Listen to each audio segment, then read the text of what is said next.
The empress returned to her chambers after the banquet. She turned to her senior maid, frowning in confusion. How does Yunxiang appear so radiant today? Wasn't she supposed to be frail and ill? Her voice dripped with suspicion and jealousy. The maid replied respectfully, Your Majesty, the imperial consort likely knew the emperor would visit. She used makeup to hide her true complexion. The empress nodded slowly, convinced the poison was still working undetected. The head maid's words made sense. The poison the empress had given Yunxiang was undetectable. By the time anyone noticed, it would be too late. A cold smirk curled on the empress' lips. The empress chuckled coldly. Yunxiang, you are the only one worth my schemes. Enjoy your final days. She turned away, her eyes gleaming with malice. The maid bowed in silence. Meanwhile, Xiao Mohan faced obstacles while gathering evidence of the prime minister's corruption. Despite the resistance, he ultimately obtained all the incriminating documents. He examined them with a sharp gaze. However, the prime minister had been cautious. He carefully distanced himself from the crime, leaving no direct evidence against him. Xiao Mohan frowned, but he had captured the prime minister's closest ally. The prime minister had hired assassins from the Triple Tower to kill Xiao Mohan. He expected no survivors. But his plan failed. The assassins were all eliminated, and Xiao Mohan returned unscathed. The prime minister waited anxiously in his mansion for news of the assassination. No one came. He sent a scout only to learn the shocking truth: every single assassin had been killed. The prime minister collapsed into his chair upon hearing the news. No survivors from the Triple Tower. Impossible. He trembled, realizing the threat Xiao Mohan posed. His hands shook. He muttered to himself, Xiao Mohan. When did he become so powerful? Those were the best assassins money could buy, and he wiped them out. Fear crept into his heart. Shocked, the prime minister remembered Xiao Mohan was investigating the disaster relief funds. He immediately ordered his men to destroy any evidence linking him to the corruption. But the prime minister didn't know that Xiao Mohan had already reached Yun County and secured the evidence. The documents were now in the prince's hands, safe and sound. Although the evidence didn't directly implicate the prime minister, it incriminated his most trusted subordinate. This would be a severe blow, cutting off the prime minister's right arm. Eliminating this man would cripple the prime minister's influence. With the evidence secured, Xiao Mohan rushed back to the capital without delay, riding hard through the night. Back at his mansion, Xiao Mohan learned that Jiang Linger had been staying in the palace. He quickly changed clothes and headed to the palace, concerned for her safety. Xiao Mohan entered the palace and first went to see the emperor. He presented the evidence of the disaster fund embezzlement, laying it before the throne with a steady hand. The emperor flew into a rage. These people have no fear of me. They dare to steal relief funds. To summon the prime minister immediately. His voice thundered through the hall. The prime minister arrived, quickly spotting Xiao Mohan in the study. He thought, that cursed prince survived again. But I covered my tracks. Even if he found something, I can deny everything. Before the prime minister could even greet the emperor, he was met with a fierce reprimand. The emperor's anger was palpable, the air thick with tension. The emperor threw the memorial at the prime minister. Look at what your subordinates did under my nose. Embezzling relief funds. Do they have 9 lives? He was livid. The prime minister scanned the document and quickly put on a fawning expression. Your Majesty, please calm your anger. I have investigated and recovered the funds. The guilty party has committed suicide. I will donate 2 million taels to the victims.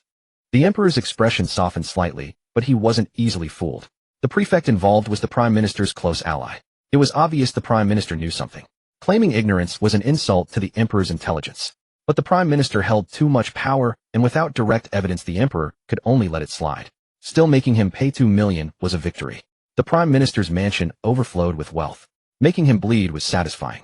As the prime minister left, he shot a warning glare at Xiao Mohan, who met his gaze without flinching. Xiao Mohan stared back unimpressed. The prime minister seethed with rage, but couldn't act in the imperial study. He left, grinding his teeth in frustration. After the prime minister left, the emperor rubbed his temples, looking weary. Accompany me to the imperial garden, he said to Xiao Mohan, a rare gesture of closeness. This was unprecedented. The emperor had never shown such intimacy. Xiao Mohan paused, then replied, Yes, father. He followed the emperor out, a hint of emotion in his eyes. They walked side by side through the garden. Courtiers who saw them were astonished. Never before had the emperor and the cold prince appeared so harmonious.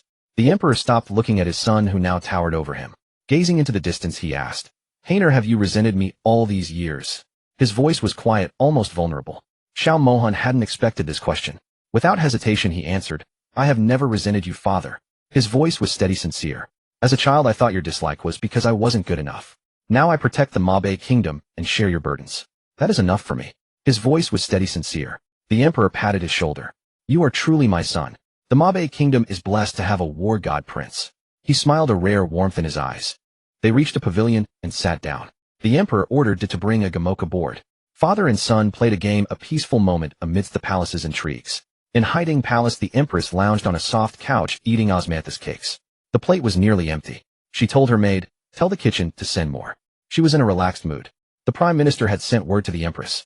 She had known about the assassination plot and had been waiting for good news. Hearing that Shao Mohan had survived infuriated her. The empress' expression turned dark. Enraged, she swept the plate of osmanthus cakes off the table, sending the pastries crashing to the floor. Her voice became shrill. Shao Mohan escaped again. Even the Triple Tower assassins failed. I underestimated him. Her eyes burned with fury. The sudden outburst terrified the servants. They knelt trembling, begging the empress to calm down. The atmosphere in the hall grew tense. The head maid stepped forward to soothe her. "Your Majesty, please calm down. Walls have ears. Though the cold prince escaped, remember, we still have Consort Yun and Prince Chung in the palace." The empress' expression softened. "What about the crown prince? Why hasn't he come to the palace these days?" She asked, her mind turning to her son. "Didn't I send word yesterday for him to come, eh?" Just as she spoke, a eunuch announced the arrival of the crown prince and his consort. The empress' mood brightened. After dressing up and tidying herself, Jiang Linger looked into the bronze mirror. She was stunned to see that her original host's face was almost identical to her own modern appearance. This body was only 15 years old, still young and immature. Yet even without makeup, her features were delicate and charming, with skin as smooth as snow. She was truly breathtaking. Jiang Linger was quite pleased that her new body looked exactly like her old one. After all, in modern times, she had been a top-tier beauty, turning heads wherever she went. She was also a face connoisseur. If she had transmigrated into an ugly woman, she would rather have died. Appearance mattered deeply to her, and she was grateful for this stroke of luck. In modern times, she had never been in a relationship, but there was no shortage of suitors. A long line of men had pursued her, yet she had never found the right one. Now, in ancient times, she didn't even need to date. She was married directly to a prince. Was this a blessing from fate? She couldn't help but wonder. From her maid Ziyun, she learned that the Lingyun kingdom had suddenly attacked the border. The Cold Prince had received an imperial decree last night and immediately left for the frontier to lead the troops. The border had been unstable, but with the Cold Prince and the Jiang family guarding it, Lingyun never dared to act rashly. However, the emperor suddenly issued a marriage decree ordering the Cold Prince to marry immediately. So the Cold Prince left his loyal generals and strategists behind and rushed back to the capital with the Jiang father and son. They traveled day and night, not daring to delay. Unexpectedly, the Lingyun kingdom somehow learned that the Cold Prince and the Jiang family were absent from the camp. They seized the opportunity to attack the Mabe army, catching them off guard. Thus, the Cold Prince had just finished the wedding ceremony, without even entering the bridal chamber, when he received an urgent letter from the border. He had to head back to war immediately. Jiang Linger felt a flock of crows fly over her head. So the Cold Prince had snatched time from the battlefield just to marry her. She couldn't help but complain, how could the emperor send his own son to war on the wedding night? They say swords have no eyes.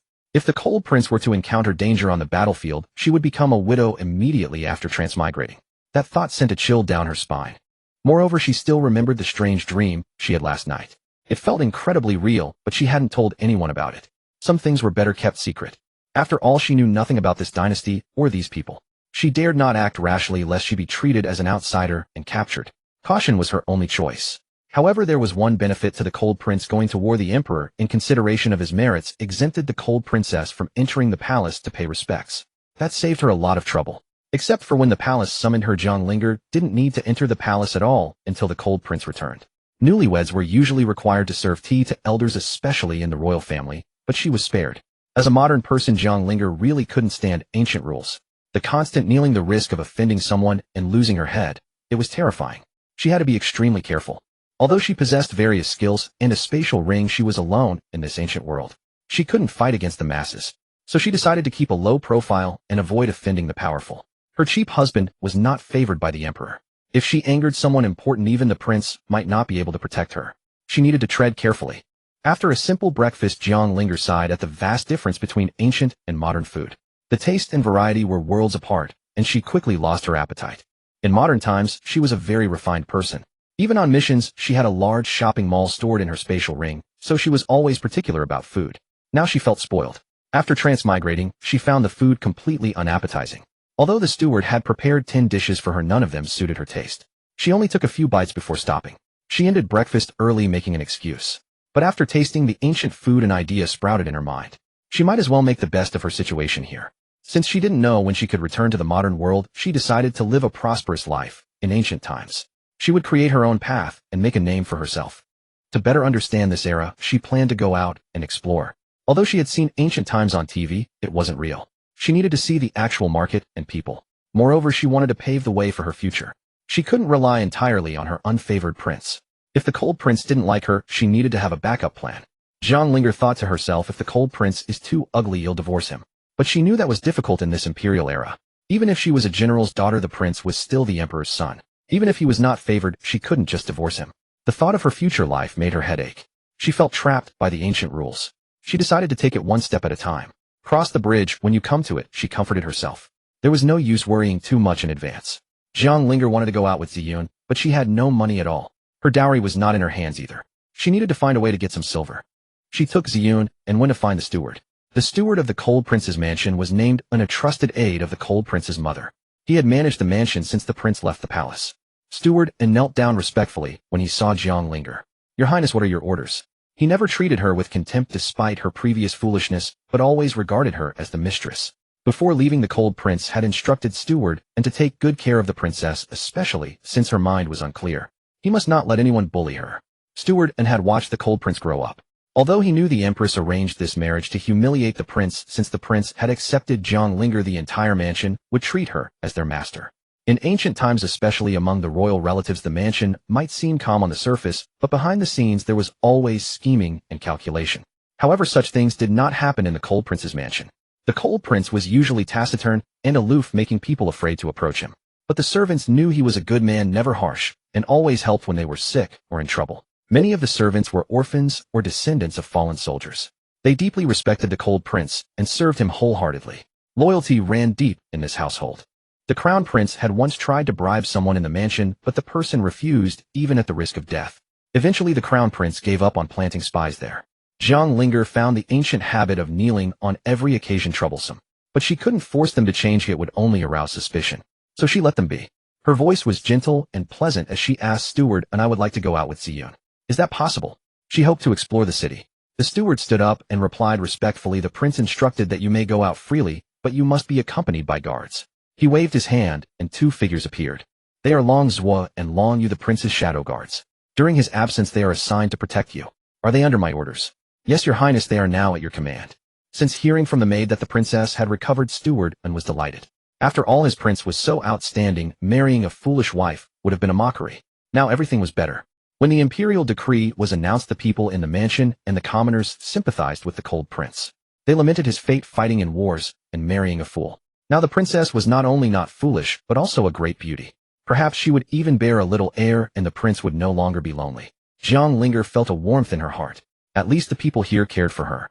Great, I didn't expect the Cold Prince to assign me shadow guards. This will make it much easier to do things in ancient times. Her favorability toward her unseen husband increased a little. After getting some silver from the steward, Jiang Linger set out with Ziyun, Long Zhuo, and Long Yu to explore the ancient city. She was excited to see the real world. But the steward only gave her 50 taels of silver. That was too little. She wanted to ask for more, but the steward said the mansion's treasury was tight, with only 500 taels left. They had to be frugal. Hearing this, Jiang Linger felt as if struck by lightning. The huge Cold Prince's mansion only had 500 taels. How could a prince be so poor? She was shocked. On the road, she learned from Long Zhuo and Long Yu that the mansion wasn't always poor. The Cold Prince used to receive good pay for his victories. But the court underpaid the army, and the Crown Prince often embezzled military funds. So the Cold Prince used most of his own salary to subsidize the army, causing the mansion's treasury to deplete. Jiang Linger was furious and cursed the Crown Prince loudly. But Ziyun quickly covered her mouth. Miss, you can say that in your heart, but don't say it out loud. Jiang Linger pouted, him not afraid of the Crown Prince. Come out and fight me. Ziyun and the two guards widened their eyes in shock. They thought the princess was quite bold, but they liked this fierce side of her. What a formidable princess they had. Long Zhuo and Long Yu had long been dissatisfied with the Crown Prince's actions. He always found trouble with the prince, and the emperor turned a blind eye. The Crown Prince grew more arrogant because of this. They secretly wished someone would teach the Crown Prince a lesson. Little did they know their wish would soon come true. Jiang Linger had already begun planning. Jiang Linger looked at the 50 taels in her hand. What could she do with so little? She wanted to open a shop and invent some modern items, but this amount was too small. The mansion's remaining silver couldn't be touched, or they'd starve. Yet she was also touched. Despite the mansion's poverty, the steward prepared the best breakfast for her. Though it wasn't tasty, there were over 10 kinds: pastries, meat buns, and seafood porridge. The servants only had buns and pickles. The Cold Prince's mansion's poverty was no secret. Whenever the servants went out, they were mocked by servants from other mansions. Jiang Linger decided to earn money quickly and improve their lives.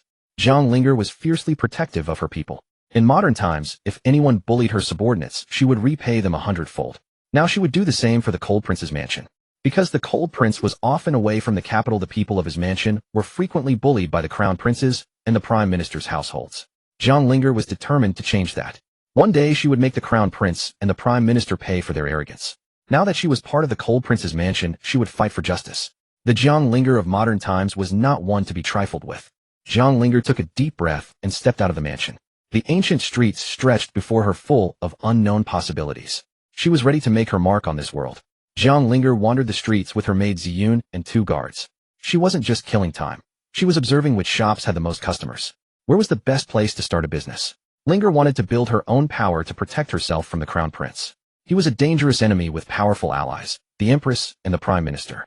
One day he might try to assassinate the Cold Prince. To build power, Linger needed money. She needed to find a way to make money fast. But what business would make the most money in ancient times? She was deep in thought when Ziyun interrupted her. Linger decided to return home. But as she looked up, she saw the Fragrant Pavilion, the largest cosmetics shop in the capital. Customers were streaming in and out. She was curious.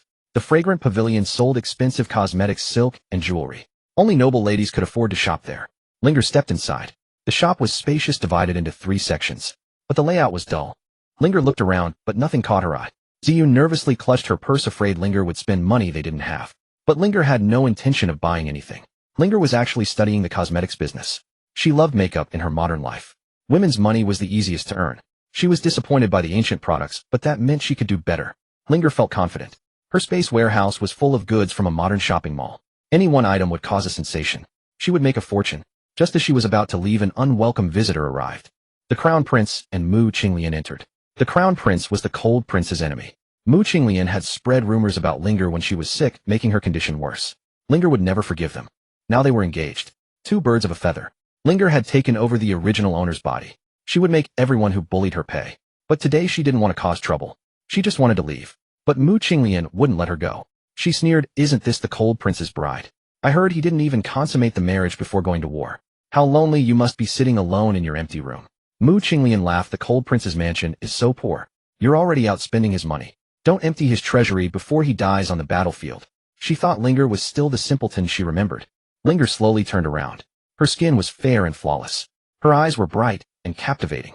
The Crown Prince was stunned by her beauty. He couldn't believe the legendary fool was so beautiful. What a waste to marry the Cold Prince. Mu Qinglian saw the Crown Prince staring at Linger. Jealousy burned in her heart. She hated Linger's beauty. How could a fool have such a pretty face? But so what? She was married to the most unloved prince. He might die any day. Mu Qinglian's hatred went back to childhood. Before Linger was injured, she was the most talented girl in the capital. Everyone compared them. Linger was always better. Then Linger became sick and Mu Qinglian finally rose above her. Linger sneered coldly. She didn't want to bother with them, but they were asking for it. She would teach them a lesson. Mu Qinglian saw Linger ignoring them and complained to the Crown Prince, "She won't even bow to you." The Crown Prince scolded Jiang Linger, "How dare you not bow to me? Has the general's family taught you no manners?" But Linger shot back, "The Emperor exempted my family from bowing to anyone except him, the Empress and the Dowager Empress. Have you forgotten the Emperor's decree?" The Crown Prince and Mu Qinglian were shocked. "You're not crazy anymore." Linger smiled, "The Emperor's grace healed me. Don't you want me to be well?" She spoke so eloquently that the Crown Prince was left speechless. The Crown Prince forced a laugh. "Of course I'm happy for you. The Cold Prince won't be mocked for marrying a fool anymore." Linger wanted to punch him, but she held back. She couldn't act openly, but she could take revenge secretly. Linger took out a packet of powder from her space. When she passed by the Crown Prince and Mu Qinglian, she sprinkled it on them without anyone noticing. Then she waited for the fun to begin. The Crown Prince and Mu Qinglian kept mocking her, saying the Cold Prince's mansion was worse than a servant's quarters. Ziyun and the guards were furious, but couldn't say anything. If looks could kill, the two would be dead many times over. Then suddenly a loud noise rang out. A terrible smell filled the air. Everyone covered their noses and looked for the source. Mu Qinglian's face turned bright red. The Crown Prince stared at her. "What did you eat? How shameless." Mu Qinglian stammered, "It wasn't me." But everyone knew. They pointed at her and scolded, "How can a lady do such a thing in public?" But it wasn't over. Another loud noise, even louder than before. The Crown Prince instinctively covered his backside. The Crown Prince's action was like a guilty conscience needs no accuser. Everyone laughed even harder. The Crown Prince and the minister's daughter are farting in public. What did they eat? My farts aren't this stinky. The two wanted to disappear into the ground. The Crown Prince couldn't take the humiliation anymore. He covered his face and fled with his servants. Your Highness, wait for me. Mu Qinglian ran after him, equally mortified. The shop was filled with laughter. Long Zhua and Long Yu laughed heartily. The crown prince and the minister's daughter have lost all face today. They won't dare show up for a while. Linger smiled. Enough, let's go back to the mansion. She was satisfied with her revenge. On the way back, Ziyun and the guards kept talking about the crown prince and Mu Qinglian's embarrassing act. They had no idea that Linger was the mastermind behind it all. Linger smiled to herself, already planning her next move. It was almost noon when Jiang Linger returned to the manor steward and asked what she wanted for lunch. After tasting the local food once, she was utterly disappointed. Though the Cold King's manor was poor, Jiang Linger, a food lover, refused to let her stomach suffer. She decided to cook, hearing that Jiang Linger would cook herself steward, and was shocked. He refused to let her, fearing the king would blame him if she dirtied her hands. With her silver tongue, Jiang Linger finally persuaded steward and to provide the ingredients. He reluctantly agreed, shaking his head. Ziyun also tried to stop her, but Jiang Linger used her status as the princess to override objections. At last she could cook alone. Steward and brought pork, fish, and vegetables. Jiang Linger decided to make braised pork belly and sweet and sour fish. She took out special seasonings from her space ring and sliced ginger. She blanched the pork belly in cold water, then started a new pot to render the fat. This would make the meat less greasy and more delicious. When the pork turned golden, she set it aside. She poured out excess oil, leaving a little to caramelize sugar. Caramelizing sugar required skill. Too light affected the color, too dark made it bitter. She controlled the heat perfectly, her eyes fixed on the pan. Once the sugar was ready, she tossed in the pork and stirred to coat. Then she added the prepared spices and a splash of soy sauce from her space. The ancient soy sauce was terrible, so she used her own. After stir-frying, she added boiling water to cover the meat, turned up the heat, and seasoned with salt and chicken powder. She simmered it for half an hour. Finally the sauce thickened. She sprinkled sesame seeds and chopped green onions on top. The dish was a masterpiece, mouth-watering. Back in the modern world, Jiang Linger's braised pork was legendary. She tasted a piece, the same familiar flavor. Pure satisfaction. After finishing the braised pork, she quickly made sweet and sour fish, cold lotus root slices, dry pot potatoes, garlic white pork, minced pork, eggplant, and stir-fried chicken. She wanted Steward and Ziyun and Long Yu to taste her cooking. Since the two guards were martial artists, she figured they had big appetites. Afraid of running out, she prepared 7 full dishes. For the staple, she made 20 meat buns, a hearty first lunch in this ancient world. Drenched in sweat, but satisfied, Jiang Linger looked at the spread. It was worth all the effort. She called everyone to carry the dishes out. Hearing the call, Steward and Ziyun and the two guards rushed into the kitchen. They were stunned by the sight before them. Exquisite dishes lined the table, their aroma intoxicating. Everyone found it hard to believe. "And miss, you made all this?" Ziyun stammered. "Of course. Your miss is amazing, right? Follow me and you'll eat well and drink well forever," Jiang Linger said proudly. "Don't just stand there. Carry them out. Your miss is starving." Everyone snapped out of it and hurriedly moved the dishes to the dining table. Looking at the full table, Jiang Linger's mouth watered. She invited everyone to sit and eat together. Steward and the others were terrified. "Princess, we can't. Servants can't eat with the master." Jiang Linger insisted. "There's no master or servant here. Since I married into the Cold King's manor, we're family." They were deeply moved. Though the Cold King treated servants well, never had a princess been so considerate. Unlike other nobles who looked down on them, this was heartwarming. They almost wept. They silently vowed to serve the princess loyally for life. Under Jiang Linger's repeated urging, they finally sat at the table, though still uneasy. Jiang Linger shook her head inwardly. The ancient class divide was deeply rooted, but getting them to sit together was a start. She would take it slow. She picked up her chopsticks and placed food in each person's bowl. "Eat up. There's work to do later." They were flattered and quickly said, "Princess, we can serve ourselves."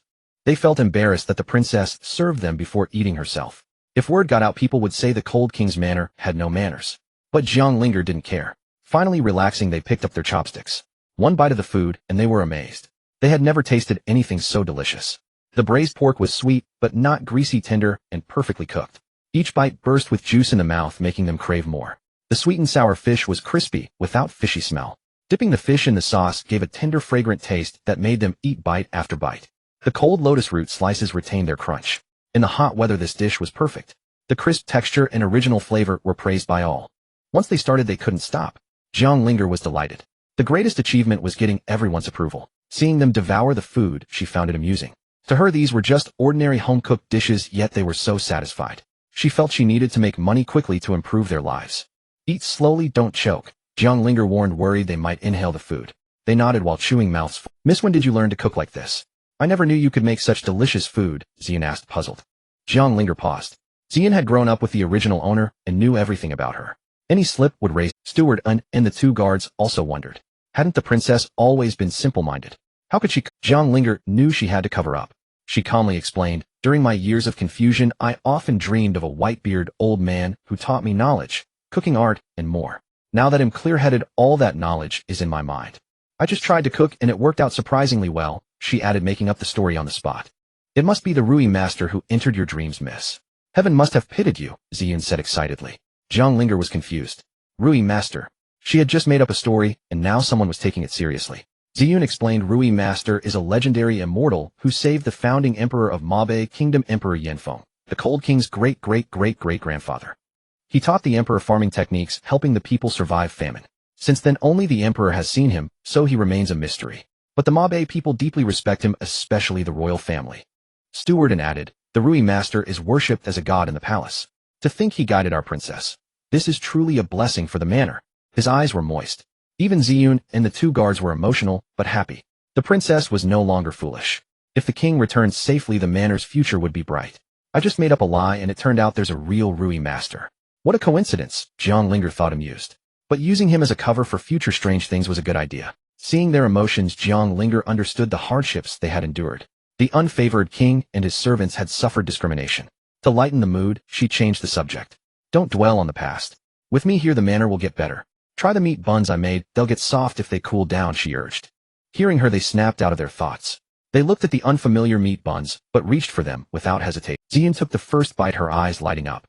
Miss, this meat bun is incredible. Crispy outside, tender inside with juicy meat. The combination is heavenly. Yes, princess. This is something new even the palace hasn't seen, Longs was said while wolfing down his bun. Steward nodded in agreement, too busy eating to talk. While they were feasting, Long Yu suddenly started crying. Wah! He cried while eating. Long Yu, why are you crying? The food is good, right? They asked. I know. You're so moved by the food you can't express it, someone joked. Long Yu sobbed, the food is too good, but the better it is the more I want to cry. Think of the missions we used to do, wind and sun, eating hard dry buns. Now I can have such delicious meat buns. It's too happy. But thinking of the king and the brothers in the army who can't eat, well, I feel awful. He kept crying, but didn't stop eating. Jiang Linger understood. She had been a special forces soldier herself. She knew the hardships of the military, but she had her space ring, so she never suffered. However, in this ancient world, the army lived tough lives, poor medical care, bland food. She wondered how her cheap husband and her father and brothers were doing at the military camp. She was curious to visit, but the camp was far and forbade women. She had to give up the idea, hoping they would return safely. In this strange world, they were her only support. At the border, Xiao Mohan missed his wife deeply. The war had turned troublesome. Mysterious sages hired by the enemy were causing chaos in his army. Every battle required utmost caution. Return date unknown. After lunch, Jiang Linger took a short nap, then summoned a few people. She was ready to start her plan to make money. She had a clear goal in mind. Jiang Linger's first step was to sell modern skincare products. With the money earned, she would forge powerful weapons for Xiao Mohan's army. This was a solid plan to strengthen the kingdom. From Long Zhua and Long Yu, Jiang Linger learned that the Mo Bay kingdom only had cold weapons like bows, crossbows, spears, and broadswords. No gunpowder or bombs existed here. Without hot weapons, the kingdom's military was backward. If not for Xiao Mohan and her father's bravery, the enemy would have breached the border long ago. The situation was precarious. Despite their loyalty, the king did not value Xiao Mohan. Even after returning victorious, the emperor ignored him all because of the queen's scheming. Jiang Linger sighed deeply. The emperor had countless concubines, Xiao Mohan's mother was one of them. Yet the emperor always favored the queen. Even though the crown prince's talent was far inferior, he still held high hopes. The queen's father was the prime minister. He had helped the current emperor defeat other princes to secure the throne. That was why the emperor respected the queen so much. Without the prime minister's contribution, the emperor would not be on the throne. So the emperor always treated the queen with respect and listened to her words. This was a delicate balance. After Xiao Mohan was born, his elder brother fell ill with a mysterious disease. Once trying to save Xiao Mohan, he broke his leg and became paralyzed. The family's luck turned for the worse. Originally, Xiao Mohan's mother consort Da was the favorite. But after Xiao Mohan's birth, strange things kept happening to his brother Xiao Ziyu. Now he was crippled. Xiao Ziyu was once the emperor's most beloved son. By age 7, he could understand astronomy and geography and was outstanding among all princes. The emperor intended to make him crown prince. But now the emperor's proudest son was a cripple unfit to be the next ruler. The emperor grieved for a long time. The queen whispered that Xiao Mohan was an ill-omened child. The queen said Xiao Mohan was the cause of his brother's misfortune. Over time, the emperor believed it, and even consort Da fell out of favor. The whole family was shunned. Actually, the queen had deliberately framed them. Xiao Mohan's talent was even higher than Xiao Ziyu's. Thinking about his situation, Jiang Linger felt a headache coming on. Change would take time. With the queen and crown prince plotting against them, they had to be careful. The first priority for the prince's mansion was to earn money. Only with silver could they slowly implement their plan. As a modern person, Jiang Linger loved watching TV dramas, especially palace intrigue. She knew the prince's situation was dangerous. This war might be an opportunity for the queen to act. In ancient times, brothers killed each other for the throne. If the prince was in danger, the whole mansion would suffer. Her father had conflicts with the minister's office, so the general's house would also be implicated. Jiang Linger did not want to sit still. She decided to take the initiative, secretly building up their power before the queen noticed. If war came, they would not be caught off guard. Manager and the others didn't know why Jiang Linger had called them. They stood respectfully waiting for her orders. Jiang Linger glanced at everyone and prepared to speak. Jiang Linger said, since the prince is away at war, I as the princess will manage the mansion well in his absence. She looked at them with a serious expression. Manager and replied, Your Highness, before leaving the prince instructed us to follow your orders. Now that you are well, we will serve you accordingly. The servants nodded in agreement. Jiang Linger continued, You all know our mansion is like a golden shell, no real wealth. The prince fights at the border, and though the court supplies him, the army still struggles. We can't fight alongside him, but we can support him financially. But the mansion is poor, so we need to earn money first. She paused and lifted her teacup to sip. The servants looked at each other puzzled. Your Highness, we are really poor. How can we make money? We don't know any business. Manager and voiced their confusion. Jiang Linger smiled, You don't know how to make money, but I do. She then took out a piece of paper with drawings from her sleeve and handed it to Long Zhuo and Long Yu. Go buy these bottles according to the drawing. Get the silver from manager in. Long Zhuo and Long Yu looked at the drawing puzzled. These look like cosmetic jars for ladies. Zilong and manager and were also curious. Don't underestimate these jars. They are the startup capital for our mansion. Jiang Linger explained, but they didn't understand startup capital. Jiang Linger realized her slip. Just buy the items on the drawing. Leave the rest to me. Long Zhuo and Long Yu bowed, took the silver, and headed to the market. Miss, can those jars really make money? Ziyan asked worriedly.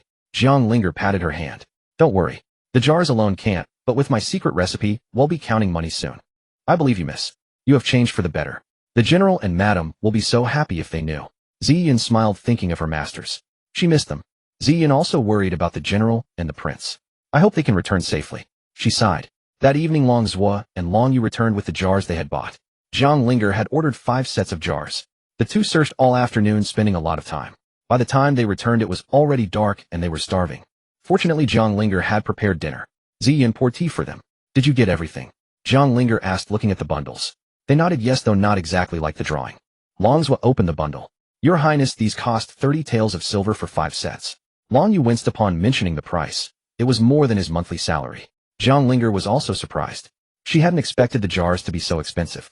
The cost of living in ancient times is high, she thought. But then she reasoned that cheap jars wouldn't attract the wealthy. No pain, no gain. It's fine. If this business succeeds, we'll get back the capital and make a big profit. She examined the jars and was satisfied. Manager and asked, Your Highness, what are you going to do with them? Jiang Linger smiled mysteriously. That's a secret. You'll find out tomorrow. She wanted to keep the surprise. Everyone worked hard today. Let's eat first. They all quickly forgot about the business. Dinner was simple: cold mixed lettuce, braised chicken with chestnuts, dry-fried green beans, stir-fried river delicacies, and bamboo shoots with winter mushrooms. The main food was goji berry millet porridge and soup dumplings. Though not lavish, everyone ate contentedly. After dinner, Jiang Linger took the jars to her room. She shut the door and began to work in private, secretly transferring modern skincare products into the jars. She poured the branded creams, lotions, serums, and eye creams from her Space Mall into the jars. Then she took out an engraving pen and carved names on the jars: Fairy Water, Fairy Milk, Beauty Cream, Eye Cream, Essence Water. After finishing, she looked at her work and chuckled. With these modern skincare products, how can I not make money? Tomorrow they'll be snapped up. She imagined mountains of silver coins falling on her. She burst into laughter. Ha! The sound was so loud that Ziyan outside the door thought her madness had returned. Ziyan called anxiously, Miss, are you all right? May I come in? Jiang Linger snapped back to reality. I'm fine. Go prepare my bath water. She felt a bit embarrassed, thinking, was I laughing too loud? Did she think I'd gone crazy again? Ziyan heard her calm reply and sighed with relief. She went to prepare the bath water. Jiang Linger sat back down, looking at the jars with satisfaction. The plan was on track. After bathing, Jiang Linger prepared to rest.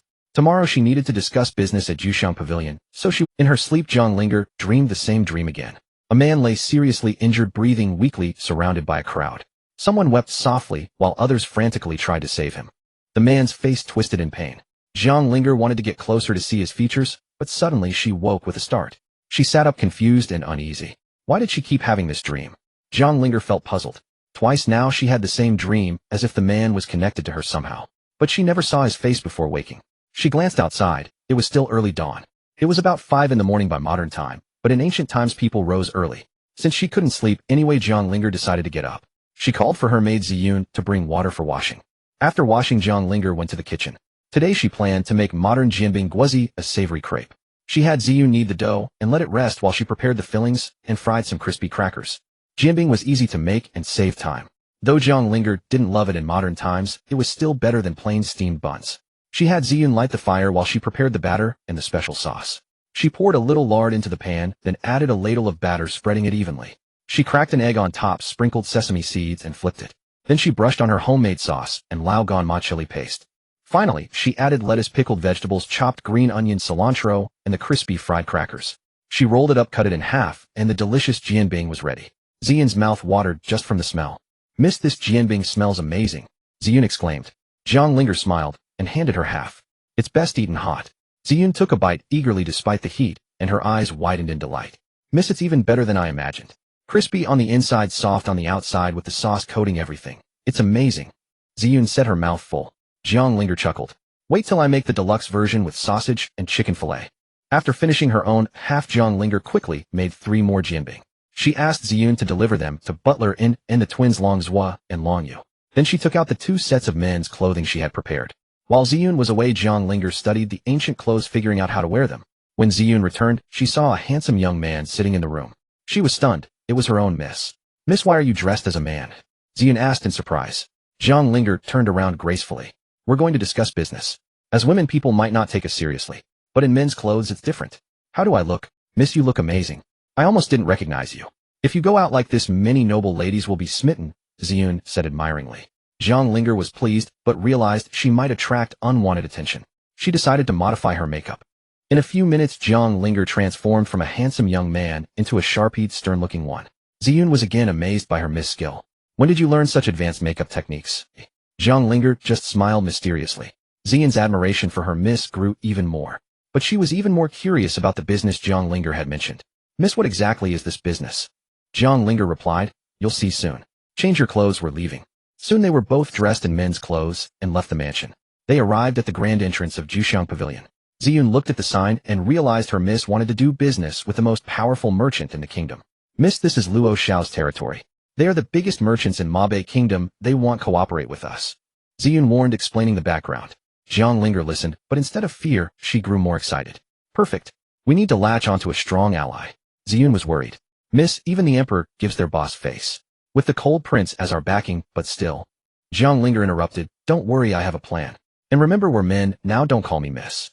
Zhang Linger thought if she could sell her skincare products to Juxiang Pavilion, they might even reach the imperial palace. The profits would be enormous. She could hardly contain her excitement. She straightened her clothes and walked into the shop. A shop assistant greeted them politely. Juxiang Pavilion served nobles and officials, so all customers were treated with respect. "Young master, what would you like to see? A gift for yourself or for your sweetheart?" the assistant asked respectfully. Zhang Linger cleared her throat and said in a commanding voice, "I'm not here to buy. I wish to discuss a business deal with your manager. May I see him?" Her tone carried authority. The assistant, sensing her importance, went to fetch the manager. Zhang Linger knew her imposing presence had impressed the assistant, but the manager would be harder to sway. She felt a bit nervous, still unfamiliar with ancient customs. But she kept her composure, waiting calmly. Soon the assistant returned with a middle-aged man. He wore a dark silk robe with gold trim, looking wealthy and shrewd. This was Manager Chun. He took one look at Zhang Linger and sensed her extraordinary aura comparable to the young master of the pavilion. Manager Chun clasped his hands in greeting. "I am Chun Wu, manager of Juxiang Pavilion. I heard you have a business proposition. May I ask what it is?" Zhang Linger returned the greeting. "I am Jiang Shaoqing. I'd like to show you my family's secret recipe." She had Ziyun unpack the box, revealing 5 beautifully decorated jars. Each jar was unique, placed in a velvet-lined case. Manager Chun had never seen such exquisite packaging. He was intrigued. "What is inside these jars?" he asked curiously. Manager Chun was puzzled. Though Juxiang Pavilion was the largest cosmetics shop in Mabei, he had never seen such containers. "Master Jiang, I am ignorant. Please enlighten me as to what these jars contain." Zhang Linger smiled. "Why not open one and see?" Manager Chun opened the lid. Inside was a white cream with a delicate floral scent. He dabbed some on his hand and felt the smooth texture. His eyes widened. "This is..." Zhang Linger explained, "This is my family's exclusive moisturizing cream. It nourishes the skin." Manager Chun was impressed. He had never seen such a smooth, fragrant cream. "Master Zhang, this is remarkable. How did you make it?" Zhang Linger smiled mysteriously. "That's a trade secret, but I'm willing to cooperate with Juxiang Pavilion to sell it." Zhang Linger then showed the other jars a toner, a serum, a night cream, and a lip balm. Each had a unique texture and scent. Manager Chun was amazed by the variety and quality. He knew this could be a huge opportunity. Manager Chun straightened up and said seriously, "Master Zhang, your products are truly exceptional. Juxiang Pavilion would be honored to cooperate with you. Please let's discuss the details in the private room." He gestured toward the back. Zhang Linger felt a wave of relief and excitement. The first step was successful. She followed Manager Chun into the private room, ready to negotiate terms. She knew this was just the beginning of her business empire. Upon hearing Zhang Linger's words, shopkeeper Chun could hardly contain his eagerness to open the package. The packaging was unusual, and he handled it with great care. As he opened it, a light, refreshing fragrance filled the air.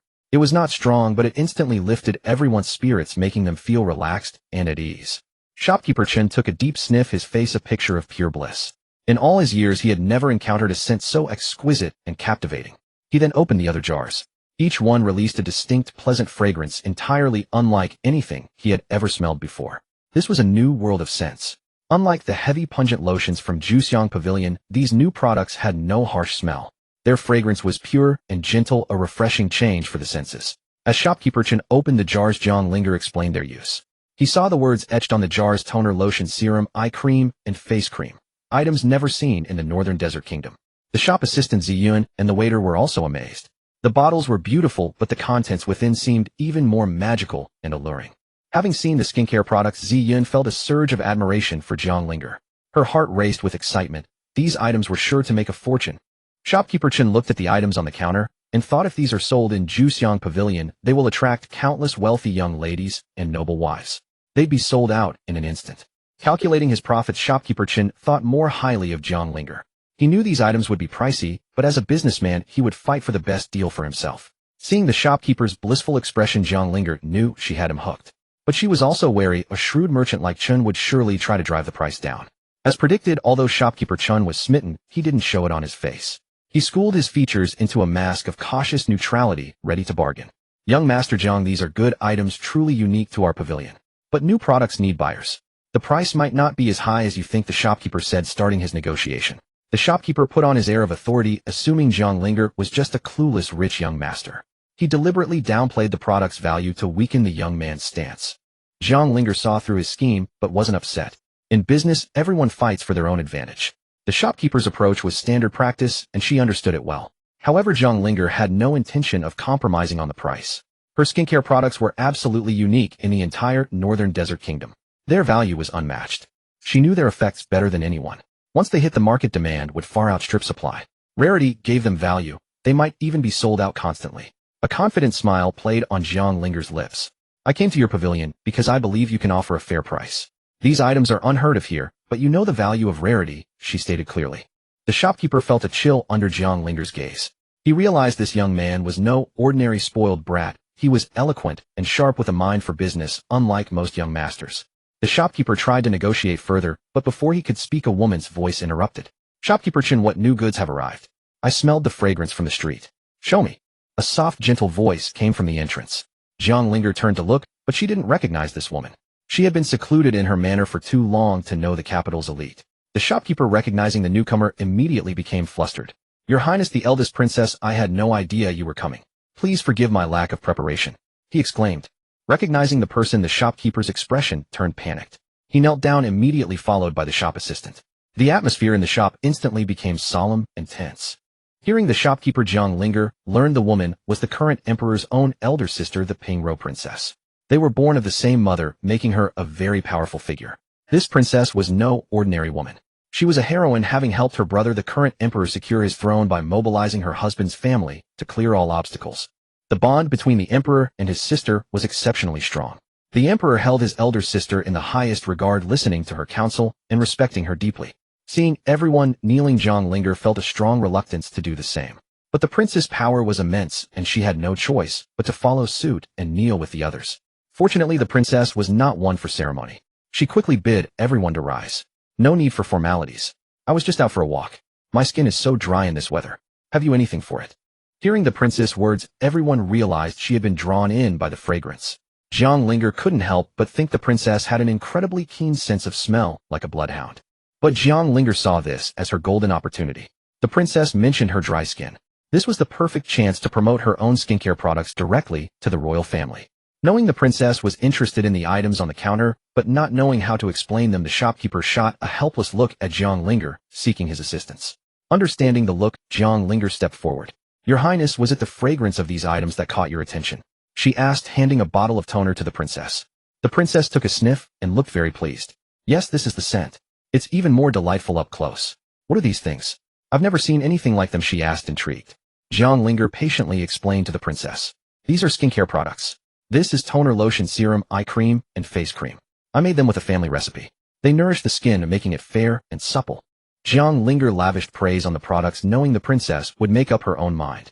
Can it really make skin as smooth and delicate as water? The princess asked, intrigued.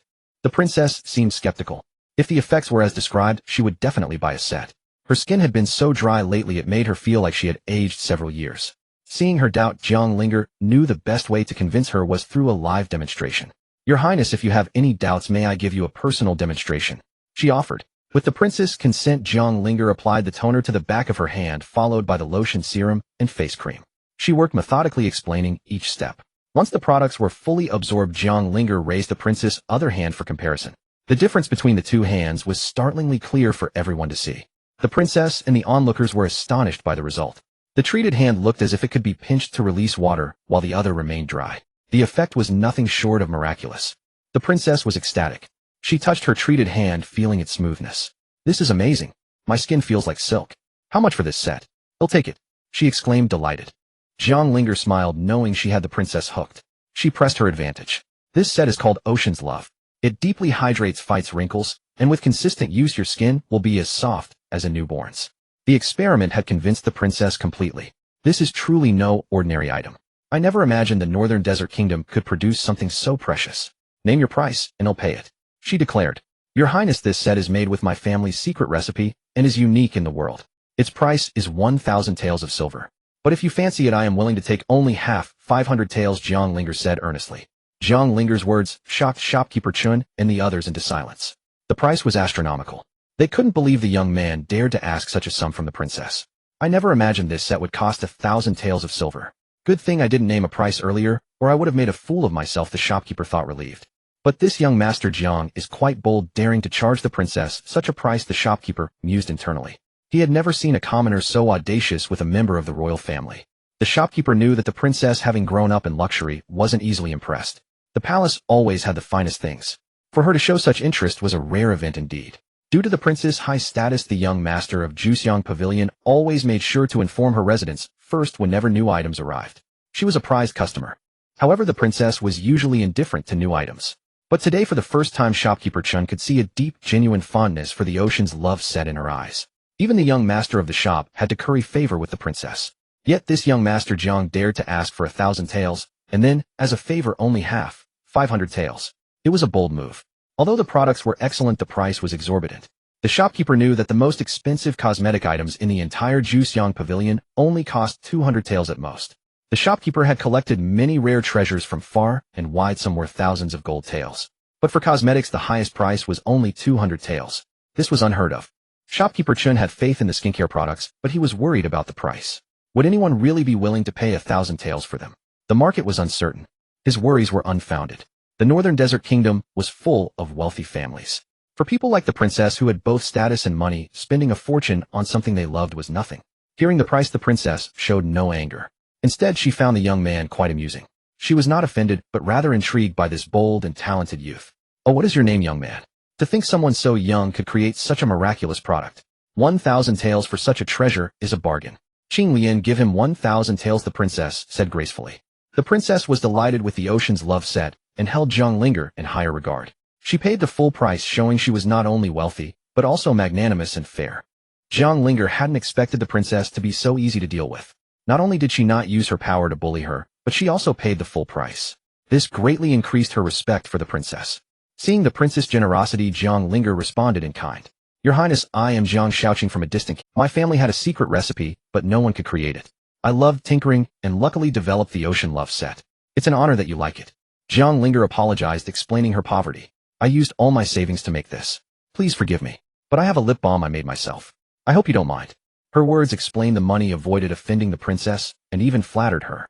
Ziyun the maid was amazed. Ziyun thought my lady is so thick-skinned, lying without blinking. But she's become so clever. Can the princess was impressed. Jiang Shaoqing, good name. I remember you. You're the first in Mabe to dare do business with me. I appreciate your boldness. If you have more good cosmetics, send them to my mansion first. He'll reward you well. Now show me that lip balm. Jiang Linger sensed the princess was straightforward. If she could win her over, customers would follow. She flattered her. It's my honor that you appreciate me. Jiang Linger took out a delicate item from her sleeve, actually from her space mall. This is my lip balm, but I call it lipstick. She twisted open a modern brand lipstick and handed it to the princess. The princess was captivated by its vibrant color, so different from her usual. The princess had never seen anything like it. The color was novel, the case exquisite. She longed to try it, but her status kept her composed. Jiang Linger noticed the prince's hidden desire. No woman could resist lipstick. She offered, may I apply it for you, your highness? The princess agreed happily. Jiang Linger began to apply the lipstick, noticing fine wrinkles on the prince's face, hidden by heavy makeup. The thick powder made the princess look pale, and lack of moisture caused caking. Many women in this era had the same problem. Jiang Linger saw a business opportunity. She could sell face masks later. They would be a hit among ancient women. She finished quickly. The prince's complexion transformed. Even the surrounding people praised her new look. Jiang Linger was pleased with her skill. She had been a makeup expert in modern times, often disguising herself for missions. Now her talent was her livelihood. The princess wanted to see the effect. Jiang Linger calmly took out a small mirror from her sleeve and handed it over. Please see if you're satisfied, your highness. The princess was startled by her reflection. Is this me? Chiwa, you've been with me longest. Is this really me? She could hardly recognize herself. Just changing the lip color elevated her entire aura. She looked more stunning than in her youth. Chiwa was also amazed. Your highness, I've never seen you so beautiful. This Mr. Jiang is truly... The princess teased Chiwa, what was I not beautiful before? Only now. But her tone was playful. She knew the lipstick worked wonders. Chiwa had grown up with the princess. Knowing her well, she knew the princess was approachable and humorous, spoiled by her. The princess had a strained relationship with the empress. She had opposed the emperor's marriage, but in vain. The emperor had to appease her with gifts. Chiwa soothed the princess, your highness, your beauty is unmatched in Mabe. This lipstick makes you even more captivating. The princess was pleased. You always know how to flatter me. She tapped Chiwa's forehead playfully. Jiang Linger watched the interaction, feeling the princess was worth befriending. Winning her over would benefit the Han prince's mansion. Even the emperor feared the princess. After admiring herself for a while, the princess felt a bit embarrassed. She asked, I love this color. What is it? I've never seen it. Do you have more? He'll buy them all. Jiang Linger was happy, but didn't act hastily. This color is ruby red, not common red. It's rare and complex to make. I only have this one. But he'll make more and sell them at the Jushan Pavilion. The princess felt a bit disappointed, but was relieved to know more lipsticks would come. Good. Manager Chen, inform me first when they arrive. The princess felt a bit disappointed, but was relieved to know more lipsticks would come. Good. Manager Chen, inform me first when they arrive. The princess was very satisfied. She intended to buy many when available. Manager Chen promised to deliver them directly to the mansion. The princess thought highly of Jiang Linger. As a man, he was skilled in women's items, unlike typical nobles who only indulged in pleasures. He would go far. The princess paid the full 1,000 taels for the Ocean Love set. Jiang Linger was thrilled to have such a big client on her first sale. To secure the prince's patronage, Jiang Linger gifted her the small mirror. The princess was delighted as she had wanted it, but held back. The princess felt Jiang Linger was generous and of good character, worthy of deeper friendship. She left the shop with a satisfied smile.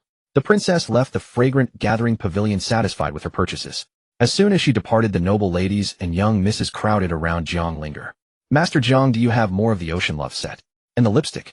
Well, pay any price. The women clamored around Jiang Linger. Jiang Linger's ears rang from the noise. She calmed them. Ladies, please be patient. I only brought one set today, but I have 4 more. You can purchase them this afternoon. Jiang Linger glanced at shopkeeper Chun, who understood. He announced, if you want to experience Ocean Love, come early this afternoon. First come, first serve. Knowing they couldn't buy Ocean Love now, the ladies told their maids, I must come early this afternoon. I have to get the Ocean Love set. Me too. That Ocean Love set is amazing. Did you see the princess after using the lipstick? She became so charming. Even I was captivated. Exactly.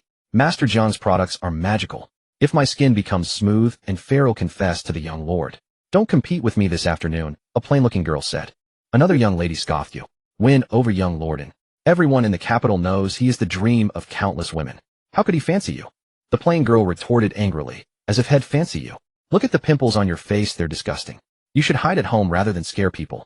Before the Ocean Love set was even officially on sale, the Fragrant Gathering Pavilion was already in chaos. Jiang Linger watched the drama unfold amused. 3 women are a crowd, no matter where you go, she thought to herself. Enjoying the show, Jiang Linger didn't forget her real purpose. She turned and raised an eyebrow at Shopkeeper Chun. Shopkeeper Chun, a shrewd man, knew why she was there. He respectfully invited Jiang Linger into a private room to discuss business. I was blind not to recognize your talent, Master Jiang. Please come into the inner chamber to discuss. The shopkeeper said, his attitude completely changed. Earlier, Shopkeeper Chun had wanted to lowball the price. Now, seeing the prince's favor, he knew Jiang Linger was a walking treasure trove. If he offended this god of wealth, the young master would surely beat him, and he might even lose his job. Shopkeeper Chun respectfully showed Jiang Linger into the room and ordered the best tea. Once inside, Jiang Linger didn't speak first. Jiang Linger knew the shopkeeper had seen the situation clearly. She remained silent, letting him make the first move. As expected, Shopkeeper Chun poured tea for her. Master Jiang, our young master is away. He left me in charge. I apologize for my earlier rudeness. Jiang Linger knew the shopkeeper was eager to cooperate. Her Ocean Love set and lipstick were unique in the entire Mabe kingdom. That single small tube of lipstick alone could bring unprecedented profits to the Fragrant Gathering Pavilion. Jiang Linger smiled at the shopkeeper. Let's discuss the business. You must have a price in mind for my goods, right? Jiang Linger was a savvy negotiator. She didn't name a price first, letting the shopkeeper make an offer so she could compare it to her own. If the price was right, they'd cooperate. If not, she'd walk. She knew the shopkeeper wouldn't let this deal go. The shopkeeper had seen Jiang Linger's skill. She was eloquent and a shrewd businesswoman. He stopped trying to Your goods are unique in Mabe, Master Jiang. I'm willing to pay the same price as the princess. Are you satisfied? The shopkeeper asked. The shopkeeper decided to buy at the original price. Since the products were unique, he could still profit even at 1,000 taels of silver. Jiang Linger had initially planned a simple transaction. But seeing the women fight over the Ocean Love set changed her mind. She needed silver desperately, and the Fragrant Gathering Pavilion was a perfect springboard. If used well, the future wealth would be immeasurable. Plus, her space mall provided an endless supply. She had no worries about running out of stock. Jiang Linger decided on a long-term partnership. Your price is fair, shopkeeper, but I'd like to propose a different kind of cooperation. A different way? What do you mean, Master Jiang? The puzzled shopkeeper asked. Jiang Linger was direct. I want to buy into the Fragrant Gathering Pavilion. I want to take a cut from your other businesses, only the profits from my own goods. Well, split the profits from my products 70-30 in your favor. And once we sign, I won't supply any other The shopkeeper was shocked by the proposal, buying in. But using only the pavilion's space and name for a 30 share was a good deal for them. After some thought, the shopkeeper agreed. Since you're offering us 70 of the profit, I'll make the decision. I'll sign this deal with you.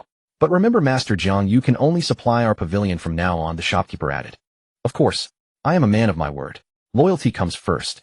Our business will only flourish, Jiang Linger assured him. Excellent. Bring me the brush and paper, the shopkeeper called out. Soon the contract was written, and they both pleasure doing business, Shopkeeper Chun. I'll have the remaining 4 Ocean Love sets delivered this afternoon, Jiang Linger said, relieved. Excellent. May I ask where you reside, Master Jiang? How should I contact you in the future? The shopkeeper asked. Jiang Linger didn't want to reveal her address. Living in the cold prince's mansion would only cause a stir. She said she would send someone to deliver the goods. The shopkeeper understood and nodded. As long as the goods were delivered on time, it was fine. After signing the contract and discussing future cooperation, Jiang Linger took her leave as it was nearly noon. The shopkeeper wanted to invite her for lunch, but she declined. He then saw her to the door of the Fragrant Gathering Pavilion. Master Jiang, if you need anything, just ask, the shopkeeper said with a respectful bow. Jiang Linger returned the bow. I'll be needing your help with raw materials. I hope you won't find it troublesome. Not at all. We're partners now. You're welcome anytime, the shopkeeper assured her. Jiang Linger had important things to do, so she didn't linger. Shopkeeper Chen understood and didn't hold her up. As Jiang Linger left the Fragrant Gathering Pavilion, her maid Ziyun was completely stunned. Miss, you're amazing. You not only secured a deal with the pavilion, but also got 1,000 taels from the princess. Ziyun exclaimed. Jiang Linger was thrilled too. Making money in ancient times is so easy. They really are rich and gullible, she thought, spinning with joy. She had just said a few words, and they were all sold. If only more people like that would show up, she thought excitedly. Except for the cost of a few jars, everything she sold came from her space mall for free. This feeling was incredible. Ziyun, this is nothing. It's only the beginning. Just wait, we'll be counting silver at home soon. Jiang Linger. After making her first deal, in ancient times, Jiang Linger felt more confident than ever. She began to look forward to her new life here. Since she couldn't go back to the modern world, she wouldn't mistreat herself here. She decided to bring a taste of modern life to the ancients. Ziyun was overjoyed that the deal with Juxiang Pavilion was a success. She was even more grateful that her mistress had finally recovered her wits after years of being lost in madness. Miss, I knew you were blessed. The heavens wouldn't let you stay foolish forever. That's why they sent Master Rufu to awaken you. Ziyun said, her voice trembling with emotion. For years Ziyun had watched helplessly as Jiang Linger babbled nonsense while staring blankly at books. She had borne the brunt of endless mockery, but never once did she abandon her mistress. Witnessing her mistress' miraculous recovery and the silver they had earned, Ziyun couldn't hold back her tears. She had grown up alongside Jiang Linger and felt every ounce of her pain. Jiang Linger was dancing with joy when she heard a soft sob. Turning around, she saw her little maid Ziyun silently crying in the corner of the room. All right, my little fairy Ziyun, stop crying. Your mistress is better now. The past is the past. From now on our lives will only get better. Jiang Linger comforted her gently. Miss, I feel like I'm dreaming. If this is a dream, I wish I could never wake up.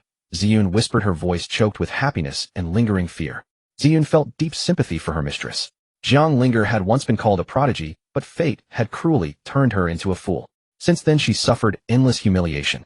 Now that Jiang Linger was finally clear-headed, she would never be bullied again. Ziyun knew that her mistress was 2 years older than her and had been her devoted maid since childhood. Even when her mistress became a fool, Ziyun never looked down on her or mistreated her. Instead, she cared for her with even more devotion, never leaving her side. From her mistress' memories, Jiang Linger learned about a time before they left the capital. The Princess Royal had once invited everyone to an orchid viewing party.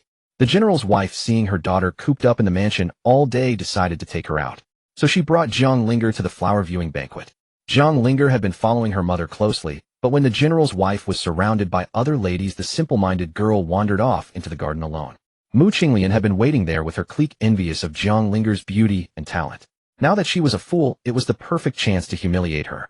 But Jiang Linger was already a fool. She couldn't understand Mu Qinglian's insults. She just stood there grinning foolishly, completely unaware of the danger. This infuriated Mu Qinglian. She raised her hand to strike the simple girl, but Ziyun rushed forward and pushed her away, shielding her mistress from harm. Jiang Linger was unharmed, but Ziyun's fate was sealed. Mu Qinglian was vengeful. She would not let this insult go unpunished.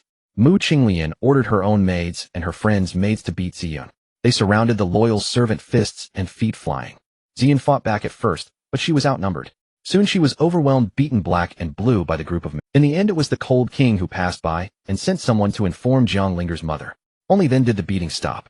The sight of Ziyun's injuries terrified the simple girl. This incident broke the hearts of Jiang Linger's parents. To protect their daughter from further humiliation, they made the painful decision to send her to live in a remote villa. Jiang Linger slowly recalled these memories. Although her former self was a fool, the memories in her mind were now crystal clear. She found this very puzzling. With these memories, Jiang Linger now knew exactly who her enemies were. Mu Qinglian, huh? To have such a deep, scheming mind since childhood, she mused coldly. Good, Jiang Linger remembers. I will pay you back tenfold one day. To cheer up Ziyun, she pulled another lipstick from her sleeve and handed it to her maid. Ziyun's eyes widened when she saw the lipstick in her mistress' hand. Miss, didn't you say you only had one? How do you have another one? She asked in surprise. This one is specially prepared for you, Ziyun. Open it and see if you like it. No, miss, this is too precious. I cannot accept it, Ziyun refused. Ziyun knew how valuable this lipstick was. One could sell for 100 taels of silver. How could a mere maid like her deserve such a precious item? Oh, Ziyun, don't be so formal with your mistress. This lipstick was made especially for you. If you don't take it, you're looking down on it, Jiang Linger said, pretending to be angry. Jiang Linger pretended to be angry to ease Ziyun's burden. She knew the lipstick was expensive, but her space was full of treasures. This was nothing. But this was the ancient world. The people here had never seen modern things. Everything seemed novel and strange to Jiang Linger. Knew Ziyun wanted it. What woman didn't like these cosmetics? But Ziyun was measured and knew her play. Ziyun knew how hard it was for her mistress to make these items. The Cold King's mansion was in dire straits. She urged her mistress to save the goods to sell for more silver. In the end, it was only under Jiang Linger's insistence that Ziyun finally accepted the lipstick. That's more like it. Your mistress has many more good things. This is just the tip of the iceberg, she said proudly. Besides, Ziyun, as my personal maid, you need to look your best. That way you'll attract more rich ladies to buy your mistress' products, Jiang Linger explained with a wink. Ziyun thought her mistress was right. Now that her mistress was so capable, she must never embarrass her. She clutched the lipstick in her hand, cherishing it like a treasure. Jiang Linger found Ziyun's nervousness amusing. The girl was far too tense. All right, put it away. We have important things to do, she said, shaking her head. Ziyun's cheeks flushed with embarrassment. She quickly tucked the lipstick into her sleeve. Miss, where are we going now? She asked, her voice still a little shy. Jiang Linger looked ahead, raised her hand, and pointed a finger towards the sky. Shopping, of course, she declared cheerfully, her eyes sparkling with excitement. After earning her first pot of gold, the thing Jiang Linger wanted most was to experience the joy of crazy shopping in ancient times. Without a second thought, she dragged Ziyun into the shops. The Cold King had donated all the imperial gifts to the military. Over the years he had received very few rewards. The mansion was a gilded cage, beautiful on the outside but hollow within. Now that Jiang Linger had 1,000 taels of silver from the Princess Royal, she spared no expense. She bought anything she deemed useful without the slightest hesitation. Ziyun was horrified by her mistress' spending spree. She quickly tried to stop her. "Miss, that's enough. We have plenty of things. We need to be more careful with our money." Hearing Ziyun's words, Jiang Linger realized she had been a bit impulsive. Besides, she had plenty of good things in her own space. She didn't really need to buy so much. So Jiang Linger stopped her shopping spree. But she had bought so much that they couldn't carry it all. She decided to hire a cart driver to help deliver the goods to the mansion. The cart driver was startled by the sheer volume of Jiang Linger's purchases. But judging by her fine clothes and the maid following her, he understood her extravagance. On the way back to the mansion, Jiang Linger spotted a pastry shop. She sent Ziyun in to buy some snacks while she and the driver waited outside. After a while, Ziyun emerged with a box of pastries. It was noon, and they had been out since morning. Jiang Linger was famished. She eagerly took a piece and bit into it. But just one bite was enough. Jiang Linger didn't want any more. The pastry looked beautiful and enticing, but it was cloyingly sweet, completely ruining the flavor. Jiang Linger gave all the remaining pastries to Ziyun, but the one in her own hand, she simply couldn't force down. She put it aside, her appetite gone. "Miss, why aren't you eating? This is the most famous pastry shop in Ma Bay. People line up for hours to buy here," Ziyun said, puzzled by her mistress' reaction. "If it weren't noon, we would have had to queue for a long time too," Ziyun added, taking another bite of the pastry without. Ziyun watched her mistress confused. Wasn't this her favorite pastry shop when she was a child? "This pastry is too greasy. I don't like it." "If you like it, you can have it," Jiang Linger said. "This pastry from Xiangyunji is really delicious. No wonder so many people line up for it every day," Ziyun said, happily savoring the sweetness.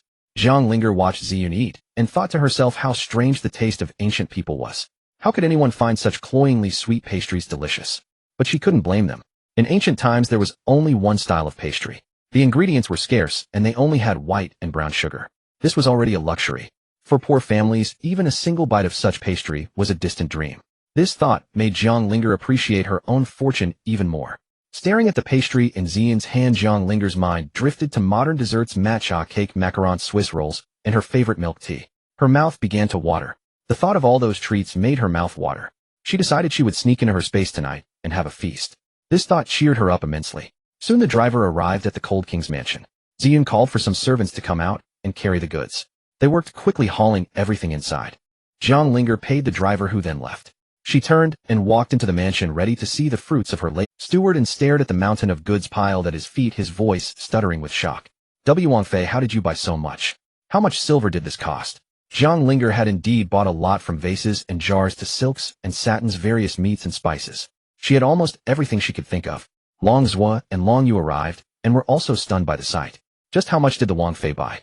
Wang Fei, was your business a success?" Steward and asked, his eyes wide. Steward and knew the Wang Fei hadn't taken any silver from the mansion. The only explanation was that her business had been a roaring success.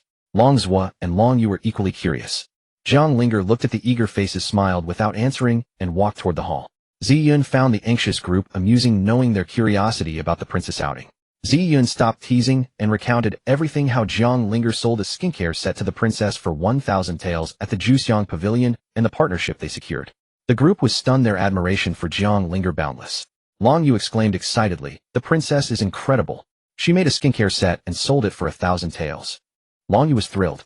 Steward and Longs were remained calmer, but inside their hearts churned with shock after hearing how the princess made money in just half a day. Steward and thought silently, "The princess is truly remarkable, earning 1,000 taels in half a day, with more silver coming this afternoon. Such a wise princess is a blessing to our manor." Longswa thought, heaven must have seen the prince's suffering and sent the princess to save him. Their future life together will surely be happy. Both Steward and Longswa had different thoughts, but all wished for the manor's prosperity. They were grateful that the princess had arrived to rescue the prince from his troubles. Everyone felt relieved that the princess had come. Though the prince never spoke of his hardships, those around him knew he had lived in torment and self-blame for years. They hoped the princess would be a ray of light in the prince's darkness, bringing him happiness. But Jiang Linger knew her current efforts were far from enough. She had money now, but felt uneasy without Xiao Mohan's return. She needed to not only earn more, but also quickly build her own power and influence. Especially now, with Xiao Mohan away at war. The Mo Bay Kingdom's military was no match for the well-equipped Lingyun Kingdom. The situation was dire. Jiang Linger thought of manufacturing weapons to help the Han Prince win sooner. But how to transport them to the battlefield posed another problem entirely. While Long Zhuo and Long Yu were still celebrating the money, Jiang Linger was already worrying about weapon production. The contrast was striking. Just as Jiang Linger felt a headache coming on, Long Zhuo spoke up. Princess, I heard the commoners today talking about the crown prince and the minister's daughter making a scene at the Juxiang pavilion yesterday. Steward and added cheerfully, yes, princess. I heard the crown prince's scandal reached the emperor. He was scolded at court and confined to his estate for a month. The crown prince had always opposed the Han prince. Despite the prince's brotherly consideration, the crown prince constantly caused trouble. Every visit to the manor meant insults and abuse for everyone. Whenever the crown prince failed to get his way with the prince, he would take it out on the servants. Beaten and abused, they never dared report it, fearing it would worsen the conflict. Every time the crown prince visited, the servants seethed with resentment, but dared not show it. Jiang Linger felt this was satisfying. The prince had bullied the manor long enough. Jiang Linger felt this was a good lesson for the crown prince. As they chatted, a servant announced lunch was ready. She had been exhausted from the morning's work. She had given the vegetables and meat she bought to the kitchen to prepare several dishes. Jiang Linger wanted everyone to eat together, but steward and insisted on maintaining proper hierarchy. So only Jiang Linger and Ziyun ate together. Though the food still didn't quite suit her taste, she ate happily, having earned money and heard about the crown prince's humiliation. After lunch, Jiang Linger lay down for a nap. Her first day earning money was satisfying, but she hadn't slept well the night before, troubled by nightmares since dawn. Before sleeping, she gave Ziyun 4 sets of the skincare product, instructing her to have Long Zhuo deliver them to the Juxiang pavilion. Then she drifted into a peaceful nap. While Jiang Linger enjoyed her beauty sleep, the crown prince was throwing a furious tantrum in his manner. He couldn't understand how he had been publicly humiliated. The crown prince believed he had perfect manners. Yet the facts were clear: he had passed gas publicly, loud, smelly, and repeatedly. He had lost face before everyone. He had been scolded by the emperor and become the laughingstock of the capital. Someone must have set him up, but he couldn't find any evidence. He was both angry and frustrated.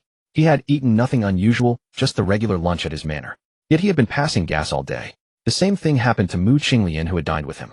Since he hadn't eaten outside, he blamed the manor's kitchen. But a thorough search found nothing wrong.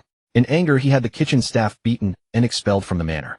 Taking out his anger on the kitchen staff didn't ease the crown prince's fury. No one knew how he suffered that day. To avoid further embarrassment, he locked himself in his room for 3 days. His room reeked. Servants avoided coming near. He ran to the latrine countless times, exhausting himself. The emperor sent physicians, but they couldn't find the problem. They concluded it was a bad stomach and prescribed medicine. But the crown prince only worsened. Meanwhile, Mu Qinglian was also suffering. As a lady, passing gas all day was disgraceful. Even worse, her parents stayed away, avoiding her. Mu Qinglian wept and passed gas alone in her room, a pitifully ridiculous sight. Servants whispered behind her back. Jiang Linger knew nothing of this. When she woke from her nap, she sat at the table and began drawing weapon designs. Ancient conditions limited her options. She drew powerful crossbows and detailed plans for hand grenades, weapons suitable for this era. She knew modern weapons wouldn't work in ancient times. After finishing the drawings, Long Zhuo returned from the Juxiang pavilion with the silver. Miss Long Zhuo is back and waiting outside, Ziyun reported. Jiang Linger folded the drawings and tucked them into her sleeve. She stepped out with light, measured steps. Long Zhuo approached, presenting the large sum of money with both hands. Princess, this is 2,800 taels from the Juxiang pavilion. Long Zhuo said, his hands trembling slightly. He had never held so much money before. As the prince's shadow guard, Long Zhuo earned only 20 taels monthly. But the manor's silver was mostly sent to the military, and their pay had been reduced to a few taels. The Han manor was truly poor. Long Zhuo had never seen so much silver. 2,800 taels was a fortune to them, but Jiang Linger seemed completely unimpressed. Jiang Linger's casual gesture shocked Long Zhuo and Ziyun. Princess, this is 2,800 taels. Do you know how much that is? Ziyun exclaimed worriedly. Don't worry, Jiang Linger said calmly. They'll keep it safe. Even if I lose myself, I won't lose this money. She joked, but Ziyun decided to keep an extra eye on the silver. Soon Long Zhuo brought washed fruits, grapes, lychees, waxberries, and wax apples. Princess, the steward sent these. You brought them back today, he said. Princess, I recognize grapes and lychees, but these two. One oddly shaped, the other soft and round. I've never seen before, Long Zhuo said, pointing at the red fruits curiously. Long Zhuo, Long Yu, and Ziyun were all curious about the red fruits. These fruits had never appeared in the Mo Bei kingdom before. They looked delicious and tempting. Jiang Linger was surprised. She hadn't expected waxberries and wax apples to be unknown here. But Mo Bei was a fictional dynasty, very backward, with few vegetables and fruits. Precious fruits like waxberries and wax apples only appeared in later generations. To avoid revealing they came from the space mall, Jiang Linger lied about buying them from a street vendor. The Western Kingdom neighbored the Northern Desert Kingdom, but had weak military strength. They quickly surrendered to both seeking eternal peace and avoiding war entirely. Despite their weak army, the Western Kingdom was rich in silk, precious gems, Fergana horses, and rare fruits. They were a land of incredible wealth. To other nations, the Western Kingdom was a mountain of gold and silver. Their wealth was several times greater than that of the Northern Desert or the Cloud Kingdom. The men of the Western Kingdom focused all their energy on creating wealth, not on fighting. They had little combat ability or strength. The Western Kingdom had to appease other nations, offering countless treasures every year. If invaded, their soldiers would be easily defeated, completely defenseless. Their soldiers, though tall and strong, were not suited for battle. Most would desert before even reaching the battlefield, fleeing in fear. To avoid war and protect his people, the Western King decreed that no future king could provoke a neighbor. Peace was their only path to survival. Every year they sent silk, jewels, and special goods to other countries to prevent attacks. The Cloud Kingdom was a stark contrast to this wealthy, peaceful land. The Cloud Kingdom was the poorest of the three, but their people were fierce warriors with incredible strength. They lived by conquering land through war. If the Cloud Kingdom won this war, they would seize half the land of the other two kingdoms. Their cruel rule would make life miserable for all the people. The Cloud Kingdom had been attacking the Northern Desert Kingdom for 2 years. Only the Cold King and the Jiang family's sacrifices kept the nation safe. The Northern Desert Kingdom and the Western Kingdom had always been friendly. Merchants and traders traveled freely between their borders, sharing goods. Jiang Linger used this as a perfect excuse. She could take out the fruits from her space mall. Everyone was amazed by the exotic names and origins. The group stared at the fruit drool, nearly dripping onto the table. Jiang Linger found their silly expressions hilarious and couldn't help but laugh. She quickly stuffed a fruit into each of their hands. Don't just stand there, come on, try it. See if it's delicious, she urged them cheerfully. Princess, these fruits are too precious. You should keep them for yourself, Ziyin said, looking at the fruit in her hand, wanting to eat it, but holding back. Long Zhua and Long Yu also felt embarrassed to eat such precious fruits. As subordinates, how could they consume something so valuable? Jiang Linger sat on a stool munching on a wax apple. Seeing their timid behavior frustrated her. She had plenty of delicious food in her space mall. She put on her sternest princess face and commanded, "Are my words not good enough? Just eat. Don't be shy, I can certainly afford to feed you." To make them believe she was truly angry, she even used her modern leadership tone, raising her voice slightly. It was a perfect act. Hearing this, they stopped being shy. As soon as the fruit entered their mouths, the juice exploded. The wax apples and bayberries were especially amazing. The fruit was plump, juicy, and perfectly sweet and sour. It was incredibly refreshing in this hot weather, a perfect thirst-quenching treat. Seeing them happy, Jiang Linger thought of the loyal servants. She told Ziyun, "Have the steward share the rest of the fruit with everyone. Let them all try." "Yes, miss. You are so kind. The servants will be thrilled." Ziyun said, her mouth still full of fruit, her words a little slurred, but full of joy. When they finished eating, Jiang Linger took out the weapon blueprints she had drawn after her nap. She placed them in front of Long Zhua and Long Yu. Long Zhua quickly wiped his hands on his clothes before picking up the blueprint. The moment he saw it, he was so shocked he couldn't speak a single word. Seeing Long Zhua's excitement, Long Yu became intensely curious about the princess' drawings. What could be so amazing this time? Last time her drawings of bottles and jars earned them thousands of silver taels, almost a year's salary for the prince. What had she drawn now? Long Yu leaned in and caught a glimpse of the drawing. He was instantly captivated, his eyes glued to the page, completely mesmerized by the design. They stared at the blueprint for a full 15 minutes, unable to snap out of it. Jiang Linger didn't rush them, letting them digest the information slowly. Jiang Linger knew that ancient weapons were primitive. Seeing such advanced designs for the first time, Long Zhua and Long Yu would naturally be thrilled. Ziyun couldn't understand the drawings, but seeing how Long Zhua and Long Yu treasured them, she knew how shocking and important they must be. Finally, Long Zhua came to his senses. "Princess, if these weapons on your blueprint are created, they will benefit countless people in our kingdom."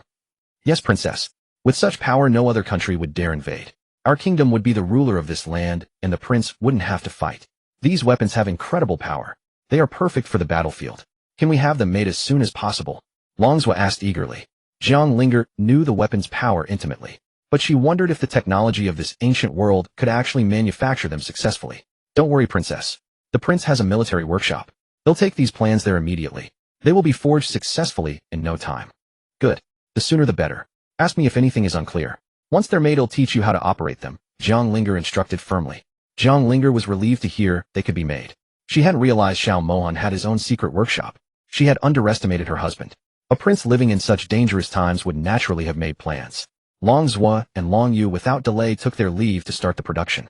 The courtyard was once again quiet, with only Jiang Linger and Ziyun left.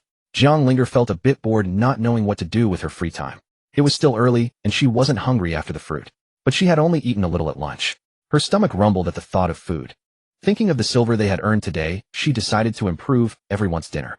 She wanted to cook a delicious feast to celebrate the success. Ziyan, we made a lot of money today. Let's have a special dinner to celebrate. Jiang Linger announced cheerfully, her eyes sparkling with excitement. Ziyan was a standard foodie. Despite her petite frame, she had a huge appetite and loved eating more than anything else in the world. Ziyan was a standard foodie. Despite her petite frame, she had a huge appetite and loved eating more than anything else in the world. Pancakes are for breakfast. We earned so much today, don't you want something more exciting than just pancakes? Jiang Linger teased her little maid. I think your pancakes are the best, crispy and flaky. No wait, everything you cook is the best. I love everything you make, miss. Ziyan beamed. You little flatterer.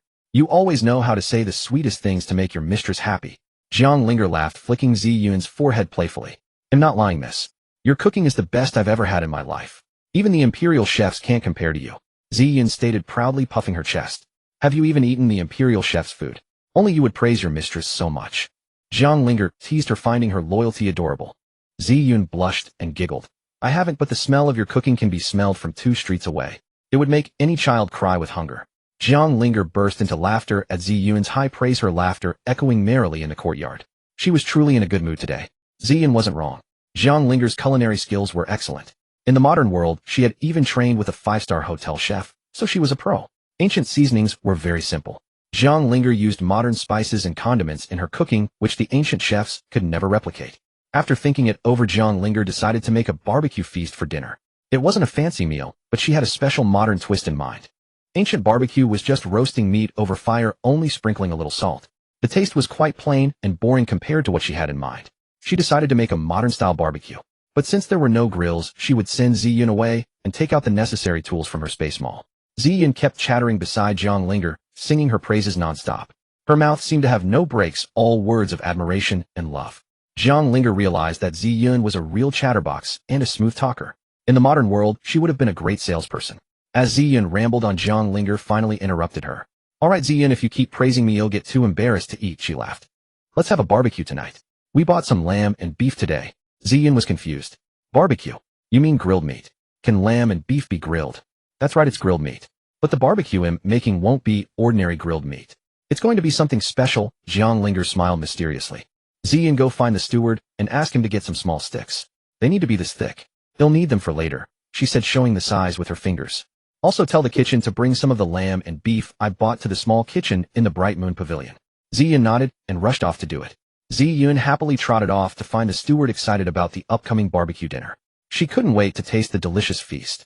Jiang Linger noticed Ziyun had left and quickly slipped into the space mall. She strolled through the aisles, browsing the modern goods, and treated herself to a creamy ice cream, savoring the cool sweetness as a brief escape. Worried Ziyun might return, Jiang Linger didn't dare linger in the space. She quickly grabbed some basic grilling tools and hurried out, her heart pounding with relief as she emerged back into her room. Jiang Linger had just stepped out of the space and breathed a sigh of relief when the kitchen servant arrived with the meat. She patted her chest, startled by the close call. Jiang Linger patted her chest, whispering, that was close. If the servants had seen me appear out of nowhere, they'd think I was a monster. I wouldn't be able to explain. After the servants left, Jiang Linger entered the small kitchen. She saw the lamb and beef on the table and began to prepare. Having cooked here twice before, she had most of the tools she needed. Jiang Linger first cut the meat into small pieces. Then she sliced some garlic, ginger, and scallions, adding them to the bowl to marinate the meat, infusing it with flavor. Fortunately, this era had onions, ginger, and garlic. But it lacked cumin, Sichuan pepper, MSG, and 5-spice powder. The absence of these basic seasonings was a real challenge. People here thought star anise was just a medicinal herb only available at the pharmacy. They had no idea it was a key cooking spice. This limited knowledge was a major obstacle. The soy sauce and vinegar here were of poor quality.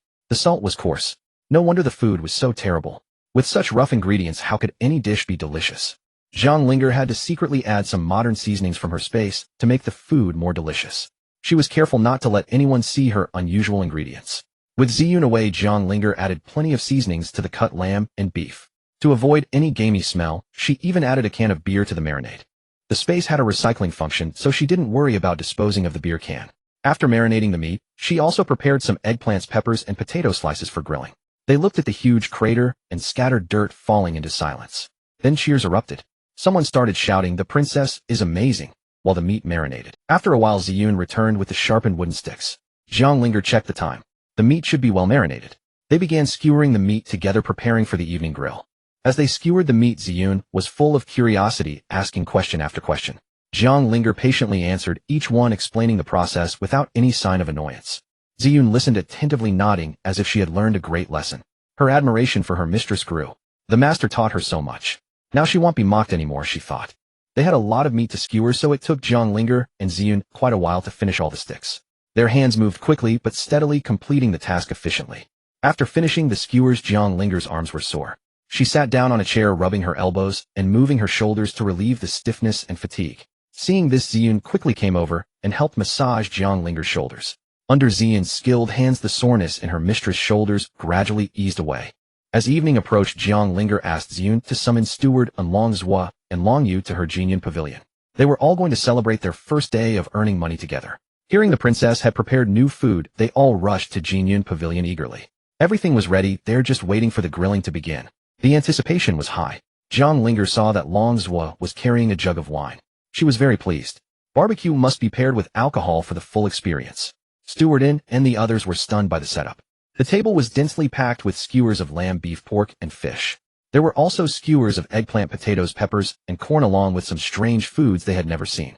Several jars were also placed on the table. No one knew what was inside them. The mysterious containers added to the sense of novelty and anticipation for the upcoming feast. On the ground stood a strange metal contraption with a wire mesh on top, clearly meant for grilling. Below it were some black lumpy things that no one could identify. Having never seen such things in the kingdom of Mabe, the men curiously gathered around to study them. They poked and prodded, trying to figure out what everything was for. What is this thing? It's so black and ugly. Long Yu said, picking up a piece of charcoal. He played with it in his hand, but it quickly stained his fingers black. He hurriedly put it back. Looking at his blackened right hand, Long Yu thought he had been poisoned. He rushed to Jiang Linger for help, panicking. Princess, look. I'm poisoned.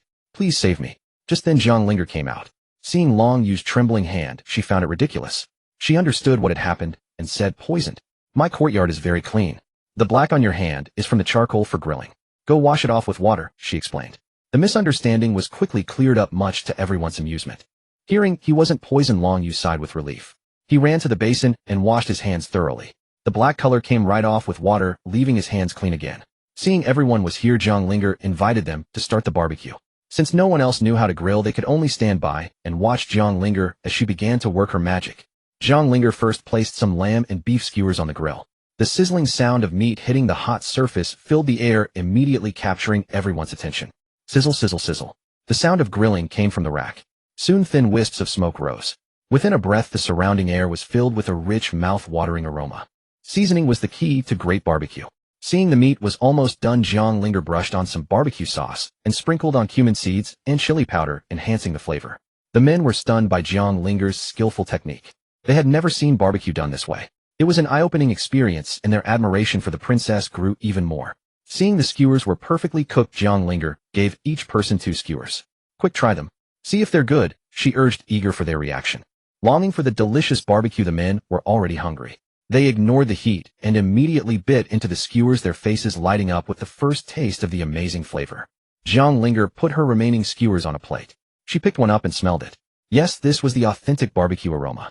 She took a bite, savoring the familiar and wonderful taste. She wasn't as impatient as the others, but it had been a long time since she had barbecue. She truly missed it. Being able to enjoy it here in the ancient world felt like pure bliss. As they ate, they praised her. Princess, this barbecue is incredibly delicious. I never knew lamb and beef could be cooked this way, they exclaimed between bites. Yes, Princess, I've lived half my life and never tasted such wonderful roasted meat. Even the game the prince brings back isn't this unique. This barbecue is truly unforgettable, Stewardin said. Stewardin savored the barbecue, lost in the flavor. The unique taste was something he had never experienced before, and he was determined to remember every detail of this remarkable meal. I've never eaten like this before. The meat is so fragrant, and it has a nice spicy kick. At first it was a bit hard to handle, but the more I eat, the more I want, Ziyun said, nodding. Prince Consort Long Zhua pointed at the spicy red powder and asked, Your Highness, is this the legendary chili pepper? Jiang Linger smiled, yes, ground chili powder. It tastes much better on roasted meat for those who can handle spice. Jiang Linger was a spice lover, but in the northern desert kingdom, though chili existed, people rarely ate it. Dishes made with chili were extremely scarce. She had deliberately used less to accommodate everyone's taste. Long Zhua took a bite, his eyes lighting up. I never knew chili could be so delicious. Ground into powder, it's perfect on barbecue. I've learned something new today. He clearly enjoyed the mild heat, finding it no challenge at all. Seeing everyone could handle the spice, Jiang Linger added more chili powder for the next round. She figured a bit more heat would make the barbecue even more satisfying. The aroma of sizzling meat filled the air. After the second batch, Long Zhua and his brother Long Yu had mastered the barbecue technique. They took over the cooking from Jiang Linger. She watched them for a moment, satisfied with their skills, then sat down to enjoy the feast. It was early spring, warm, but with a gentle evening breeze. Sitting in the courtyard was incredibly pleasant. Perfect weather for barbecue. Jiang Linger ate, while sipping the fine wine Long Zhua had brought a simple, but satisfying pleasure. The ancient rice wine tasted mild, nothing like the modern beer she craved. Jiang Linger missed the crisp taste of beer with barbecue. But since the people here had never seen beer, she had to restrain herself. Some things were better kept secret. After about 15 minutes, Long Zhua and Long Yu finished grilling all the meat. The rich aroma of barbecue spread throughout the entire courtyard. Everyone gathered around the stone table ready to eat and drink their fill. As they ate, Steward Un and the two brothers told Jiang Linger interesting stories from the capital over the past few years. She listened with great interest, learning about the major events that had occurred in the city during her absence. Finally, Jiang Linger gave each of them a red envelope of 50 taels of silver. It was a reward for their help in her first business venture, but also a way to win their loyalty. She hoped they would serve her wholeheartedly from now on. The 50 taels meant a lot to them. Ever since the Cold King diverted palace funds to the army, their monthly salaries had been severely reduced. This generous gift felt like a fortune. They were deeply moved by the prince's kindness. Having witnessed Jiang Linger's extraordinary ability to make money, they now fully trusted her. What surprises will our princess bring us next? They wondered. After the feast, Steward Un and the brothers cleaned up the courtyard and retired. While waiting for her maid Ziyun to prepare bathwater, Jiang Linger slipped into her space to do a facial treatment. She applied a mask and sat in the massage chair, letting the day's fatigue melt away. The modern comforts were a secret luxury. The whole day had felt like a dream. Jiang Linger had expected difficulties when starting a business in ancient times, but everything went smoothly. It seemed fate was kind to her. She just hoped the good fortune would last. Now the only thing on her mind was the Cold King's safe return from war. Until he came back, she would remain anxious. She had already grown accustomed to her new life, but his absence left a void in her heart. A month had passed since Jiang Linger arrived in this ancient world. She had fully adapted to life here and managed the prince's mansion efficiently. But her deepest concern remained for the Cold King, her father, and her brother, all fighting at the front. She had accepted her fate and decided to live well in this era. These days, she had been busy supplying skincare products and lipstick to the Juxiang Pavilion and designing weapon blueprints which Long Zhua had taken to the military arsenal. Long Yu shuttled between the palace and the arsenal delivering news. He reported that the weapons were progressing well and would be completed soon. Jiang Linger wasn't in a hurry, as she just wanted them ready in case of emergency. Prevention was better than cure. During the weapon development period, Jiang Linger earned 15,000 taels of silver from the Juxiang Pavilion. The palace's financial troubles were over. The business was booming. Even the imperial concubines sent people to buy her skincare products and lipsticks. Whenever the products hit the shelves, they sold out instantly. Thanks to the prince's early promotion, Jiang Linger's business flourished beyond expectation. She had no worries about sales. Her reputation spread throughout the capital. In her spare time, Jiang Linger planted vegetables and fruits in the courtyard: watermelon, grapes, strawberries, bayberries, peaches, and cherry trees. She also planted eggplants, tomatoes, cucumbers, lettuce, and pumpkins, many species unknown in this dynasty. To explain the origin of these exotic seeds, Jiang Linger made a special trip outside the city and returned with them. The household believed she had bought them from afar. She secretly watered the plants with spiritual spring water from her space every few days. The crops thrived thanks to the spiritual water. They grew exceptionally fast, even out of season. Jiang Linger was delighted to see the green shoots. Soon she would have fresh fruits and vegetables that no one in this world had ever tasted. One day, while weeding in the garden, Long Yu suddenly appeared. "Your Highness, the weapons are ready. My brother asks you to come to the arsenal immediately." Jiang Linger dropped her hoe and called for Ziyun. They rushed to the military workshop on horseback. When she arrived at the arsenal, Long Zhua was already waiting. Two other men stood beside him, looking extremely anxious. They kept peering into the distance. One of them paced back and forth, muttering, "Why hasn't my brother brought the princess yet?" The steadier man said, "Mu Fei, can you stop pacing? You're making me dizzy." The one called Mu Fei replied, sheepishly, "I'm just excited. I can't wait to see the power of these new weapons." They continued to wait impatiently. Finally, Jiang Linger and her party arrived in the distance. The sharp-eyed Mu Fei spotted them first. Here. The princess is here," he shouted, pointing. Everyone turned to look, a wave of excitement washing over them. Jiang Linger heard Mu Fei's loud voice from afar. She thought this man had a booming voice audible from 2. When Jiang Linger arrived at the military camp, she saw Long Zhui standing aside with two unfamiliar men. One had a fierce appearance and a beard, looking tough. The other man was refined and handsome, seemingly out of place in the military camp. Both greeted Jiang Linger. Princess, we have long heard of your reputation.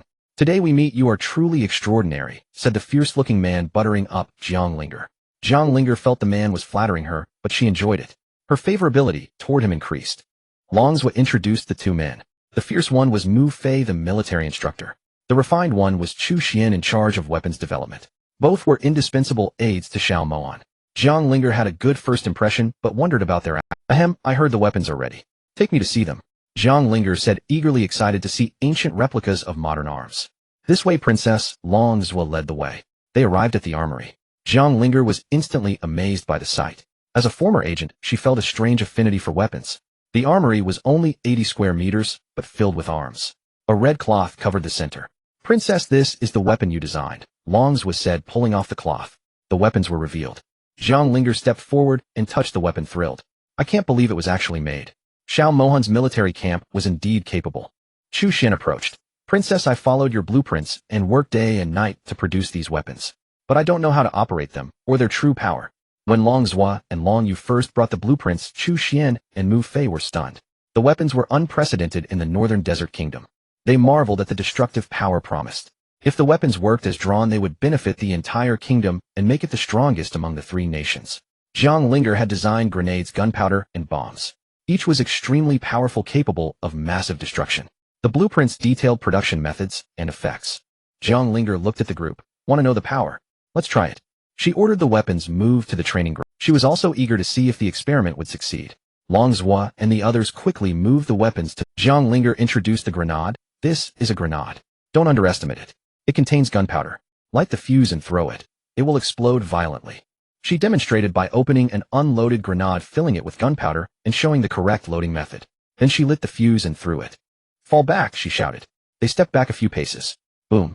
A huge explosion like thunder shook the ground and their hearts. Everyone stood frozen, mouths wide open, shocked or frightened. Prince. Princess, is this the grenade? It's terrifying.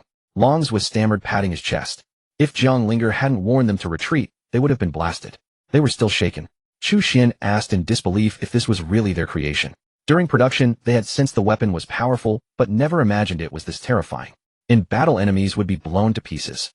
The explosion was so loud that soldiers rushed to the training ground to see what happened. Soon a crowd gathered. They looked at the huge crater and scattered dirt falling into silence. Then cheers erupted. Someone started shouting, the princess is amazing. The princess is mighty. The chant ignited morale. Even Longswa and Long Yu joined the cheers. Jiang Linger was overwhelmed by the enthusiasm. Jiang Linger waved her hands to calm everyone. You've seen the power of the grenade. Imagine its effect on the... I hope the military camp can produce more weapons to help our brothers on the front line. The soldiers suddenly knelt and shouted, we will follow the princess' orders. Jiang Linger was stunned again, not used to the ancient kneeling custom. She quickly told everyone to rise. Let's test the other weapons. Under the soldiers' watchful eyes, Jiang Linger explained the bomb's power and usage. The bomb operated on a similar principle to firecrackers, but hundreds of times more powerful. In her blueprints, she had specified the raw materials sulfur and saltpeter, both available in the kingdom. The military camp had replicated the bomb according to the design. Although the bomb was far from modern versions, it was impressive for the ancient era. The soldiers were eager to see it in action. Jiang Linger and her team moved to a secluded valley to test the bomb. Its power was too great, and they needed a safe place to avoid accidents. In the valley, Jiang Linger ordered Longswa to place the bomb in a safe spot. Then she led everyone to a secure distance ready for the detonation. Longswa followed her orders, lighting the fuse with a fire starter. He then used his lightness skill to quickly retreat to Jiang Linger's side. A loud bang echoed, shaking the ground. Sparks flew everywhere and huge rocks shattered into pieces, proving the bomb's terrifying power. Everyone was stunned. They looked at Jiang Linger with pure admiration. She remained calm, satisfied with the bomb. Longswa exclaimed excitedly, Princess, this bomb would be invincible on the battlefield. The others nodded in agreement, their eyes shining with hope.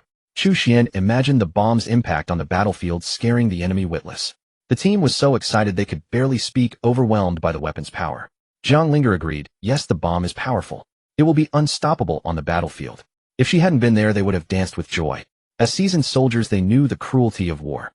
It made people homeless and countless brothers died.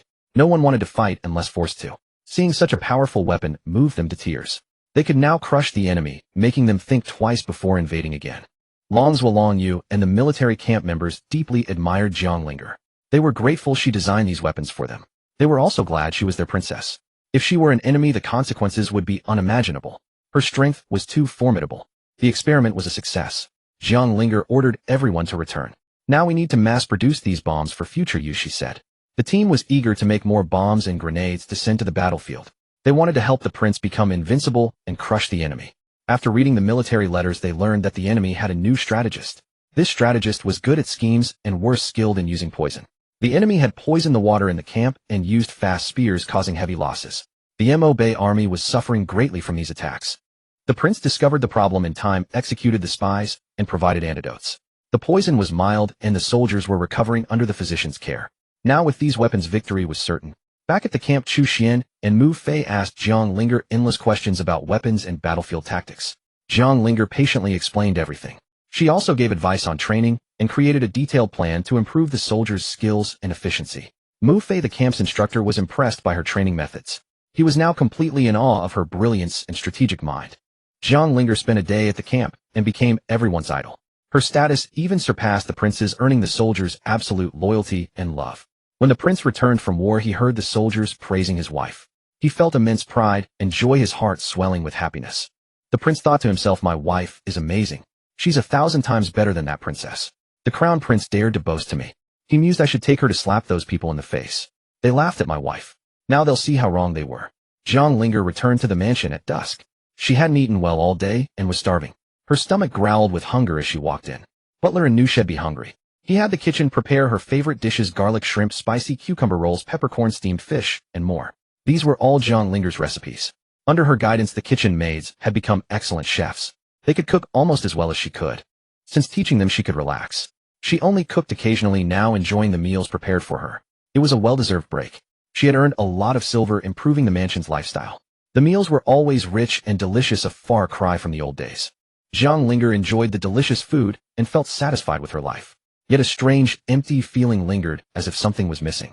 Exhausted from the day's work, she bathed and prepared for bed early. She was soon fast asleep, drifting into a peaceful dream.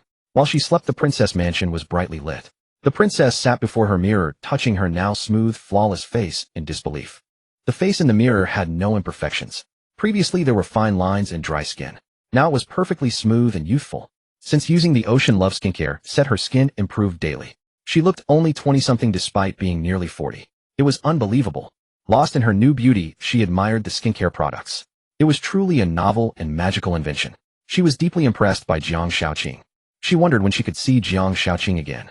She had sent people to inquire at the house, but no one knew where he was. Even her own people couldn't find him. He and his servant had vanished without a trace. He was truly a mysterious figure, coming and going unseen. The princess sighed. He is truly a mysterious man, coming and going without a trace.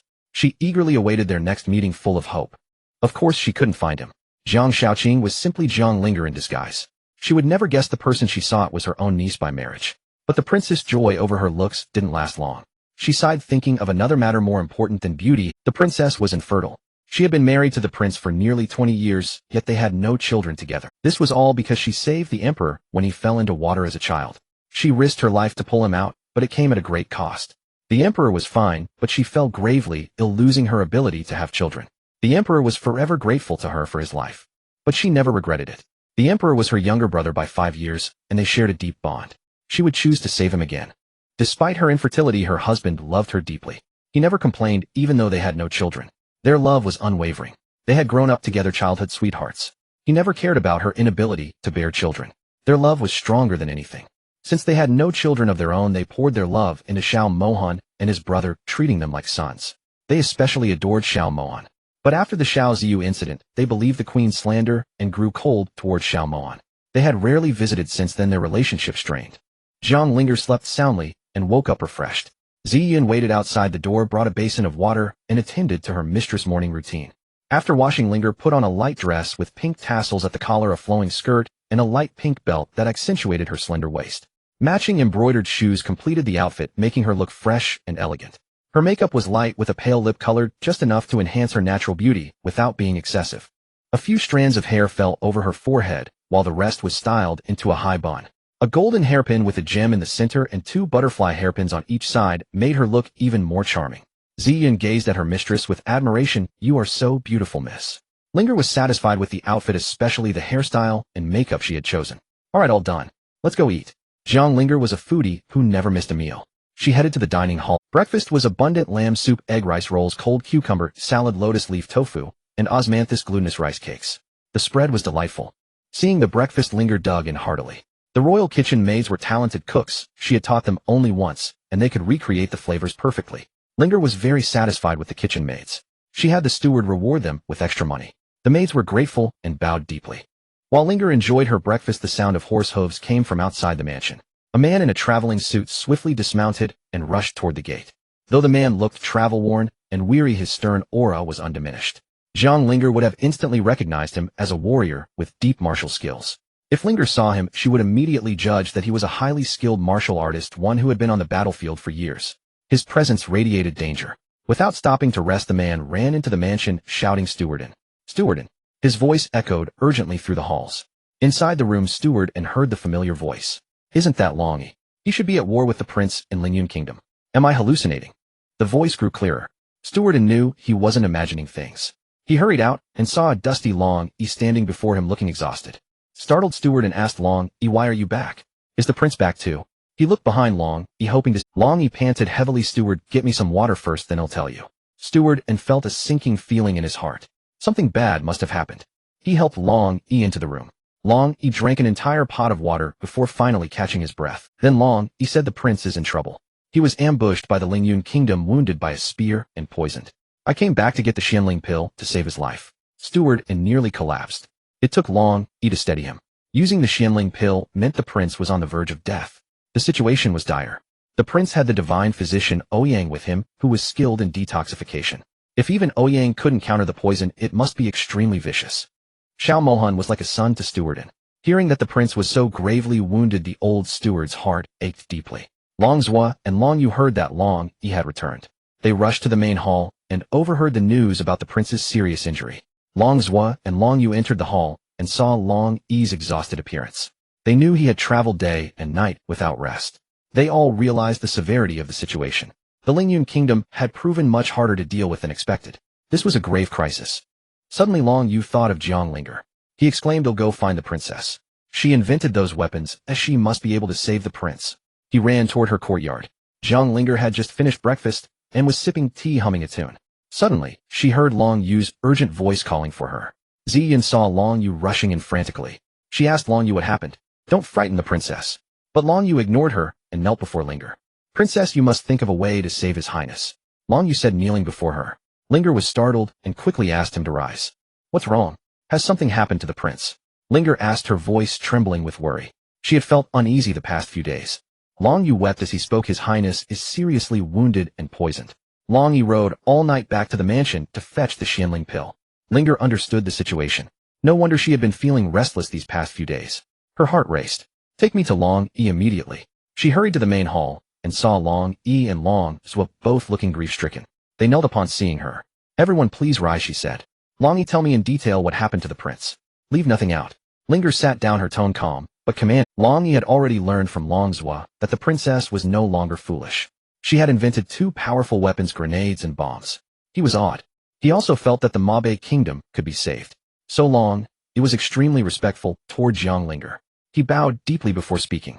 After Long Yi finished recounting the prince's injury and condition, Linger silently cursed the Lingyun Kingdom. How dare they hurt her husband? She would make them pay. Stewardin brought the Xianling pill. He said this pill was given by the late emperor to the current emperor and then granted to the prince. It is said to cure all poisons. Linger looked at the exquisitely carved box. From its ornate appearance, she knew the contents must be valuable. She opened it carefully. Inside the box lay a milky white pill, pure and flawless. A herbal fragrance wafted out, soothing her senses.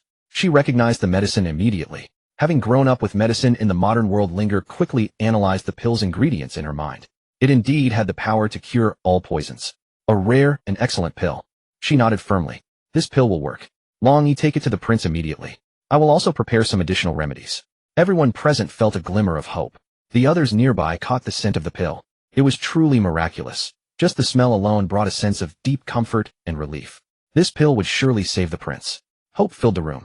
Long Yi's voice was weak and urgent. "Your Highness, there is no time. I must get this pill to the camp immediately." His body trembled with exhaustion. Long Yi had traveled without rest, eating only simple food and sleeping in the wild.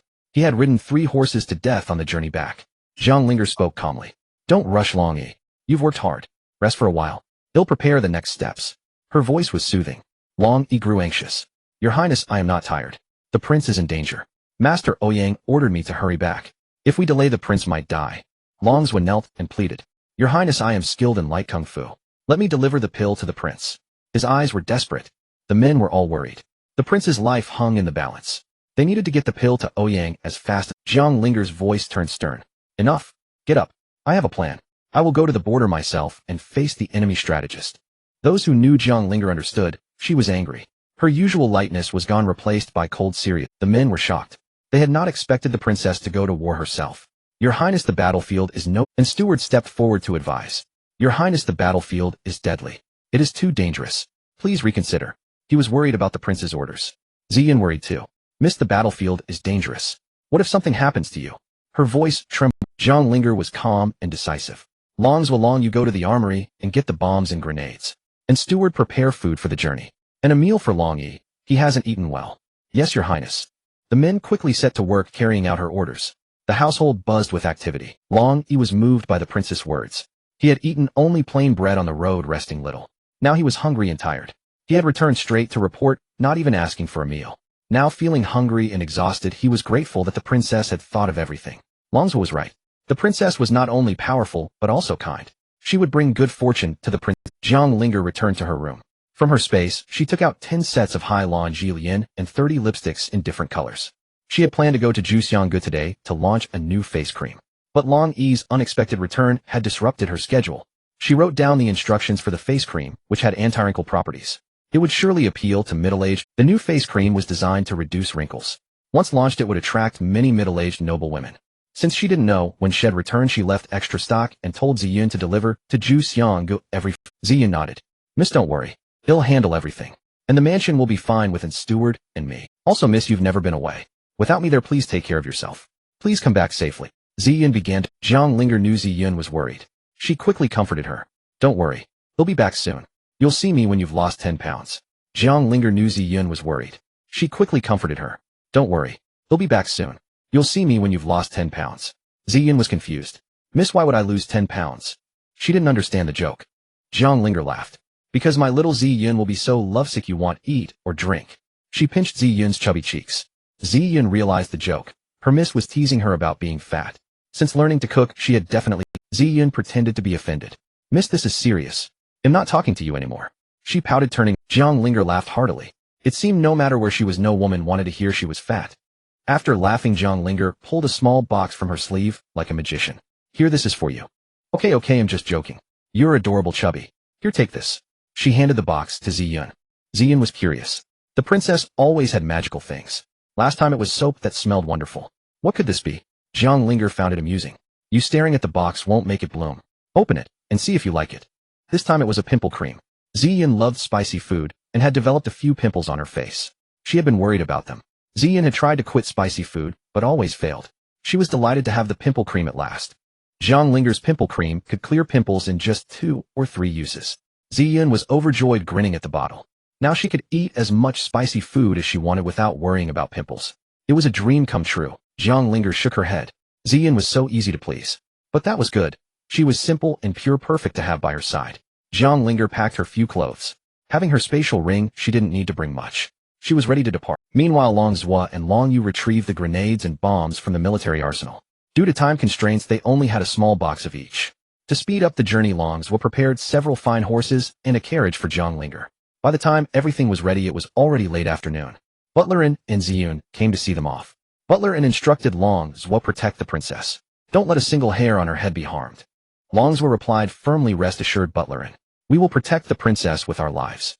They would never let any harm come to her. Ziyun's eyes were filled with tears. Miss, please be safe.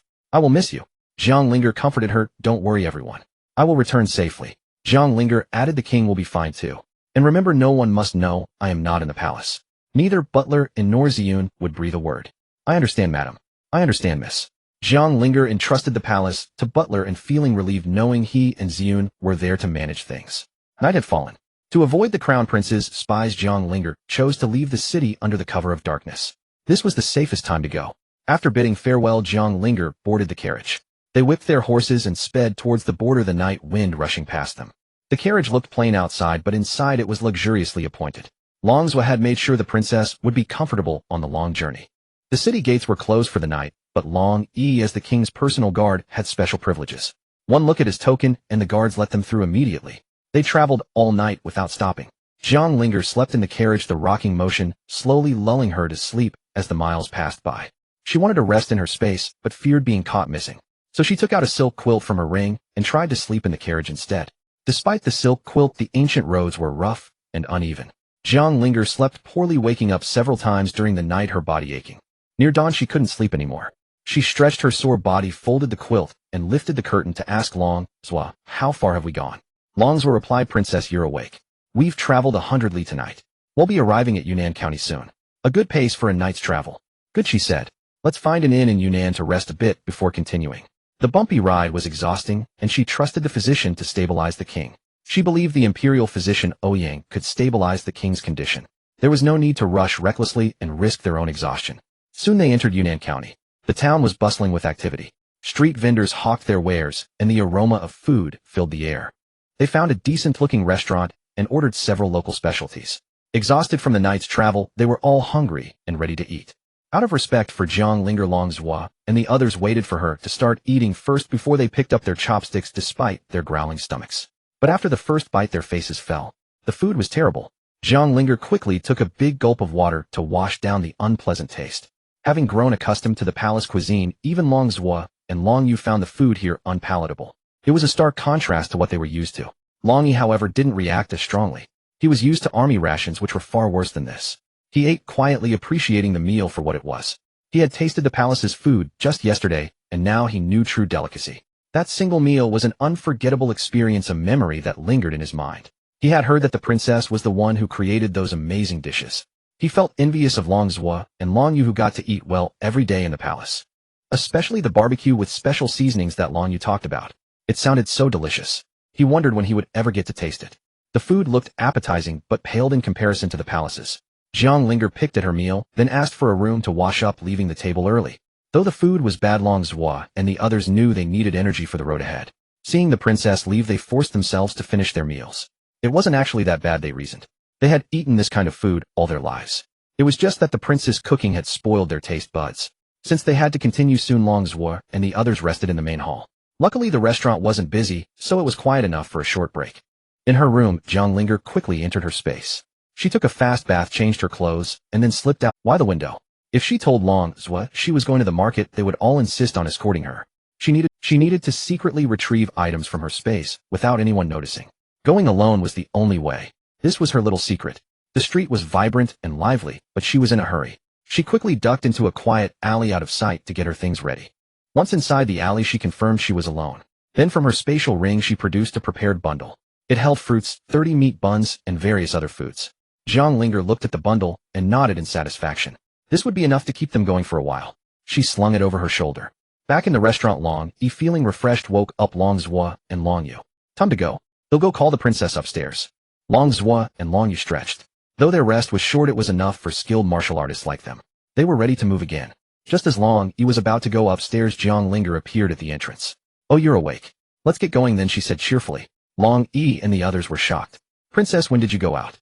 You should have called us to accompany you." They were worried for her safety. "I went while you were sleeping. You looked so tired, I didn't want to bother you.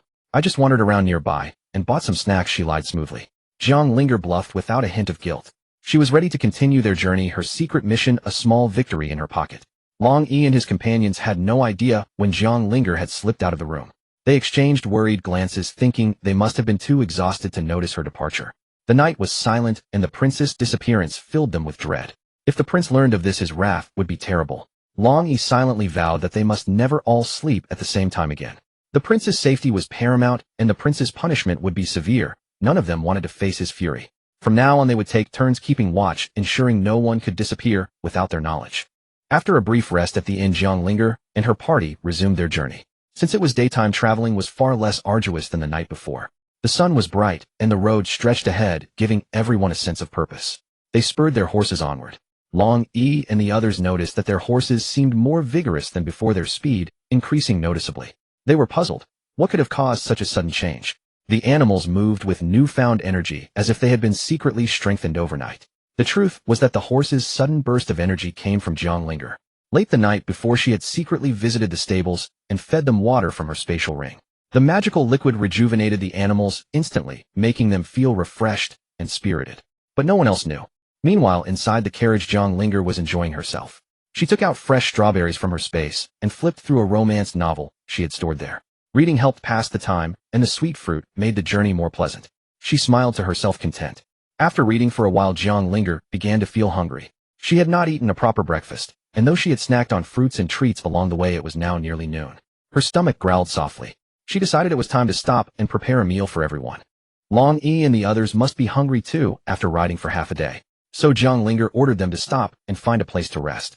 Since the food at the inn had been unappetizing, she decided to have Long Yi park the carriage in the countryside where they could enjoy a proper meal outdoors. Once the carriage stopped, Long Yi carefully helped Jiang Linger step down. She stretched her limbs, enjoying the fresh air outside. The sky was clear and the weather fine, lifting her spirits. She breathed deeply, feeling the tension of the journey slip away, and smiled at the beautiful day. "Princess, what shall we eat for lunch?" Long Yu stepped forward and asked respectfully. The others looked at her expectantly, their stomachs rumbling. They had been riding for hours and were eager to know what delicious food she had prepared. "When I went to the market this morning, I bought 30 meat buns," Jiang Linger said. She pointed to a bundle on the carriage. "Long Yu, fetch that bundle down. We'll have them for lunch." She had planned the meal in advance, and the buns were still fresh. The weather was mild, so the buns didn't need to be reheated. Jiang Linger had brought large, fully meat-filled buns from her space, generous and satisfying. She unwrapped the bundle, and the aroma of freshly steamed meat filled the air, making everyone's mouth water. She gave each of the 3 men 5 meat buns. Then from the bundle, she took out 4 small bowls, pouring mint lemon tea from a water pouch into each. The tea was cool and fragrant, a perfect complement to the hearty meal. She handed a bowl to each person. As soon as the tea was poured, a refreshing scent of mint wafted through the air, instantly clearing everyone's minds. The fatigue of the journey seemed to vanish. The men took a sip, their eyes widening. The taste was both cool and sweet, leaving a pleasant aftertaste. Next, Jiang Linger pulled out a jar of homemade chili sauce, some spicy pickled cabbage, a whole roast chicken, and finally 4 juicy peaches. She arranged them on a cloth spread on the ground. The array of food was astonishing. It looked like a feast fit for a king. The men stared at the incredible spread, their jaws dropping in disbelief. "Princess, how much food can that bundle of yours hold?" Long Yu blurted out. Long Yi added, "Did you really buy all this at the market this morning?" They looked at the bundle as if it were a magic bag. "That's right, except for the chili sauce and pickled cabbage. I made myself the rest. I bought on the street this morning," Jiang Linger said, casually dismissing their amazement. She picked up a meat bun and took a bite, savoring the rich flavor. The men were still in awe of her seemingly endless supply. Jiang Linger took a bite of the meat bun. It was delicious. The juicy filling burst with flavor, and the soft dough melted in her mouth. She was very satisfied with her morning's shopping. The 3 men, watching her enjoy it, could no longer hold back their appetite. They eagerly grabbed the meat buns and took huge bites. The juices ran down their chins, and the rich aroma of meat filled their mouths. They had never tasted such delicious buns before, so tender and flavorful. They gobbled them down, unable to stop. "Princess, you are so lucky. I've never found such delicious meat buns on the street before," Long Yu said with sincere admiration. He took another bite and sighed happily. The others nodded in agreement, their mouths too full to speak, but their expressions said it all. Long Yi chimed in. "Yes, Princess, I've never seen such buns either. And look at these peaches. They're so red and plump, they must be delicious. And the pickled vegetables you made are absolutely incredible." He gestured at the various dishes, his praise heartfelt. Long Zhou nodded while eating, saying, "It's not just the food. This tea you made is wonderful. After drinking it, I feel completely refreshed and the heat of the journey is gone. The taste is sweet and refreshing, leaving a lingering aftertaste." He took another sip, savoring it. They had stopped in the wilderness many times before, but this was the best meal they had ever had. Jiang Linger smiled, pleased with their enjoyment. "Didn't I tell you? From now on, as long as you follow me, you'll eat well and drink well. This is nothing yet." Jiang Linger swallowed the last bite of her bun and continued, "Wait until we reach the military camp and heal the prince. Then he'll make you an even better meal." The men's eyes lit up at the promise, but their thoughts soon turned to their prince, who was gravely wounded. "I wonder how the prince is doing now," Longs was said, voicing the worry that haunted all of them. They were deeply concerned about the prince's injuries. Jiang Linger noticed their anxiety and gently comforted them. "Don't worry. The prince is blessed by heaven. He'll be fine. Yes, the prince has been through so many dangerous situations and always came out safe. This time will be no different," Long Yu said firmly, trying to boost everyone's morale. Jiang Linger had never met Xiao Mohan, but from what she had heard, she felt both admiration and sympathy for him. As the least favored prince of the emperor, Xiao Mohan had entered the military camp at 13 and gone to fight on the battlefield at 15. His first campaign forced the enemy to surrender, making him a hero of the Mo Bay kingdom overnight. But his path was paved with blood and scars. Over the years, Xiao Mo Han had gone on countless campaigns, never losing a single battle. He became the invincible war god of Mo Bay. But those closest to him knew that every victory came at a terrible cost. He had to put himself in danger time and again, risking his life for the kingdom. Though he earned countless honors, they were paid for with an equal number of scars. Xiao Mo Han fought so hard to protect his mother and elder brother from being bullied. He had no choice but to be strong, even though no one in the palace truly cared about him. Despite his many victories, Xiao Mo Han never received the emperor's recognition. Each time he returned from battle, he hoped his father would praise him, but the emperor always downplayed his achievements. This broke his heart. He would lock himself in his room for a whole day after every homecoming. His subordinates could only watch helplessly from outside the door, their hearts aching for him. They knew the prince's pain all too well. Jiang Linger listened to these stories, feeling a deep sympathy for this man she had never met. She was determined to heal him, both his body and his heart. Jiang Linger had asked Long Yi about the distance earlier. With their fast pace, thanks to the horses' enhanced speed from the spring water, they had already covered nearly half the journey. If they continued at this rate, they would reach the border by tomorrow morning. Time was of the essence. After resting for a while, Jiang Linger and the others resumed their journey. The horses galloped swiftly along the road, their hooves pounding the earth. Inside the carriage, Jiang Linger had grown accustomed to the motion. She took out a novel to read, afraid she wouldn't be able to sleep that night. She was so absorbed in the romance novel that she finished the entire book in one go. Only when she finished did she realize how tired her eyes were. She rubbed them gently, then lifted the curtain to look outside. The sky had turned gray. It was already evening. Time had flown by. Jiang Linger ordered the party to stop in the forest. She stepped down from the carriage, took care of her personal needs, and then began preparing dinner. The men set up camp, lighting a fire and gathering supplies. The evening promised another delicious meal thanks to the prince's resourcefulness. After days of non-stop travel, Jiang Linger and her team finally reached the border. They hadn't yet arrived at the military camp when they met a soldier on the road. To be precise, this soldier was heading back to the camp to request reinforcements. Long Yi recognized him as a young officer under General Jiang Tingzhou. His uniform was torn and his arm was wounded. Seeing Long Yi, he dismounted and cried for help. Long Yi, you're back. The Lingyun kingdom is about to break through the city. Long Yi was shocked. What? I only left a few days ago, and Lingyun has already attacked. Tell me everything. Tears filled the soldier's eyes after the general was injured. Poisonings occurred in the camp.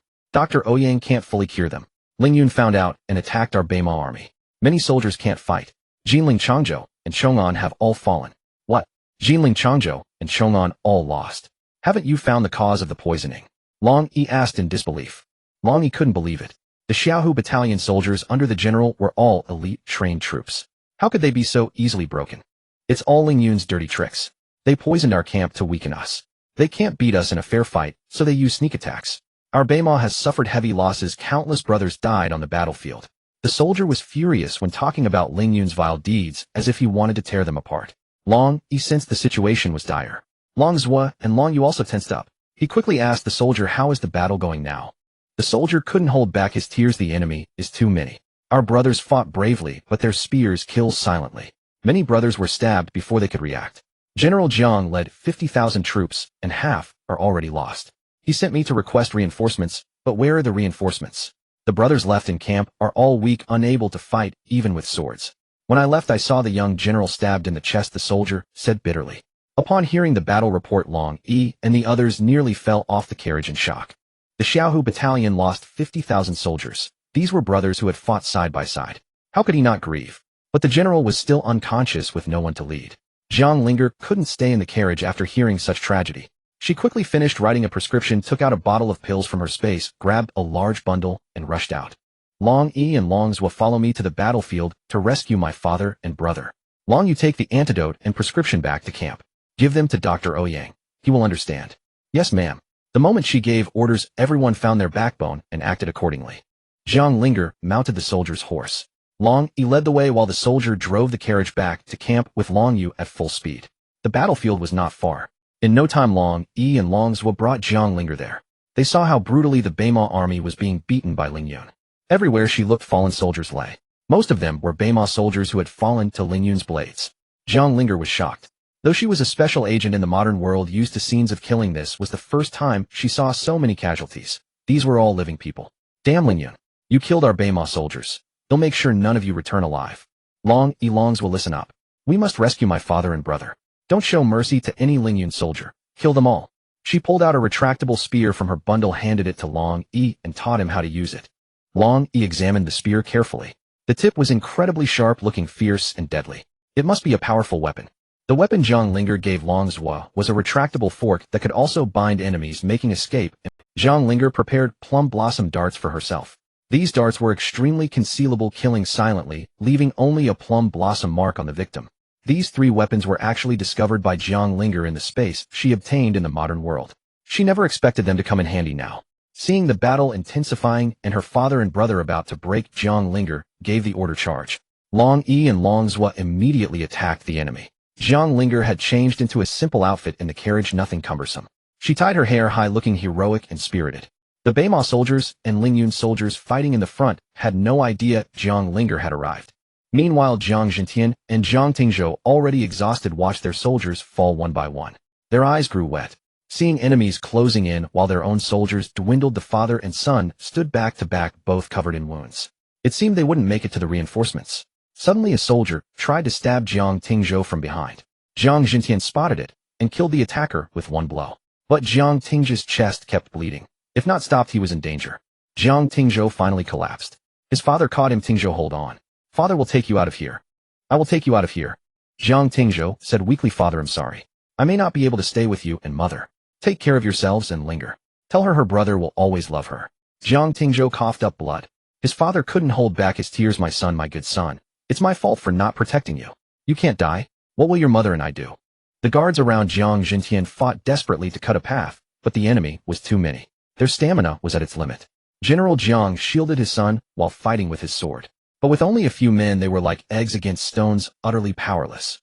In protecting his son, Jiang took a sword to the abdomen, collapsing to one knee. Then several blades pressed against his men were subdued. In an instant, the Northern Desert Kingdom was defeated. Seeing their general captured, the soldiers wanted to fight to the death, but outnumbered they were forced to lay down arms and herded together. Jiang Tingzhou clung to his last breath, heart aching at his father's state. Since childhood, his father had always been majestic, never so humiliated. Every battle was a victory, his father his hero. Was the Northern Desert Army really going to die here today? Jiang Tingzhou hated himself. If the prince hadn't protected him, he wouldn't have been ambushed and the enemy wouldn't have had this chance. But now, with only a breath left, he couldn't fight alongside his brothers anymore. Resigned, he slowly closed his eyes. Hoofbeats sounded. A mocking voice rang out. General Jiang, look at you now. Waiting for reinforcements. Let me tell you. Your reinforcements won't come. They're all suffering from our poison. A tall, fierce-faced man with a scar laughed. This man was Song Bei, general of the Lingyun Kingdom. His brother had been killed by the Cold King, so he hated them. Now that he had captured General Jiang, Song Bei would surely humiliate and torture him thoroughly. Song Bei rode up to General Jiang and spat on him. Old fool, today you'll taste the pain of losing your loved ones. He drew his sword and swung at Jiang Tingzhou. General Jiang screamed, no. The soldiers cried out, young general. Their voices desperate. But before the blade could fall, a huge bang erupted from behind. Lingyun soldiers were blasted into the air. Fear filled everyone's hearts. Song Bei froze, his sword suspended. What weapon could make such a noise and blow people away? It was terrifying. Jiang Tingzhou felt he had escaped death. He watched Lingyun soldiers fall one by one before his eyes. Panic spread among the Lingyun troops. They didn't know where the attack came from or where the enemy was. Song Bei was also panicked. Weren't the Northern Desert forces poisoned? How could they have reinforcements? In fact, there were only 3 rescuers, Jiang Linger, Long Yi, and Long Zhua. Few in number, but with superior weapons, they quickly eliminated the rear soldiers. The front troops hadn't heard the fighting behind them before they were taken out. Jiang Linger ordered, and Long Yi and Long Zhua pulled the pins on grenades, throwing them into the midst of the Lingyun soldiers. Instantly, countless Lingyun soldiers were blown apart. Bodies and limbs scattered everywhere. A piece landed on Song Bei, startling him. He shouted, retreat! Retreat! Quickly! Terrified, Song Bei abandoned. General Jiang leaped onto his horse and fled with the remaining troops. But Jiang Linger had seen Song Bei humiliate her father and try to kill her brother. She wouldn't let him escape. She gave Long Yi a look. He understood and threw another grenade at the fleeing Song Bei. Song Bei was blown to pieces along with nearby soldiers. The Lingyun Kingdom's victory turned into a crushing defeat, their general obliterated. Only a few escaped, fleeing desperately as if chased by beasts. The Northern Desert soldiers were stunned by the sudden reversal. Countless question marks filled the soldiers' minds. The most shocked were General Jiang and Jiang Tingzhou. Is that my daughter? The general wondered. How did my daughter come to the battlefield? Did she save me? Jiang Tingzhou murmured. Is that my sister? To see my sister before death, I have no regrets. A soldier said, "Are they really gone? Are we safe?" Jiang Linger saw the enemy fleeing. She dismounted and rushed to her father. "Father, I'm late. You've suffered." General Jiang looked at her familiar face, tears streaming. "Linger, you're not foolish anymore. Who told you to come to the battlefield? It's so dangerous." Jiang Linger, influenced by the original owner's emotions, felt warmth. She said gently, "Father, rest assured. I'm not foolish anymore. I'll protect myself." Jiang Tingzhou saw his sister and tried to rise, coughing blood. He had a sword wound in his chest. It was a miracle he had held on. He had given up hope, but seeing his sister ignited a will to live. Yet he knew his wound was too severe. Even the legendary Dr. Ouyang couldn't save him now. He just wanted to gaze at his sister a little longer. Jiang Linger rushed to his side. Seeing him so weak, tears streamed down her face. "Don't cry, Linger," he said with pain. "I can't protect you anymore. Live well with the cold king, you'll be a good No, brother, I won't let you die. Don't speak, save your strength. Take this pill." She pulled out 2 bottles, and Jiang Tingzhou wanted to tell her not to worry. He knew his condition. But before he could speak, he noticed his bleeding slowing, strength returning. He stared in disbelief at Linger. Jiang Tingzhou stammered, "Linger, what medicine did you give me?" The shock was evident in his voice, not from pain, but sheer disbelief. He had been certain he would die, but after Linger fed him 2 pills, his wounds changed dramatically. Hope flickered back. Such severe injuries were a death sentence, yet Jiang Tingzhou felt he would live. He looked at his sister Jiang Linger, his eyes shining with newfound hope. His voice trembled with emotion. "Sister, can you really save me?" Though weak, he trusted her completely. Her answer was his only lifeline. Jiang Linger nodded firmly. "Don't worry, brother. I won't let anything happen to you. Rest now, and I'll treat you as soon as we return to camp." Their father, General Jiang, overheard and felt a surge of relief. His son had a knife wound in his chest, gashes on his limbs, and a deep abdominal wound that wouldn't stop bleeding. Seeing the bleeding from his son's abdomen had mostly stopped, the general's anxious heart finally settled. But the wounds still needed cleaning to prevent infection. Jiang Tingzhou was the worst injured. Though others bore wounds of various sizes, none were life-threatening. The immediate crisis was averted. Jiang Linger gave the remaining pills to her father, instructing him to distribute them to the most severely wounded soldiers first. Every second counted. The general ordered lightly wounded soldiers to count the dead and sent the severely wounded to camp for treatment. The battlefield, once filled with smoke, fell silent. Though the enemy fled in panic, the Northern Army felt no joy. They had lost too many brothers in this war. The victory tasted bitter. Jiang Linger and her party quickly settled the battlefield and hurried back to camp. She wondered about the prince's situation. How was he faring? Back at camp, the strategist Sidu Che heard that the princess had arrived with 2 powerful weapons. He grew increasingly curious about their new princess. Situ Che wanted to send reinforcements, but the soldiers were too weak to leave the camp. All his hopes now rested on the princess. The situation was dire. Fortunately, the prince had taken the Xianling pill in time, following the prince's prescription. His breathing had stabilized, much to everyone's relief. Someone shouted outside the tent, "General Jiang has returned safely." Situ Che and Long Yu rushed out of the prince's tent, hope reignited in their eyes.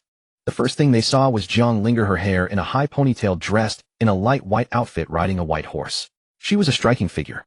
She was so radiant that she seemed like a star among rubble, captivating Situ Che, who was usually indifferent to women. He was momentarily stunned. Situ Che quickly regained his composure and masked his laughs. He had never been so struck by a woman before. He silently cursed his own distraction. As General Jiang and Jiang Linger dismounted, Situ Che and Long Yu stepped forward to greet them.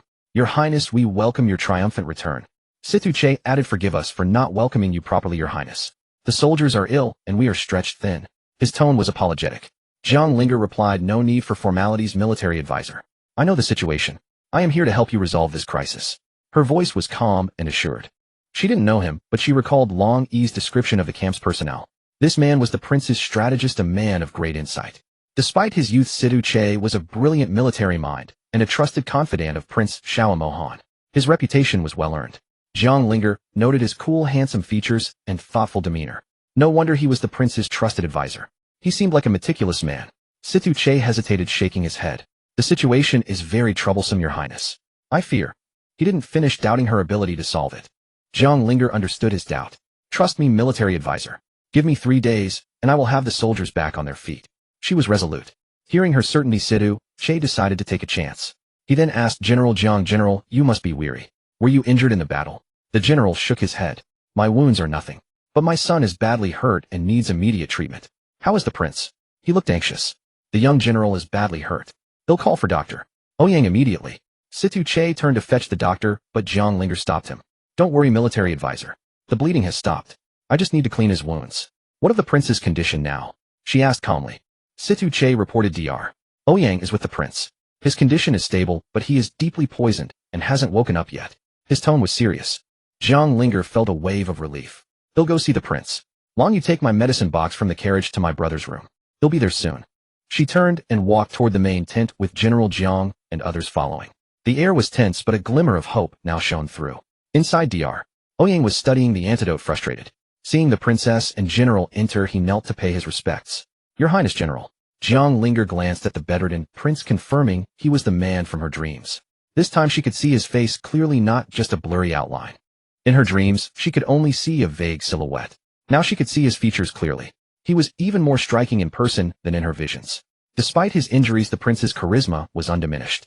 Even lying there, he was mesmerizing. He had a magnetic presence that commanded attention. But he had been unconscious for too long. His body was thin, and he was wrapped in bandages, looking very weak. The sight tugged at her heart. Jiang Linger took his right hand and felt his pulse. It was chaotic. She sensed not only a potent poison, but also a strange goo worm inside him. This discovery shocked her. Why would there be a goo worm in him? And it seemed to have been there since childhood. Who would want to harm him so badly? He was incredibly lucky. Either the poison or the goo worm alone would have been fatal. Even a divine physician couldn't save him from just one. But the two toxins had met, somehow counteracting each other, saving his life. It was a bizarre twist of fate, a vicious cycle that kept him alive. But it was only temporary. Once the goo worm awakened, it would cause him unbearable pain, devouring his flesh until he died a slow, agonizing death. After taking his pulse, she said nothing about the goo worm. She instructed Dr. Ouyang to continue his care, then left to attend to her brother. Dr. Ouyang, intrigued by her methods, asked Long Yi and Long Zhua to watch the prince, then followed her to see how she would treat Jiang Tingzhou.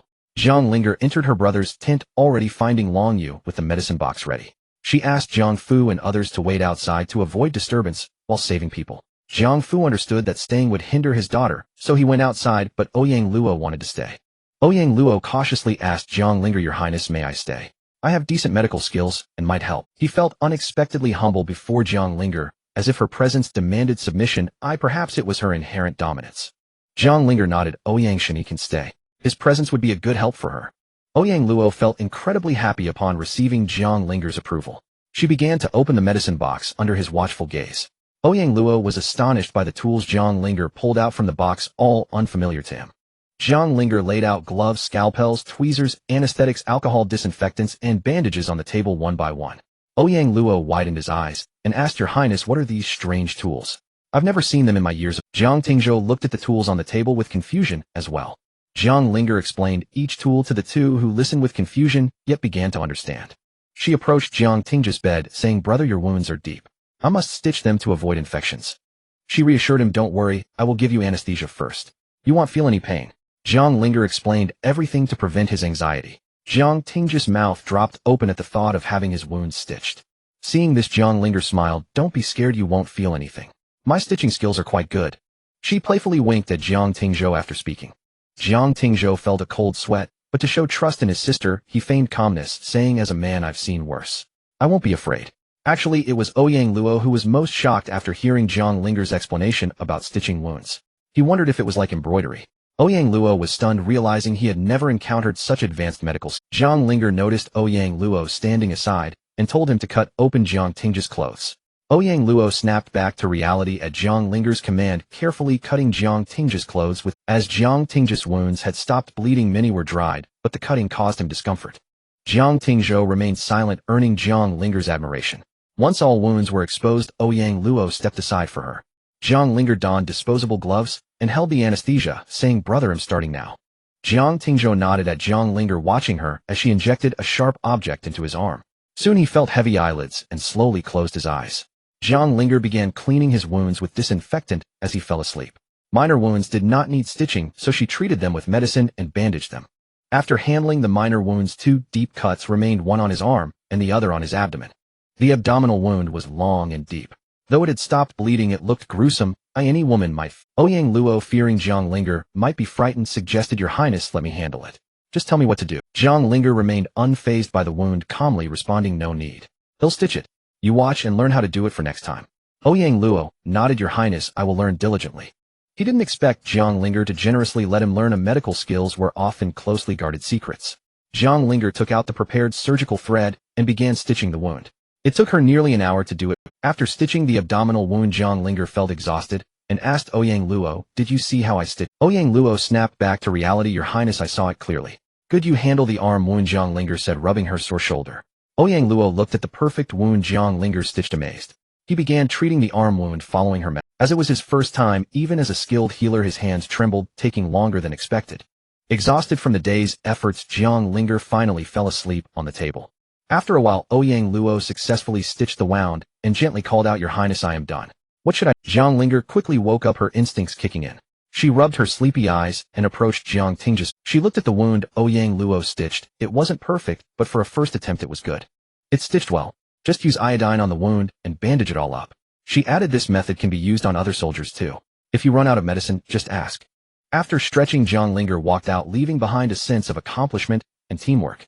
Jiang's father rushed forward anxiously, asking Linger, "How is your brother? Is he all right?" Zhang Linger, feeling less fatigued after resting, replied quickly, "Father, don't worry. Brother is out of danger. I've stitched his wounds, and as long as he doesn't have a fever tonight, he will be fine." Jiang's father sighed in relief, feeling grateful for his daughter's skill. "That's good. I can go see your brother now." Linger cautioned, "You can, but he is still unconscious from the anesthesia. Don't stay too long inside." After saying that, Jiang's father hurried into the tent to check on his son. Ouyang Luo had already finished bandaging Jiang Tingzhou and changed him into clean clothes when Jiang's father. Seeing Jiang's father, Ouyang Luo praised Linger's medical skills, filling Jiang's father with pride. Noticing that his son had not yet awakened, Jiang's father called for his son's attendant to take care of him and left with Ouyang. Since Xiao Moken was still unconscious, Jiang Linger asked Long Yi to arrange a separate tent for her to rest. Jiang Linger rushed back from the battlefield and helped her brother treat his wounds, feeling very hungry. Upon entering the tent and finding no one around, she took out a bottle of mineral water from her space and drank it. She also ate 2 chocolate bars, a bag of bread, and 2 sausages, finally silencing her growling stomach. Just as she was about to rest, her father called from outside, "Linger, have you rested yet?"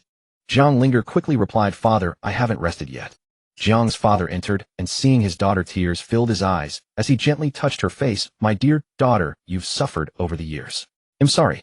Linger, moved by her father's tears, felt a surge of emotion, realizing the impact of her past life on her. Though her family in the modern world was happy, her father was strict, making them not very close. Seeing her father's longing for the original owner, Jiang Linger thought of her own family and wondered how they. Tears streamed down Jiang Linger's face as she looked at her father, saying, "Father, don't blame yourself. I've recovered and will always be by your side." Jiang's father replied, Good. Seeing you well makes me happy. Your mother will be so pleased when she hears this." He continued, "Your mother has been praying for you all these years, and now her wishes have come true." Wiping his tears, Jiang's father looked at his grown daughter, feeling relieved in his heart. He felt happy that she had married the Cold King, who he had watched grow up and admired. Though the Cold King was injured, Jiang's father knew his achievements on the battlefield. Just as they were reminiscing, Long Yi suddenly came to report that the Cold King had awakened. Jiang Linger exchanged glances with her father, both smiling. Finally, the Cold King had woken up. They hurried to the Cold King's camp. Inside the Cold King's tent, he had dreamt of a fairy-like woman saving the soldiers of the northern wilderness and himself. As he tried to see her clearly, he suddenly woke up. The Cold King found himself in his tent with Longzhou, Long Yu, and Ouyang Luo by his side. He questioned, "Why are you two here? Didn't I ask you to protect the princess?" Longzhou and Long Yu knelt down, apologizing, "Your Highness, we're so worried about you." Long Yu explained, "The princess was worried about your injury and insisted on coming. She is resting in the tent." He continued, "Please forgive us for bringing her to the border." The Cold King reacted, "What? She came here. This is reckless." He continued, "You know, she's not well. What if something happens to her?" Ouyang Luo stepped in, "Calm down. You just woke up. Do you know how hard we worked to save you?" He added, "Don't blame them. Your princess is fine now and quite capable. Without her, our soldiers would have perished." The Cold King was surprised. "What? She has recovered. How did this happen?" Longzhou explained everything that had happened in the capital, including the prince's embarrassing moment. Jiang Linger entered the room, snapping out of her daze. Despite disliking ancient etiquette, she knew she was in someone else's territory. She gracefully bowed to Xiao Mohan. "Your Highness, I pay my respects." Jiang's father also bowed. "Your Highness, this old minister pays his respects." Xiao Mohan replied, "Princess, father-in-law, no need for formalities. Please rise quickly." Xiao Mohan stared at Jiang Linger, momentarily stunned. "Princess, I know the whole story. Do you realize how dangerous this mission was?" he asked, his voice filled with concern. "But I must thank you, Princess. Without your timely arrival and the powerful hand grenades and bombs you designed, our northern desert kingdom would have lost." Xiao Mohan's gratitude was genuine. Xiao Mohan's heart was filled with gratitude. He didn't want Linger to take risks, but without her the army would have faced disaster. She was truly the savior of the northern desert kingdom. "Your Highness, no need to thank me. As a subject of the northern desert kingdom, it is my duty to act when enemies invade. I only wish to help ease your burden, Jiang Linger said softly. Her gentle voice reached Xiao Mohan's ears, raising his respect for her even further. He admired her noble spirit, rare among women of the court, especially her courage and boldness, which set her apart from ordinary women. Xiao Mohan now saw her in a completely new light. Having just woken up, Xiao Mohan's poison was not fully cleansed. He was still weak, and the conversation had drained much of his energy. But he forced himself to stay strong, not wanting to worry anyone. Noticing his discomfort, Jiang Linger asked, Your Highness, the poison hasn't been fully expelled. Are you feeling unwell? Xiao Mohan, no longer hiding his pain, replied, My wounds hurt. Jiang Linger immediately stepped forward and touched Xiao Mohan's forehead. He was startled by her gesture. It was the first time a woman other than his mother had been so close to him. Xiao Mohan was startled. He usually detested women's touch, but this time, he didn't feel disgust. He quickly calmed down, realizing he didn't mind Linger's closeness. Linger felt his forehead burning. Annoyed, she said, You have a fever. Why didn't you say so? How long have you been suffering? Xiao Mohan didn't understand the new term fever. Fever means you're burning up. Is your wound infected? Let me see. Jiang Linger was anxious. Wound infection was serious in ancient times, and Xiao Mohan had been unconscious for nearly 10 days. She quickly called Long Yi to bring her medical kit.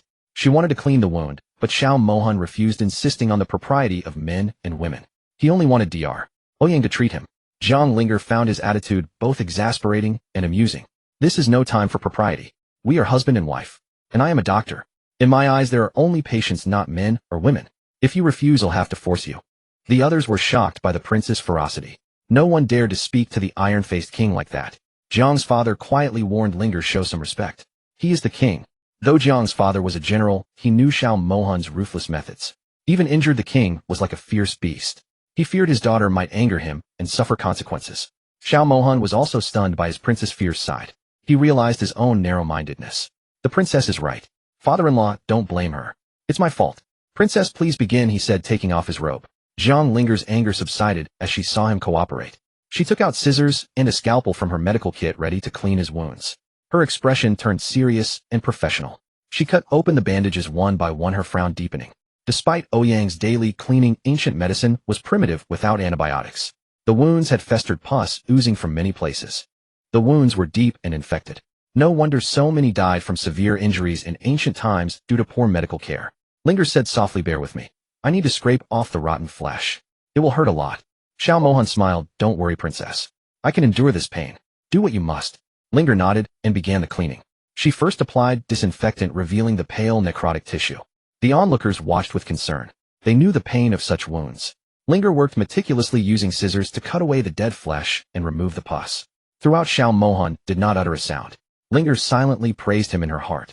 She had expected to need anesthesia, but Xiao Mohan's endurance was remarkable. He truly is my man, she thought with admiration. Fortunately, the wounds did not require suturing. Soon Linger finished cleaning, applied medicine, and rebandaged them. She then took out fever and antibiotic pills from her kit and gave them to Xiao Mohan. The fever pills contained pain relief, so she didn't give separate painkillers. Everyone marveled at the tiny pills that could be swallowed directly, unlike the bitter herbal decoctions they were used to. Several people looked at the pills Jiang Linger brought out, confused. Could there really be such a medicine that could be taken directly without brewing? Finally, Ouyang Luo couldn't help but ask, Your Highness, what kind of medicine is this? Jiang Linger explained, These pills are my own invention. They are not only easy to take, but also more effective. She continued, By the way, Ouyang Shini, my brother, just finished stitching up his wound. This bottle contains pain relief and fever-reducing medicine. Please ensure he takes one if he feels unwell. After handing over the medicine, Jiang Linger produced the usage instructions, which she had prepared in advance. After all, Ouyang Luo was a renowned doctor, and teaching him would save a lot of trouble. Ouyang Luo held the medicine like a treasure. Not only was it personally made by the princess, but she also entrusted all of it to him, showing her trust. He felt he must not let her down. However, Jiang Linger's sudden medical skills piqued everyone's curiosity. How could someone change so much in such a short time? Jiang's father looked at his daughter's graceful actions, his jaw dropping. He asked, Linger, when did you learn medicine? Father, do you remember the time when I was silly and loved to read? Jiang Linger replied. After waking up, I found that I had gained much knowledge, and I dreamt of Master Rufu, who might have felt pity and taught me many things in my dreams. Jiang's father and others were stunned and asked, Linger, did you really receive Master Rufus' true teachings? Such a blessing. Father knew that my Linger is a blessed person, and tears of excitement streamed down his face. Seeing this, Jiang Linger quickly comforted him, saying, Father, there's no need to be sad. I am already well now, and I have learned many things. You should be happy for me. Indeed, father-in-law, now that Linger has returned to normal, we should all be happy, Xiao Mohan said, knowing Jiang's father's longing for his daughter. Yes, I am just too happy, that's why I couldn't help but cry. Once we win the battle, we can reunite with your mother. Jiang Linger did not expect her father to cry, even as a general. To prevent her father from recalling past sorrows, Jiang Linger changed the subject, saying, "Alright everyone, let's not discuss me any longer. Our priority now is to detoxify the prince." Although Xiao Mohan's injuries had been treated, he needed careful care to avoid any risk of infection. However, Xiao Mohan was also poisoned by the deadly thousand mechanisms. Fortunately, Ouyang Luo was skilled in detoxification and used silver needles to seal his blood vessels, preventing damage to his internal organs. Additionally, Jiang Linger had given Ouyang Luo a prescription that could detoxify 100 poisons, which temporarily suppressed Xiao Mohan's toxicity. However, the poison in Xiao Mohan's body was quite tricky. Even Ouyang Luo couldn't find a solution and had been studying the antidote day and night without progress. Fortunately, he recalled that there was a mystic spirit pill in Xiao Mohan's residence, which could detoxify 100 poisons, and thus could resolve the thousand mechanisms poison. Xiao Mohan had taken the mystic spirit pill and also consumed a nourishing medicine prepared by Jiang Linger, effectively detoxifying the thousand mechanisms poison. After hearing Jiang Linger's words, everyone was astonished. Ouyang Luo asked in confusion, "Isn't the poison in the prince already detoxified? Why does it still need detoxification?" That's right, the poison from the thousand mechanisms has been detoxified, but the prince is also afflicted by another poison, which is actually a goo poison, Jiang Linger explained to everyone. Ouyang Luo, who was known as a divine doctor, was shocked that he hadn't discovered the goo poison in Xiao Mohan. "What is goo poison? Why didn't I find it?" After speaking, Ouyang Luo stepped forward to check Xiao Mohan's pulse. Sure enough, the pulse was different this time. There was indeed another poison in Xiao Mohan's body. Although Ouyang Luo was skilled in poisons, he had never truly dealt with goo poison, only having seen it in ancient. Jiang's father, upon hearing about Xiao Mohan's goo poison, was astonished. "I have heard of goo poison. During the founding period of the Northern Desert Kingdom, a remote town there used goo poison and harmed many people. Later the court learned of this and sent people to exterminate them, but to prevent their extinction, they did not kill them all. However, the founding emperor of the Northern Desert Kingdom clearly prohibited the use of goo poison to harm others. Thus, goo poison is strictly prohibited in the Northern Desert Kingdom, and anyone found using it will be executed. Yet now it has been discovered in the prince's body. Could it be?" Jiang's father didn't complete his sentence, but everyone understood. As a prince, Xiao Mohan had been poisoned with goo poison, clearly indicating that someone within the royal family had. Hearing Jiang Linger say he was poisoned, Xiao Mohan was shocked. He never expected to be schemed against despite his precautions, and his anger erupted.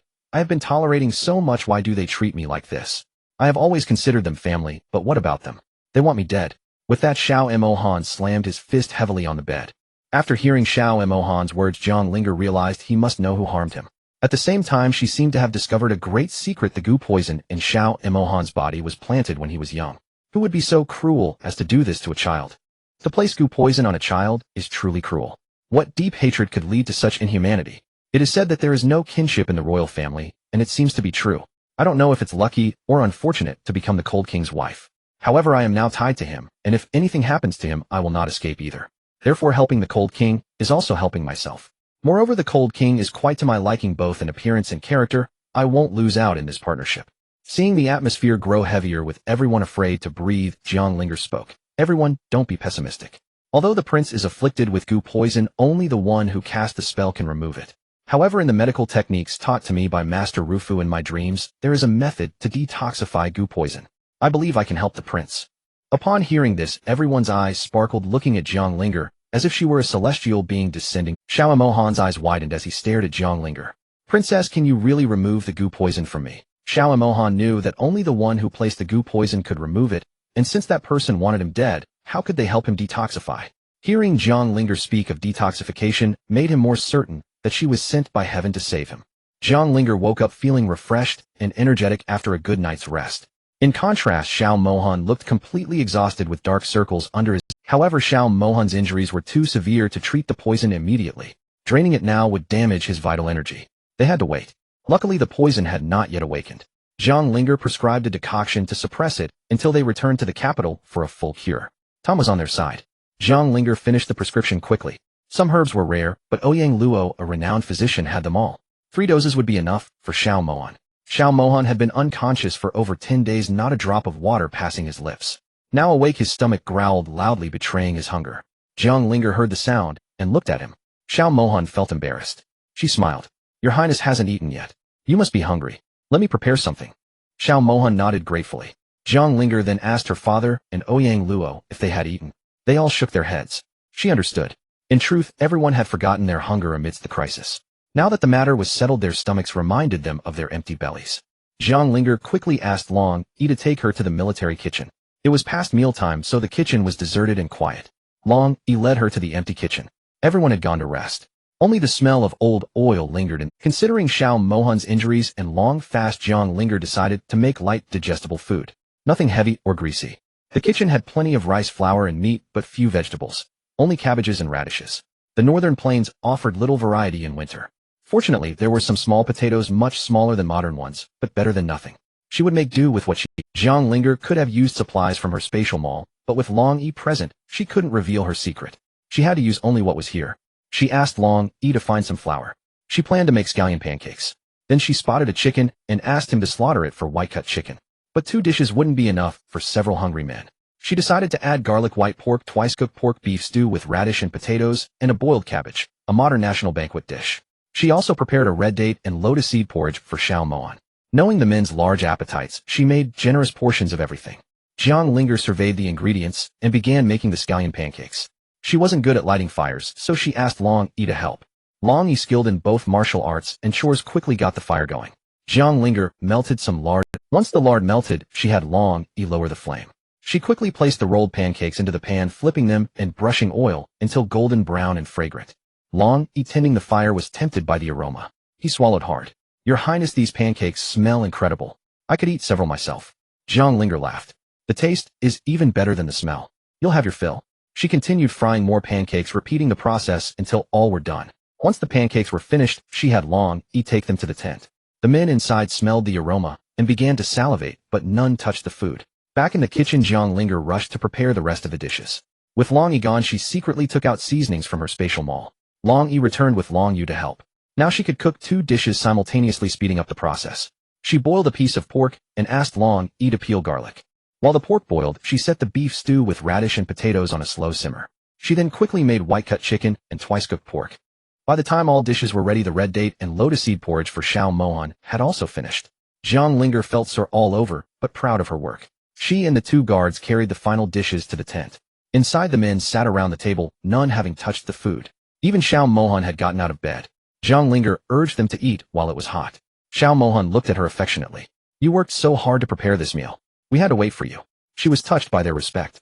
In ancient times, women were often not allowed to sit at the table, but these men never held that view. She felt grateful. Then she scolded Xiao Mohan for getting out of bed with serious injuries. Your wounds might reopen, she warned. He replied, "Oh, be careful. I wanted to join everyone." Knowing she couldn't change his mind, she served him a bowl of porridge and instructed him to eat only light food for 3 days. No oily dishes until then. Xiao Mohan obediently took the porridge. He had expected to suffer watching others eat, but the porridge tasted surprisingly delicious, better than any imperial feast. Even the simple boiled cabbage she made was incredibly flavorful. He finished the entire pot of porridge and every leaf of the cabbage dish. Xiao Mohan had a bowl of red date and lotus seed porridge and a plate of boiled cabbage. Jiang Linger also gave him half a scallion pancake. Taking a bite of the crispy scallion pancake, the delicious flavor filled Xiao Mohan's mouth. After finishing half, he wanted more, but was refused by Jiang Linger.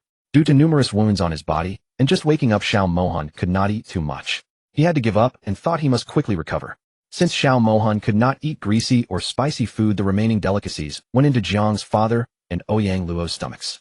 In recent days, Jiang's father and Ouyang Luo had been troubled by the Lingyun kingdom, so they savored the delicious food with great delight.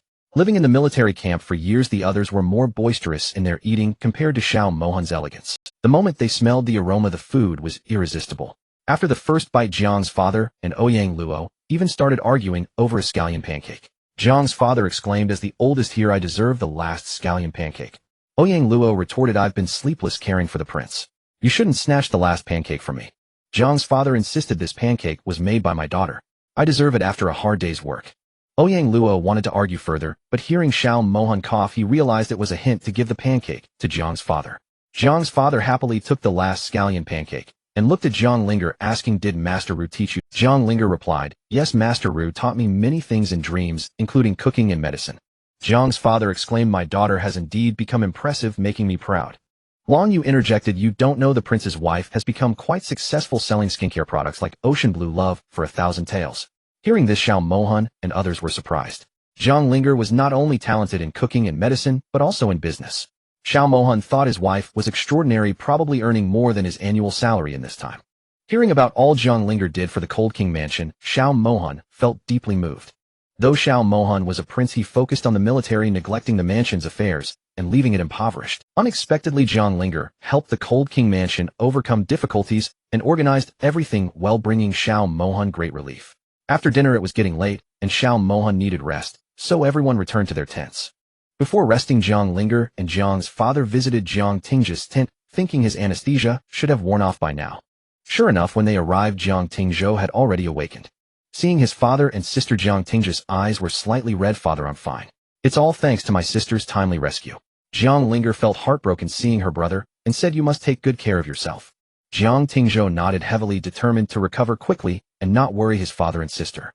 Jiang Linger checked his pulse and found no problems, then instructed the soldiers caring for Jiang Tingzhou before leaving with her father. Back in her tent, Jiang Linger found hot water prepared, surely a thoughtful gesture from Xiao Mohan. Having a husband like this feels nice.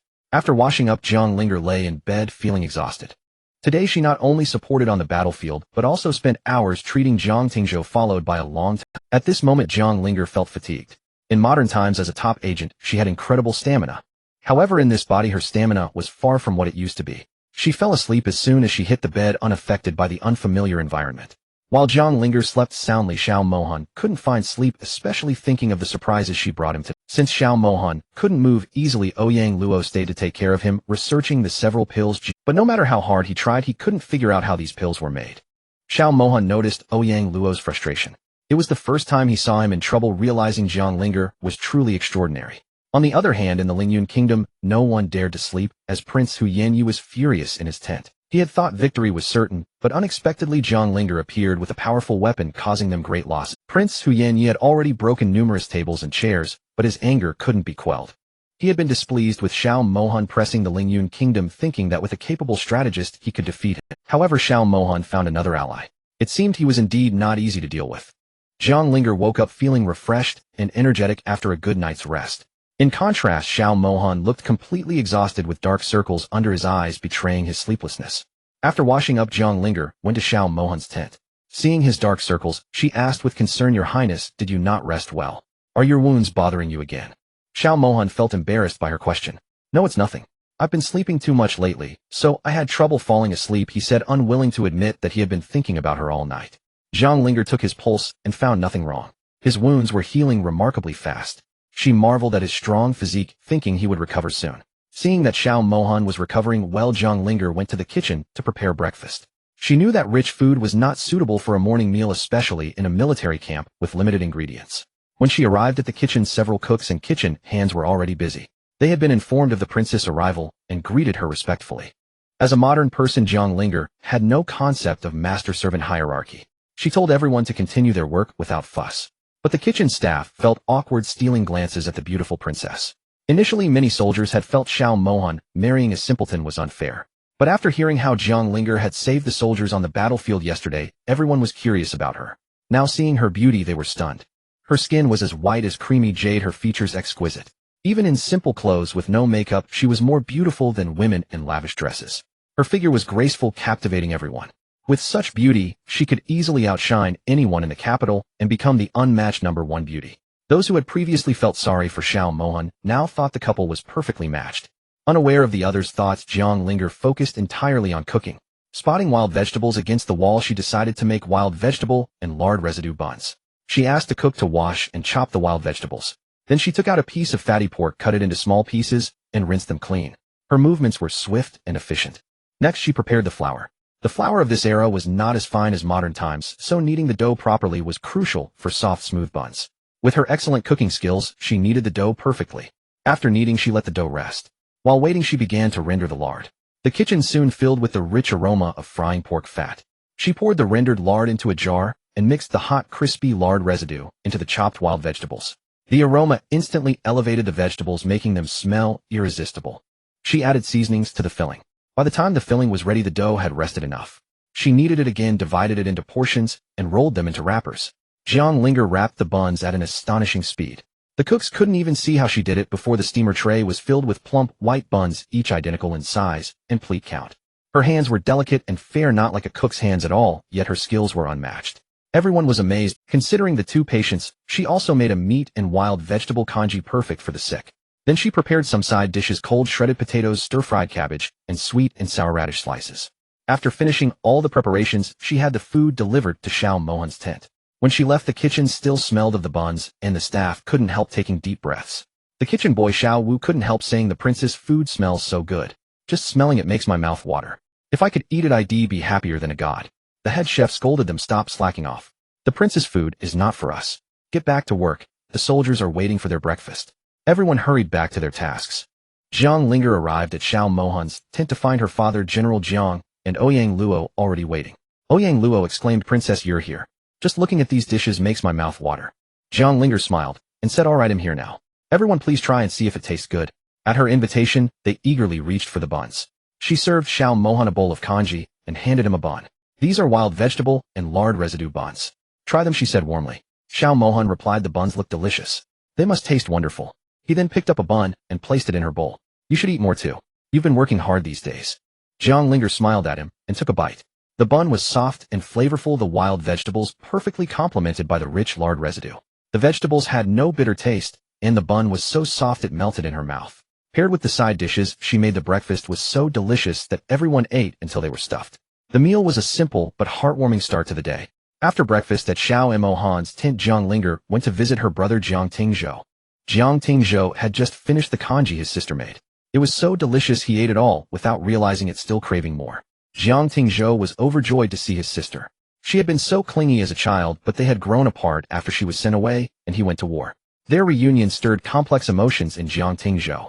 He silently vowed to protect his little sister from now on, no matter what. Noticing his good color and empty bowl, Jiang Linger checked his pulse. It was steady. A good rest was all he needed to recover fully. "Brother, do you feel any pain?" Jiang Linger asked, her voice full of concern for her injured brother. "No need to worry, Linger. Your medicine is miraculous. My wound barely hurts," Jiang Tingzhou said, looking hale and hearty. He was amazed. Even a small wound used to throb for days. This time the pain was almost gone, and he felt no fever. He looked almost healthy. Jiang Tingzhou never imagined medicine could be this effective. Such a remedy could save countless lives on the back. He looked at his sister a little embarrassed. "Linger, I have an awkward request. I don't know how to say it. Brother, just tell me. We are siblings. I will do anything I can to help you," Jiang Linger replied, her voice sincere and reassuring. Touched by her words, he asked, "Linger, could you share your medicine with our seriously wounded soldiers?" Jiang Linger was surprised. Was that all? She had already given the painkillers and anti-fever medicine to Ouyang Luo. Her brother was truly a good man. She told him she had already given the medicine to the doctor. The wounded soldiers were being treated. Relieved, Jiang Tingzhou felt proud of his virtuous sister. Despite years apart, the siblings felt an instant bond, as if no time had passed. They shared happy stories, their laughter filling the tent. Their happy chat was interrupted by Longi. "Your Highness, the poison soldiers are worse." Dr. Ouyang requested. Jiang Linger frowned. Hadn't the soldiers improved after taking Ouyang Luo's antidote? Why were they getting worse? Something was wrong. Jiang Tingzhou's expression grew serious. "Go and see what's happening, Linger. The soldiers' lives depend on." She followed Longi to the soldiers' tent. A desperate Ouyang Luo rushed to her. "Your Highness, please. They were fine after the antidote. Why are they collapsing again?" Kneeling by a soldier, Jiang Linger checked his pulse, then checked several others. The condition was the same, but the pulse showed no poison. All the pulses showed no signs of poisoning. Yet the symptoms clearly indicated toxins. The contradiction was baffling. She asked what the soldiers had eaten recently. She inspected the food, but found nothing wrong. Where was the source? Then she saw it. Soldiers were hauling large water barrels. Learning the water came from a well 2 miles away, she rushed over to inspect them. Ouyang Luo caught up. "The water was checked already. It's not poisoned," he said, but Jiang Linger was not convinced. Ignoring him, she ordered the barrel opened. Dipping a bowl, she turned to Ouyang Luo. "Care to bet? What if the problem is the water?" Seeing her confidence, Ouyang Luo hesitated. He agreed to let her test the water. Something was definitely off. As she touched the water, Jiang Linger secretly sent a sample to her space lab. The advanced equipment quickly identified the problem. She explained the issue to Ouyang Luo, then sprinkled the powder into the water. Instantly, countless tiny writhing worms appeared, a horrifying sight. Everyone recoiled in disgust. Worms in the water. How could this be? The sight was nauseating and terrible, Jiang Linger explained. The Lingyun Kingdom, knowing the Mo Bay army fetched water there, had poisoned the well. The poison was invisible worms. The poison was colorless and odorless, impossible to detect. These tiny worms hid in the water, but became visible when exposed to alkaline powder. Everyone was furious.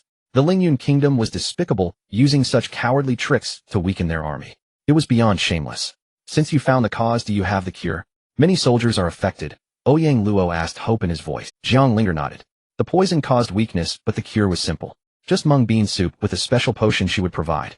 She handed the potion to Long Yi. Have the cooks prepare a large pot of mung bean soup. Add this. By morning the soldiers will expel all the worms. Long Yi bowed. Understood. I will have it prepared immediately. He turned and left quickly to carry out the order. Ouyang Luo was amazed. The solution was so simple and effective. He realized Jiang Linger's medical skills far surpassed his own. The next day, after drinking the soup, the soldiers felt a great relief. They expelled all the vile worms from their bodies, feeling clean and healthy. The soldiers were full of energy once more. Many knew the princess had saved them and were filled with immense gratitude. The entire camp buzzed with praise for Jiang Linger.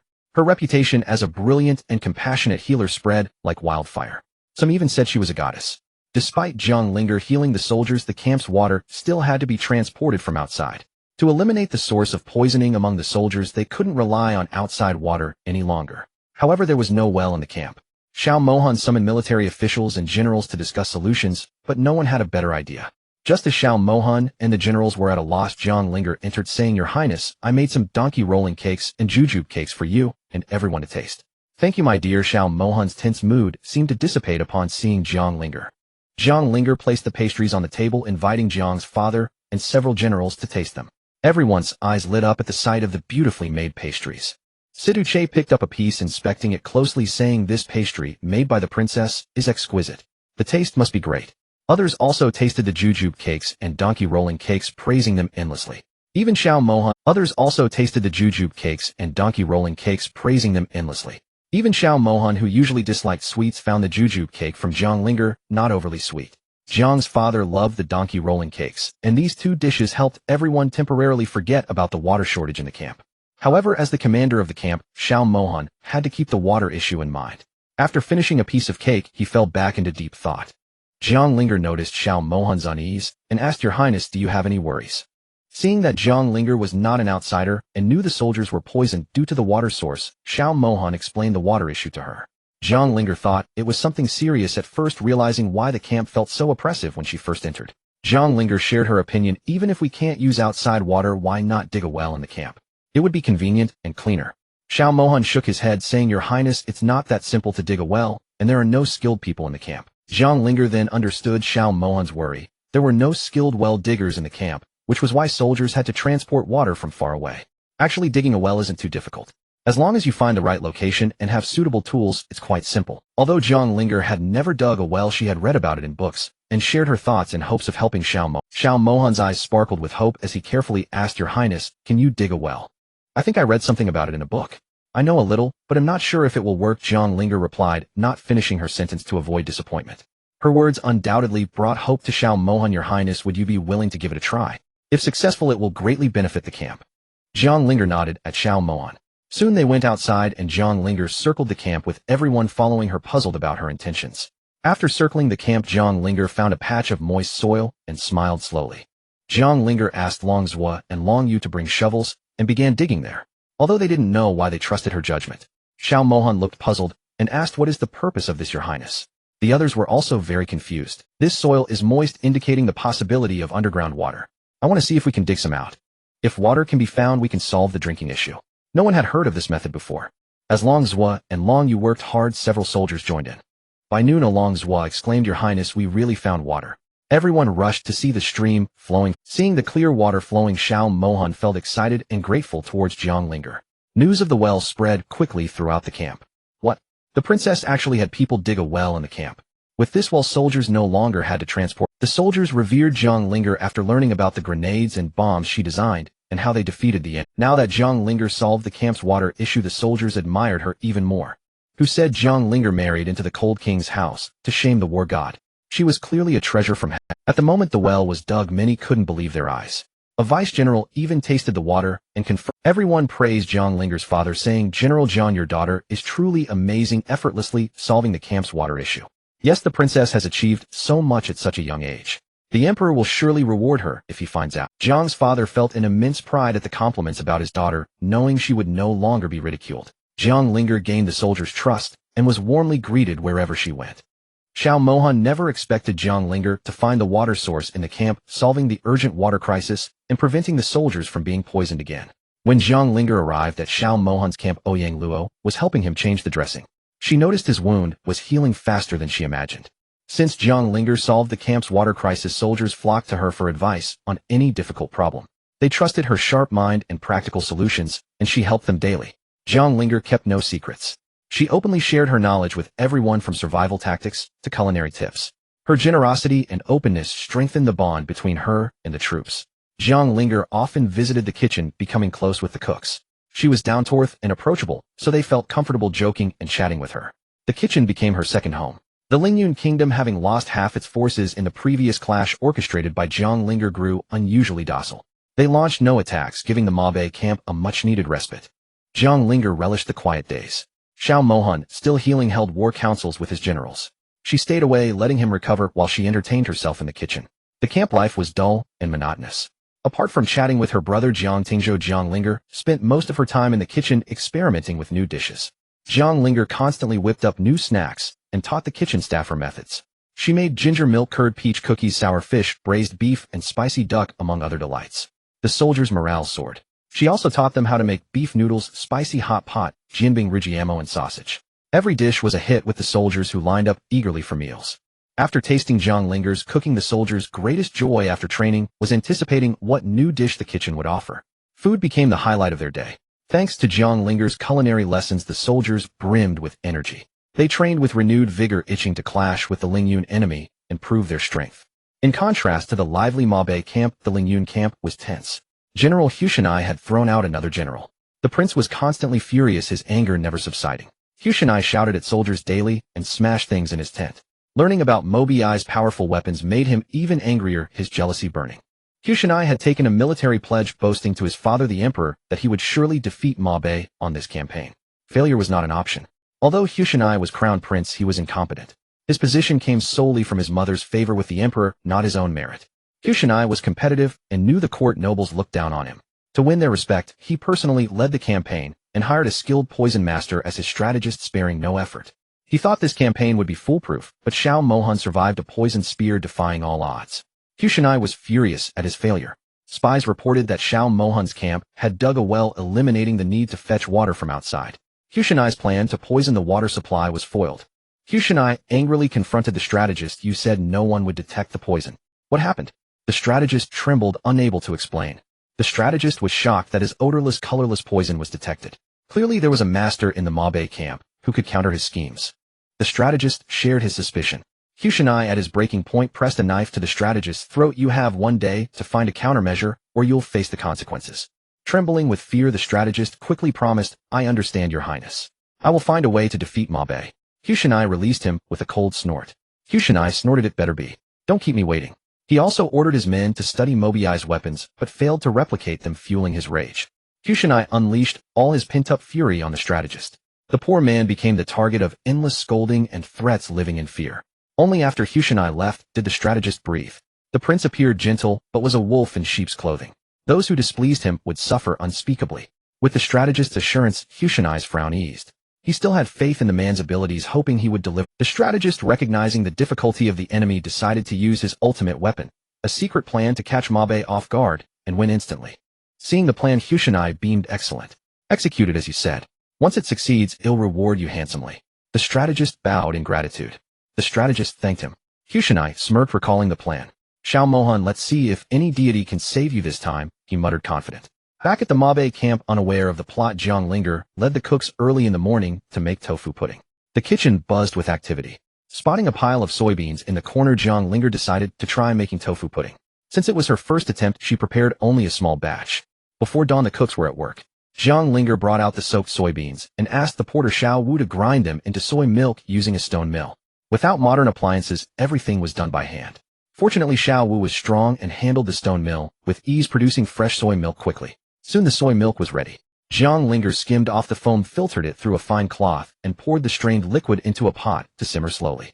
Next, she took a piece of gypsum, ground it into powder, and mixed it into the soy milk using a traditional technique to coagulate the pudding. After a while the tofu pudding was done. It was silky and white with a delicate aroma. The cooks gathered around curious and excited. The kitchen staff crowded around amazed. "Princess, what delicious food have you made? It looks so white and soft." None of the cooks had ever eaten tofu pudding, so they were full of curiosity. Zhang Linger ladled some into small bowls for them to try. Zhang Linger took several bowls, filled them with pudding, and added sugar to some and savory sauce with garlic to others, offering both sweet and savory options. Seeing the staff stare at the bowls, she said, "These are for the prince. There's plenty left in the pot.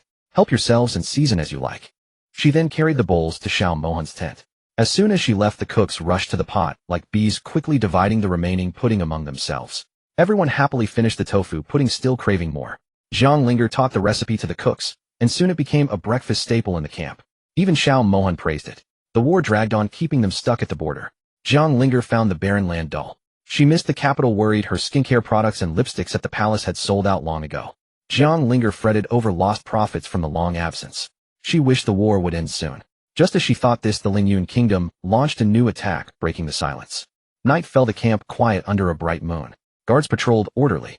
Then suddenly a swarm of unknown creatures swooped in, breaking the peace. A soldier screamed, convulsed, and fell dead. More flying insects poured into the camp, biting soldiers. Victims cried out in agony and died. Panic spread. The soldiers had no defense against these bloodthirsty creatures. Inside the command tent, Xiao Mohan discussed battle plans with Jiang's father and Sidu Che. Meanwhile, Zhang Linger snuck snacks from her space store in her own tent. A soldier stumbled into the tent breathless. Jiang's father scolded him for rudeness. The soldier gasped, "Your Highness, countless flying insects attack. Many brothers have died." Everyone was shocked by the terrifying insects. Jiang's father asked Xiao Mohan for a solution. Xiao Mohan immediately ordered, "Longs will long you protect the princess. The rest follow me." Stepping out, Xiao Mohan saw a thick swarm of insects. Soldiers fled in panic, many already fallen. He shouted for Dr. Ouyang. Ouyang Luo arrived, stunned by the creatures. Ouyang Luo ordered a live insect captured for study. Long Yi swiftly caught one in a bucket. Inside, Xiao Mohan saw a creature with strong wings and a sharp needle-like mouth. Neither Xiao Mohan nor Ouyang Luo recognized the blood-sucking insect. The camp fell into panic. The rest of the soldiers woke up and saw the horror outside. Zhang Linger finished her snacks and was about to rest when the noise grew louder. She knew something was wrong. Dressing quickly, she stepped out and ran into Long Zhua and Long Yu. They told her about the blood-sucking insects. Zhang Linger asked, "Where is the prince? Is he safe?" Long Zhua replied, "His Highness is fine. He ordered us to protect you." Zhang Linger insisted on going to Xiao Mohan. As she rushed toward the commotion, soldiers tried to drive the insects with fire, but it was useless. The swarm grew denser. Xiao Mohan saw Zhang Linger and hurried to her. "Are you all right?" he asked. "I'm fine." "What are these insects?" she replied. "I don't know. They appeared suddenly, likely a trick from Lingyun." As they talked, Xiao Mohan kept swatting insects away. Zhang Linger asked to see a captured insect. Ouyang Luo handed her the bucket. She examined the strange creature carefully. Zhang Linger had never seen such a bug. She asked everyone, but no one knew its origin. Meanwhile, Long Yi and the others tried to drive them away, but the insects were immune to fire and water. Ouyang Luo warned, "Your Highness, we must act fast. The camp will be overrun in minutes." Xiao Mohan shouted, "Use blades." Soldiers drew swords and slashed, killing some insects, but the creatures were fast and cunning. Seeing their comrades die, the insects attacked even faster. Soldiers were overwhelmed. Zhang Linger suddenly turned and ran back to her tent. The others, focused on the fight, didn't notice. Zhang Linger entered her tent and retrieved several bottles of potent pesticide from her space shop, placing them in a nearby bag. "This should handle them," she smirked. With confidence, Zhang Linger looked at the pesticide. No matter how tough the insects were, they couldn't compare to the advanced formulas created centuries later. Moreover, she had the strong version of the pesticide. These flying insects wouldn't stand a chance. Zhang Linger hoisted the heavy bag onto her back, straining under its weight. Despite everyone else outside dealing with the insects, Zhang Linger gritted her teeth and carried the load outside. She arrived at Xiao Mojan's side, panting heavily. Xiao Mojuan noticed Zhang Linger and said, "Princess, where have you been? Don't wander off. These insects are deadly and mustn't bite you." "My lord, I dreamt of Master Ru Fu last night. He gifted me with strange items that appeared at my bedside. I thought they were useless, but now they must be for killing insects." Xiao Mojuan was thrilled to hear this. "Master Ru Fu predicted the invasion in our camp. You truly are the blessing of the Northern Desert Princess." With that, Xiao Mojuan swiftly slashed a flying insect behind Zhang Linger in half. Startled by Xiao Mojan's action, Zhang Linger watched as the severed insect spilled fresh blood, indicating it had fed on soldiers. Furious, Zhang Linger declared, "How dare you attack me? Let me show you my power." She took out a bottle of pesticide and sprayed at the incoming insects. The once vibrant insects instantly weakened and began to fall from the sky. Everyone watched Jiang Linger's actions with newfound respect. The princess potion is incredible. A few sprays and the insects are gone. Xiao Majuan was even more amazed. He had been worried about how to deal with these pests, but Jiang Linger solved it. Quickly Xiao Majuan grabbed the pesticide and shouted to everyone, "Come help." Jiang's father Situ, Che, Ouyang Luo, and Long Yi rushed over. They received the pesticide from Xiao Majuan, still unsure how to use it. Situ Che was the first to discover the mechanism on the pesticide. There's a device, press the buttons and gas will spray out. Following Situ Che's instructions, they found the mechanism and sprayed at the insects. One by one they fell like snowflakes, creating a spectacular sight.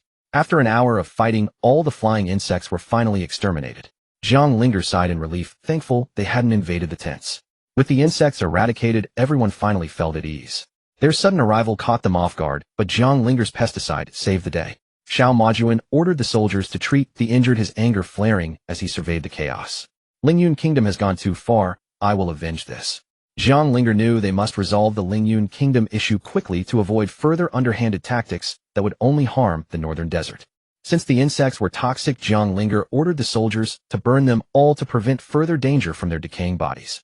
Thanks to the princess, we were able to defeat the insects. Otherwise, it would have been a sleepless night. Everyone felt a sense of dread from the evening's events. What was the origin of these insects, and why did they invade our camp? I suspect they were sent by the Lingyun Kingdom. To control so many insects, someone must be manipulating them from behind.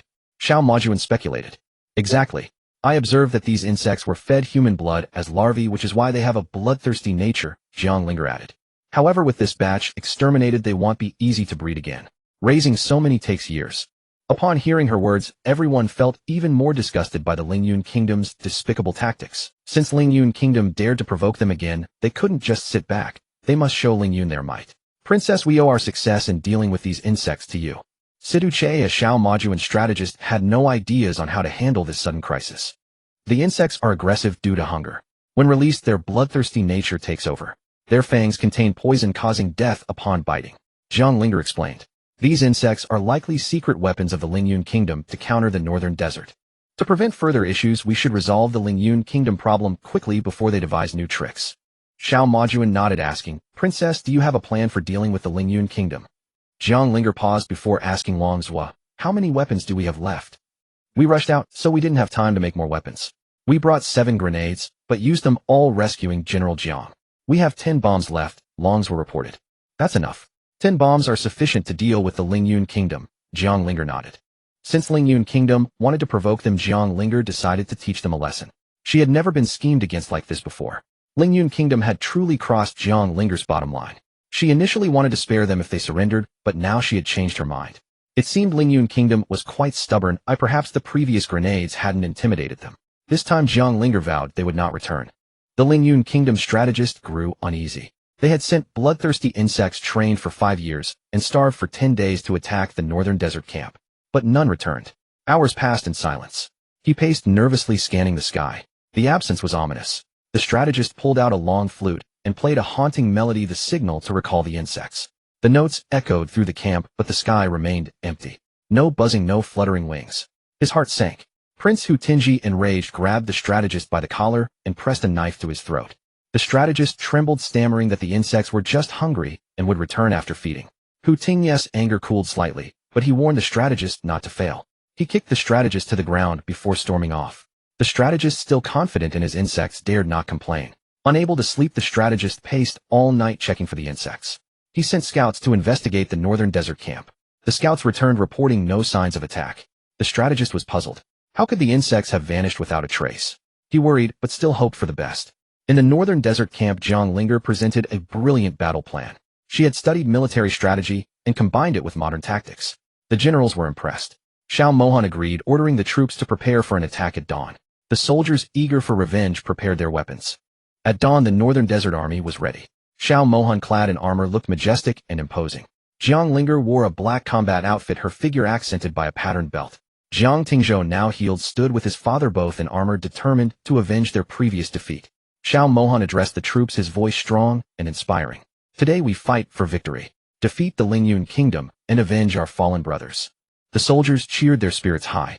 With a command, the army marched, in orderly formation, the ground shaking with their footsteps. At the Lingyun camp, the strategist finally received a scout report.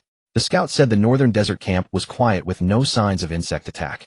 The strategist was confused. Suddenly, an arrow whizzed past his ear, grazing it. He screamed for guards, panic spreading through the camp. A soldier stumbled into the prince's tent shouting that the northern desert army was attacking. Their weapons were terrifying, killing many soldiers instantly. Prince Hutinji roared in fury, demanding the strategist. But before he could act, a deafening explosion shook the ground, the camp erupting in chaos. Lingyun soldiers fled in panic as bombs rained down, exploding with devastating force. The bombs seemed to have a mind of their own, landing precisely among the soldiers. Flames and smoke filled the camp, bodies littering the ground. The soldiers were terrified, the attack relentless. Xiao Mohan watched from a distance as the Lingyun camp burned. The flames reflected in his eyes, his anger slowly subsiding. This battle should end the war with Lingyun. He ordered his soldiers to advance and secure the victory, hoping for peace. Chaos erupted at the Lingyun kingdom camp. Screams pierced the night sky as soldiers scrambled in panic. Prince Hutinji tried to stabilize his troops, but arrows and bombs overwhelmed them. He realized the northern desert kingdom's weapons were far superior. The military advisor dodged bombs and made his way to Hutinji, clutching his wounded ear. Your Highness, Prince, the northern desert kingdom's weapons are 100 times stronger than before. Lingyun kingdom can't withstand this. Will all die? The advisor trembled with fear. The advisor felt a chill. How did the northern desert kingdom suddenly acquire such terrifying weapons? It was beyond comprehension. Hutinji knew the situation was dire, but he had sworn to his father, the emperor, that he would bring back Xiao. Hutinji saw thousands of enemy soldiers massing cannons aimed at them. The odds were overwhelmingly against him. Reluctantly, Hutinji knew continuing would mean annihilation. The bombing paused, giving his troops a... Hutinji ordered his remaining soldiers to gather for a final charge. Despite his general's pleas, he refused. At the northern desert camp, a scout galloped in. Your Highness, the Lingyun camp is in chaos. Hutinji is gathering his remaining men for a last stand. Lingyun has bullied us for too long. Today we annihilate them. Prepare the artillery. If they don't surrender, open fire. Xiao Mohan commanded calmly. Xiao Mohan issued orders with calm authority. This war was finally about to end. Jiang Linger witnessed her first ancient battle and felt a surge of excitement. Watching Xiao Mohan command so powerfully filled her with admiration. She couldn't believe she was experiencing a real battle from those TV dramas. Her heart raced with excitement. She wanted to join the fight herself. But before leaving, Xiao Mohan had strictly ordered her to stay behind, guarded by his men. She had to obey to avoid revealing her skills. The attack was so sudden Hutinji had no time to prepare, expecting his poison bugs to have wiped out the enemy. By the time Hutinji reacted, bombs were already falling on his camp. Fire lit up the gray sky. He saw his army half destroyed and seethed with rage. Seeing his losses and the ruined camp, Hutinji wished he could tear Xiao Mohan apart with his bare hands. The ancient world had never seen such powerful weapons. Bombs and grenades were beyond anything Lingyun kingdom could withstand. Thousands of flaming arrows rained down on the Lingyun camp, leaving soldiers nowhere to run. All soldiers, follow me into battle. No one retreats. Hutinji shouted, his voice ringing with despair. He leaped onto his warhorse, and with a command, the cavalry and infantry charged toward the northern desert army. Xiao Mohan saw the charging Lingyun army and sneered coldly. Hutinji was struggling even at death's door. Jiang Tingzhou, seeing Hutinji was filled with killing intent. That man had nearly killed him with a poison arrow, and the prince took a hit, saving him. Today revenge would be his. Hutinji stopped in front of Xiao Mohan, seeing the vast enemy army. Rage boiled inside him. Xiao Mohan, you coward! Attacking while we rest. The famous northern desert god of war resorts to sneaky tactics. Hutinji mocked, as if he were innocent. Jiang Linger was disgusted by Hutinji's hypocrisy. He attacked first, and now cries foul. What a shameless scumbag. Xiao Mohan sneered. I'm no match for you, Hutinji. Releasing poison bugs on our camp last night was your masterpiece, wasn't it? But your plans failed. Those bugs are all dead. You won't harm anyone else, Hutinji. Hutinji heard his poison bugs were wiped out. His fists clenched, eyes blazing with fury. Surrender now, Hutinji, and I might spare your corpse. If not, don't blame me for being ruthless. Xiao Mohan's voice was ice cold. Surrender now, Hutinji, and I might spare your corpse. If not, don't blame me for being ruthless. Xiao Mohan's voice. That advisor was the mastermind behind the schemes that had caused Xiao Mohan so much pain. He was the first to die. Seeing his advisor fall, Hutinji's eyes turned bloodshot. All Lingyun soldiers attack. Whoever brings me Xiao Mohan's head gets a title and riches. The northern desert army was eager for battle. As the Lingyun forces charged, Xiao Mohan gave the order, and both sides clashed. Stay behind me, princess. Don't act rashly. Xiao Mohan shielded Jiang Linger, afraid she might get hurt, but protecting her limited his movements. Don't worry, my lord. I can protect myself, she said, pulling out a small, exquisite pistol. She aimed at an enemy soldier and fired. Before he could react, his head exploded. Xiao Mohan was stunned by Xiao Mohan was amazed. What kind of weapon was this? His princess seemed to have an endless supply of incredible. Zhang Linger shot down enemy soldiers one by one. After clearing the immediate threat, she raised an eyebrow at Xiao Mohan. See, my lord, these weaklings can't hurt me. Xiao Mohan knew she could handle herself, but he stayed close, protecting her nonetheless. The soldiers of Mabe Kingdom fought with growing courage, their morale soaring. In contrast, the troops of Lingyun Kingdom retreated step by step, powerless to resist. The battlefield was a slaughterhouse. Amid the fierce clash, the battlefield turned into a hellish scene. Every soldier fought with bloodshot eyes, driven by rage and survival instinct. The ground was soaked red. Countless corpses lay underfoot, the air thick with the stench of blood. Most of the dead were from Lingyun, while Mabe had suffered few casualties. The disparity was clear. Soon the battle reached its final decisive moment. The two sides were now uneven in numbers. Originally, Lingyun had far more soldiers than Mabe, but the tide had turned. Thanks to the morning bomb raid and the fierce fighting on the field, Lingyun's remaining troops were now pitifully few. They had been decimated, their morale shattered. On Mobiai's side, under Xiao Mohan's leadership, every soldier fought heroically. They methodically eliminated the remaining Lingyun troops, one by one, showing no mercy.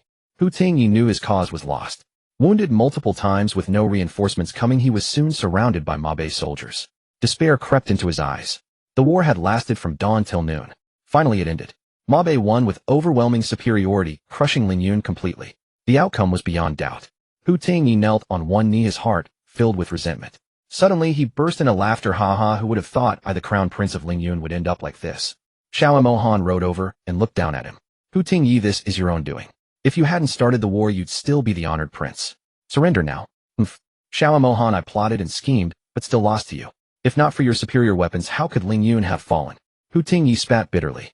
As he spoke, Hu Tingyi tried to throw a hidden weapon, while Xiao Mohan was distracted.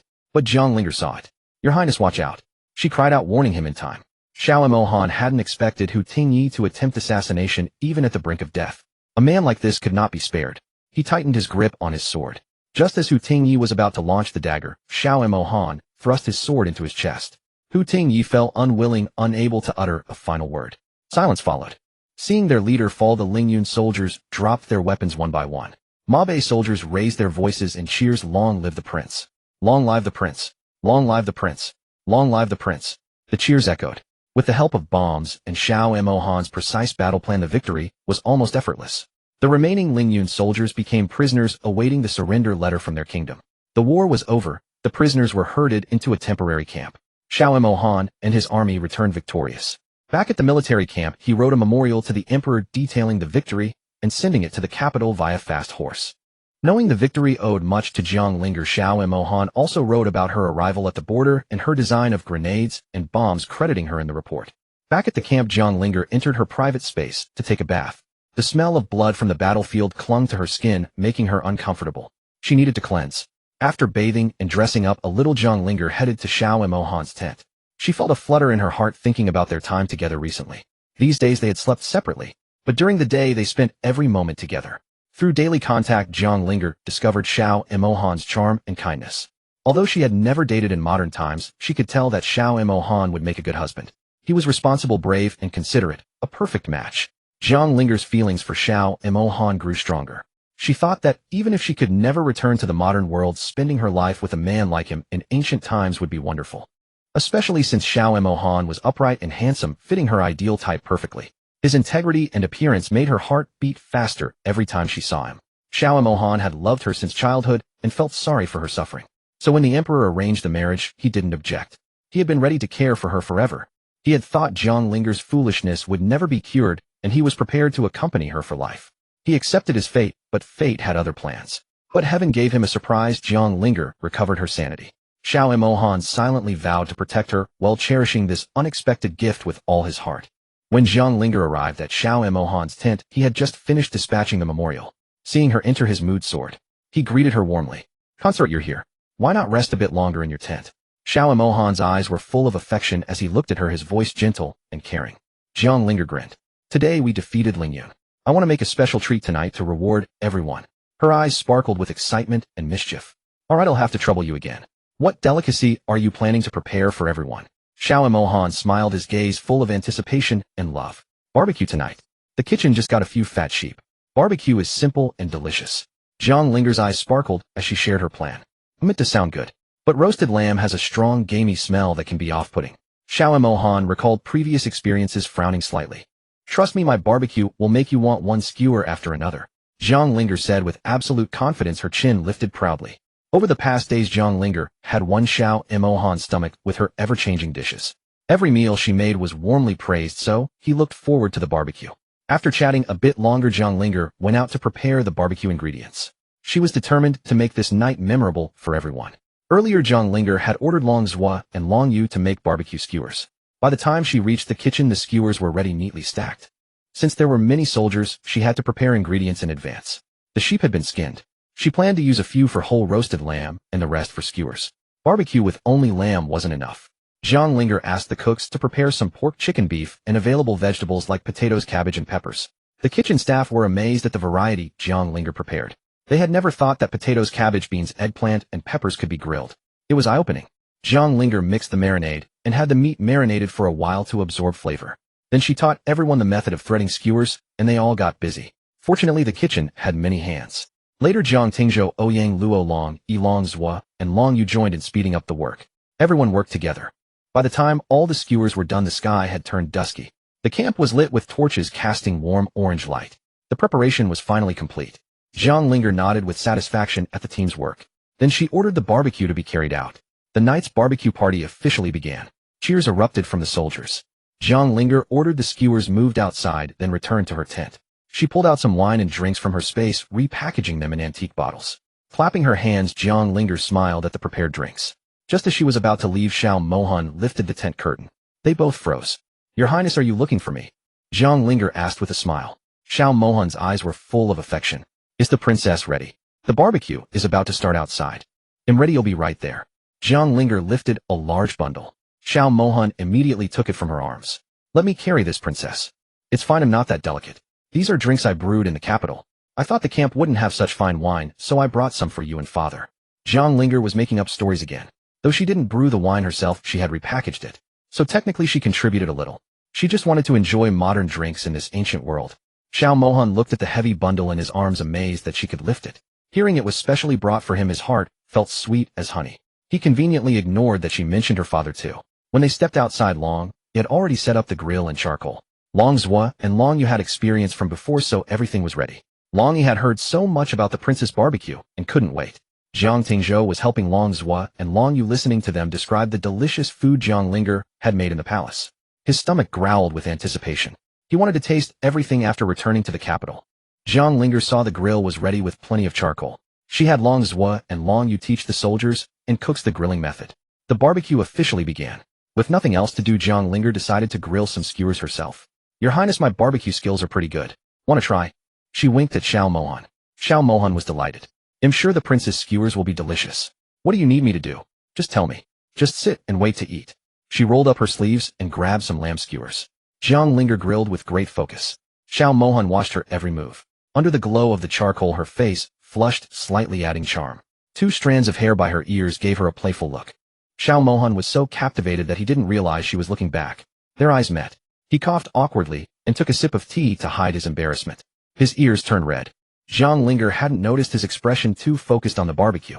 Xiao Mohan had never been close to women before. He had stayed in the military camp and disliked them.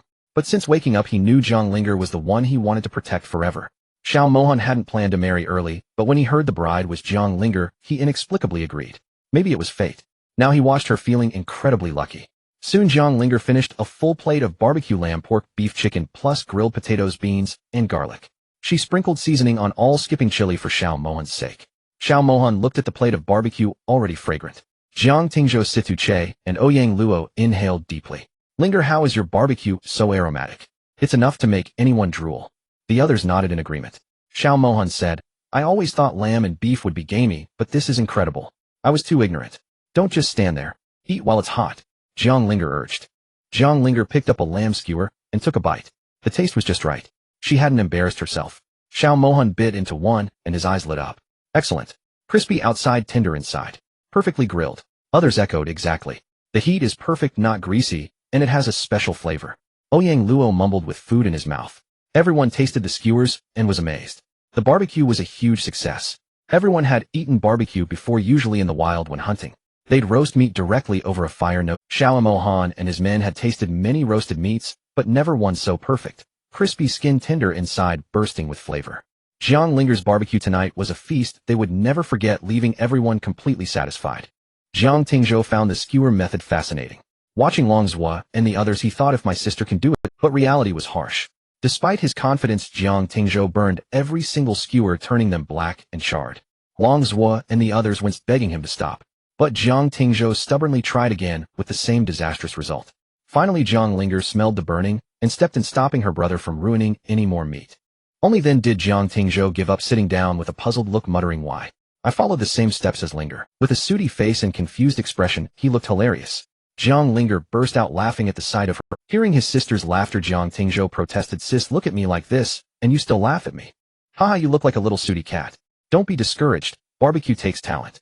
Your hands are for fighting war. Come on, don't be mad. Taste the skewers I made."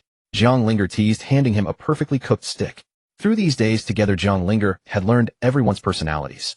Her brother was a doting sister maniac. Whenever she spent too long in Xiao Mohan's tent, Jiang Tingzhou would find excuses to check in. Afraid, Jiang Linger treated him as a real brother, and her father cared for her deeply. Their love made her feel warm in this strange era. With victory achieved, they would march back to the capital tomorrow. The soldiers were already celebrating with wine. Jiang Linger brought out her own bottles. Everyone looked at the bottles, puzzled. They exchanged glances, wondering what new treasure she had brought. When she opened a lid, a rich, fragrant aroma of wine filled the air. The bottles were exquisite, and the smell promised rare quality. Jiang Linger's father loved fine wine, but in the military camp, vigilance was constant. He hadn't had a drink. Tonight's wine smelled far better than any he had ever tasted. He could hardly wait to take a sip. Xiao Mohan noticed his father-in-law's eagerness. He poured a cup and said, "Father, try this wine brewed by the princess herself." The general was stunned. His daughter had made this. He had to savor it, a gift from her brought all the way from the capital. He first took a small sip, then gulped down a big mouthful. "Excellent. I've never tasted such pure, fragrant wine, perfect with barbecue." Everyone else followed suit. Xiao Mohan, who rarely drank, was also captivated by the wine's unique flavor. The wine was unlike any he had known. Smooth, aromatic, flowing over the tongue down the throat, leaving a lingering aftertaste. Jiang Linger was drinking her own beverage, but the compliments and the aroma tempted her. She couldn't resist pouring herself a cup. She was usually a good drinker, but not with strong liquor. One cup down, her eyes grew hazy and unfocused. The wine she brought was aged for years in her world, each bottle priceless. Its richness was incomparable. One sip filled the mouth with a sweet, lingering fragrance.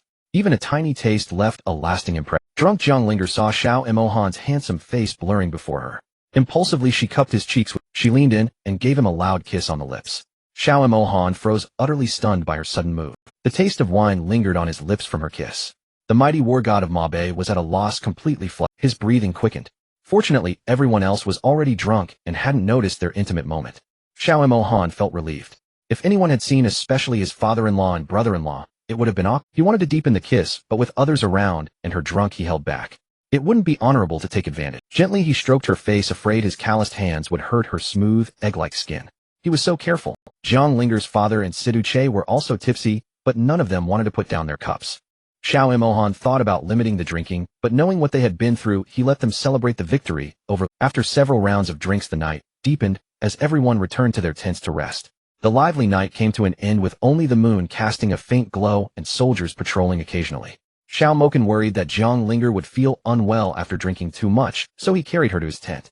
By candlelight, he gazed at her face, lost in thought. Xiao Moken and Jiang Linger had known each other for a long time, but after she became silly, she forgot their past. He recalled their first meeting when she was only 7. Their first encounter was in the palace, when Jiang's father returned victorious from battle. The emperor hosted a banquet to welcome him back. As the general's daughter, Jiang Linger was naturally invited to the banquet. However, she found it boring and sneaked out with her maid while the adults drank. The palace was vast, and it was Jiang Linger's first visit, so she and her maid soon got lost. The maid started crying, worried, "Miss, what should we do? We can't find our way back. The general and madam will be angry if they find out we sneaked out." Jiang Linger felt scared too, but she pretended to be brave, comforting her maid in a childish voice, "Zian, don't cry. Daddy and Mommy love me. They won't blame us." She comforted her, saying they would find their way back. With a small handkerchief, she tiptoed to wipe the maid's tears. Xiao Moken watched the scene and couldn't help but chuckle, but his laughter caught Jiang Linger's attention. "Who's there?" she called out. Seeing he was discovered, Xiao Moken stepped out confidently, saying, "Who are you? Why are you in the Imperial Garden?" Jiang Linger replied calmly, "I am Jiang Linger, the general's daughter.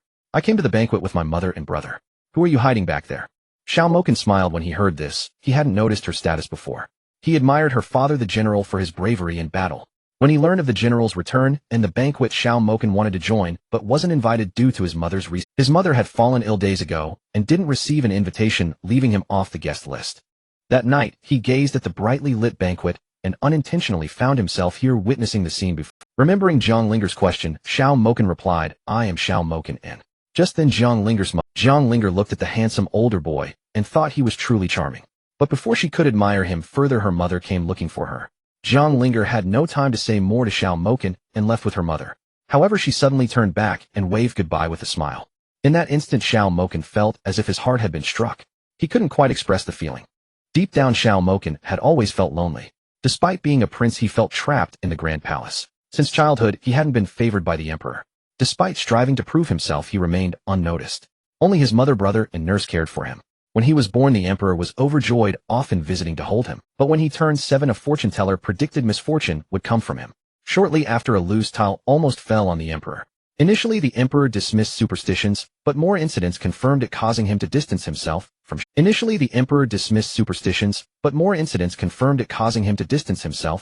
When he met Zhang Linger, he was only 12, but after being neglected by the emperor, he rarely smiled genuinely. Xiao Moken watched Zhang Linger walk away, her figure fading from view. He softly whispered, "Zhang Linger, we will." Months later, Xiao Moken indeed saw Zhang Linger at the princess' residence, but she had become foolish. When Xiao Moken found her, she was being bullied by the daughter of the minister. He quickly sent someone to inform her mother, saving her from further humiliation. Since learning about Zhang Linger's condition, he wanted to visit her, but he couldn't leave the palace freely. When he finally had the chance, he learned Zhang's father had sent her to a villa in the suburbs to keep her safe. Thus they hadn't met again. For years, Xiao Moken kept Zhang Linger in his thoughts, her innocent smile fueling his courage in battle. He thought he would never see Zhang Linger again, but unexpectedly, she had become his princess. It felt like a dream to stay by her side. As he gazed at her, Xiao Moken couldn't help but kiss Zhang Linger softly, quickly pulling away, fearing she would wake up. He lightly hit his head, scolding himself, "Xiao Moken, what are you doing? You shouldn't take advantage of her."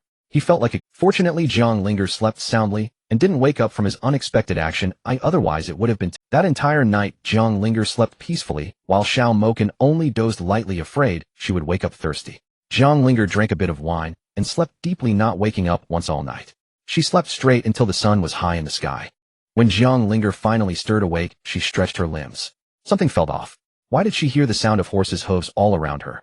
Zhang Linger finally saw where she was. She was inside a horse-drawn carriage, and Xiao Mohan was sitting right beside her, watching her. The Mabe army had begun its journey back to the capital that morning. But Linger hadn't woken up when they left, so Xiao Mohan had simply carried her onto the carriage. Zhang Linger felt a bit embarrassed. Had he been watching her the whole time? She forced a smile and greeted him, "Good morning, Your Highness." She even raised a hand to wave. Xiao Mohan smiled indulgently. "Linger, it's not morning anymore. The sun is practically burning your bottom." Zhang Linger lifted the carriage curtain to look outside. The sun was indeed already high in the sky. She felt a little foolish for sleeping so late. Zhang Linger rubbed her head in chagrin. She really should avoid hard liquor from now on. With her tolerance, who knew what trouble she'd cause when drunk? Xiao Mohan saw her rubbing her head. Worried she still had a hangover, he asked gently, "Linger, does your head still hurt?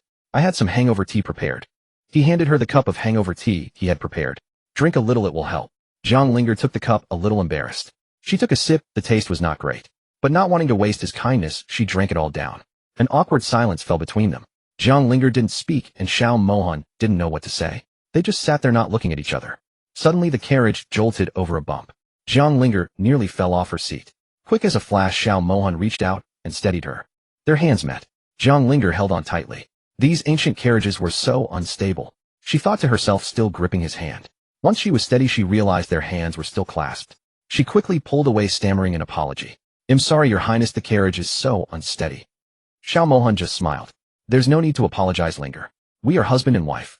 We've already done everything last night." He tucked a stray hair behind her ear. Zhang Linger was completely dumbfounded. What did he mean? Had she done something outrageous to him last night? Her mind was a blank. Zhang Linger tried to recall, but her memory was a void. She even checked her own clothes. Everything was neatly in place. No problems there. Xiao Mohan snickered at her reaction. Hearing him, Zhang Linger pretended to be angry. She pouted and lightly punched his chest. "You're lying. I'm ignoring you." Xiao Mohan caught her little fist. "Linger, I'm not lying. Do you really not remember anything from last night?" He said, his voice deep and playful. "But I remember it clearly. Do you want me to help you recall?" He pulled her closer. They were now gazing into each other. He pulled her close, their eyes meeting. But Jiang Linger still couldn't remember anything about last night. She was completely lost. Seeing she truly didn't recall, Xiao Mohan said, "It seems you really don't remember. Then let me help you remember." He leaned in close. With that, Xiao Mohan kissed her. Jiang Linger's mind went completely blank. Finally, she understood what she had done to him last night. Jiang Linger wanted to push him away at first, but she got lost in the kiss. She had already accepted him in her heart. She didn't resist. So she didn't resist. She closed her eyes. Xiao Mohan felt her response and deepened the kiss. It was no longer just a gentle peck. They kissed for a long time. Jiang Linger felt like she was running out of breath. Xiao Mohan finally let her go, but then pulled her into a tight embrace.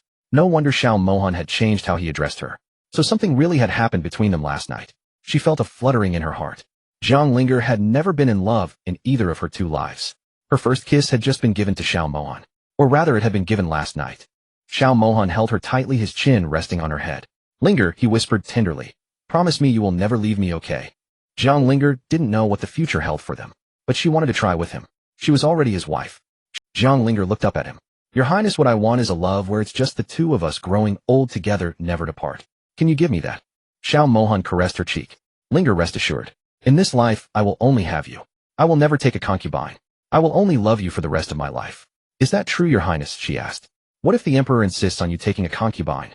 Born into the royal family, she knew the pressures he faced. Xiao Mohan smiled reassuringly and promised solemnly, "If my father insists, I will refuse, even unto death. I will never betray you." Jiang Linger was very satisfied with his answer. "Good. He'll remember that, Your Highness. Don't break your promise. You've seen what I'm capable of." Xiao Mohan pinched her nose playfully. "With such a formidable princess, how could I have other thoughts?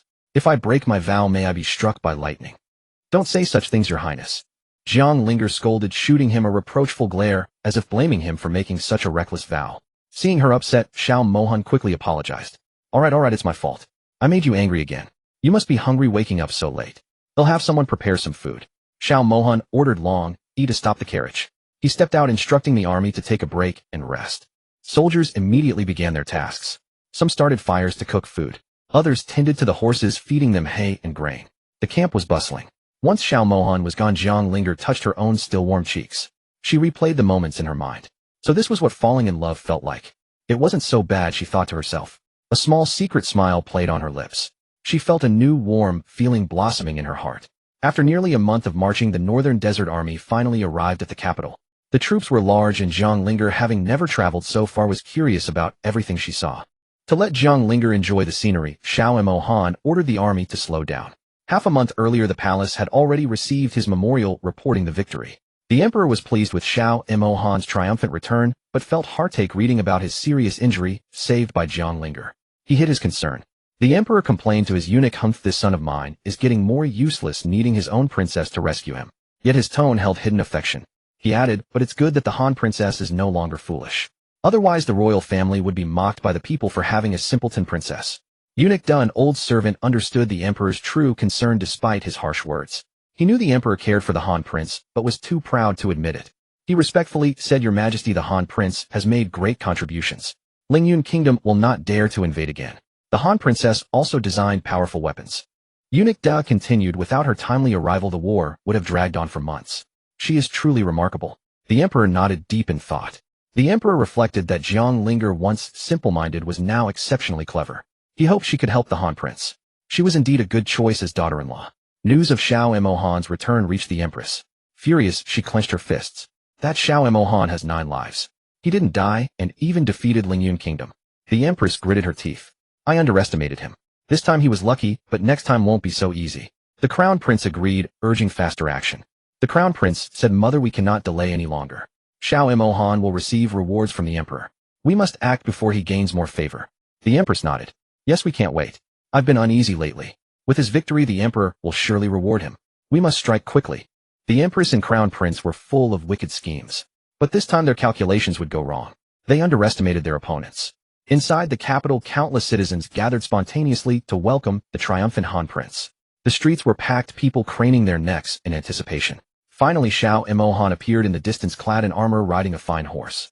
The crowd erupted in cheers. Many young women blushed at his handsome figure. Jiang Linger sat inside a carriage. Curious citizens stretched their necks to see who was inside, but the carriage was tightly covered, revealing nothing. Many young women blushed at the sight of Xiao Mohan, shouting his name loudly. The carriage remained sealed, adding to the mystery. Besides, Xiao Mohan, Jiang Linger's father and brother also saw the familiar capital city. They were filled with emotion thinking of their family. They thought they would die on the border, but Jiang Linger's arrival saved everyone. Now they were back in the capital, ready to reunite with their families. The procession moved slowly because of the countless citizens. Xiao Mohan decided to go to the palace with his father-in-law first to report to the emperor.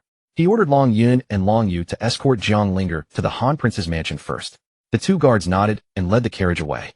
At the Han mansion, everyone had been waiting eagerly. Ziyun paced anxiously, saying, "Why aren't they here yet? Should I send someone to check?" An old steward, dizzy from her pacing, complained, "Ziyun, can you stop walking? I'm getting dizzy." Ziyun replied, "I'm just worried. They said they entered the city long ago." Just then the sound of hooves approached. Ziyun shouted excitedly, "They're here. They're here." She rushed forward to welcome the carriage. The carriage stopped in front of the mansion. Ziyun helped Jiang Linger down, tears streaming. "Miss, I've missed you so much." She sniffled, overjoyed. Jiang Linger hugged her back, feeling the warmth of home. Ziyun chattered nonstop, reporting everything that had happened in the mansion during her absence. Ziyun looked at her mistress with concern. "Miss, you've lost weight. You must not have eaten well in the army." She touched her own heart sincerely. Jiang Linger laughed. "I'm not thin at all. This is a perfect figure which many envy." She pinched Ziyun's. The old steward interrupted gently, "Princess, you must be tired from the journey. Your room and food are ready. Would you like to rest or eat first?" Jiang Linger replied, "I'll rest first. We'll eat together when the prince returns."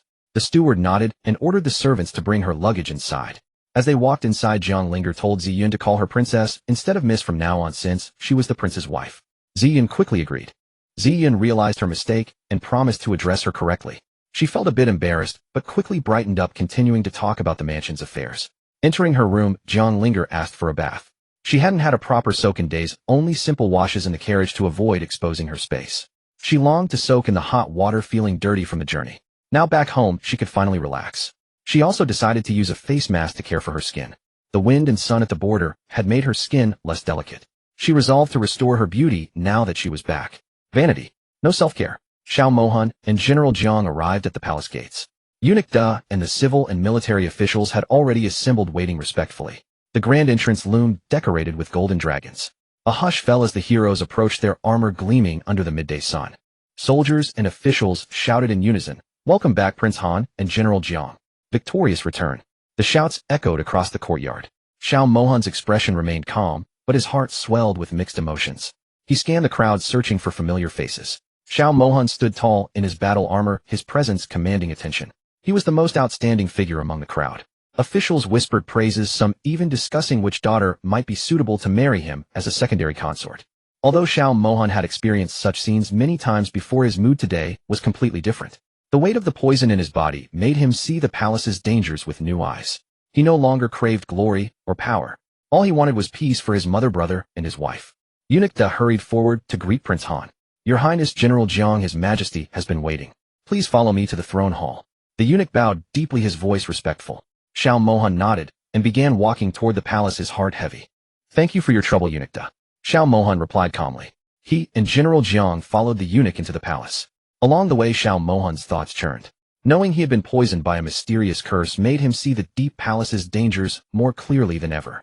Now that Xiao Mohan had returned safely, his only wish was for his mother, his brother, and his wife Linger to live peaceful lives. He asked for nothing more.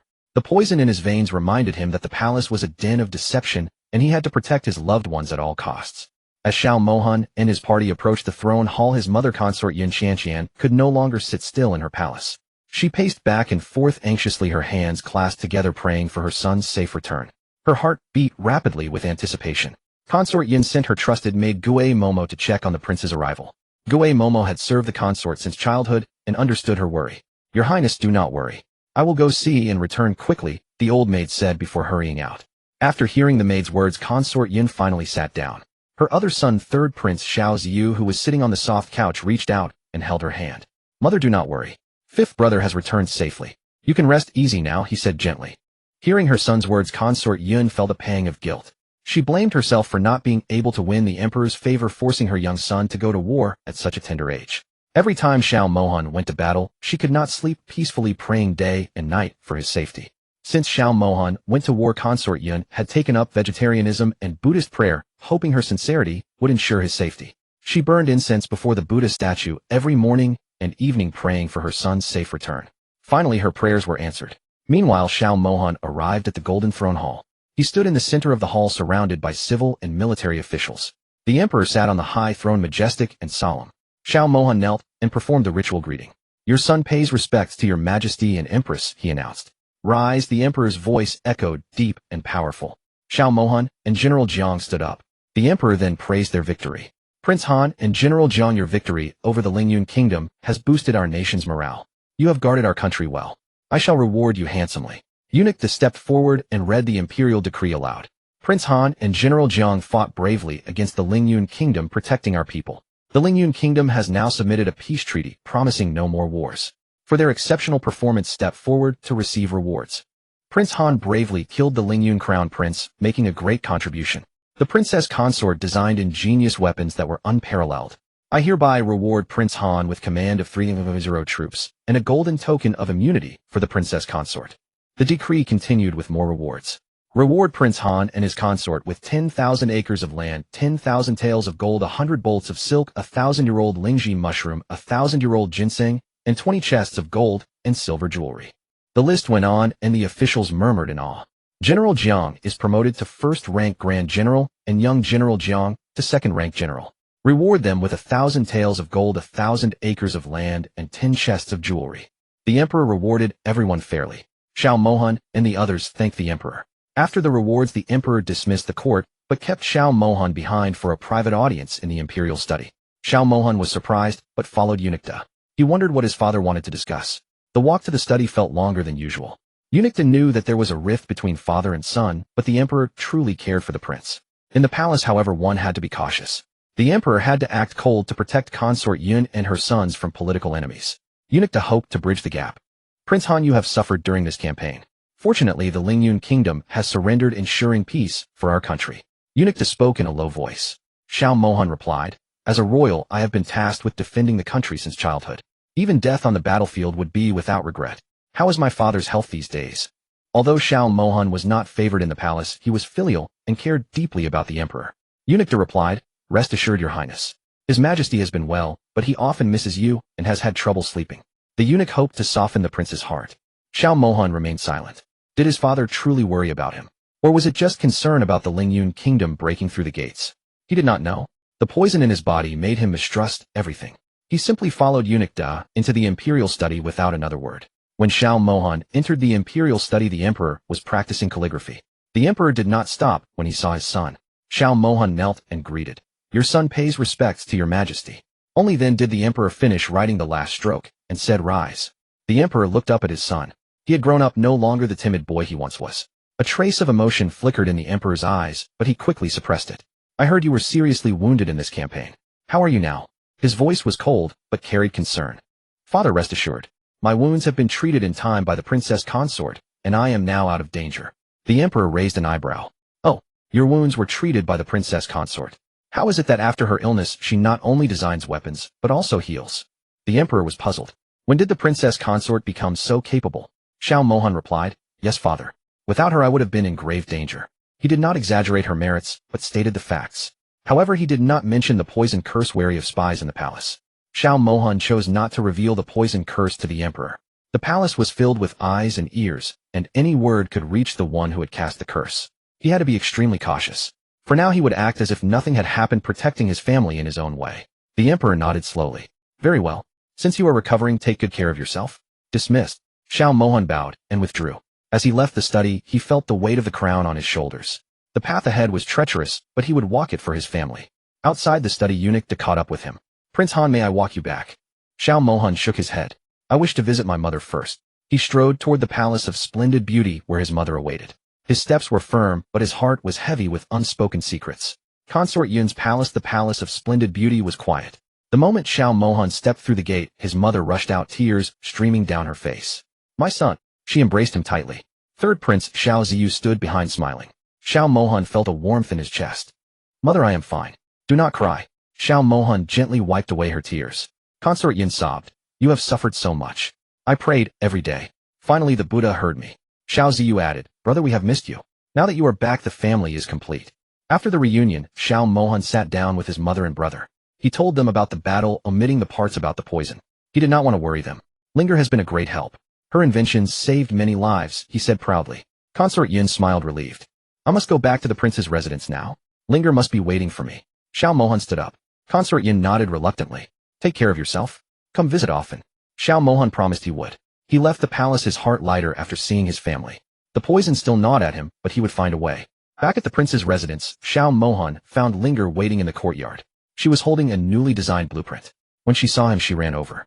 You're back? How did it go? Xiao Mohan smiled and took her hand. It went well, but I have much to tell you. Linger noticed the fatigue in his eyes.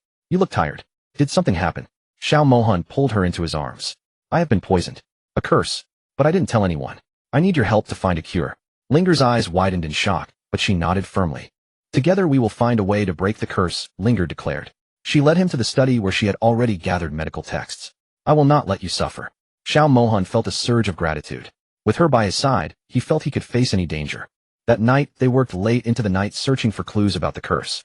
Xiao Mohan described the symptoms, the cold creeping through his veins, the strange marks on his chest. Linger wrote down everything, her brow furrowed in concentration. A plan began to form in her mind. The next morning, Xiao Mohan received a summons from the emperor. He was to attend a banquet that evening celebrating the victory. He knew he had to attend, but he would be careful. He put on his finest robes, kissed Linger goodbye, and headed to the palace once more. At the banquet, the emperor toasted to the heroes. Xiao Mohan sat among the princes, his face calm. He ate and drank sparingly, wary of poison. His eyes scanned the room, noting every suspicious glance. The enemy was still out there, but he would not be caught off guard again. After the banquet, Xiao Mohan returned to the residence. Linger was waiting with a breakthrough. I found something. An ancient text mentions a similar curse. It requires a rare herb that grows only in the northern mountains. Xiao Mohan's eyes lit up. Then we will go there. The emperor still found it hard to believe that Jiang Linger could both wield weapons and practice medicine. He pressed the cold king for details. Tell me carefully how the cold princess' illness was cured. She was foolish for so many years, yet now she seems like a completely different person with so much knowledge suddenly appearing. Xiao Mohan knew the emperor found it hard to believe what had happened to Jiang Linger. Even he himself had been incredulous at first, but the facts were undeniable. Besides, the Mabe kingdom had indeed seen Master Rufu, and every emperor of Mabe knew more about him. The truth was right before their eyes. Xiao Mohan explained to the emperor in detail, Father, do you still remember Master Rufu? Of course I remember Master Rufu, the emperor said, his words trailing off as a sudden thought struck him. Could it be that Jiang Linger had been guided by Master Rufu? Xiao Mohan nodded beside the emperor. Yes, father. Linger received guidance from Master Rufu, which cured her foolishness and taught her many things unknown to Mabe. I was surprised at first too, but later evidence proved her words true, so I believed. Perhaps Master Rufu took pity on her for her miserable years and granted her his favor. Xiao Mohan had lived a difficult life, but so had Jiang Linger. The emperor pondered this, realizing that if she truly had Master Rufu's guidance, then the marriage was a wise decision. Since the Cold Princess has received Master Rufu's guidance, everything makes sense now. Old five, you are married now, so treat each other well, and produce heirs for the royal family soon. The emperor spoke earnestly his true feelings. I understand, father. I will live a steady life with Linger from good. It's late now, your mother must be anxious. Go pay your respects to her. Your son obeys. Xiao Mohan bowed and left, heading quickly to the splendid palace. When the emperor summoned Xiao Mohan to the study, he had already sent a eunuch to inform his mother. It had been so long since he saw his mother, she must be worried. Now Xiao Mohan rushed to the splendid palace on horseback.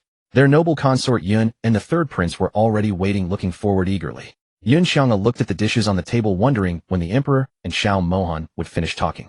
The food had been reheated once, and she was about to have it reheated again.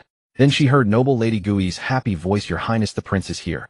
Yun Xiang'a hurried out and saw Xiao Mohan entering from outside. Mother and son embraced and wept together. My good son, you're finally back. Do you know how worried I've been while you were on the battlefield? Yun Xiang'a cried softly, looking at her son who had returned from afar. I am unfilial, mother, to have made you worry. I promise I will never let you worry again, and will stay by your side forever. Good son, do you mean it? Yun Xiang's greatest wish was for both sons to be healthy, for her eldest son's leg to be healed, and for her younger son to stay by her side.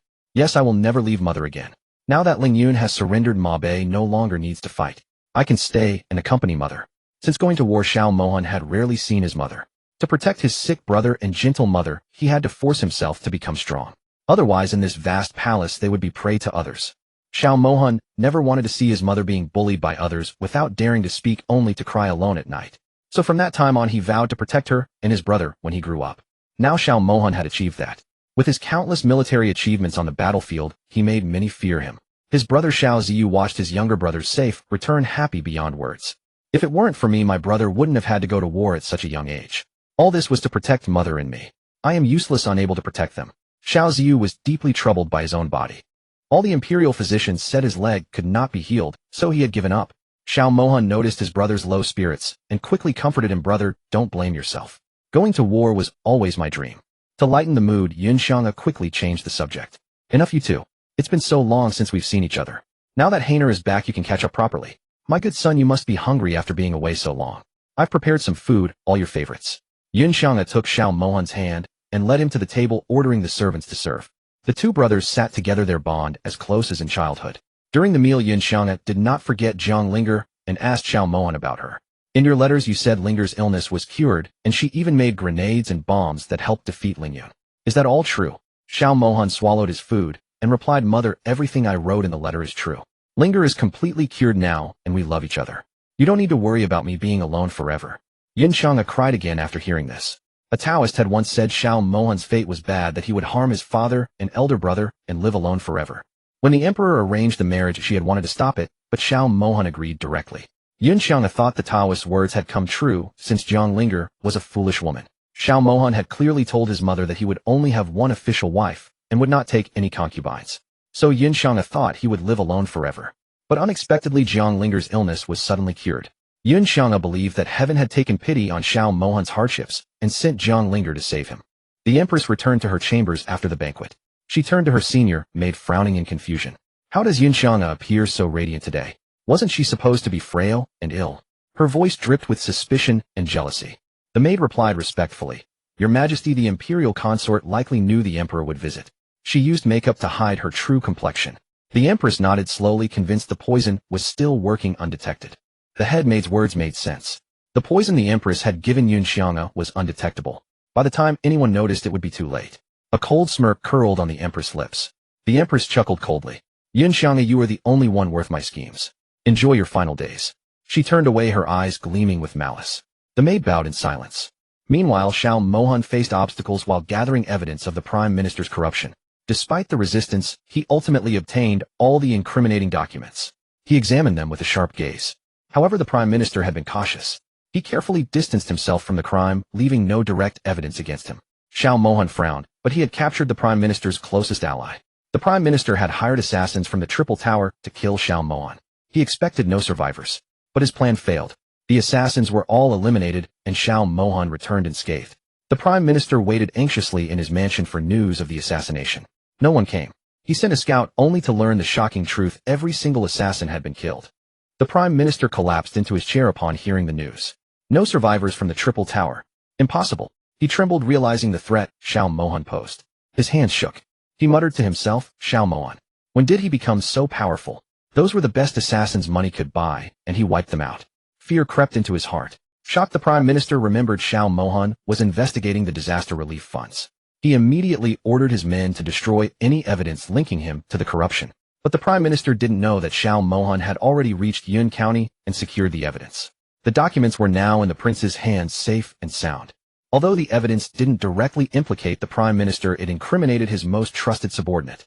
This would be a severe blow, cutting off the prime minister's right arm. Eliminating this man would cripple the prime minister's influence.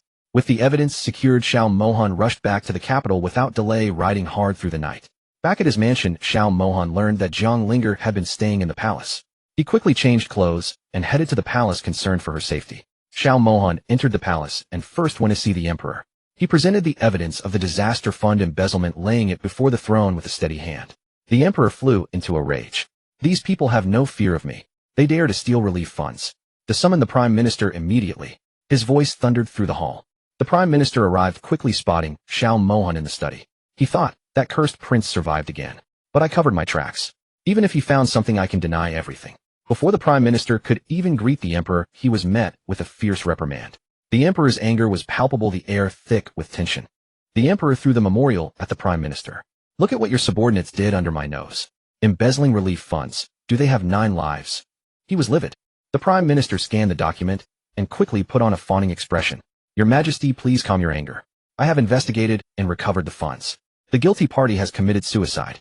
I will donate 2 million taels to the victims. The emperor's expression softened slightly, but he wasn't easily fooled. The prefect involved was the prime minister's close ally. It was obvious the Prime Minister knew something. Claiming ignorance was an insult to the Emperor's intelligence. But the Prime Minister held too much power, and without direct evidence the Emperor could only let it slide. Still, making him pay 2 million was a victory. The Prime Minister's mansion overflowed with wealth. Making him bleed was satisfying. As the Prime Minister left, he shot a warning glare at Xiao Mohan, who met his gaze without flinching. Xiao Mohan stared back unimpressed. The Prime Minister seethed with rage, but couldn't act in the imperial study. He left, grinding his teeth in frustration.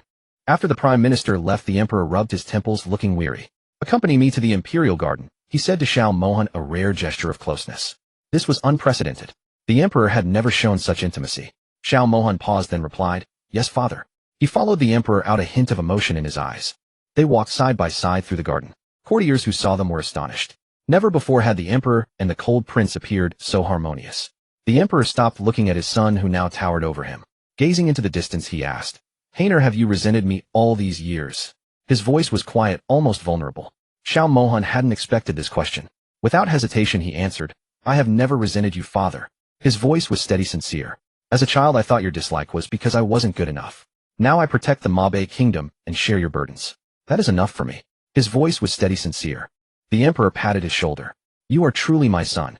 The Mabe kingdom is blessed to have a war god prince." He smiled, a rare warmth in his eyes. They reached a pavilion and sat down. The Emperor ordered to bring a gamoka board. Father and son played a game, a peaceful moment amidst the palace's intrigues. In Hiding Palace, the Empress lounged on a soft couch, eating osmanthus cakes. The plate was nearly empty. She told her maid, "Tell the kitchen to send more." She was in a relaxed mood. The Prime Minister had sent word to the Empress. She had known about the assassination plot and had been waiting for good news. Hearing that Xiao Mohan had survived infuriated her. The Empress' expression turned dark. Enraged, she swept the plate of osmanthus cakes off the table, sending the pastries crashing to the floor. Her voice became shrill. Xiao Mohan escaped again. Even the Triple Tower assassins failed. I underestimated him. Her eyes burned with fury. The sudden outburst terrified the servants. They knelt trembling, begging the Empress to calm down. The atmosphere in the hall grew tense. The head maid stepped forward to soothe her. "Your Majesty, please calm down. Walls have ears. Though the cold prince escaped, remember, we still have Consort Yun and Prince Chung in the palace." The Empress' expression softened. "What about the Crown Prince? Why hasn't he come to the palace these days?" She asked, her mind turning to her son. "Didn't I send word yesterday for him to come?" Just as she spoke, a eunuch announced the arrival of the Crown Prince and his consort. The Empress' mood brightened. Xiao Mohan watched Jiang Linger run away, shouting, "Linger, what I said is true." He thought she was still too young and needed to be nurtured for a few more years. He remembered his mother saying that childbirth was like losing half a life. Xiao Mohan didn't want Jiang Linger to endure such pain at her young age. Jiang Linger rushed back to Jinyun Pavilion, colliding with Ziyun, who had just finished tidying up the bed. "Princess, what's wrong? Is someone chasing you?" Ziyun asked. "Weren't you taking a walk with the prince?" Jiang Linger gasped for breath and shook her head. "No one is chasing me. I was just thirsty." "How did the food turn out? Too salty for you?" "But I thought it was just right." "Drink more water," Ziyun said, filling. "Not too salty, not too salty." "Is the bed ready?" "I'm a bit tired and want to rest early." "It's already done. I'll prepare your washing water," Ziyun replied. Fortunately, Ziyun didn't ask more questions and left the room. Jiang Linger sat down, touching her flushed face.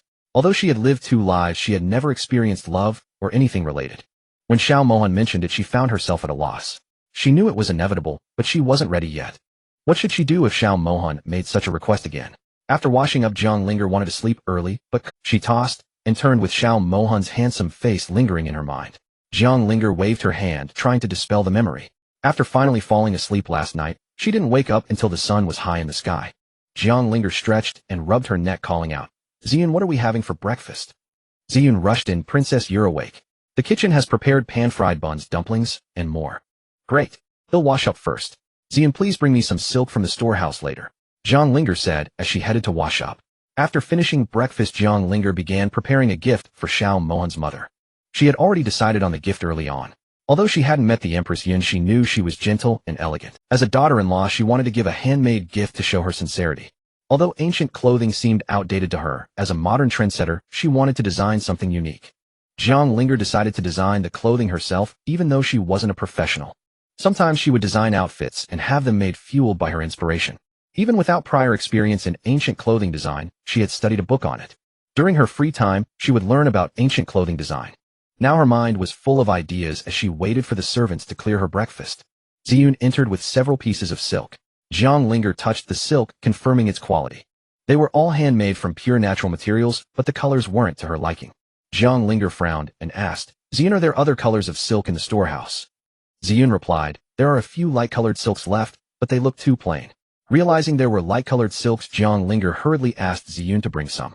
While Ziyun went to fetch the silk, Jiang Linger started sketching her design. Jiang Linger not only had good handwriting, but was also skilled at drawing. She had already thought of the style based on the empress' height and preferences from the night before. When Ziyun returned, Jiang Linger had already begun cutting the fabric. Ziyun was surprised to see her making clothes, saying, Princess, let me do it. Although Ziyun's embroidery skills were good, she didn't understand the style Jiang Linger wanted. This was for her future mother-in-law, so she wanted to do it herself to build a good relationship. Considering Xiao Mohan's mother was a low-key person, she designed the outfit to be elegant, but not overly luxurious. Especially her unique design would give the outfit a soul. The outfit for the Empress featured deep and light purple colors with a flowing design. Jiang Linger believed the Empress loved beauty, especially with Xiao Mohan's good looks. To highlight the Empress' elegance, she embroidered peonies on the sleeves and hem. Jiang Linger frowned at the traditional Northern Mo garments. They were too bulky, wrapping the body in layers that hid any figure. She decided to create something completely different from Madame Yun. The old designs made even the most graceful woman look bloated. Jiang Linger knew she could do better. She envisioned a dress that would highlight rather than hide. For Madame Yun's dress, she added a thin, almost transparent inner layer edged with gold thread. The subtle shimmer gave it a luxurious feel without being gaudy. But the real magic was in the cut and shape. The color and pattern were beautiful, but the silhouette would make it unforgettable. Jiang Linger smiled, knowing she had struck gold. She introduced a cinched waist design with a belt. This would accentuate Madame Yun's slender figure, making the dress both elegant and flattering. The effect was dramatic. To complete the outfit, Jiang Linger sent Ziyun to fetch gold and silver jewelry from the storeroom. She planned to repurpose them into something truly regal. She crafted a stunning headpiece, purple pearls, a jade crown inlaid with dozens of gems, and 2 peony flowers on the sides. It sparkled brilliantly, almost too beautiful to wear. Ziyun stared in awe at the finished ensemble. Princess, you're amazing. I've never seen such beautiful clothes. Madame Yun will be overjoyed, she gushed, touching the fabric reverently. Jiang Linger felt a warm glow of pride. As her daughter-in-law, I hope this gift pleases her. It's my first time making clothes by hand, and am glad it turned out well. She hadn't expected her first attempt at garment design to be so successful. Perhaps she had a hidden talent for fashion. Jiang Linger chuckled, feeling satisfied with her work. Still, one gift seemed too little. While Ziyun went to prepare lunch, Jiang Linger opened the Space Mall on her phone and selected more luxurious items. She took out the popular Ocean Love perfume and lipstick set from Juxiang Pavilion, along with new mud mask and fragrance that she planned to launch soon. To make them fit the ancient setting, she replaced all modern packaging with antique-style boxes made of lacquered wood and silk. They looked like treasures from a bygone era. Then she had another idea. She pulled out a small pistol from the space. Mother needs this for protection. The Empress is always scheming against her family, she murmured. Without her and Xiao Mohan in the palace, Madame Yun was vulnerable. This weapon could give her a fighting chance. Jiang Linger wrapped it carefully in silk. She packed all the gifts into beautiful boxes, each tied with a silk ribbon. Satisfied, she decided to have lunch. It had been a productive morning. Not seeing Xiao Mohan all day, she asked Ziyun, where is the prince today? I haven't seen him. Ziyun replied that he had gone to the military office early. Ziyun added, His Highness came to Jin Yun Pavilion this morning, but you were still asleep. He told me not to disturb you. Jiang Linger felt a blush creep up her cheeks. She remembered his words from last night, and her face grew even warmer. Good, he's not here, she thought, trying to calm down. She busied herself with lunch. After lunch, she quickly designed a matching outfit for herself and Xiao Mohan. When finished, she realized they looked like a couple set. Oh well, too late to change, she shrugged. Time was running short. She freshened up, changed into her new dress, and applied a delicate makeup. Ziyun couldn't stop complimenting her, calling her a fairy. If Madame Yun's dress was elegant and warm, Jiang Linger's own outfit was ethereal. The pale white fabric, the gold threads, the sheer inner layer, made her look like a celestial being. Her skin was fair, and the light-colored dress made her even more radiant. She smiled at her reflection. Not bad for a modern girl in ancient clothes, she thought. She had a secret motive for wearing this outfit tonight. The palace banquet would be filled with nobles and ladies. Seeing her dress, they would surely want one too. That would mean more business. Only Jiang Linger would think of making deals at a royal banquet. She was ready. Go check if the prince is back. Tell him to wear the new clothes, she said. Ziyun left to deliver the message. Jiang Linger spritzed herself with a light perfume. Floral top notes, lemon and jasmine, heart musk, and violet base. She smelled divine. When everything was ready, Long Zhua and Long Yu appeared in the courtyard, announcing it was time to leave. They carefully picked up the gift boxes, their faces serious. At the gate, Xiao Mohan was already waiting. He turned and saw Jiang Linger walking toward him. His breath caught. She was stunning. She wore a pale white dress with gold thread embroidery, a sheer inner layer, and a golden phoenix hairpin with dangling tassels.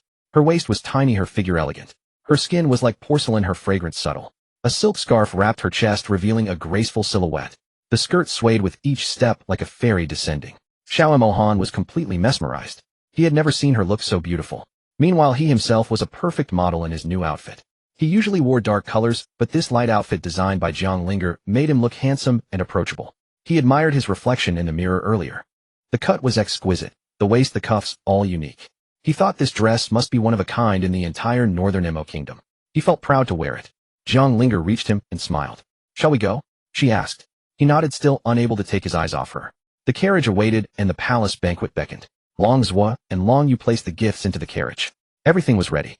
The journey to the palace would be short, but the night ahead promised to be memorable. As the carriage rolled through the streets, Jiang Linger peeked through the curtain. Tonight she would not only meet Madame Yun, but also showcase her talents to the entire court. She felt a mix of nerves and excitement.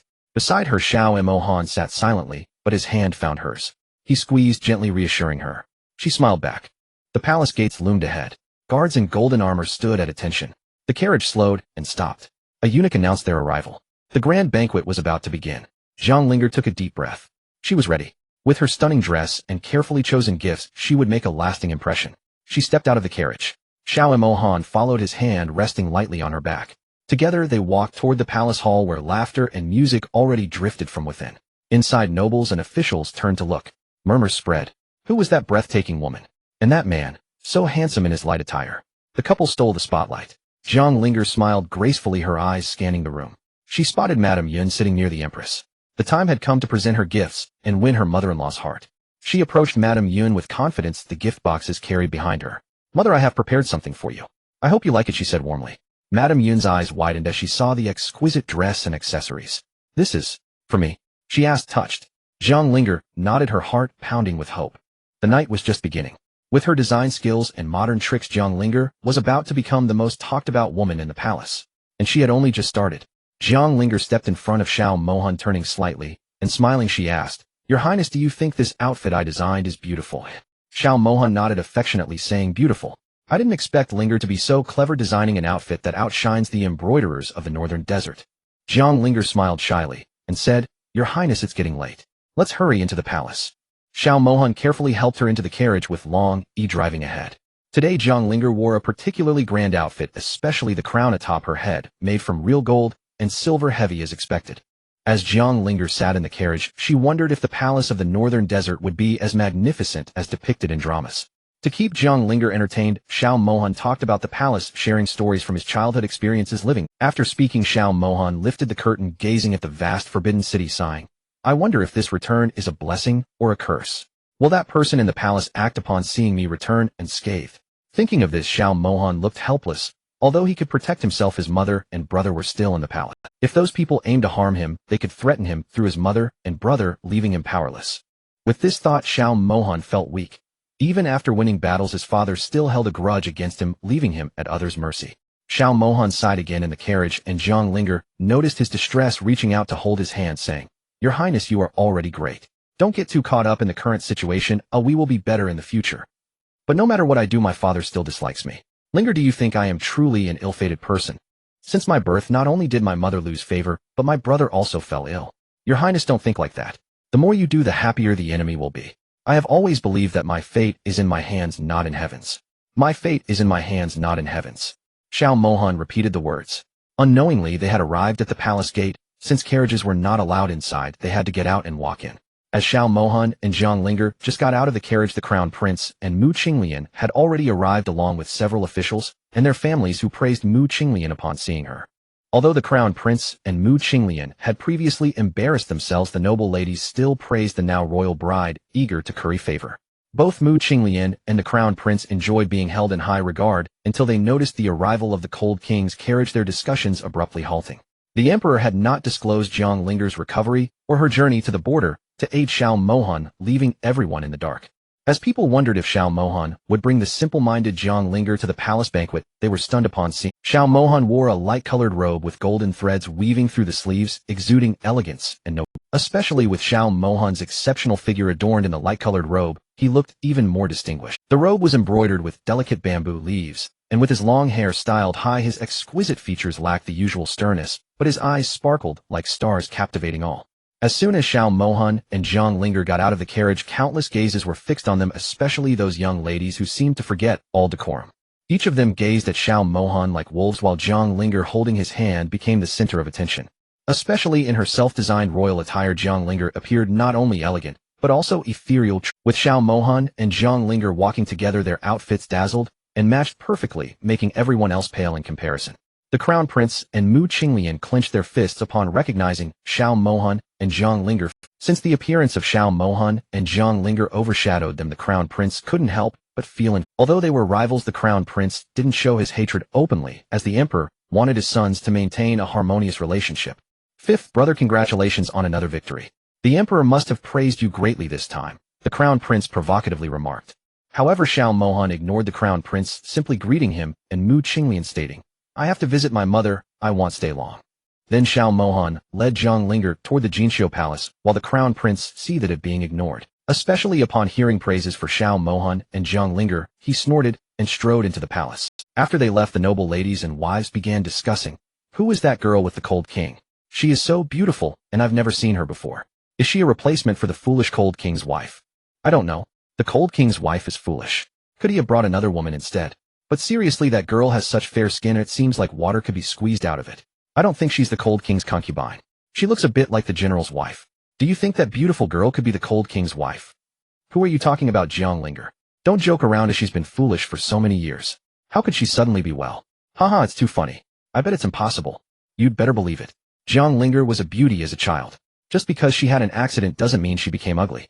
I bet the girl next to the cold king is Zhang Linger. The nobles at the palace banquet began to gossip. They were extremely curious about the woman who had appeared by the cold king's side. Their relationship must be extraordinary. Some cared less about the cold king's companion. Their attention was captured by the exquisite dress she wore. It was unlike anything they had seen in the northern desert kingdom. The conversation quickly shifted from the woman to her clothing. The dress seemed tailored for her, a masterpiece of design. Everyone agreed no one in the kingdom could create such a garment.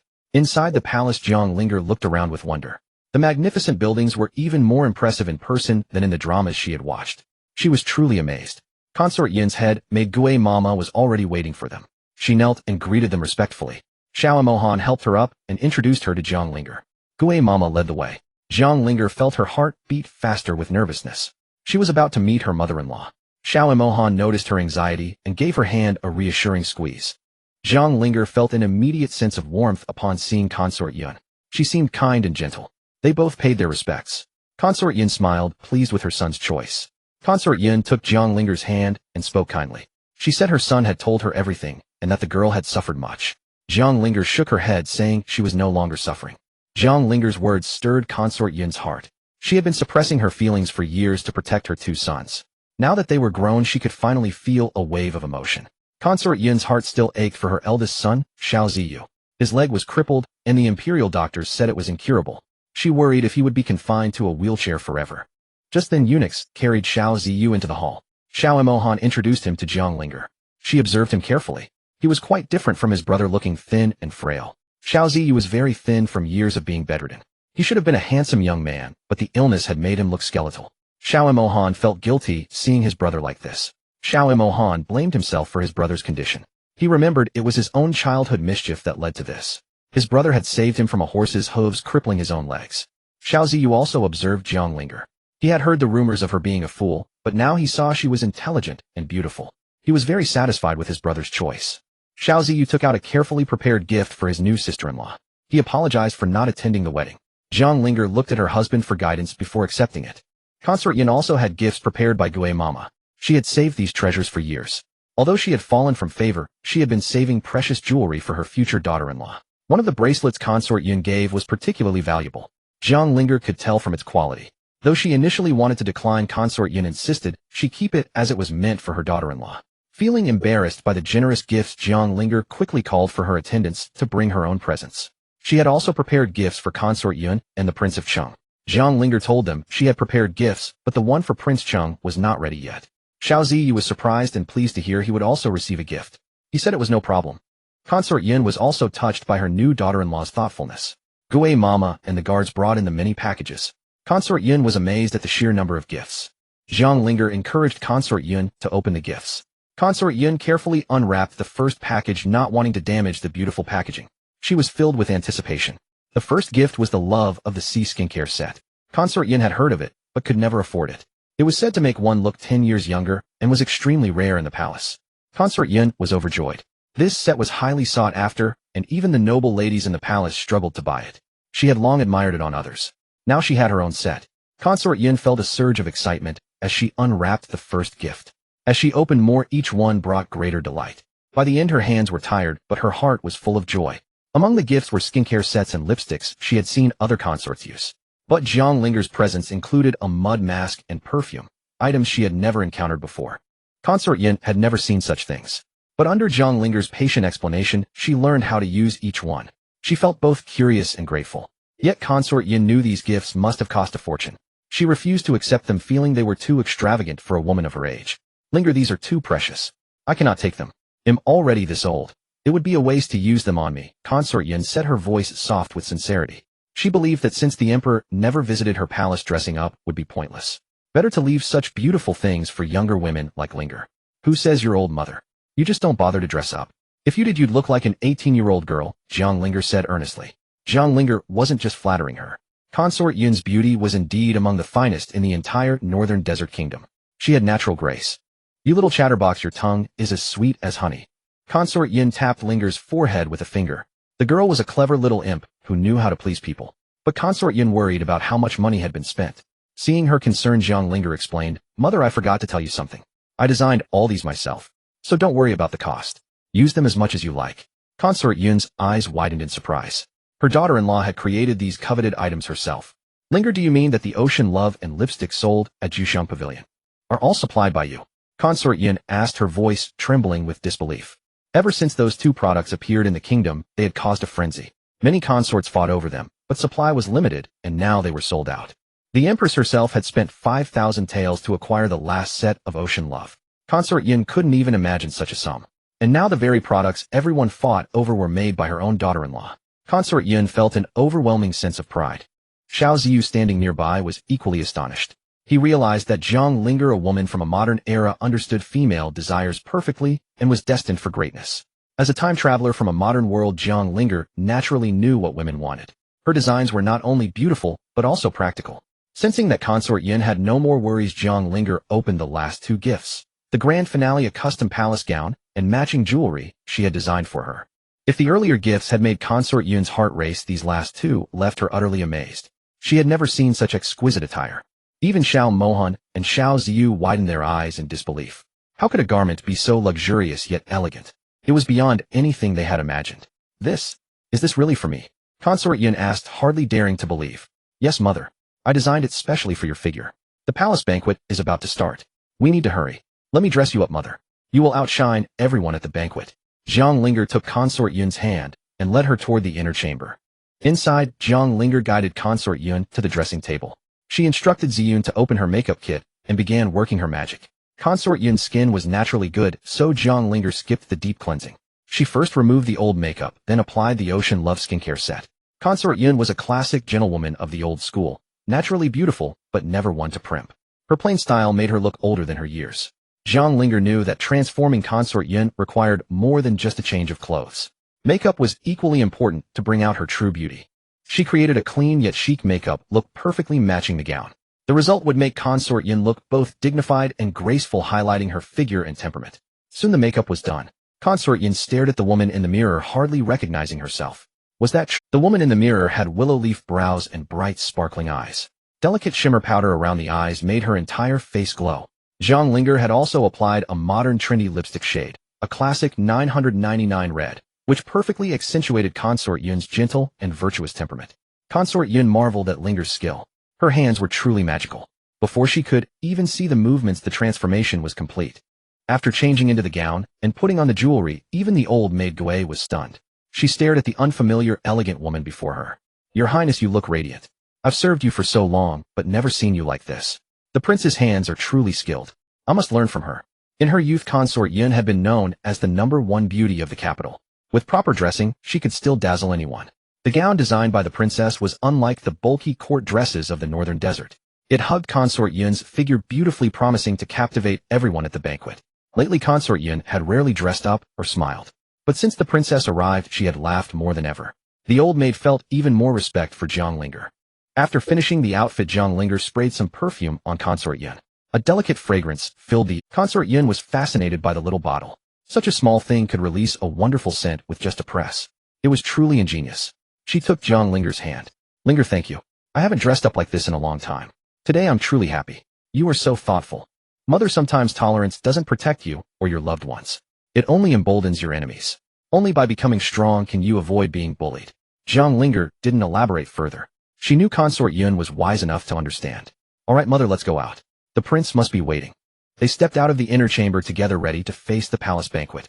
Consort Yun's transformation was complete. She was no longer the same woman who had entered. Jiang Linger escorted Yun Guifei outside. Xiao Mohan and Xiao Ziyu stared as Yun Guifei revealed the new outfit. The silk shimmered under the courtyard light. Both brothers felt a strange warmth seeing their mother adorned in such finery again, as if a past era had briefly returned to them. They remembered childhood memories their mother used to love: ornate crowns and embroidered robes. Time and sorrow later forced her into plain garments. Now seeing her in lavish attire again, both brothers felt stunned by the contrast, recalling how loneliness and duty had once stripped her of beauty. Xiao Mohan exclaimed that Jiang Linger's design made their mother look like her younger self. Xiao Ziyu agreed, voice choked with emotion. Yun Guifei's smile deepened. She accepted their praise quietly, letting the rare joy bloom across her face. For a moment past grief retreated into silence. Xiao Mohan recalled how their mother sacrificed for him and the crown prince. He hoped this small happiness might heal part of her old wounds. The thought tightened his chest, but he kept his tone steady, determined to protect the fragile light returning to her eyes. Xiao Ziyu remembered the endless nights his mother wept after his leg was injured. Her constant care had cost her dearly. Now seeing her laugh genuinely for the first time in years, Xiao Ziyu felt relief wash through him.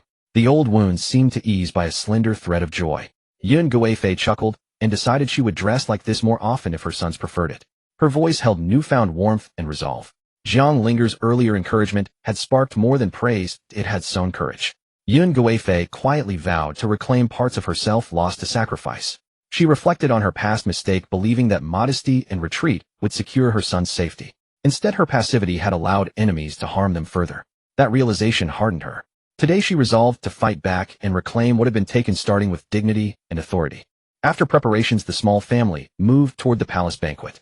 Xiao Ziyu rarely attended court feasts, and the emperor had usually excused him. Tonight was different. The event celebrated his younger brother's victory, and as elder brother, he insisted on being present despite the pain that lingered in his leg. Xiao Ziyu masked his discomfort with a careful gait. Though the leg throbbed, he forced a composed expression and let no one glimpse his weakness. He kept conversation light and controlled, determined that no hint of frailty would alter tonight's appearances or provide fodder for rivals who watched every step. The banquet hall filled with ministers and their families. Some officials gathered near the empty head table discussing state affairs while waiting for the emperor. Laughter and low conversations mingled as servants moved about. The grandeur of the hall contrasted with the undercurrent of rivalry and carefully veiled intentions among the guests. The ladies clustered in small groups, whispering about the spectacle they'd seen outside. Their chatter flowed in excited bursts, a tapestry of gossip and admiration. When a eunuch's voice announced new arrivals, murmurs hushed, and all heads turned toward the main entrance, curiosity sharpening into focused attention. The announcement declared the general's family has arrived. Heads turned as the generals entered through the hall. Male officials quickly moved to greet the honored guests and exchange military chatter. The women's curiosity shifted to the general's wife, whose presence now invited immediate attention and delicate interrogation from nearby ladies. The Minister of Criminal Affairs congratulated the general on yet another victorious campaign, praising his prowess. His words were formal, bright with public admiration. The hall echoed with polite applause, but beneath the surface alliances and jealousies shifted as men measured influence and credit between military leaders and court figures. The imperial censor praised not only the general, but the young commander, as well, claiming both ensured northern peace. His measured compliments aimed to flatter, but Jiang Linger's father sensed subtext. The censor belonged to the crown prince's faction and often avoided praising the Han King explicitly. Politics threaded every praise. He recognized the calculated omission. The censor's praise served to stir discord by ignoring Han King's contribution. Jiang Linger's father watched sharply, preferring to counterbalance slanted applause with a clear reminder of the truth. His protective pride for the Han King sharpened into words waiting to be spoken. The censor, realizing his strategy had failed to ruffle honor, fell silent. Conversation flowed around them, and soon both the chancellor and the minister's family arrived. Those two houses shared close ties, marriages and alliances bound them, making their presence a signal of political balance and careful maneuvering at this gathering. The chancellor approached the crown prince and lowered his voice. He warned that Han Qing's rising favor was dangerous. Rumors circulated that Han Qing's wife had engineered powerful weapons that turned the tide in battle. Such tales stoked both awe and unease, signaling that the family now commanded attention beyond the military. He urged subtlety and sabotage fan the emperor's doubts without leaving traces. Protect the crown prince's claim by undermining Han Qing's favor. The chancellor's counsel was clinical strategic. The crown prince listened, eyes calculating, promising the chancellor he would make moves that left no fingerprints beside himself. The crown prince responded with practiced malice, insisting he would claim the military power. He vowed the throne would belong to him after Han Qing fell from favor. His voice was calm but venomous. The court around them remained unaware, but plots had deep roots tonight. Ambition sharpened into a quiet promise. Back among the women, the general's wife found herself pulled in every direction by eager hostesses. Each lady wanted details about the campaign and the young commander's feats. She answered graciously, deflecting questions with charm, while the female court kept turning her words into whispers that would travel through corridors by morning. Then servants announced the arrival of Yun Guifei and the Han King and his consort. Conversation froze as all attention swung to the entrance. The air tightened, every whisper halted. The family's presence created a ripple that reached every corner of the hall. Eyes followed them with open astonishment. Yun Guifei walked ahead, leading the small procession. The king sat on a low couch, and the Han King and his consort followed. Their ordered entrance stunned the assembly, contradicting expectations and rewriting assumptions. For many, the sight felt impossible. A mother who rarely appeared now front and center, radiant and composed. Some guests rubbed their eyes, convinced they were mistaken. Murmurs swelled. The foremost woman was Yun Guifei, celebrated for her beauty even after years. People compared memories and present sight, noting how time had softened rather than aged her. Beauty, they whispered, seemed to have circled back to favor her this evening. Speculation spread about the dress, who had designed such an unfamiliar style for the northern regions. Observers noted details of embroidery and cut, suggesting foreign or innovative influence. The novelty stirred both admiration and curiosity. Such craftsmanship had not been seen in their country before, making the consort's appearance even more memorable. This marked the first public appearance of Yun Guifei and her 3 children together. Historically, Yun Guifei rarely attended banquets. Their arrival disrupted norms. People noted how unusual it was to see the family openly present themselves, and many exchanged looks that mixed surprise, approval, and hidden calculation. The king, long troubled by leg pain, typically avoided public outings. His presence tonight signaled significance. Courtiers speculated about his condition and will. Seeing him here despite discomfort made the scene more remarkable. Observers whispered that his participation affirmed the family's current favor and resilience against lingering scorn. Outside the palace gate, a woman who had insisted Zhang Linger was the Han King's consort now crowed triumphantly. She pointed and called attention to the resemblance. Her certainty fed the gossip mills. Others around her nodded and embellished the tale, eager to align themselves with whatever truth seemed to be emerging. Rumors grew louder. The Han King's consort had recovered from illness and possessed surprising knowledge, astronomy, geography, and clever inventions. Such praise blurred admiration and fear. Nobles wondered whether her talents had contributed more than battlefield valor to their recent victory, inflating both pride and caution in equal measure. Many believed the emperor's decree that once exiled her had inadvertently elevated the Han King. Some murmured that destiny had favored them. Others saw danger. A favored general and a brilliant consort together threatened existing balances. Court factions tightened their lips. The banquet had become a chessboard, and every compliment a calculated move. Inside the hall, Zhang Linger moved subtly through conversations, accepting polite bows and quiet admiration. She kept her expression controlled, aware that her presence stirred speculation. Her posture betrayed none of the private burdens, only calm composure designed to reassure her family and simultaneously project competence to courtly observers. Zhang Linger's father moved among officials as well, ready to defend the Han King's honor. He listened for slights, interjected when praise seemed selective, and steered conversations toward acknowledging true merit. His presence served as a steadying influence, a reminder to those who would manipulate words for political advantage. At one point, an official, known for his ties to the crown prince, overpraised the general while omitting the Han King's name. Zhang Linger's father retorted, crediting the Han King for decisive strategy and intelligence. The exchange quieted the room. Subtle wins like this mattered more than pageantry in the struggle for reputation. The censor's earlier boldness recoiled under that firm correction. He fell silent, his smile stiff. Across the hall, other guests shifted allegiances in whispers. Tonight's conversations left impressions that would travel to private studies and palace meetings. Reputation here was currency, and every spoken endorsement had weight long after the lamps were extinguished. The chancellor and the ministers' families mingled casually, though their ties to the crown prince gave their words extra gravity. They watched the Han King's circle with keen interest, measuring how much influence the family now commanded. Sipping wine, they plotted ways to nudge the emperor's favor back where they deemed safe. Meanwhile, the Han King and his consort moved with quiet dignity among guests. They accepted bows without arrogance, deflecting flattery with composed thanks. Their restraint disarmed some critics and drew more observers to test their temper. Each measured word and smile built a subtle image of competence and restraint. A whisper spread that the Han King's consort now knew both heavens and earth, mastering sciences and tactics. Courtiers murmured about her intelligence with a mixture of envy and admiration. Such talk elevated her above the conventional role of consort, marking her as someone whose influence could be both social and practical. At the banquet center, ritual and politeness masked the real contest, whose influence would grow under the emperor's gaze. Each faction measured gestures and favors, parsing which compliments would reach the throne. Tonight's performances were less about celebration and more a careful display of power under the guise of ceremony. Jiang Linger moved close to her mother, exchanging a brief private look. The two shared a silent understanding. Appearances tonight must be strong, but their true strategy would unfold slowly.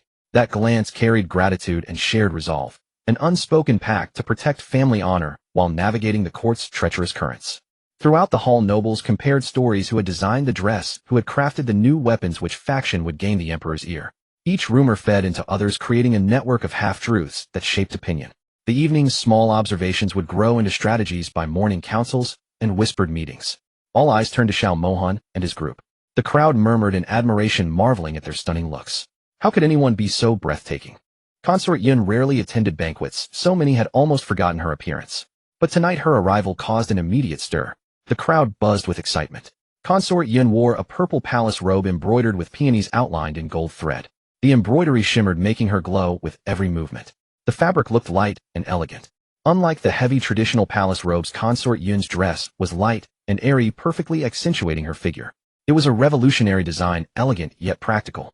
Consort Yun's hair was styled in a fashionable updo, adorned with matching hairpins and earrings.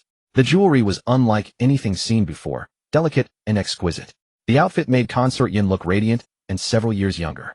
Her elegance and unique charm were on full display, captivating everyone around. Jiang Linger had also applied a delicate makeup for Consort Yun, highlighting her delicate features. The makeup made her look soft, graceful, and even more beautiful. The ladies and young misses at the banquet were all envious of the outfits and accessories worn by Consort Yun, Xiao Mohan, and Jiang Linger. They whispered among themselves, wanting to know the tailor. Since when did Mabe Kingdom have such skilled craftsmen? We must ask Consort Yun later. This is absolutely stunning, one lady said, and others nodded in agreement. Meanwhile, Jiang Linger's mother couldn't take her eyes off her daughter. She gazed at her, reluctant to look away even for a second. Her heart was full of joy. Seeing her daughter walk in hand with Prince Han, Jiang's mother couldn't hold back her tears. Her daughter was finally back, and she was proud. Mother and daughter had not seen each other for a long time. Even when they met before, Jiang Linger didn't recognize her. Now that her daughter had recovered, Jiang's mother was overjoyed. Now seeing her daughter, Jiang's mother wept with joy. Consort Yun, knowing how much mother and daughter missed each other, led Jiang Linger over to their table to greet them. Seeing Consort Yun approach, Jiang's father and his family quickly stood and bowed. We pay our respects to Consort Yun, Prince Chung, and Prince Han, they said. General Jiang, Madam Jiang, we are all family. No need for such formalities. Consort Yun said warmly. She had known Jiang's mother in her youth, and they were still close. Though they had drifted apart in recent years, now that they were in-laws, the bond between Consort Yun and Jiang's mother quickly revived. They chatted like old friends. I know you've missed your daughter, so I brought her over first. I won't intrude on your mother-daughter time, Consort Yun said, then excused herself to her own seat. Xiao Mohan stood aside, engaged in conversation with Jiang's father. Meanwhile, Jiang Linger finally had a private moment with her mother. Jiang's mother couldn't hold back her tears. Linger, you've suffered all these years. Thank heavens your illness is finally cured, she said, her voice trembling. Seeing her mother and family, Jiang Linger couldn't help but cry too. Mother, I'm unfilial. I've been well for so long and didn't come home to see you. Do you blame me? Jiang's mother shook her head. She stroked Jiang Linger's cheek and said softly, my daughter's recovery is the greatest wish come true. How could I blame you? Mother, I haven't been able to be by your side all these years. From now on, I'll honor you. Tomorrow I'll come back to the general's mansion and visit, Jiang Linger promised. Seeing her family, Jiang Linger also thought of her modern family. She wondered how they were doing. A flicker of homesickness crossed her eyes. Hearing that Jiang Linger would come home tomorrow, Jiang's mother nodded repeatedly. Good, when you come, I'll make your favorite shrimp dumplings. You used to love them. Good'll love anything you make, mother. Jiang Linger thought that her mother was gentle and virtuous, and also very beautiful. She and Jiang's father truly loved each other. The general's wife lived simply. Unlike other officials' homes filled with concubines and maids, there was no chaos here. It was a peaceful household. Jiang Linger admired this kind of love, a couple devoted to each other for life. Such a monogamous relationship was rare in ancient times, and she cherished it. Since they were outside, mother and daughter didn't talk long. As Xiao Mohan and Jiang Linger returned to their seats, Eunuch Des' sharp voice rang out, "The emperor arrives." The empress arrives. Hearing the announcement, everyone rose and bowed. Long live the emperor. Long live the empress. The crowd shouted in unison. Rise, my beloved subjects. Today's feast is to celebrate Prince Han and General Jiang. No need for formalities, the emperor said. Everyone thanked him and returned to their seats. Everyone thanked the emperor and returned to their seats. Jiang Linger had never seen the real emperor before, so she was very curious. She secretly glanced at him. Jiang Linger thought the emperor truly looked like a supreme ruler with a commanding presence. No wonder he was the son of heaven. She couldn't help but admire. After glancing at the emperor, Jiang Linger also peeked at the empress. The empress was not as stunning as consort Yun, but she was still quite attractive. Despite her first impression, Jiang Linger felt no warmth toward the empress. The empress seemed kind, but had a cunning look in her eyes. A dangerous woman, Jiang Linger thought. Jiang Linger quickly looked away from the empress. She decided to avoid the empress as much as possible. That woman was trouble she didn't need. Turning her gaze, Jiang Linger saw the crown prince and Mu Qinglian sitting across from her. She groaned inwardly. Was there no escape from this family? The crown prince was also staring at Jiang Linger. In just a few months, she had transformed completely. Her beauty was striking and her wisdom had returned. He had heard that Jiang Linger designed the grenades and bombs that helped Ma Bei turn the tide of war. Now she was not only beautiful, but also brilliant. The crown prince found it hard to understand. What had made Jiang Linger so smart? He couldn't figure it out. Frustrated, he picked up his wine cup and drank deeply. He wondered if forcing his father to make Prince Han marry Jiang Linger had been a mistake. What if it backfired? The thought made him uneasy. Mu Qinglian noticed the crown prince staring at Jiang Linger and then drinking gloomily. Jealousy flared in her heart. How dare that bitch steal his attention? Jiang Linger, you slut. You've bewitched the crown prince. He'll make sure you regret it. Mu Qinglian swore inwardly, her face twisted with hatred. Xiao Mohan sat beside Jiang Ling, his eyes burning with jealousy. The prince had stared at his wife too long. He wanted to gouge out those eyes. When everyone sat down, eunuchs began serving dishes. Jiang Ling looked at the colorful plates. She wondered if the imperial kitchen's food would taste good. But after eating, Jiang Ling felt the imperial chef's cooking was just average. The dishes looked nice, but every dish was too light, lacking flavor. For someone who loved strong taste like Jiang Ling, eating these delicacies was like chewing wax. She struggled to swallow. Jiang Ling looked around. Everyone else was eating happily, as if enjoying a feast. Her wrinkled face caught the emperor's attention. He called her up to talk. Han princess, are you unsatisfied with the dishes? The emperor's voice startled Jiang Ling. She thought, of all people, why did he have to pick on her? Jiang Ling glanced at Xiao Mohan. He also didn't know why the emperor called her. She had to answer carefully. Jiang Ling quickly stood up, curtsied to the emperor, and replied, Father, the dishes are too bland for my taste. Not to my liking. The guests gasped. Had the Han princess not recovered from her madness? How dare she speak so frankly in front of the emperor? The imperial chefs were carefully selected masters of their craft. Ordinary people couldn't even taste their food. Yet she dared to criticize it. Even the ministers rarely got to eat imperial cuisine. They only got a taste during banquets. This princess was truly ignorant to complain. Xiao Mohan and Jiang Ling's father hadn't expected her to be so direct. Their stomachs had been spoiled by her cooking, but in the palace one must be careful. Xiao Mohan feared the emperor would punish her.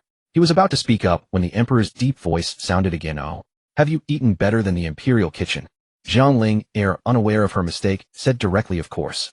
My cooking is 100 times better than the imperial kitchen's. The emperor looked at her closely. She was only 15, beautiful with sparkling eyes like stars. He felt she was telling the truth and strangely asked her to cook a dish herself. Jiang Ling agreed readily. Yes, I will go prepare immediately. She was eager to show her skills. The emperor felt impatient. He nodded. Good. Let me taste your cooking. Is it just boasting or truly amazing? If it's good, I'll reward you heavily. If not, I'll punish you. The empress seized the opportunity to add fuel. Your majesty, this princess has been foolish for years. How can she cook? Be careful not to get sick from eating her food. The empress continued, and you, princess, don't try to attract the emperor's attention with things you can't do. You'll only embarrass yourself and the Han prince. Jiang Ling was too lazy to argue. She replied directly, Mother, since you don't believe my skill, it's better you don't eat my food. If you get sick, I won't be responsible. Jiang Ling followed the eunuch to the kitchen, ignoring the queen's twisted expression behind her. She was confident in her cooking. When Jiang Ling'er arrived at the kitchen, she was amazed. It was the imperial kitchen, huge and fully equipped. She looked around curiously. Eunuch Da urged her, "Princess, you should start cooking soon. Don't keep the emperor waiting." Jiang Ling'er nodded, and cooking a big dish would take too long. She decided to make simple dishes, but not too simple since it was for the emperor. She wanted to impress him. Jiang Ling'er decided to make 3 dishes and 1 soup. She asked Eunuch Da about the emperor's preferences. He told her the emperor was very picky. She learned that the imperial chefs were all top-notch. By criticizing their food, she had indirectly criticized the emperor. She felt a bit scared. To save her life, she decided to please the emperor. If he was angry, he could kill her anytime. Although she was the Han princess, the prince was not favored. If the emperor held a grudge, it would only make the Han prince's situation worse. She had to be careful. So she quickly made steamed base, pickled fresh beef patties, and shrimp and mushroom soup. The aroma tormented Eunuch Da. He couldn't help but sniff. Finally, Jiang Ling'er finished all the dishes. She checked the time. It hadn't taken too long. "Princess, are all the dishes ready?" Eunuch Da asked, inhaling the fragrance. The food smelled so good it made him drool. He could only imagine how it tasted. Eunuch Da suppressed his saliva and ordered the young eunuchs to serve the dishes. When the eunuchs carried the food to the banquet, everyone craned their necks to see. The guests were surprised that the princess had actually cooked something. They wondered how it would taste. Some were curious, others waiting for her to fail. Eunuch Da announced to the emperor, "Your Majesty, the Han princess has finished cooking." The young eunuchs placed the dishes on the emperor's table. The emperor's original dishes were removed. Only Jiang Ling'er's 4 dishes remained on the table. The covers were still on, building anticipation. People looked at the covered plates. Some were amazed, some were waiting for the princess to embarrass herself. The atmosphere was... Jiang Ling'er stood to the side waiting for the emperor to taste. She glanced at Xiao Mohan, who looked worried. She gave him a reassuring look. She was confident in her cooking. No matter what, she believed she could impress the emperor. The dishes she made were simple, but full of flavor. The emperor lifted the lid of the first dish. A burst of aroma filled the air. Even he couldn't help but inhale deeply. The fragrance was unlike anything he had smelled before. The guests also smelled the aroma. Many began to drool. They realized that this princess might actually be a master chef. The queen's expression darkened. The emperor took a bite of the steamed base. His eyes widened. The texture was tender, the flavor perfect. He nodded approvingly. "Excellent," he exclaimed. The empress returned to her chambers after the banquet. She turned to her senior maid, frowning in confusion. "How does Yunxiang appear so radiant today? Wasn't she supposed to be frail and ill?" Her voice dripped with suspicion and jealousy. The maid replied respectfully, "Your Majesty, the imperial consort likely knew the emperor would visit. She used makeup to hide her true complexion." The empress nodded slowly, convinced the poison was still working undetected. The head maid's words made sense. The poison the empress had given Yunxiang was undetectable. By the time anyone noticed, it would be too late. A cold smirk curled on the empress' lips. The empress chuckled coldly. "Yunxiang, you are the only one worth my schemes. Enjoy your final days." She turned away, her eyes gleaming with malice. The maid bowed in silence. Meanwhile, Xiao Mohan faced obstacles while gathering evidence of the prime minister's corruption. Despite the resistance, he ultimately obtained all the incriminating documents. He examined them with a sharp gaze. However, the prime minister had been cautious. He carefully distanced himself from the crime, leaving no direct evidence against him. Xiao Mohan frowned, but he had captured the prime minister's closest ally. The prime minister had hired assassins from the Triple Tower to kill Xiao Mohan. He expected no survivors. But his plan failed. The assassins were all eliminated, and Xiao Mohan returned unscathed. The prime minister waited anxiously in his mansion for news of the assassination. No one came. He sent a scout only to learn the shocking truth: every single assassin had been killed. The prime minister collapsed into his chair upon hearing the news. No survivors from the Triple Tower. Impossible. He trembled, realizing the threat Xiao Mohan posed. His hands shook. He muttered to himself, "Xiao Mohan. When did he become so powerful? Those were the best assassins money could buy, and he wiped them out."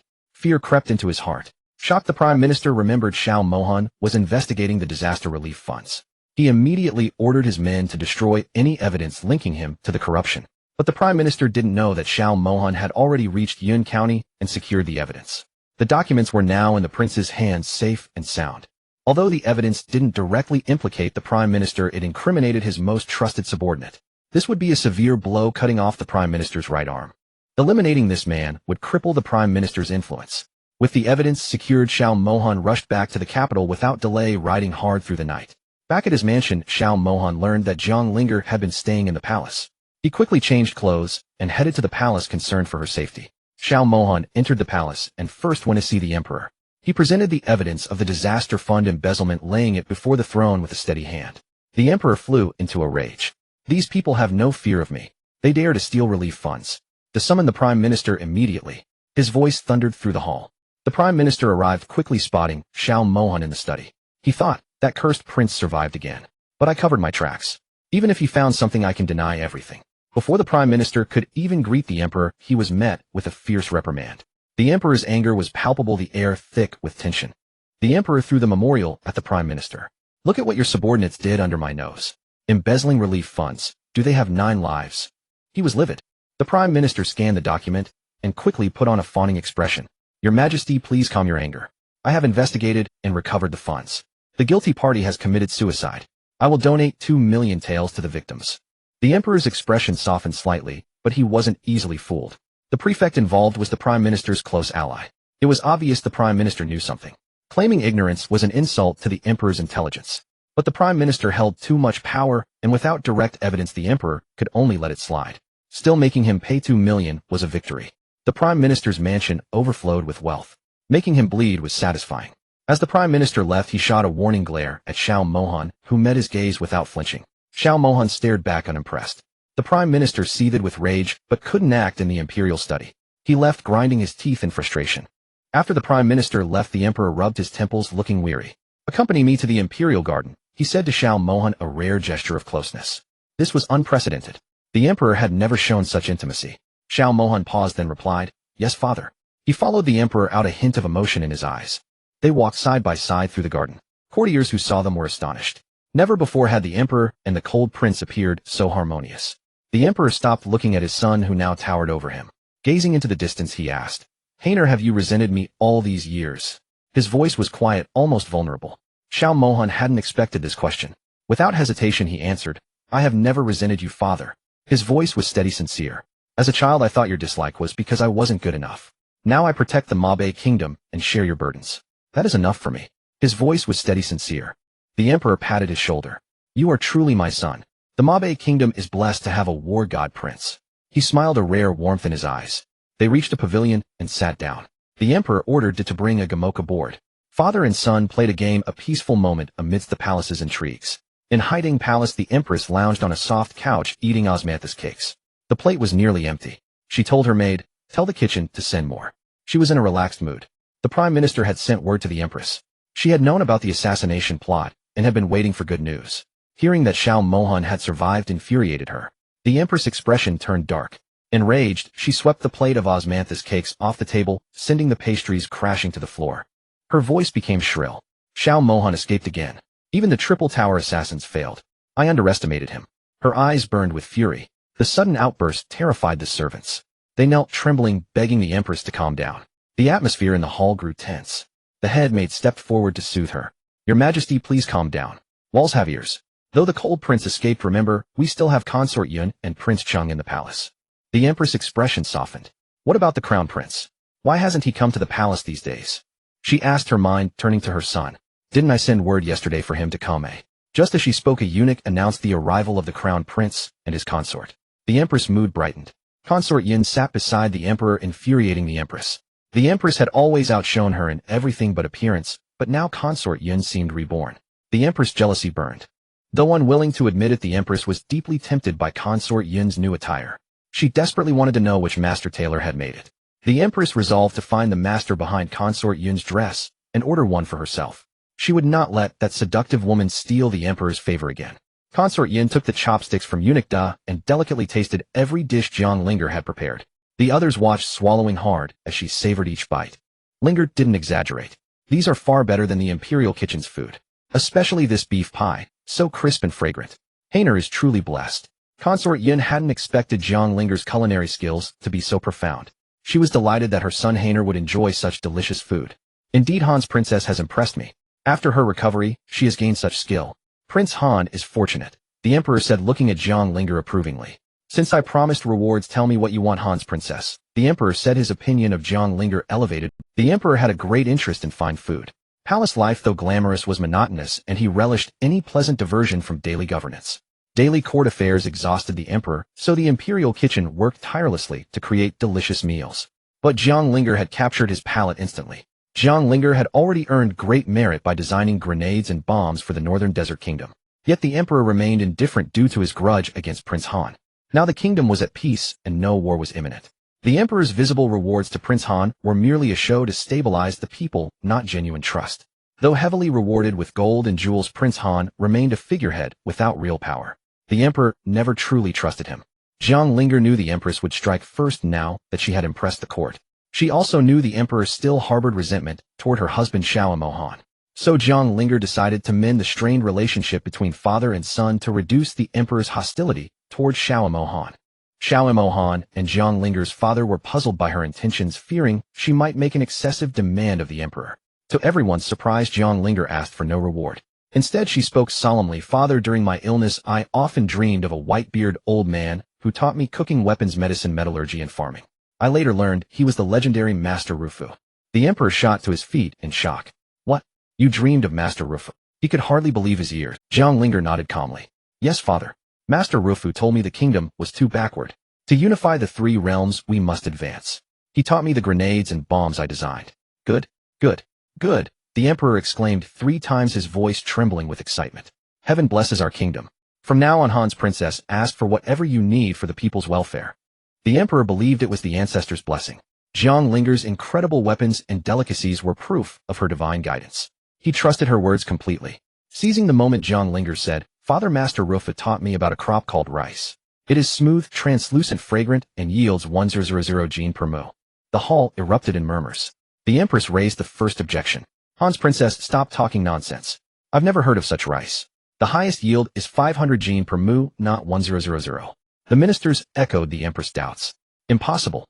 No such high-yield crop exists. She's clearly lying." The empress smirked, proud of her rebuttal. "Han's princess, you may have talent, but words are cheap. You must convince me and the court with evidence," said the emperor, though his heart raced at the prospect of high-yield rice.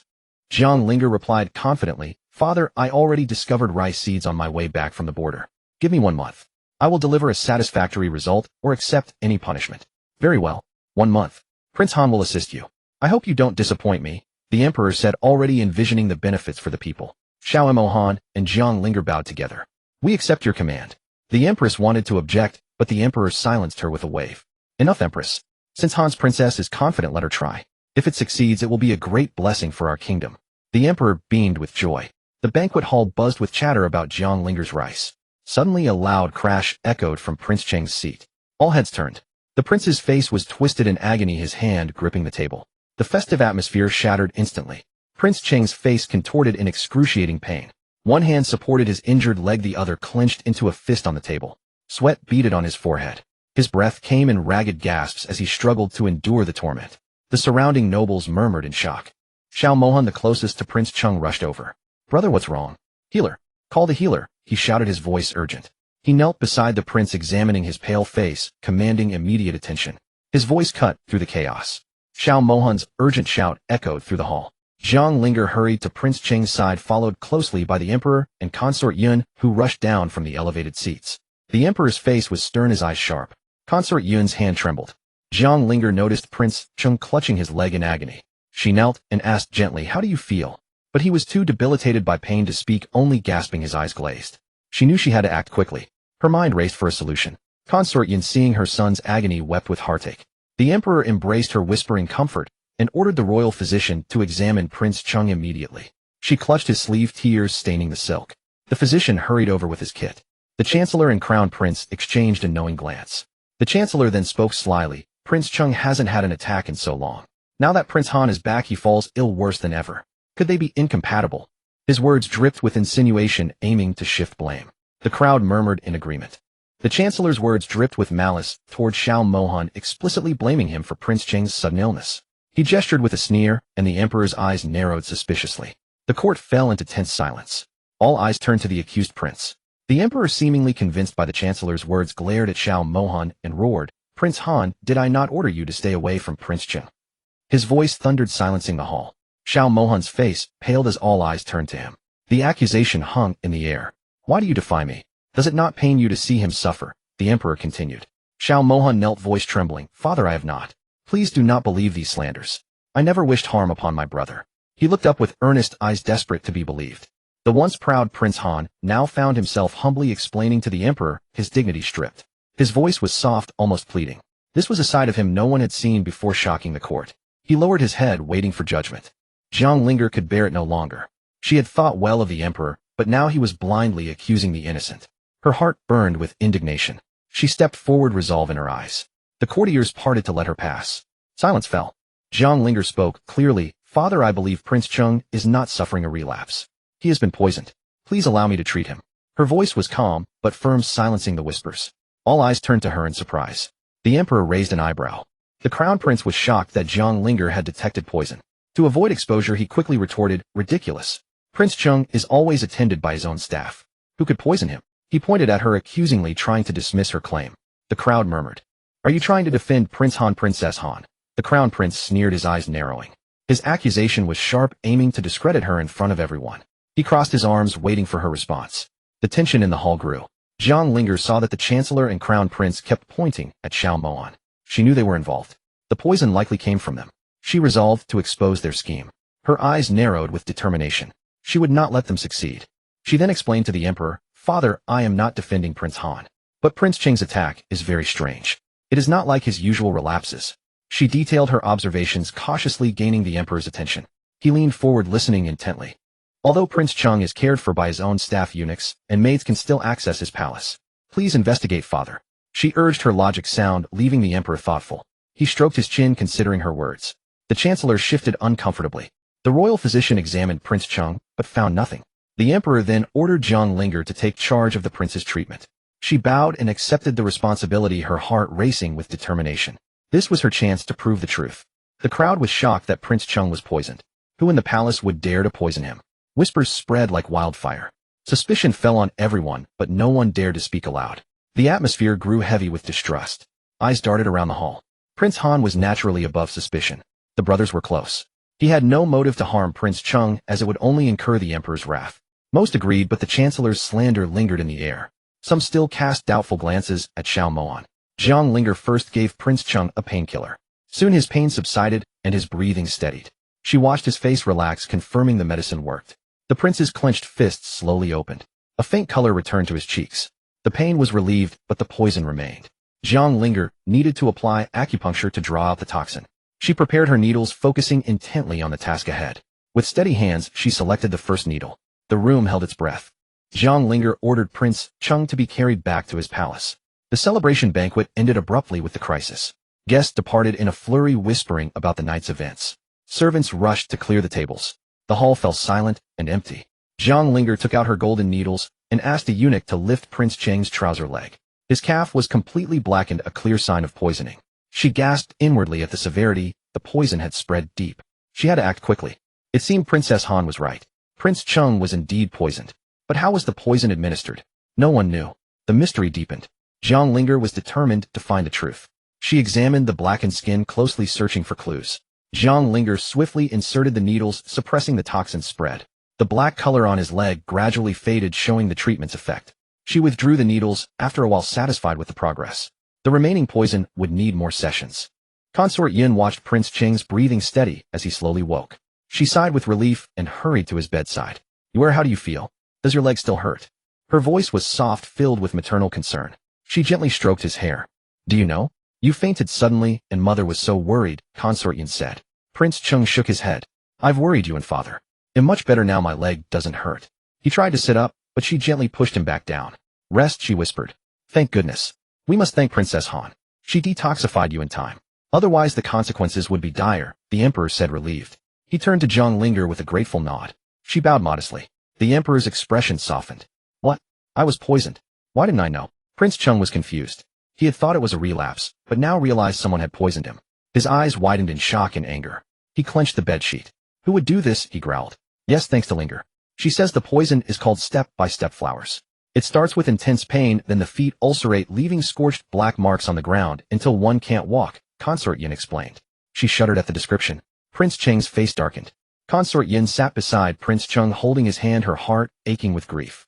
Tears welled up again as she recalled the danger he had faced. She squeezed his hand. I almost lost you, she whispered. Prince Cheng comforted her with a weak smile. Prince Cheng was shocked by the poison's horror. He said helplessly, I am already like this. Who would still want to poison me? His voice was bitter, filled with resignation. He stared at the ceiling, feeling utterly defeated. The room was silent. He gave a few cold laughs. Yes, Jiang Linger added, they not only poisoned you, but also tried to frame Prince Han. We must find them, or there will be a next time. Her voice was firm, determined. The prince nodded in agreement. Justice must be served. Jiang Linger spoke sternly, her eyes flashing with resolve. The room fell silent, everyone impressed by her courage. She had taken charge of the situation. The emperor observed her with a new respect. She was not just a princess, she was a force to be reckoned with. Prince Cheng's body jolted. He opened his eyes wide. This is true. They poisoned me and framed my brother. Father, please bring them to justice. Do not wrong my brother. His voice was urgent, filled with brotherly love. He looked at the emperor pleadingly. Though Prince Cheng's leg was injured, saving Prince Han, the brothers had always been close. They would never harm each other. Now someone tried to frame Prince Han, and Prince Cheng would not allow it. He was determined to protect his brother, no matter the cost. Rest assured, I will catch the culprit and clear Prince Han's name. Just focus on recovering, the emperor assured. His voice was authoritative, promising justice. He placed a hand on Prince Cheng's shoulder. The prince felt reassured. The emperor would not fail. The emperor spoke sternly. How dare someone poison his son under the imperial nose? The culprit would be severely punished. His anger was palpable, making the court tremble. He vowed to find the traitor. The investigation would be thorough and merciless. The empress and crown prince were shocked that Jiang Linger knew medicine. The poison they used was undetectable even by royal physicians. They had underestimated her. Worry crept into their hearts. They exchanged a nervous glance. Their plan was unraveling. The empress, seeing the plot exposed, grew nervous. She feared the emperor might suspect her. She tried to appear calm, but her hands trembled slightly. She glanced at the crown prince, seeking reassurance. Her heart pounded in her chest. But the crown prince gave the empress a reassuring look. She understood he would handle it, and gradually calmed down. She took a deep breath, regaining composure. The prince's confidence steadied her nerves. They would find a way to cover their tracks. The emperor ordered an investigation. The crown prince stepped forward, volunteering to lead the inquiry.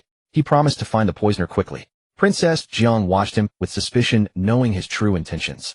Princess Jiang rolled her eyes inwardly. She knew exactly who orchestrated the poisoning. If the prince handled the case, the real culprit would escape. She wanted to stop him, but the cold king held her wrist, shaking his head. She understood and stepped back, holding her tongue. The prince's investigation proceeded exactly as expected. Soon he caught the supposed poisoner, a young eunuch from the imperial kitchen. The eunuch confessed under the emperor's gaze, claiming revenge for a past punishment.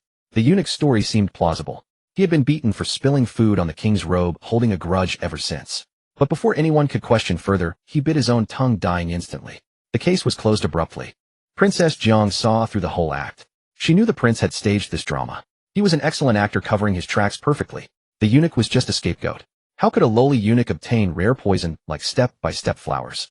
She knew arguing was pointless. The enemy would bite back. But she never forgave easily. Since the prince loved poison, she would make him taste it too. That night the king's sudden poisoning shocked the court. The emperor stayed with the consort to comfort her. The queen was furious. She smashed things in her palace, shrieking curses. The chief maid tried to calm her, but the queen's rage only grew. She hated Consort Yun for stealing the emperor's attention. That night, while the emperor slept in Consort Yun's palace, the queen tossed and turned. In Consort Yun's palace, the emperor gazed at her delicate face. He gently touched her cheek, recalling their past. She looked even more beautiful tonight, thanks to Princess Jiang's careful grooming. He asked if she resented him for all those years of neglect. Consort Yun's eyes glistened with tears. She whispered that she never blamed him, but her sons had suffered. The cold king's victory eased her worries. The emperor sighed, acknowledging their son's resilience. They talked for a while longer, then the palace lights went out. The moonlight spilled over the silent palace. That night, some would sleep peacefully, others would lie awake. Over the next few days, the emperor visited Consort Yun every night. Rumors spread that she had regained favor. The cold king's star was rising. The queen heard the news and exploded with rage. She couldn't let the cold king rise. All her previous plans would collapse. Meanwhile, at the cold king's mansion, he left early for military affairs. Princess Jiang woke up and decided to stock her shop with new products. She dressed in men's clothes, took Ziyun, and headed to the fragrant gathering pavilion. The shop assistant spotted her from afar and rushed to fetch the manager. The manager scolded the boy for being noisy, but when he heard it was Mr. Jiang, he hurried out. Mr. Jiang entered the shop, and the manager greeted him like a savior. He complained that he had been searching everywhere for Mr. Jiang. The ladies and noblewomen had been flooding the shop daily, demanding restocks. The manager was overwhelmed. Princess Jiang apologized for the delay. She had been traveling and developed new products. She brought ample stock to cover all debts. The manager's eyes lit up. He asked about the new items. She had Ziyun bring out 2 new products, a facial mask and a perfume. The manager examined the strange items, confused. He asked what they were. Princess Jiang smiled and explained. The facial mask was for moisturizing and brightening skin. The perfume sprayed a light fragrance that lingered everywhere. She had written instructions for marketing. The manager understood immediately. He was sure these would become bestsellers. He looked at Princess Jiang like a money god. Since partnering with her, the shop's monthly income had multiplied tenfold, even with purchase limits. He had written to the young master who wanted to meet her. But Princess Jiang always came and went mysteriously. The young master never had a chance to meet her. Now with new stock and new products, the shop would boom again. The manager couldn't wait to start selling. When Shin, the manager of Juxiang Pavilion, learned that Jiang Linger had arrived, he immediately sent a servant to inform the young master. The young master would surely rush over as soon as he heard the news. The young master of Juxiang Pavilion received the message and rushed over with his servant, fearing he would miss Jiang Linger if he arrived too late. The streets blurred past as he hurried. When the young master arrived at Juxiang Pavilion, dusty and breathless Jiang Linger had just finished introducing a new product to Chun. The room was filled with the scent of something new and exciting. Jiang Linger was about to leave when she saw a man at the door. He wore a white silk robe, his black hair gleaming in the sunlight. A high-quality white jade hung at his waist. His features were delicate, though his pale face suggested poor health. Because he had come in a hurry, he was slightly out of breath and his hair was a bit disheveled. However, none of this diminished his noble bearing. He composed himself and stepped forward. Chen, seeing the young master, quickly stepped forward to greet him. "Young master, you are here at last." Any later and Master Jiang would have left again, he said with a relieved smile. Jiang Linger heard Chen call the man young master and realized he was Luo Xiaofeng, the owner of Juxiang Pavilion. She studied him with quiet curiosity, her own expression calm and composed. Luo Xiaofeng sensed an unusual aura of authority from Jiang Linger despite her modest appearance. Years of dealing with people told him this person was extraordinary. Anyone who could create such popular products must not be underestimated. Both Luo Xiaofeng and Jiang Linger withdrew their appraising gazes. Luo stepped forward, cupped his hands, and said, "I am Luo Xiaofeng. So you are Master Jiang. Truly remarkable to meet you in person. I have been waiting day and night for your arrival." Master Jiang, Luo Xiaofeng continued warmly. "It is an honor to finally meet you." His eyes sparkled with genuine enthusiasm. Jiang Linger returned the greeting with a cupped hand gesture. "Young master, I have long wished to meet you. I was out collecting ingredients for new products and returned only today. Forgive my delay." Luo Xiaofeng had wanted to meet the mysterious Jiang, but now he was pleasantly surprised. "What new product are you referring to, Master Jiang?" he asked eagerly, his eyes lighting up. Jiang Linger handed the mud mask and perfume to Luo Xiaofeng, repeating the explanation she had given Chen earlier. The young master examined the delicate bottles with great interest. Luo Xiaofeng stared at the exquisite items in his hands. These were unlike anything seen in the northern country. He realized that Jiang Linger was a true talent. Partnering with her was a stroke of luck for Juxiang Pavilion. With this collaboration, Juxiang Pavilion would not only become bustling with customers, but also build a reputation. Luo Xiaofeng believed that with such products the pavilion would stand unshakably in the capital. Ancient perfumes were merely spices used by the rich to scent their clothes. But Jiang Linger's perfume combined modern high-end fragrances. One spray would linger on the skin for hours, a unique and irresistible novelty. For noble ladies and palace consorts, this perfume was an absolute game-changer. The scent was captivating and long-lasting, a secret weapon to attract attention. Jiang Linger knew it would be a hit. Jiang Linger and Luo Xiaofeng discussed marketing strategies. She proposed a hunger marketing approach. Only customers who had spent over 1,000 taels could buy the perfume, and each purchase would include a free mud mask sample. Luo Xiaofeng was impressed by the strategy and agreed wholeheartedly. After finalizing the details, he invited Jiang Linger to lunch, but she politely declined. He felt a slight disappointment.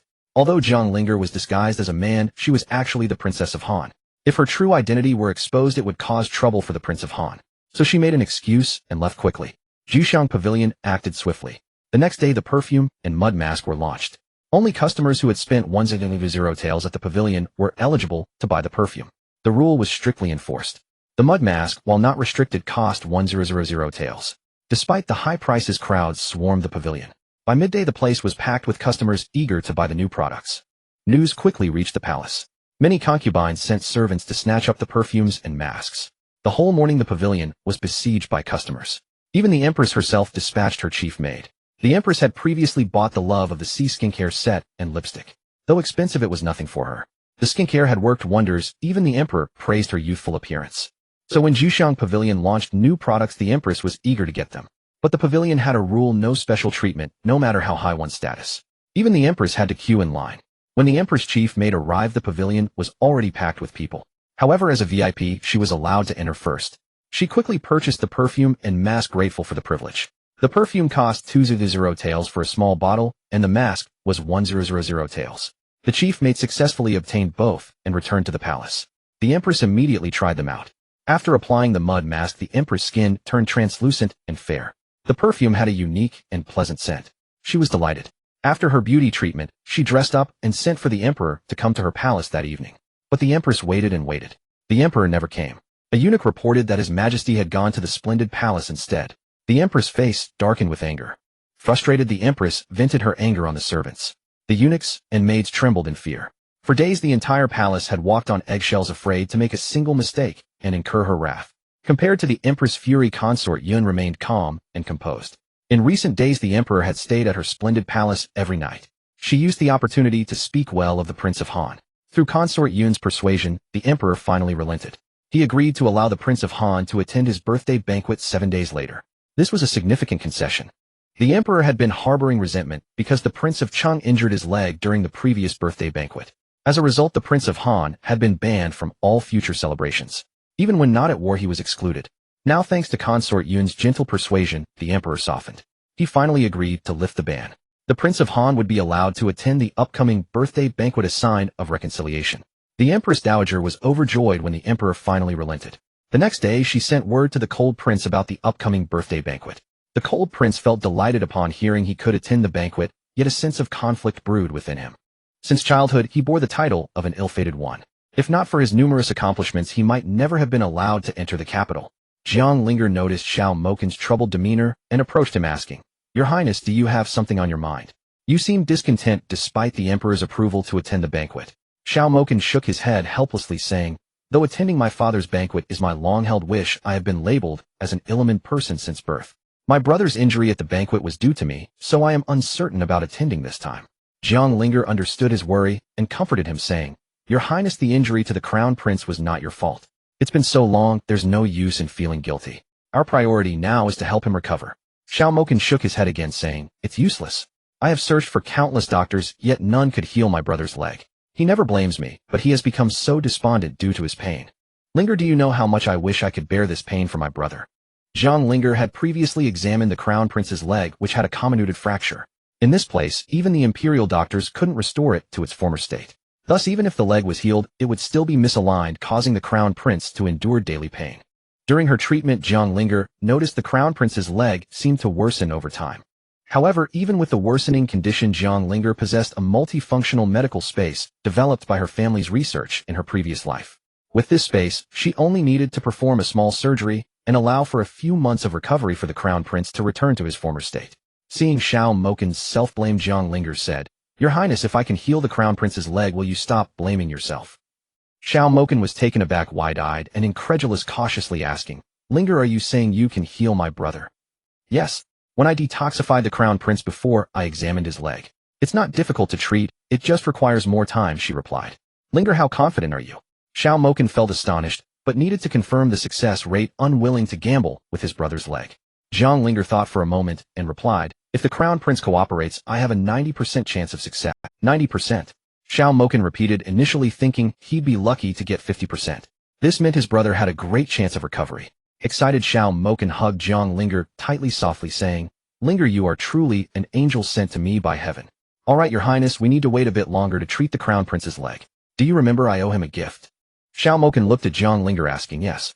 What gift are you planning to give my brother? I'm curious." "I'm giving the Crown Prince a wheelchair," Jiang Linger said with a beaming smile. "A wheelchair?"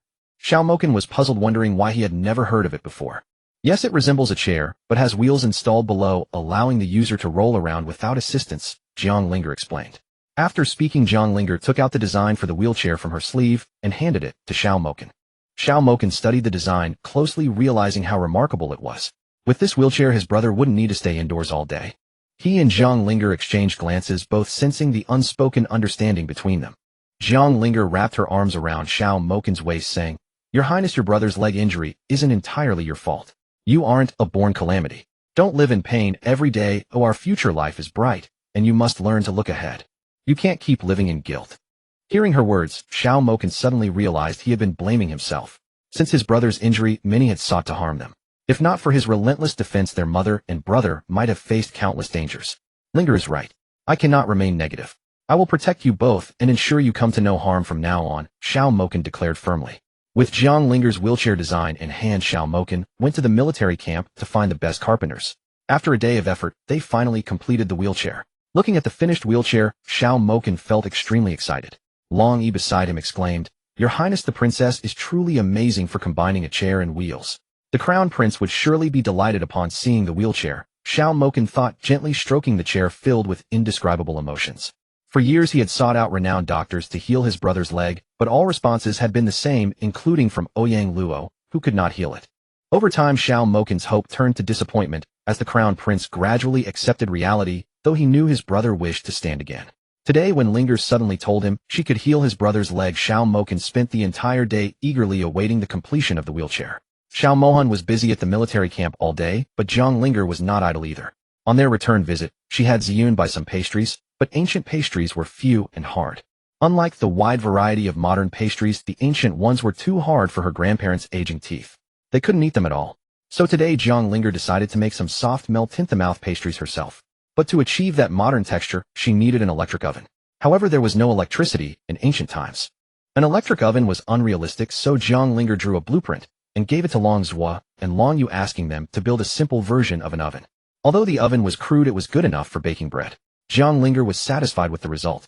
While Ziyun was out, Zhang Linger took a bag of egg tarts from her space mall, removed the outer tin foil, and arranged them on a baking tray. She then put the tray into the oven and baked them over low heat. The aroma soon filled the kitchen. While the tarts baked, she didn't idle. She found a fresh pumpkin in the kitchen and asked Steward and to get some milk, planning to make pumpkin cakes. Pumpkin cakes were easy. Peel the pumpkin, cut into cubes, steam until soft, mash with a spoon, add sugar, milk, and flour, knead into a dough shape like a pumpkin, and steam again. To make the pumpkin cakes tastier, she added red bean paste filling inside, enriching the flavor.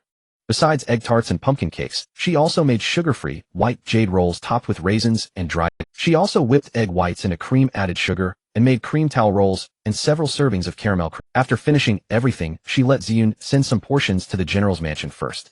She tasted a bit of each leftover. The egg tarts were perfectly baked, crispy and tender, addictive even without an electric oven. Zhang Linger ate so many sweets that she felt stuffed by dinner time. She couldn't eat a single bite of dinner. Thanks to her new creations, everyone in the Han Prince's mansion had a treat. Xiao Mohan heard the servants praising her pastries as he returned home. He raised an eyebrow. "Oh, Linger made new snacks. Lucky me." He headed straight to Jinyun Pavilion, where Zhang Linger was walking in the yard to digest. Zhang Linger swaggered over. "Your Highness, why so late? Any trouble with the wheelchair?" Xiao Mohan gazed at her tenderly. "The wheelchair went smoothly. I stayed late to finish it quickly so I could send it to the Emperor tomorrow." "So the wheelchair is done?" "Yes, the craftsman finished it just before dark." "Want to see it now?" He was eager to. "No rush, tomorrow is fine." "Have you eaten dinner?" "I made some desserts. Want to try them?" Zhang Linger asked. "Good. I heard the servants praising your new snacks all the way. My mouth has been watering." Xiao Mohan, when he saw the array of desserts on the table, his eyes widened. "These look so beautiful, I almost can't bear to eat them." "Please, Your Highness, taste them. I worked hard all day." Zhang Linger introduced each dessert and urged him to try them and give feedback. Xiao Mohan first took a bite of the egg tart. The crust was crispy, the inside soft like egg cake, sweet and delicious. Truly wonderful. He looked at her with admiration. "Linger, your hands are so clever. These egg tarts are 100 times better than the ones from..." Zhang Linger smiled, satisfied. "Your Highness, try the cream towel roll and caramel pudding too. They also have cream." "Cream? I've never heard of it." Xiao Mohan took a small bite of the cream towel roll. The texture was delicate, the sweetness just right, leaving a lingering creamy aftertaste. He took another big bite. It wasn't too greasy, the taste was unique. He had never experienced anything like it. After finishing the roll, he gently scooped up a spoonful of caramel pudding. It melted in his mouth with a perfect blend of milk and caramel flavors. "Excellent. These desserts are all wonderful. Mother loves sweets. Tomorrow when we go to the palace, let's bring some for her. She will be delighted." Xiao Mohan was very satisfied. He had never imagined pastries could be made this way, with such lovely names and unforgettable taste. "Good. I've designed a few more gadgets these days. They'll bring them all to the palace tomorrow to entertain His Majesty." Zhang Linger smiled. "Oh, what have you designed now? Let me have a look first." Xiao Mohan was always curious about her creations, having seen her talents. Zhang Linger could design not only cosmetics for women, but also weapons and wheelchairs. Every new thing she created had never appeared in the Northern Desert Kingdom. Each of her inventions became a hit. The mud masks and perfumes from a few days ago had caused a frenzy among women, even discussed by ministers at court. Xiao Mohan wondered what people would think when they learned these were all designed by the Han Princess. He was eager to see the new gadgets. He couldn't wait to see what she had come up with this time. He leaned in, his eyes sparkling with anticipation. Zhang Linger smiled mysteriously. "You'll find out tomorrow. It's a surprise for the Emperor." She folded the blueprints and put them away. Xiao Mohan sighed, but his heart was full of admiration. His wife was truly a treasure. He looked forward to every day with her. With the new desserts and new gadgets, tomorrow's trip to the palace promised to be exciting. The night was still young, and the Han Prince's mansion was filled with warmth and joy. Jiang Linger took out a puzzle and a go-bang board. Since the Prince of Cheng became disabled, he stayed in his room all day. She hoped these games would cheer him up. When Jiang Linger showed the items to Xiao Mohan, he examined them curiously. He had never seen anything like them before and looked at her with confusion. Jiang Linger understood his look and explained these are called puzzles and go-bang. You can even play them alone. After explaining the rules of go-bang, Xiao Mohan quickly learned. He started playing with Jiang Linger, gaining confidence with each move. In the first few games, Jiang Linger won easily. But after 3 rounds, they were evenly matched. Xiao Mohan had grasped the essence of the game remarkably fast. Jiang Linger found go-bang simple and boring as it was common in modern times. But seeing Xiao Mohan's enthusiasm, she continued to play with him patiently. The night grew deep. Jiang Linger yawned, and Xiao Mohan realized it was late. He felt apologetic. Xiao Mohan said apologetically, "Linger, I lost track of time. It's already midnight. You should rest now." "It's fine, my lord. New things are always exciting. He'll make you another set of go-bang another day," Jiang Linger said. "Good, thank you. Rest early," Xiao Mohan said, then kissed her forehead and left. Jiang Linger felt a warm glow inside. Jiang Linger stretched, washed up quickly, and fell asleep. But back in his own courtyard, Xiao Mohan couldn't sleep. He stood outside, gazing at the starry sky. Countless stars twinkled above. Xiao Mohan recalled Jiang Linger's words, "I am the master of my fate. My destiny is mine to control." He whispered those words. Since discovering he was poisoned, he had suspected the culprit. Had he been a pawn all along, manipulated by others? The poisoning at the celebration banquet had raised his suspicions. Perhaps he and his mother had been deceived from the start, used as tools in someone's scheme. Today, learning that the Prince of Cheng's leg might recover, Xiao Mohan decided to stop enduring. He had never coveted the throne, nor did he care for it. But since someone wanted to harm him and his brother, he would not stand idly by. He would fight back with everything he had. Xiao Mohan recalled the past, clenching his fist. His previous endurance was to protect his mother and brother. Now he would fight for what belonged to his brother. The rooster crowed. The mansion began to stir as servants started their daily chores. A new day had begun. Jiang Linger woke up and stretched. Her face was a bit puffy from sleeping late, so she quickly applied a face mask while her maid was away. When the maid returned, Jiang Linger had already finished her skincare and put on delicate makeup. She looked fresh and rare. For the visit to the palace, she dressed elaborately, a light blue inner garment, with a white outer robe revealing her elegant collarbone and swan-like neck. Her hair was styled high with butterfly hairpins and flowing tassels. She wore a rose-red lipstick, making her look lively and charming, especially her bright eyes that could captivate anyone. After dressing, Jiang Linger went to Xianyun Pavilion to have breakfast with Xiao Mohan. Hearing her footsteps, he knew it was her. Jiang Linger was always cheerful and lively. As she entered the pavilion, she spotted the wheelchair placed nearby. "Wow, my lord, this wheelchair is beautifully made. The carpenter in Mabe Kingdom is truly skilled. It's a perfect replica of the design," Jiang Linger exclaimed happily. Xiao Mohan walked over and said, "Yes, I hired the best carpenter in Mabe Kingdom to make it. But without your design, this amazing wheelchair wouldn't exist. No matter how skilled the carpenter, the credit goes to you for the design. Without it, we couldn't have created this remarkable wheelchair." Jiang Linger smiled and said, "I just had a sudden idea. With a wheelchair, His Highness the Prince of Cheng can move around more easily." In her heart, she apologized to the ancestors for borrowing the design. "You are so clever, Linger. In the entire Mabe Kingdom, it would be hard to find another person who could come up with such a brilliant design. I must thank you on behalf of my brother. Oh, we're family. I'm happy to help His Highness too. Let's have breakfast quickly. We need to go to the palace after we eat," Jiang Linger said, rubbing her empty stomach. "All right, let's eat first. After breakfast, we'll go to the palace and give the wheelchair to my brother. He will be thrilled," Xiao Mohan said with a beaming smile. The breakfast was lavish: candied sweet potatoes, stir-fried water bamboo, with pork, green beans, crispy pork egg cake, and vinegar cabbage. For staples, there were mushroom and meat buns, scallion pancakes, and pumpkin porridge. All the vegetables came from Jiang Linger's garden, so they were extremely fresh. Many of these vegetables were not available in Mabe Kingdom. Now the Han Mansion could enjoy a variety of vegetables and fruits, which was unimaginable before. "My lord, try these green beans. They strengthen bones, are rich in protein and nutrients, and also have beauty benefits.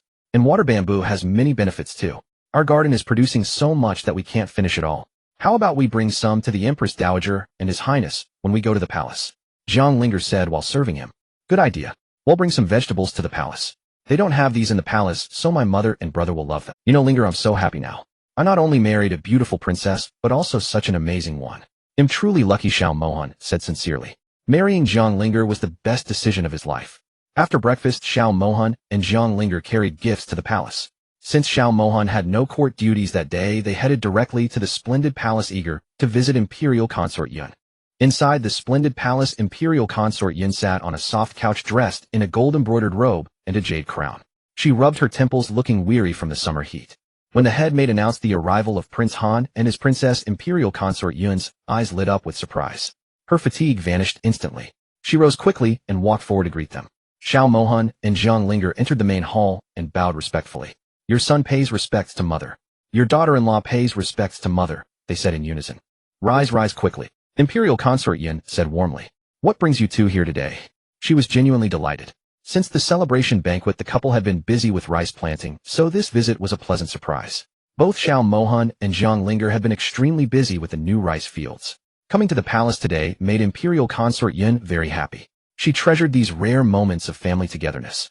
"Mother, besides visiting you and bringing some desserts made by Linger, I also have a very important matter to discuss," Xiao Mohan said, his expression turning serious. "Oh, desserts. Then I am in for a treat today," Imperial Consort Yin replied with a smile. The summer heat had made her lose her appetite, and she had grown noticeably thinner. The weather had turned scorching hot. Imperial Consort Yin, already weak, had eaten little for days. Her figure looked a bit gaunt. Zhang Linger noticed this with concern. Zhang Linger signaled Zi Yun to place the desserts before Imperial Consort Yun. The consort was amazed by the unfamiliar shapes. "What are these? I've never seen anything like them," she exclaimed. Zhang Linger smiled and stepped forward to introduce each one. "Mother, these are cream roll cakes, pumpkin pies, egg tarts, and caramel pudding." She pointed to each dish with grace. "Mother, please try them," Zhang Linger urged warmly. Imperial Consort Yin hesitated, pinching her handkerchief. "These shapes are so novel, I almost hate to eat them," she said with a laugh. "Mother, Linger put a lot of effort into these. I tasted them yesterday, and they were excellent," Xiao Mohan added. "She got up early this morning to prepare them, just for you." "Is that so? Linger is so thoughtful. Then I must enjoy them properly." Imperial Consort Yin picked up an egg tart, took a small bite, and her eyes lit up immediately. "This egg tart tastes extraordinary. It has a milky fragrance and a unique texture inside. I've never eaten such a delicious dessert," she praised, a smile spreading across her face. "Mother, this egg tart requires a special oven and careful temperature control," explained Zhang Linger, who was happy to see her mother-in-law so pleased. "Indeed, it's wonderful. Linger's hands are truly skilled. I am no match for you." Imperial Consort Yun sighed with admiration. She felt that Zhang Linger's cooking surpassed even the imperial kitchen. Then she tried the cream roll cake, pumpkin pie, and caramel pudding. Each dessert pleased her palate. Having lost her appetite recently, she now found herself eating heartily, unable to stop. Because of the summer heat, Imperial Consort Yun had been eating very little. But today Zhang Linger's desserts opened her appetite. Without realizing it, she ate until she was full.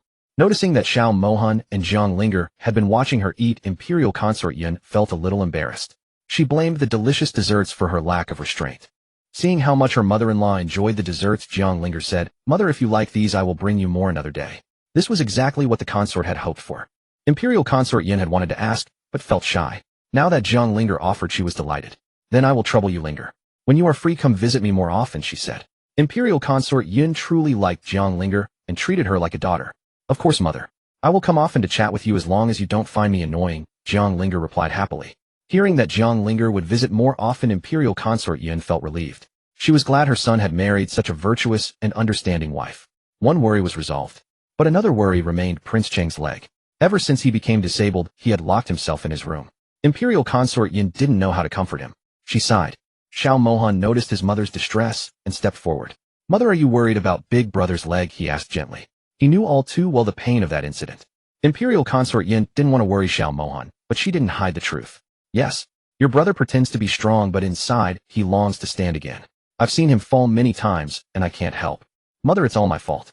If I hadn't insisted on giving father that blood-sweating horse for his birthday, big brother wouldn't have been trampled trying to save me," Xiao Mohan said, guilt-ridden. Every time he recalled that birthday banquet, Xiao Mohan felt immense pain. That was why the emperor forbade him from attending such celebrations. The memory haunted him. Imperial Consort Yin comforted him. "Don't blame yourself, Hainer. I've investigated. The horse was deliberately made to go mad. Someone targeted your brother because he was too outstanding. At that time, the emperor intended to appoint Prince Cheng as crown prince. That was why someone struck first." Imperial Consort Yun's voice trembled with sadness and anger. Seeing his mother's pain, Xiao Mohan stepped closer. "Mother, there is another important matter I came to tell you today. It's about big brother's leg," he said seriously. Imperial Consort Yin looked at him with confusion. "Have you found a divine doctor who can cure your brother's leg?" she asked hopefully. Xiao Mohan nodded firmly. "Really? Where is the divine doctor? Did he come to the palace with you?" Imperial Consort Yin grabbed Xiao Mohan's hand excitedly, her voice trembling with joy. Xiao Mohan smiled reassuringly. Mother, please calm down. I will tell you everything. The divine doctor is ready to treat Big Brother. We just need to make arrangements. Imperial consort Yun's heart pounded. For years she had prayed for a miracle. Now hope finally arrived. She looked at her son with gratitude and anticipation. But mother, we must keep this secret for now. The person who harmed Big Brother is still out there. We cannot let them know, Xiao Mohan warned, his eyes sharp. Imperial consort Yun nodded solemnly. She understood the danger. With renewed hope, she felt a weight lift from her shoulders. Thank you, Hainer. Thank you, Linger, she whispered. Xiao Mohan saw Imperial consort Yun so emotional and comforted her. Mother, please calm down. The divine doctor I mentioned is Linger. She is confident she can cure brother's leg. Imperial consort Yun was shocked and asked nervously, Linger, is what Hainer said true? Can you really cure you? Yes, mother. The cold king did not lie. I am very confident that I can make brother stand again. However, when I detoxified brother last time, I noticed his body is severely depleted. To treat his leg, we must first regulate his body, otherwise he won't be able to withstand the surgery. Jiang Linger briefly explained Prince Cheng's condition to Imperial consort Yun, giving her a clear picture of what to expect. Upon hearing this, Imperial consort Yun wept with joy, holding Jiang Linger's hand. Linger, you are my lucky star. I will do anything to heal you. Just tell me what you need. Mother, you don't need to do anything. I will take care of brother's body. Now we need some time before the leg surgery. He can't stay cooped up in his room. I designed a wheelchair for brother. With it, he can move freely. While they were discussing how to treat Prince Cheng, a young eunuch rushed in frantically. The eunuch knelt before Imperial consort Yun and said panically, greetings to Imperial consort Yun, to the cold king and the cold king's consort. What happened? Why are you so flustered? Aren't you the eunuch attending Prince Cheng? Imperial consort Yun's heart sank, her expression turning grim. Has something happened to brother? Xiao Mohan asked sharply. The eunuch stammered, reporting to Imperial consort Yun and the cold king, Prince Cheng secretly practiced today against orders, fell and hit his head and is now unconscious. What? Yuer is unconscious. Imperial consort Yun nearly fainted, but Xiao Mohan and Jiang Linger quickly supported her. Mother, don't panic. Let's first check on brother. With Linger here, nothing will go wrong. Xiao Mohan steadied his own emotions and said, Yes, mother, let's go see how brother is doing first. Jiang Linger gave Imperial consort Yun a reassuring look. When they arrived at Prince Cheng's bedchamber, the imperial physician was taking his pulse and shaking his head helplessly. Seeing them, he quickly stood up to bow. Physician Chen, no need for formalities. How is brother? Xiao Mohan asked anxiously. Physician Chen shook his head. Prince Cheng's old leg injury never healed, and his eagerness to stand made it worse. The fall caused a head injury and coma. He may not wake up soon. Imperial consort Yun's heart clenched, tears streaming down. What can we do? Yuer. Mother, don't panic. Let me take a look first. Jiang Linger squeezed Imperial consort Yun's trembling hand and stepped forward to examine Prince Cheng. Physician Chen voluntarily made way, remembering Jiang Linger's skills, and asked, perhaps the consort has a way to wake the prince quickly. Yes. Physician Chen, do you have silver needles? Jiang Linger took the needles and inserted them into several acupoints on Prince Cheng's body. Prince Cheng seemed to react, twitching slightly. Imperial consort Yun's heart tightened, and she prayed silently. After about a cup of tea, Jiang Linger removed the needles, and Prince Cheng slowly woke up. Imperial consort Yun and Xiao Mohan finally breathed a sigh of relief. Physician Chen exclaimed in amazement, the cold king's consort's medical skills are superb. To wake the prince so quickly, I am truly humbled. Physician Chen flatters me. Jiang Linger said modestly, then exchanged a glance with Xiao Mohan.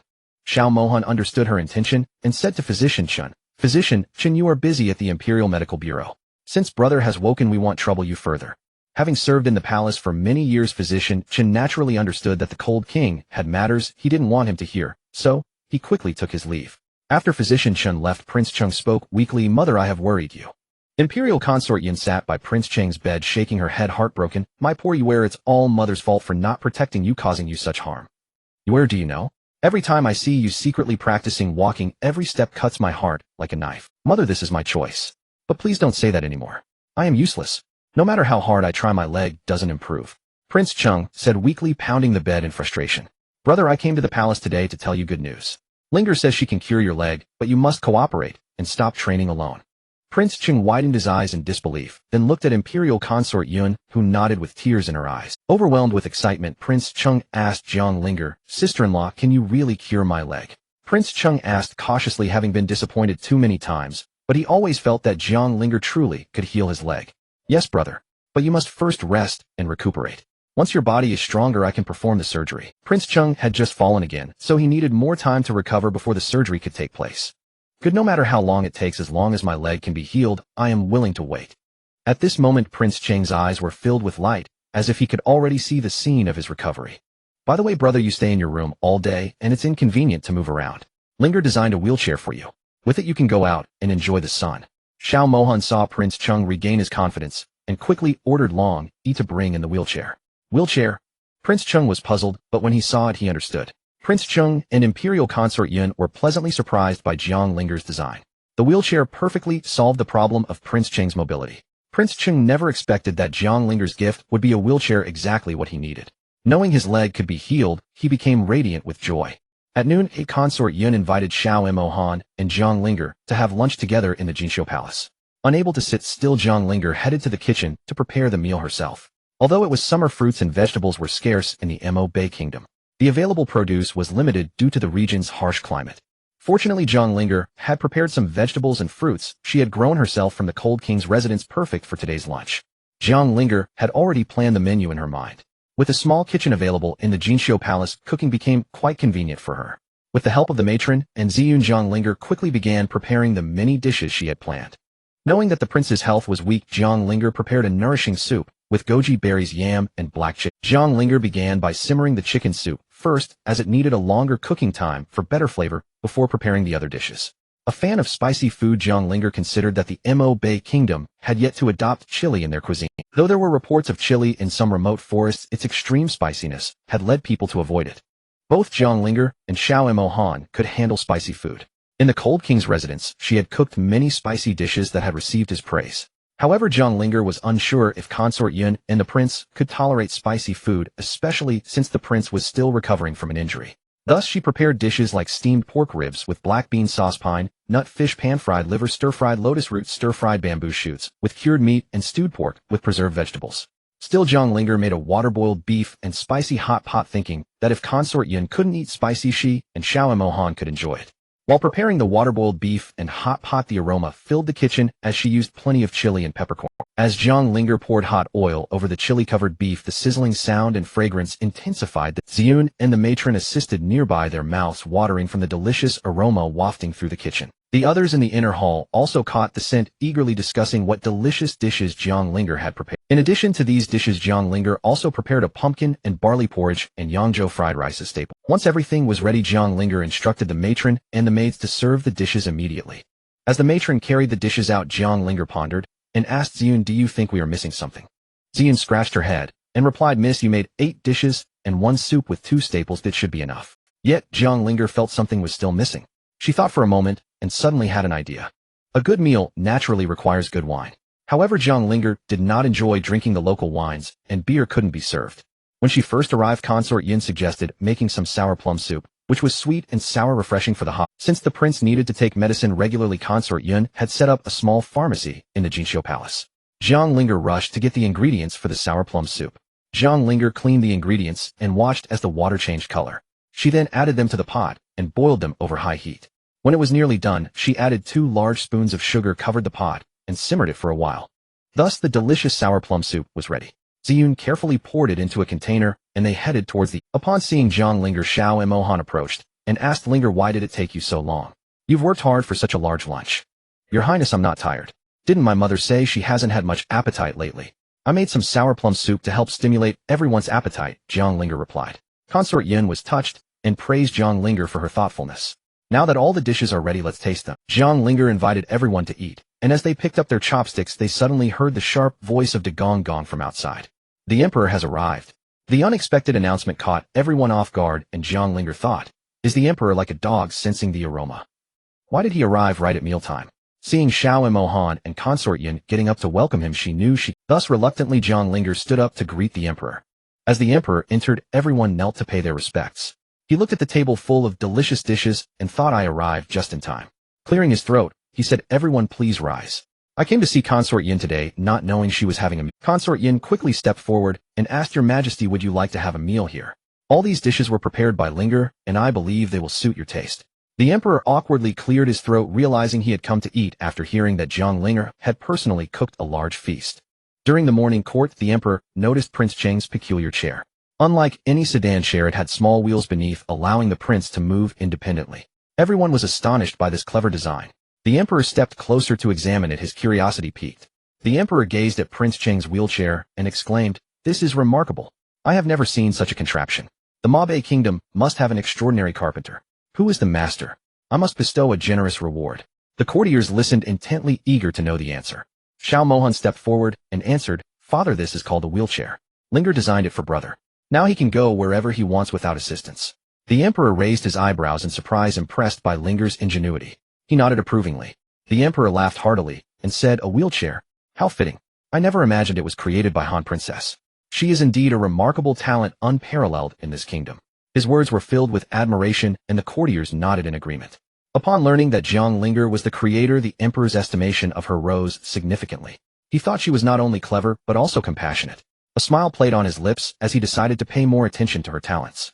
With the emperor's presence, the atmosphere became tense. Everyone sat rigidly at the table waiting for the emperor to start. They exchanged nervous glances, too afraid to speak or move. The silence was heavy, broken only by the clinking of utensils. The emperor surveyed the abundant dishes. He picked up a rib and took a bite. The meat was soft and tender, infused with the rich aroma of fermented black beans. He nodded in satisfaction, savoring the unique taste. He had never tasted anything like it. The emperor noticed everyone hesitated and said, Don't just stare at me. All of you taste the dishes prepared by Han Princess. Ever since I enjoyed her cooking at the victory banquet, the imperial kitchen's food has become bland in comparison. He gestured for them to start, and they finally dared to eat. Everyone nodded in agreement. They all knew that any food after Jiang Linger's dishes felt like chewing wax. They eagerly picked up their chopsticks, ready to enjoy the feast. The flavors were extraordinary, and they couldn't stop praising her. During the meal, Jiang Linger saw that the sour plum soup had cooled to perfection. She gracefully poured a cup for each person, starting with the emperor. Everyone appreciated her thoughtful gesture. The drink was a perfect complement to the meal.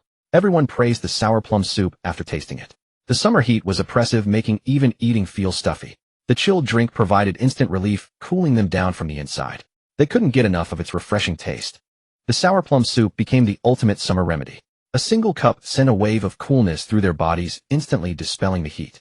They felt revitalized, and the emperor, especially pleased, asked for the recipe. The emperor finished his cup, longing for more. He held the cup and exclaimed, Every summer the heat torments me. But this sour plum soup has completely dispelled the heat. I feel incredibly refreshed. He praised Linger for her wonderful creation. The emperor turned to Jiang Linger and said, Han Princess, your sour plum soup is truly remarkable. And the wheelchair is also an eye-opener. Now tell me, what reward do you desire? He waited expectantly for her answer. The emperor was in an excellent mood. He insisted on giving Jiang Linger a reward. What do you want? He asked again, his eyes warm. But Linger was not greedy. She smiled and shook her head, planning to refuse gracefully. But Jiang Linger was not greedy. She understood the strategy of fishing for a bigger catch. She replied humbly, I simply enjoy making little gadgets and treats. I am honored that they please your majesty. I dare not ask for any reward. The emperor was impressed by her modesty. Linger continued, Since your majesty enjoys the sour plum soup, I will teach the recipe to the empress dowager. She can then make it for you daily, ensuring you always have a refreshing drink. Her thoughtfulness touched everyone, and the emperor nodded approvingly. The emperor burst into laughter. He inwardly admired Jiang Linger's high EQ. By declining a reward, she had cleverly turned the situation to her advantage. He was very pleased with her and decided to owe her a favor. The emperor nodded with satisfaction and said, Then I will keep this reward pending. When you think of something you want, you may ask me any time. He gave her a promise, a valuable card in her hand. Linger thanked him gracefully. Linger bowed and said, Thank you, your majesty. In addition to the sour plum soup, the emperor surprisingly had a high tolerance for spicy food. He ate generously from the 2 spicy dishes, praising their flavor and asking for more in the future. The emperor requested Linger to prepare more spicy dishes in the future. Linger gladly accepted, delighted that her cooking pleased the emperor. She promised to create more such dishes, and the emperor beamed with satisfaction. Prince Chung stared at the spicy dishes, his mouth watering. However, Linger advised him against eating spicy food, as it would aggravate his wounds. So he could only watch the tempting red dishes, boiled beef and blood curd, while his saliva flowed. He resignedly focused on milder dishes. After the meal, the emperor inquired about the rice cultivation project. He wanted to know the progress and whether it would benefit the people. Xiao Mohan reported the details, and the emperor listened intently. Hearing that the rice cultivation was progressing smoothly, the emperor was relieved. He silently hoped that the rice would yield as Linger promised, bringing prosperity to the people. He praised her for her contribution and felt grateful. The emperor retreated to the inner hall with Xiao Mohan and Prince Chung to discuss state affairs. Meanwhile, Jiang Linger accompanied the Empress Dowager for a walk in the imperial garden, enjoying the beautiful flowers and having a private conversation. In the garden, the Empress Dowager took Linger's hand and said emotionally, Linger, thank you. If not for you, I might never have witnessed such a heartwarming family gathering. You know, for the royal family, such moments are rare. Tears welled in her eyes. The Empress Dowager continued, a simple meal together as a family, which is ordinary for commoners, is a luxury for us royals. Yet today I experienced it.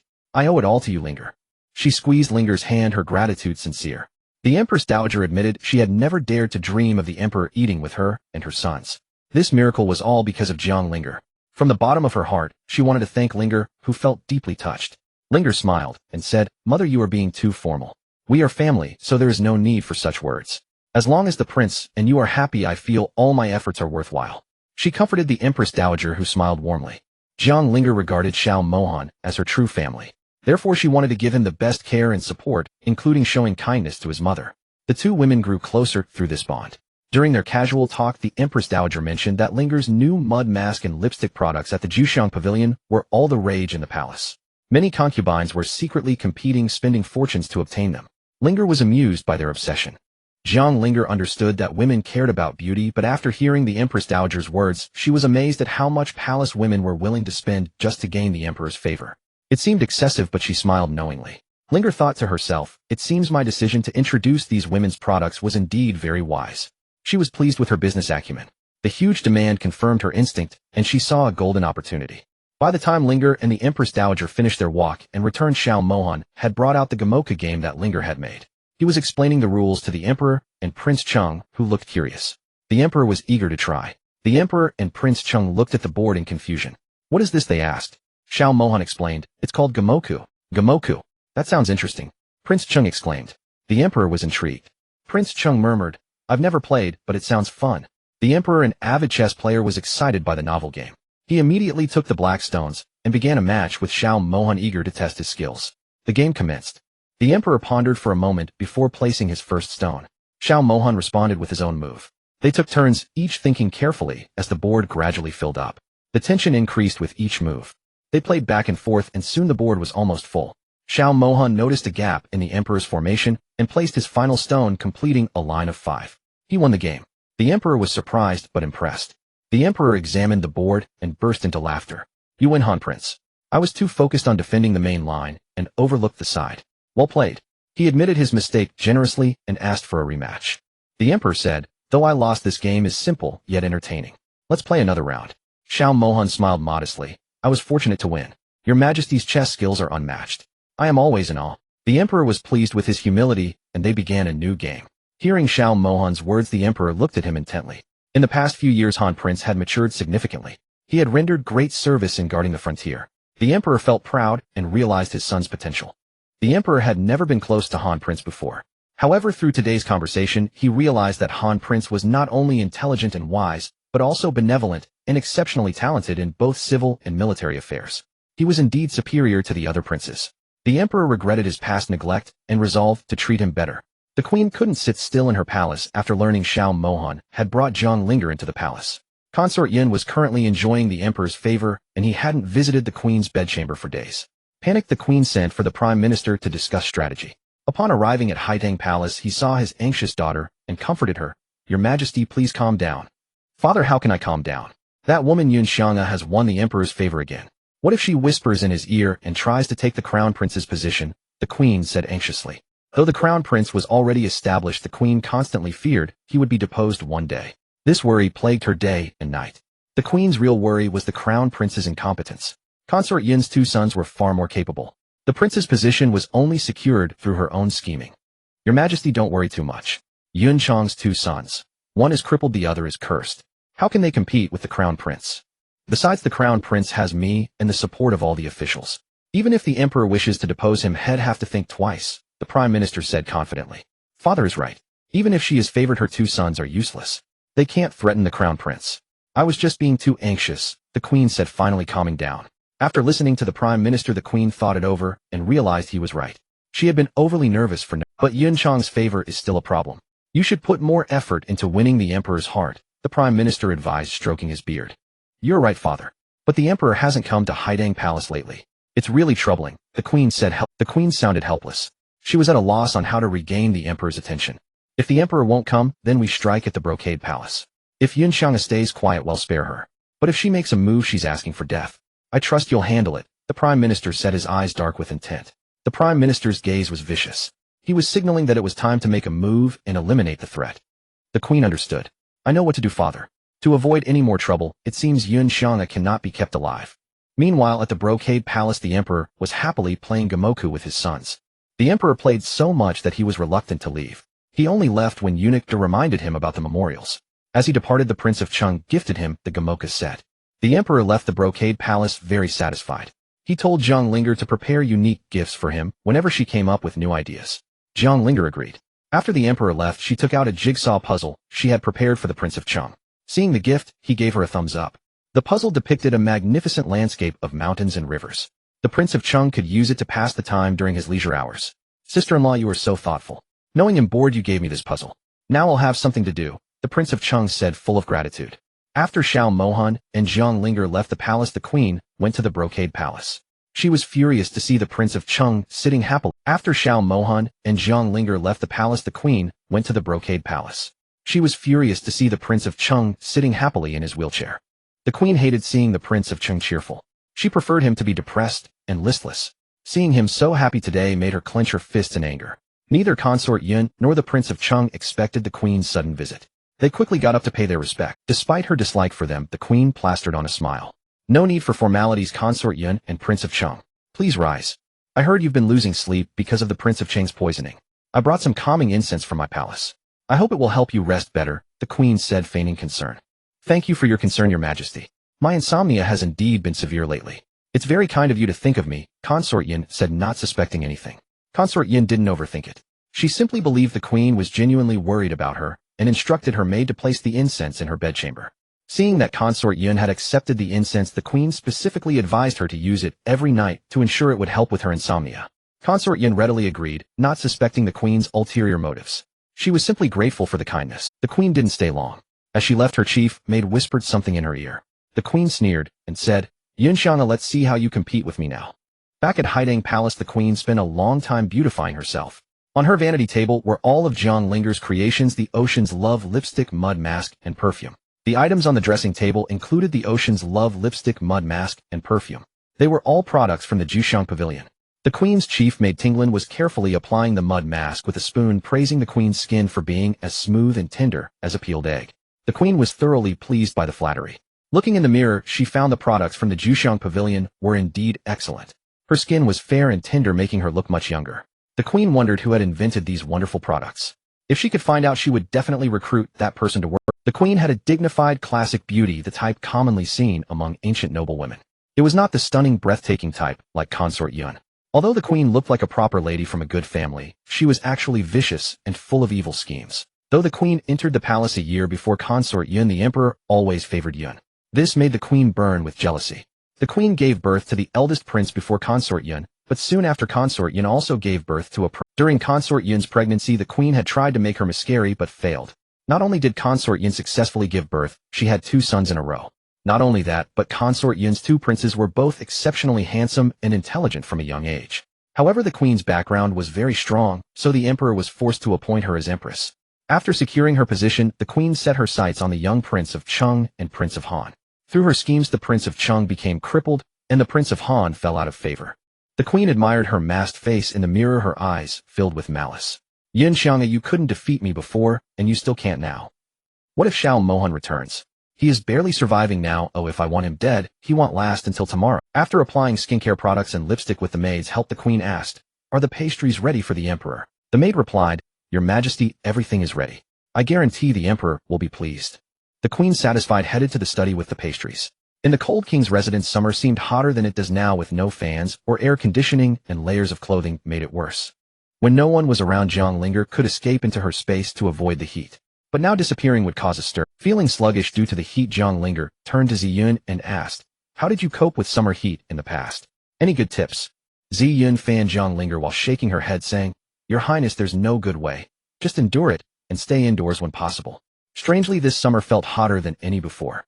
Zhang Linger pondered whether a drought was on the horizon. Though she hadn't experienced drought in modern times, Zhang Linger had read about it. Hot summers often predicted droughts in ancient times. If that's the case, preparations must be made.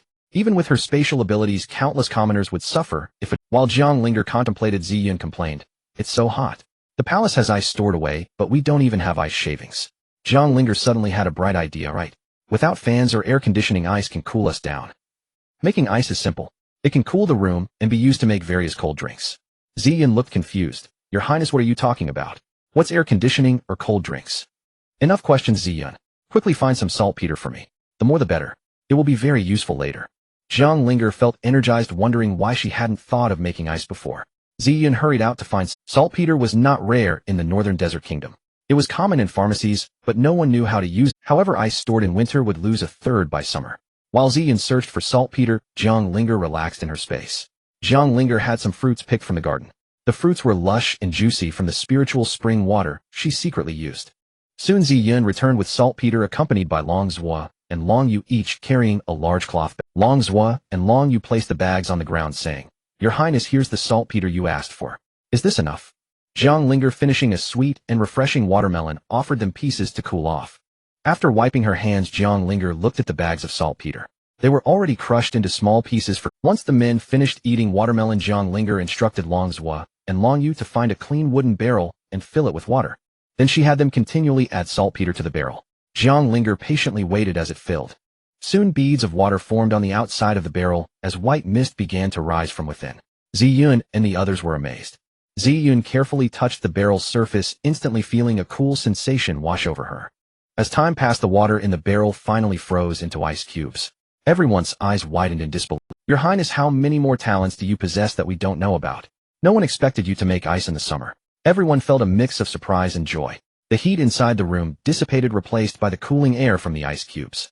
They all wanted to stay inside, enjoying the refreshing atmosphere. Zhang Linger was thrilled that her cold drink could finally begin. Zhang Linger asked Ziyun to cut the prepared fruits into small pieces. Without a juicer, she instructed Ziyun to mash them with a stick. Then she had Long Zhua and Long Yu crush the ice into snow. They mixed it with the fruits and poured it into a bowl, topping it with cream and fruit. Finally, a refreshing and cooling shaved ice drink was completed. Zhang Linger had grown many fruits, providing a variety of flavors. After tasting a bowl of mango shaved ice, Zhang Linger felt revitalized. Ziyin, Long Zhua, and Long Yu had never had shaved ice before. They felt warmth inside while enjoying the coolness of summer. This shaved ice was so delicious it could bring tears to one's eyes. Purple Cloud, Long Zhua, and Long Yu finished a bowl of shaved ice, feeling refreshed and cool. Purple Cloud looked at the leftover ice and fruit, asking Zhang Linger how to handle them. Zhang Linger told Purple Cloud to give the leftovers to the mansion's steward and the servants so they could taste it too. She looked at the blazing sun outside, squinting against the intense heat. She turned to Long Zhua and Long Yu and asked, in such scorching heat, do the prince and his men still have? Long Zhua replied, "Your Highness, the military camp trains every day without exception, rain or shine." Zhang Linger felt the soldiers' hardship. Even though there was no war now, training was essential. But the summer sun was brutal. They must be getting sunburnt.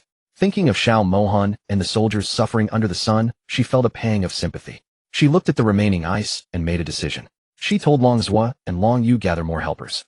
We'll make more ice and take it to the camp. Let the prince and the soldiers taste this cold treat." Long Zhua and Long Yu exchanged smiles, then knelt on one knee. "Your Highness, this is a wonderful idea. We thank you on behalf of the soldiers." Following Zhang Linger's orders, Long Zhua and Long Yu quickly gathered people and began making more ice. The preparation was underway. Meanwhile, Zhang Linger with Purple Cloud and Steward picked several baskets of fruits and cut them into small cubes, ready to mix with the ice later. Soon the ice was ready. Zhang Linger led Purple Cloud, Long Zhua, and Long Yu rushing to the military camp with the prepared supplies. Fearing the ice would melt in the heat, she had the barrels wrapped in cotton cloth to slow the melting. The carriage sped along. Long Zhua and Long Yu drove the carriage at full speed. Fortunately, the road was smooth, or Zhang Linger might have gotten sick from the bumpy ride. At the military camp, soldiers were training under the scorching sun, stripped to the waist, sweating profusely. The heat was unbearable. Instructor Mu Fei approached Xiao Mohan and Zhang's father, reporting, "Your Highness, General, the sun is getting fiercer. Many soldiers are suffering heat stroke. What should we do?" Xiao Mohan frowned, looking up at the blazing sun. Even before noon, it was already scorching hot. He muttered, "This summer is more intense than any before." He ordered, "Tell the soldiers to take precautions against heat stroke. From now on, training will resume after the Shan hour." Zhang's father nodded in agreement. Continuing training was necessary, but the heat was extreme. They could only shift the schedule to later in the day. Xiao Mohan sighed deeply, his expression heavy. Zhang's father asked, "Your Highness, are you worried about the harvest?" Xiao Mohan nodded. "Yes, with such heat, rain will be scarce. I fear the crops will suffer." Zhang's father replied helplessly, "Indeed, it feels like being roasted. If this continues, a drought is inevitable." The two men fell silent, helpless against nature's whims. They could only hope their fears wouldn't come true. Suddenly Long Yi reported, "Your Highness, the princess is here." Xiao Mohan was startled. "Linger. In this heat?" She might get heat stroke. Xiao Mohan rushed to find Jiang Linger, and Jiang's father followed, eager to see his daughter, whom he hadn't seen since her return visit. When Xiao Mohan found her, Jiang Linger was directing soldiers to unload things from the carriage. Several large wooden barrels were being carried down. Xiao Mohan approached puzzled. "Princess, why are you here in this heat? And what are these barrels for?" Jiang Linger smiled mysteriously. "These barrels contain something special. Not even the emperor has tasted it yet. I made it and brought it straight here." Xiao Mohan's curiosity was piqued. "Oh, what is in these barrels? You've made me extremely curious." Jiang Linger had the barrels moved to the training ground. As they walked, she explained, "It's not expensive, but it's rare. Once you try it, you'll love it all summer." Xiao Mohan responded, "Oh, such a magical thing. I must see it for myself." Arriving at the training ground, Jiang Linger saw soldiers drilling under the sun. She quickly ordered tables set up and bowls and spoons brought from the kitchen. Xiao Mohan realized the barrels contained food. Jiang's father, seeing his daughter preparing food, knew they were in. When the barrels were opened, everyone saw the contents clearly. Because Jiang Linger had wrapped them in cotton and rushed over the ice, hadn't melted at all. Jiang Linger quickly had purple cloud long zhua and long yu scoop out the shaved ice for the soldiers. She personally served bowls of watermelon ice to Xiao Mohan and her father. Xiao Mohan and Jiang's father looked at the strange cold treat in their hands. A cool fruity aroma reached their noses, refreshing even before tasting. Xiao Mohan asked incredulously, "Linger, is this made from ice? Ice is rare in summer, only available at the palace. How did you get it?" Jiang Linger raised an eyebrow casually. "Your Highness, I made this ice myself. And I have plenty of it. If you need any, I can provide as much as you want." Jiang's father, unable to believe his ears, asked again, "Linger, did you just say you made all this ice?" Jiang Linger smiled. "Yes, father, you heard correctly. I made all of this ice." Then she urged them, "Come on, stop talking and taste the ice before it melts. It's best when cold for relieving." Xiao Mohan and Jiang's father took a spoonful each. The cool, sweet sensation spread through their mouths, instantly refreshing them in the blistering heat. The soldiers also received their portions. Cheers and laughter erupted across the training ground. The shaved ice brought a moment of relief from the scorching sun. Watching everyone enjoy the treat, Jiang Linger felt a sense of accomplishment. She looked at Xiao Mohan, who smiled back, warmly grateful for her thoughtful gesture. Xiao Mohan and Jiang's father tasted the ice shavings after hearing Jiang Linger's words. The refreshing coolness instantly revived them from the scorching heat. They quickly finished their bowls, feeling a pleasant chill spread through their bodies. The first bite made them feel alert and refreshed. Though they had been wilting in the sun, now a cool breeze seemed to envelop them, bringing immense comfort. They finished quickly, craving more, but knowing supplies were limited. With only one bowl per person, the soldiers savored every bite. The ice shavings were a rare luxury in the sweltering camp. Everyone felt grateful and happy, as if they had tasted something only the emperor could enjoy. After finishing, Xiao Mohan asked curiously, "Linger, how did you get these ice blocks? Even the palace couldn't waste them like this." He was truly puzzled by her ability to produce ice in the middle of summer. Jiang Linger smiled and explained, "Making ice is simple. Just add saltpeter to water and let it sit. I discovered it by accident and decided to try it. It worked." Her eyes sparkled with pride. Xiao Mohan exclaimed, "Saltpeter can make ice? I'm amazed. I thought this summer would be unbearable, but you've created a miracle. This is a great joy." He felt a surge of admiration for her ingenuity. He realized that with this method they no longer needed to store ice in winter. They could produce as much as they wanted in summer, even for ordinary people. This simple discovery would change everything. The entire camp was overjoyed by Jiang Linger's visit. They felt incredibly lucky. Only the emperor could enjoy ice, yet they had it now. Her arrival brought them happiness and relief from the heat. Just then, Jiang Linger's brother Jiang Tingzhou and military advisor Situ Che galloped up on horseback, both drenched in sweat. They dismounted a short distance away to avoid stirring up dust into the ice shavings. They carefully dismounted to avoid kicking sand into the precious ice. If they had ridden straight in, the dust would have ruined the treat. Everyone appreciated their thoughtfulness. Jiang Tingzhou saw his sister and grinned. "Sister, did you come to see me?" He was delighted to see her at the camp. Assuming Jiang's father slapped him on the back of the head, scolding, "What do you mean come to see you? She came to see me. She worried I'd get heat stroke and made ice shavings for the whole camp. What's it got to do with you?" Father now found his son annoying. Daughters were the best. Their father's little cotton-padded jacket. He felt proud of his thoughtful daughter who cared for him even in the heat. Jiang Tingzhou pouted at his sister, silently complaining.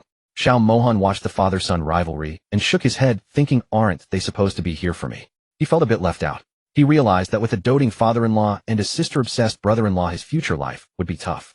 He would have to compete for his wife's attention. Jiang Linger smiled at her brother's pitiful look and comforted him, "Brother, I came to see everyone. It's so hot, so I made ice shavings for all of you.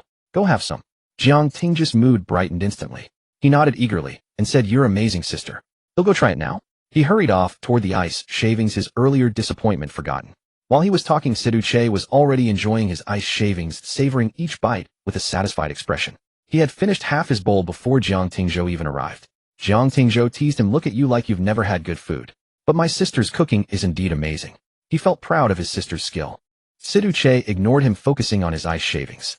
Inside, he thought, "Just wait, you'll see how you embarrass yourself later." He didn't want to waste a second of enjoyment. Jiang Tingzhou picked up a bowl of ice shavings, feeling the coolness in his hand. It was really made of ice. He couldn't resist taking a big spoonful immediately. He had chosen the mango flavor. The combination of ice and fruit was incredibly delicious. He had never tasted anything like it. He felt a burst of happiness eating spoonful after spoonful without stopping.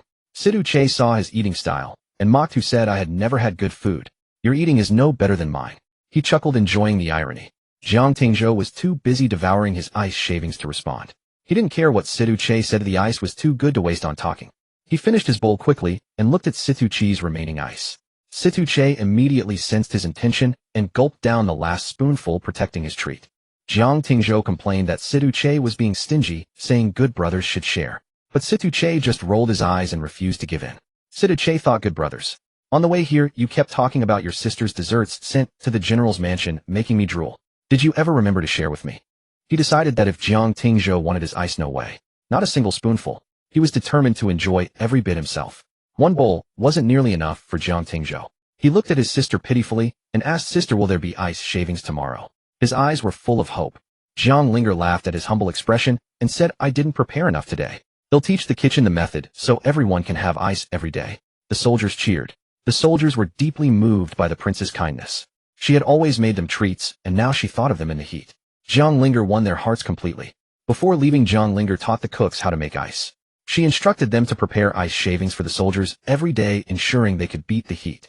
In case fresh fruit ran out, she handed over prepared fruit concentrates. These could be used to make delicious ice drinks, even without fresh fruit, ensuring the soldiers never missed out. Back at the Han Prince's mansion, Jiang Linger had the servants fill the room with ice blocks. Though there was no air conditioning, multiple ice blocks kept the room cool and pleasant. After the trip to the camp, she was covered in sweat and felt sticky. She decided to take a bath to wash off the heat. After bathing, she emerged with a fragrant scent. Her maid Ziyun noticed and asked, "Princess, what bath bean did you use? The whole room smells wonderful." She sniffed the air appreciatively. Ziyun took a deep breath, savoring the fragrance. The room was filled with a pleasant scent, making the whole atmosphere relaxing and pleasant after the bath. Jiang Linger heard Ziyun's words and suddenly remembered the strange smell of the bath beans Ziyun had prepared. She had used them while bathing, but the scent was odd. So she took a bottle of shower gel from her space mall. After bathing, her whole body smelled sweet and fragrant, much better than the bath beans. Jiang Linger spun around in place. The fragrance of the shower gel lingered long, as if she had natural body scent. She didn't need to use perfume anymore. Originally, Jiang Linger hadn't planned to launch shower gel, but after thinking it over, she decided it was necessary. It could be used by both men and women. Summer was hot, and after sweating, people felt sticky and had a strong body odor. The shower gel could solve this problem perfectly, making it a great product for the season. Ancient people used bath beans for washing, which had a faint fragrance but easily faded. The scent was weak and didn't last long, especially after rinsing. Shower gel was different. It had a long-lasting, refreshing fragrance. If launched now, it would become another blockbuster product and bring huge profits. Jiang Linger designed a packaging blueprint for the shower gel. Unlike modern pump bottles, her design was a set that included a bottle of shower gel and a box of soap. The packaging box was beautifully designed, and the bottles for the shower gel and soap were also carefully crafted. Since ancient technology was limited, porcelain bottles were used. She painted a picture of an ancient beauty on the porcelain bottle as a promotional image. This replaced modern celebrity endorsements, making the product more elegant. The soap shapes were diverse fruit patterns, butterflies, rectangles, and circles. She matched different soap shapes with different shower gel scents, creating a harmonious set. After designing the drawings, Jiang Linger asked Ziyun to urgently order the packaging. The skincare products she had previously provided to Juxiang Pavilion were all extremely popular. This time she directly ordered 200 sets of shower gel and soap gift boxes. Due to the large quantity, production would take 3 days of extra effort. Jiang Linger was eager to launch the new product, but the task was heavy. 3 days was the fastest they could manage, so she had to be patient and wait. In the afternoon, she went to Juxiang Pavilion to collect the silver from the previous sales of mud masks and perfumes. She still had money to collect. Dressed in men's clothing, Jiang Linger transformed into a handsome young gentleman. Her disguised appearance was elegant and charismatic, fitting the role well. When she arrived at Juxiang Pavilion, the shop was crowded with customers. The young master of the shop was also there, and they met face to face. Jiang Linger told Luo Xiaofeng about the new shower gel and soap set. She gave him samples to try, explaining the benefits and unique features. Luo Xiaofeng opened the porcelain bottle and smelled the shower gel. Its fragrance was fresh and pleasant, far superior to ordinary bath beans. The soap also had a unique scent. The soap could be used for both body and hand washing. With its distinctive fragrance once launched, it would be eagerly sought after by noble ladies and imperial concubines. Previously, the mud masks and perfumes had been bought by many palace concubines. The empress herself had sent her maid to purchase them on the very first day. Jiang Linger's skincare products were not only extremely popular, but also made her a fortune. She was earning silver by the bucket load, and her success was undeniable. Luo Xiaofeng was checking the monthly revenue at Juxiang Pavilion. As expected, it had reached a new record high, breaking all previous sales figures. Jiang Linger's share for this month was 500,000 taels of silver. Seeing the amount, she secretly rejoiced. Another huge profit. After agreeing on the delivery time and price for the shower gel and soap, with Luo Xiaofeng, Jiang Linger prepared to leave Juxiang Pavilion. But just as she reached the door, Luo Xiaofeng suddenly coughed violently. He felt chest tightness and shortness of breath. The shopkeeper Chen panicked and told a servant to fetch a doctor immediately. Jiang Linger recognized it as asthma. In ancient times, there was no effective way to control it, and patients had to endure the pain alone. She felt sympathetic. She saw Luo Xiaofeng in great suffering, and Chen pacing anxiously, muttering what to do. When will the doctor arrive? Young master, you must be all right. Unable to bear it, Jiang Linger took a bottle of medicine from her space research lab. Her lab contained various potent remedies, far more effective than ordinary ones. She stepped forward and said to Chen, "Let me try. I have a friend who suffered from the same illness. I developed a remedy that..." Chen hesitated, but since no other option was available, he took the medicine and applied it to Luo Xiaofeng. To his surprise, within seconds the symptoms eased significantly. The young master had suffered from asthma since childhood. He had visited many doctors and even famous physicians, but all said it was incurable. He had lost all hope. But Jiang Linger's medicine instantly stopped the attack. Luo Xiaofeng had never breathed so smoothly. His face improved, and his breathing became steady.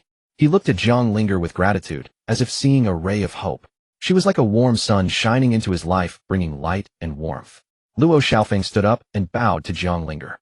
"I thank you, Jiang Gongzi, for saving my life. If there is anything I can do, I will surely help you with all my might." Jiang Linger smiled and said, "You're welcome. It's nothing. I'm glad it worked." She felt a sense of accomplishment knowing she had changed someone's life for the better. The shopkeeper Chen was overjoyed. He had never seen such a miraculous medicine. He thanked Jiang Linger profusely and promised to spread the word about her kindness. Jiang Linger left Juxiang Pavilion with a light heart. She knew that this new partnership would be even stronger and her business would continue to thrive. Back home, she continued to refine her products, preparing for the launch of the shower gel and soap set. She was determined to make it another success. 3 days later, the 200 sets of packaging were completed. Jiang Linger inspected them personally and was satisfied with the quality and design. She immediately delivered them to Juxiang Pavilion. The new products were displayed prominently, attracting many customers who were curious about the fresh scents. Luo Xiaofeng personally oversaw the sales. The shower gel and soap sets sold like hotcakes, and within a few days they were completely sold out. More orders came pouring in. Jiang Linger's reputation soared. Her products became a must-have for noble ladies. She continued to innovate, bringing more modern conveniences to the ancient world. Jiang Linger couldn't completely cure Luo Xiaofeng's asthma, a condition that was difficult to treat even in modern times. However, she could help reduce the frequency of his attacks. For Luo Xiaofeng, this was an incredible surprise. He had consulted many doctors who all said his illness was congenital and incurable, predicting he would only live to about 30. The medicine Jiang Linger had just given him made Luo Xiaofeng feel that even if he couldn't be completely cured, he could still live a long, long life. Originally, Luo Xiaofeng planned to buy the medicine from Jiang Linger, but unexpectedly, she generously gave it to him as a gift. Luo Xiaofeng felt that Jiang Linger was not only exceptionally skilled, but also a true friend worth keeping. After endless thanks, Jiang Linger finally left the Juxiang Pavilion. Carrying the profit share from the Juxiang Pavilion, Jiang Linger decided to take a stroll around the streets with Ziyun before returning home. The streets were bustling with vendors hawking their wares. Jiang Linger rarely went shopping, so everything seemed novel. She bought things everywhere she went. Ziyun followed behind, burdened with bags and packages, looking quite comical.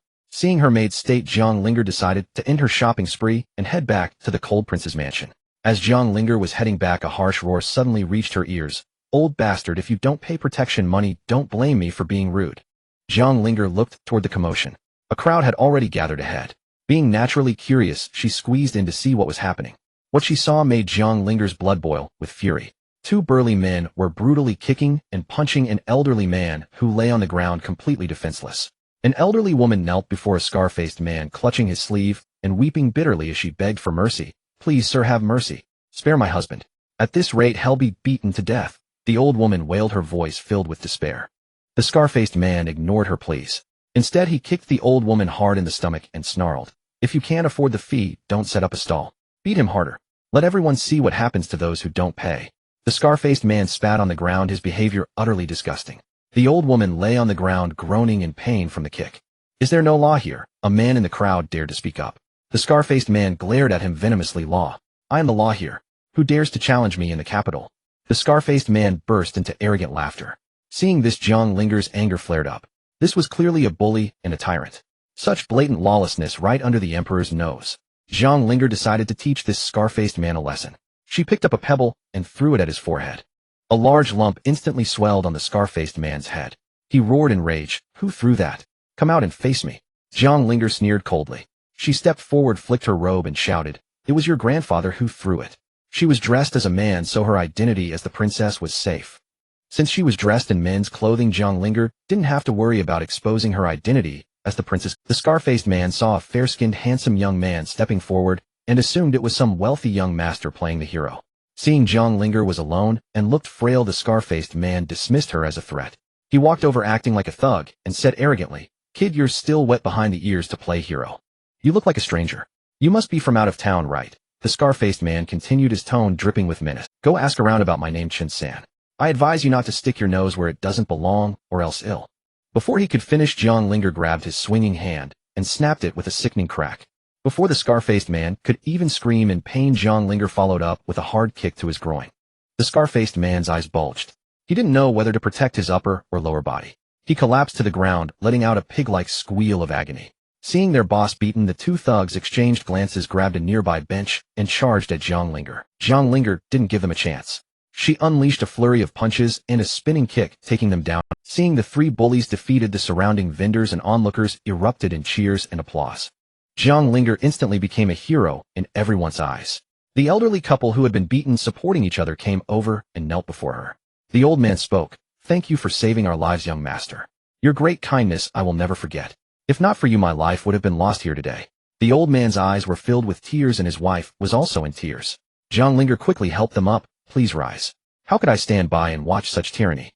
While Jiang Linger was helping the elderly couple, the scar-faced man and his two henchmen took the opportunity to slip away and escape. After some investigation, Jiang Linger learned that the scar-faced man named Chun-san was a former nobody who survived by petty theft and swindling. The reason for his newfound arrogance was his beautiful sister. A year ago, she was spotted on the street by the Prime Minister's youngest son and taken into his mansion. His sister was a capable woman. She used her beauty to charm the Prime Minister's son and became his most favored concubine in the mansion. From then on, Chun-san used his sister's influence to become the local bully, extorting huge protection fees from street vendors. Although the vendors repeatedly reported him to the authorities, the officials turned a blind eye because of his connection to the Prime Minister's mansion. For a year, the vendors had suffered under Chun-san's oppression. They barely made enough from their small businesses to feed their families, let alone pay the exorbitant fees. The officials did nothing, leaving the vendors with no one to turn to. Today's incident started because the elderly couple couldn't afford the protection fee. Jiang Linger taught the bully a lesson, which pleased the crowd. But an old man grew worried. Young Master Chun-san's sister is the concubine of the Prime Minister's youngest son. He never takes a loss. He will surely seek revenge. You should leave the capital. Jiang Linger dismissed the old man's concern, telling him to relax. She promised to deal with the bully so he would never trouble anyone again. The old man was grateful, but still worried. The old man wanted to repay Jiang Linger by becoming her servant, but she refused. He had no other way to show his gratitude and felt deeply indebted. Jiang Linger noticed bruises on the old man and his wife. She urged them to see a doctor, but they hesitated, worried about the cost. They insisted they were fine. Jiang Linger insisted and dragged them to the clinic. She paid for their treatment. The elderly couple, overwhelmed by her kindness, thanked her with tears in their eyes.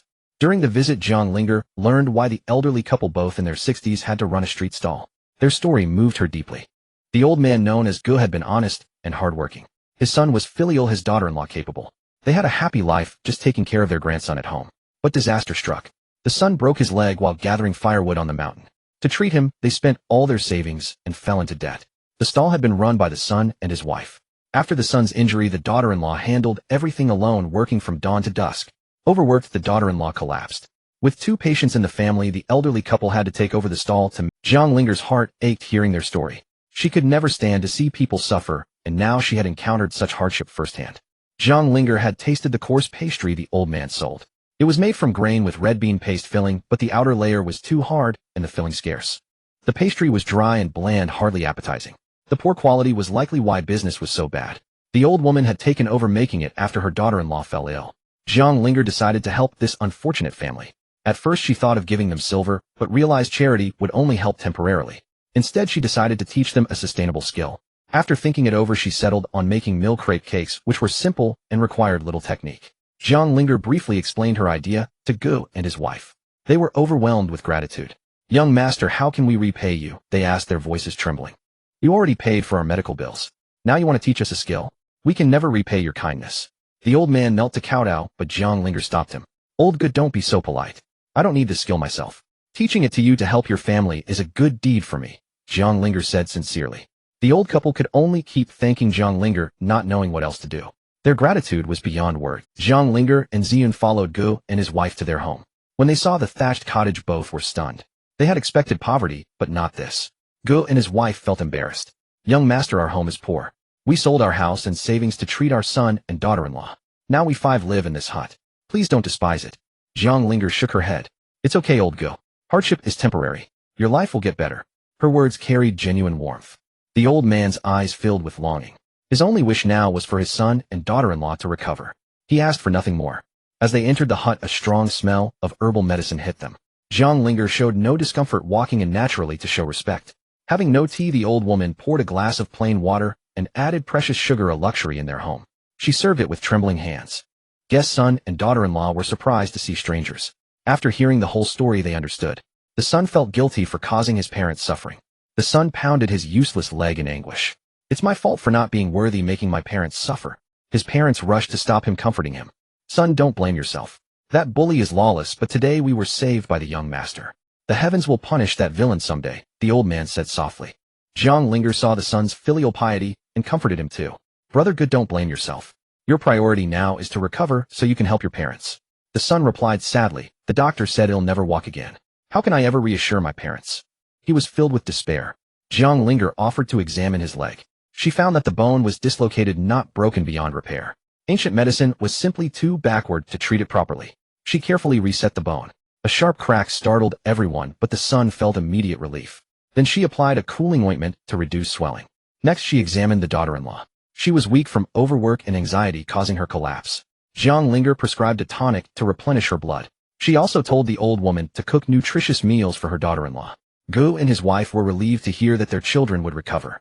Jiang Linger then taught the old couple how to make milk crepe cakes. She demonstrated the simple steps from mixing the batter to layering the crepes with cream. The old couple tried to follow along, their hands clumsy but eager. Soon a simple crepe cake took shape. It smelled much better than their old pastry. Jiang Linger left them with enough ingredients and a written recipe. She promised to visit again. The family saw her off with tears of gratitude. Walking back, Ziyun asked, "Miss, why did you help them so much?" Jiang Linger smiled. "Because everyone deserves a chance to turn their life around." Back at the stall a few days later, Guest's family sold the new crepe cakes. The aroma attracted many customers. Business was booming. Their lives began to change. Jiang Linger watched from afar, a satisfied smile on her face. She had planted a seed of hope, and it was all. Jiang Linger wanted to teach Grandpa Gu and Grandma Gu how to make a 1,000-layer cake, but their home was almost empty. They only had 2 eggs and a near-empty jar of sugar. How could that be enough?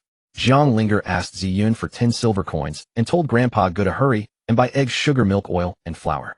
Grandpa Gu nodded eagerly and rushed out. While waiting for the ingredients, Grandpa Guest's grandson returned. The little boy was carrying a huge bundle of twigs on his back, looking exhausted. Jiang Linger quickly helped him remove the bundle. The child was shy and startled by the stranger. Grandma Gu told the boy to greet the guest. "Doubter, this is Mr. Jiang. He is our family's savior. Say hello to him," she said warmly. The boy bowed politely to Jiang Linger and said, "Thank you, Mr. Jiang." His voice was soft but clear. Jiang Linger smiled warmly at the well-mannered child.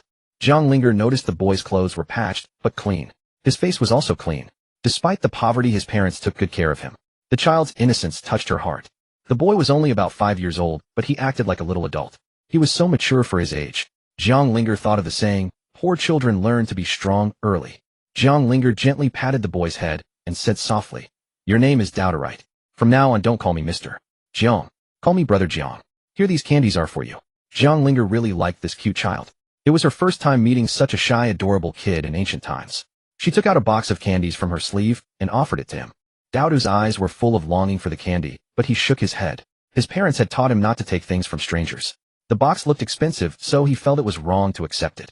Seeing Dowdu refuse, Jiang Linger said, "This is a reward for helping your grandparents collect firewood. You must accept it." The boy hesitated, then finally nodded. Hearing this, Dowdu shyly reached out and took the candy box. He thanked Jiang Linger again, then ran toward the house with a happy smile. Instead of eating the candy alone, Dowdu first gave one to Grandma, who was boiling medicine, then one to his bedridden father and mother. He was thoughtful beyond his years. The family members were reluctant to eat such precious candy, but Dowdu insisted they wouldn't eat unless they did. So they all ate one, savoring the sweetness. Jiang Linger heard laughter coming from the house and felt deeply moved. The simplest happiness was being together as a family. She smiled to herself, appreciating the moment. Grandpa Gu soon returned with all the ingredients. He spent only 3 of the 10 silver coins.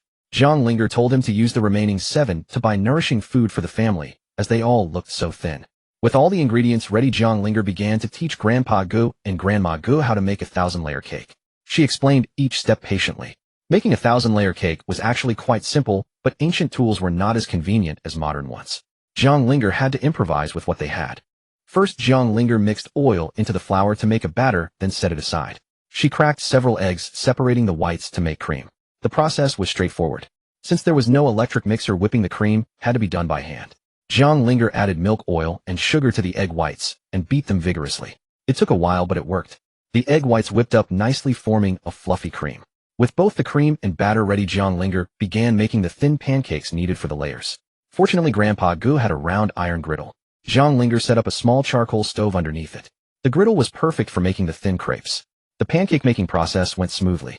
Jiang Linger successfully fried more than a dozen thin crepes, stacked them on a plate, and spread cream between each layer. The cake was complete. Grandpa Gu and Grandma Gu were amazed at the finished cake. They had never seen a cake made this way. They praised Jiang Linger for her brilliant idea and skill. After making one cake, Jiang Linger asked them to taste it. Grandma Gu cut a small piece for everyone, including her son and daughter-in-law, who were resting in the inner room. Everyone loved the 1,000-layer cake. They said it was soft, creamy, and delicious. Both the elderly and children would enjoy it. If they sold it at the market, it would sell out quickly. Grandpa Gu and Grandma Gu were overjoyed. Now they had hope for the future. Grandma Gu wiped her eyes with her sleeve. Jiang Linger then asked them to try making the cake themselves. Their first attempt was not perfect, but the second time Grandma Gu got the hang of it. The cake looked good. Jiang Linger smiled with satisfaction as she watched Grandma Gu work skillfully. Jiang Linger tasted the cake, made by Grandma Gu. It was delicious. She declared that Grandma Gu had officially graduated from the cake-making class. Everyone laughed. Finally, Jiang Linger helped Grandpa Gu modify his handcart. She painted 4 large characters on it, "Guess 1,000-layer cake." The cart looked professional and inviting. Everything was ready. The sun was about to set. Grandpa Gu and Grandma Gu knew how to make the cake. Jiang Linger had also taught them a catchy sales pitch. She was confident they would sell well tomorrow. Before leaving, Jiang Linger left all the things she bought at the market for the family. Grandpa Gu had nothing valuable to give in return, so he offered her some wild loquats he had picked from the mountain. Grandpa Gu, Grandma Gu, and Dowdu walked Jiang Linger to the village entrance. They watched until she disappeared from sight before reluctantly turning back home. Jiang Linger and Ziyun realized the sun was almost down and there was no carriage in the village. They had to walk back to town. They quickened their pace, hoping to reach before dark. They hurried and finally reached the town just as the sun was fully setting.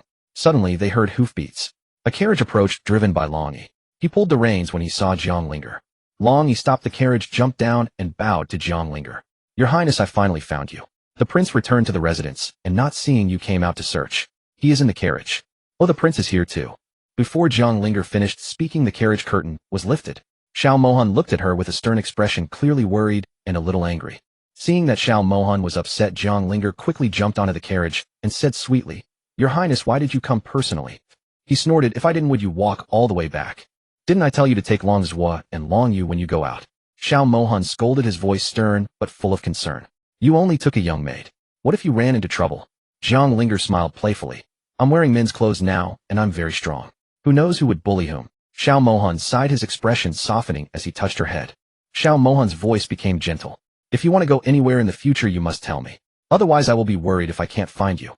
Jiang Linger nodded, feeling warm inside. She leaned against Xiao Mohan, and the carriage slowly drove away into the twilight. She thought about the day's events and smiled. The carriage disappeared into the dusky road. The day's adventures were over, but a new beginning had just started for the Gu family. Tomorrow would be a day of hope. In the carriage, Jiang Linger told Xiao Mohan why she was so late returning to the mansion. She also explained how Old Man Gu was bullied by a thug on the street, detailing the whole incident. Xiao Mohan frowned after hearing her story. The young master of the Prime Minister's mansion was a notorious playboy in the capital, arrogant and extravagant, relying on his family's power to bully others. Xiao Mohan straightened his expression and said the Prime Minister holds great influence in the court. Most officials give him face. As long as his young son doesn't go too far, everyone turns a blind eye. For such a small matter, the emperor won't get involved. But I will send someone to arrest the thug Chen San tomorrow and personally oversee the trial, giving justice to the vendors. With me handling this, the Prime Minister won't make trouble over an insignificant person. Trust me. Xiao Mohan's voice was calm, but firm, reassuring Jiang Linger. Jiang Linger felt relieved after hearing Xiao Mohan's words. With him taking charge, the thug Chen San would definitely be punished and would find it hard to bully others again. Back at the Han Mansion, the ice blocks in the room radiated coolness, making it feel like an air-conditioned room. After dinner, Xiao Mohan went to the study to handle business. Jiang Linger washed up and then lay on the bed staring blankly at the ceiling. The ancient nights were so boring. No entertainment except eating and sleeping. She sighed, thinking how different it was from modern times. In her era, nightlife was vibrant. Barbecue stalls, bars, all sorts of fun. Here, nothing but silence. The biggest feeling Jiang Linger had since coming to ancient times was how backward everything was. She missed the modern world with its conveniences and entertainment. At this time in the modern world, nightlife was just beginning. She could go for skewers, hang out at a bar, or sing karaoke. But here all she could do was sleep. No matter how good the modern world was, she couldn't go back. Suddenly an idea struck her. Since she was stuck here, why not bring modern civilization to the ancients? She grabbed paper and brush, drawing her business blueprint.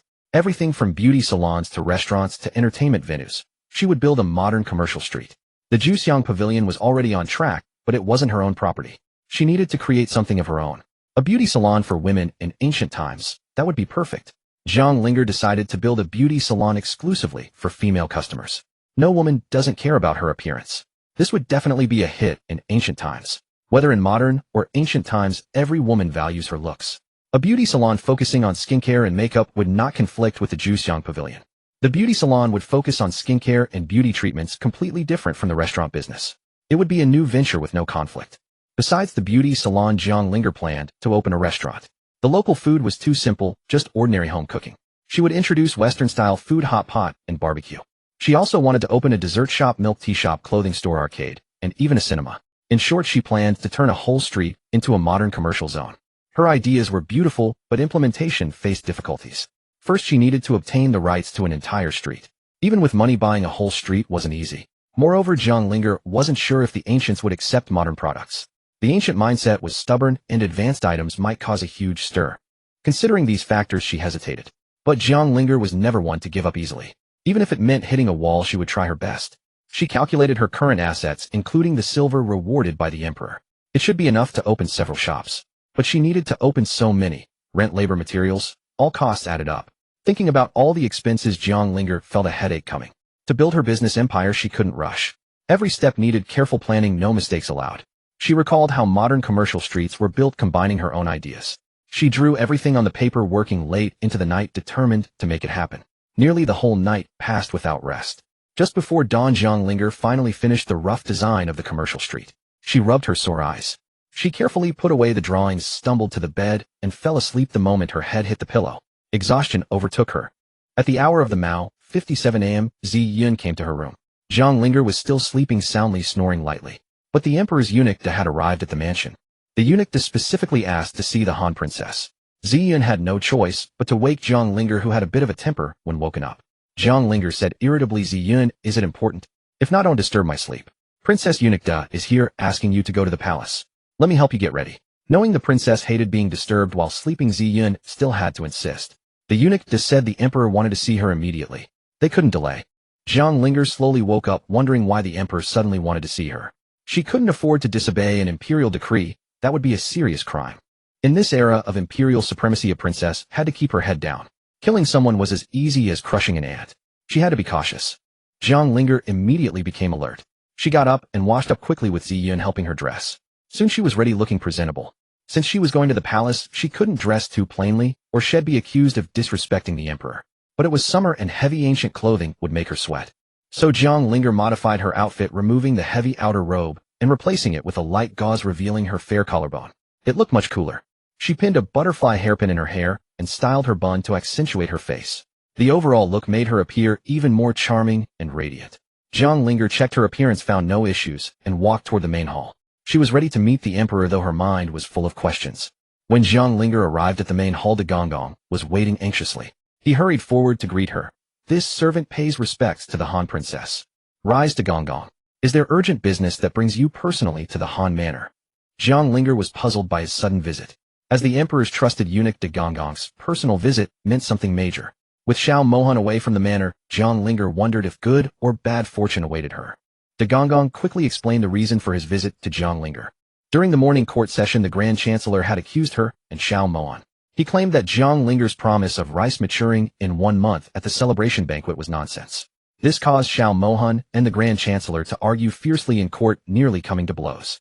The emperor was furious and sent De Gonggong to summon Jiang Linger to the palace. Jiang Linger understood the ancients' doubts. In ancient times, growing crops took 3 to 5 months, or even 7 to 8 months for late-maturing varieties. Of course, Jiang Linger knew that ordinary grains could not mature in a month. But the rice seeds she had brought had never been seen in the northern desert kingdom. Most importantly, they had been nurtured with spiritual spring water from her space. Irrigated with spiritual spring water, the rice would naturally grow faster than ordinary grains. A month was no problem at all. But Jiang Linger couldn't tell them about the spiritual spring water, or her secret would be exposed. Once the deadline arrived and the rice really matured, all doubts would naturally disappear. With only 10 days left until the rice would mature, the Grand Chancellor chose this moment to cause trouble. It seemed he was too idle and needed something to occupy him. Jiang Linger lived by the principle, don't offend unless offended, if offended retaliate. Since the Grand Chancellor was looking for trouble, she would give him plenty to keep busy. Jiang Linger followed De Gonggong into the imperial palace. Although she had been there several times, she had never visited the emperor's office, as the main hall of the palace where the emperor handled state affairs security was extremely tight. Jiang Linger arrived at the imperial study. De Gonggong went in to announce her, and only after receiving permission did she enter. The emperor, as the son of heaven, was always dignified and serious, even in ordinary times. But as a modern person, Jiang Linger had seen all kinds of high-status individuals. Even the emperor didn't frighten her in the slightest. In the study, Jiang Linger first paid her respects. Daughter-in-law pays respects to Father Emperor. Long live the emperor. The emperor said sternly, Han princess, you kept me waiting. De Gonggong must have told you why I summoned you. Now tell me, can the rice really mature in 1 month? Don't forget you gave. If the deadline passes and the rice hasn't matured, I can punish you for your crime. Since the emperor hadn't told her to rise, Jiang Linger remained kneeling. She composed herself and said, please rest assured, Father Emperor. I promised 1 month and I will deliver. There are only 10 days left. Please be patient. The emperor felt he had been too hasty. He nodded and said, rise, Han princess. Since you are so confident, I will wait another 10 days. Don't disappoint me. Father Emperor, rest assured. In 10 days you will eat fragrant rice. The Grand Chancellor sneered at Jiang Linger's words. He stepped forward and said to the emperor, Your Majesty, even if the Han princess had supernatural powers, she couldn't make rice mature in a month. She is clearly bluffing to gain your attention. Don't be deceived. Xiao Mohan couldn't stand by while his princess was slandered. He retorted, what does the Grand Chancellor mean by this? The deadline hasn't arrived yet you jump to conclusions and accuse my princess of deceiving the emperor. Do you think I am easy to bully? Countless people in the northern desert kingdom are starving. My Princess Rice can save them from disaster, yet you twist the facts before the emperor. What is your intention? Xiao Mohan had often been away on campaigns and rarely attended court. The Grand Chancellor constantly targeted him, filing false accusations with the emperor for bizarre reasons. Xiao Mohan thought that since he was rarely in the capital, directly confronting the Grand Chancellor might harm his mother and brother. So he endured whenever possible. But unexpectedly his tolerance only emboldened them. They really thought he was easy to push around. In the Grand Chancellor's eyes, Xiao Mohan was just an unfavored prince. Even if he was a great warrior, he usually stayed silent. The Chancellor couldn't tolerate being challenged in court. The Grand Chancellor was not afraid of Xiao Mohan. He stepped forward to argue, don't boast too soon, Han Prince. Even a 3-year-old wouldn't believe rice can mature in a month. Let's see how you two end this. And don't forget your princess bet. If she fails, you must hand over the military tiger talisman as an apology. The Grand Chancellor raised his voice to vent his emotions. Oh, so that's his game. The Grand Chancellor was targeting the tiger talisman. What a pipe dream. Jiang Linger finally understood his motive, but he would not succeed. Xiao Mohan retorted, don't celebrate too early, Grand Chancellor. Since my princess says it will mature in a month, I believe she can do it. You'd better worry about yourself. The relief funds for Yun County haven't arrived yet. The Grand Chancellor was startled. How did he know about that? Before he could deny it, the emperor suddenly spoke. Enough.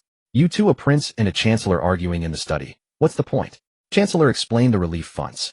Wasn't the money allocated a month ago? Why hasn't it arrived? The emperor, already agitated, immediately became furious upon hearing about the relief funds.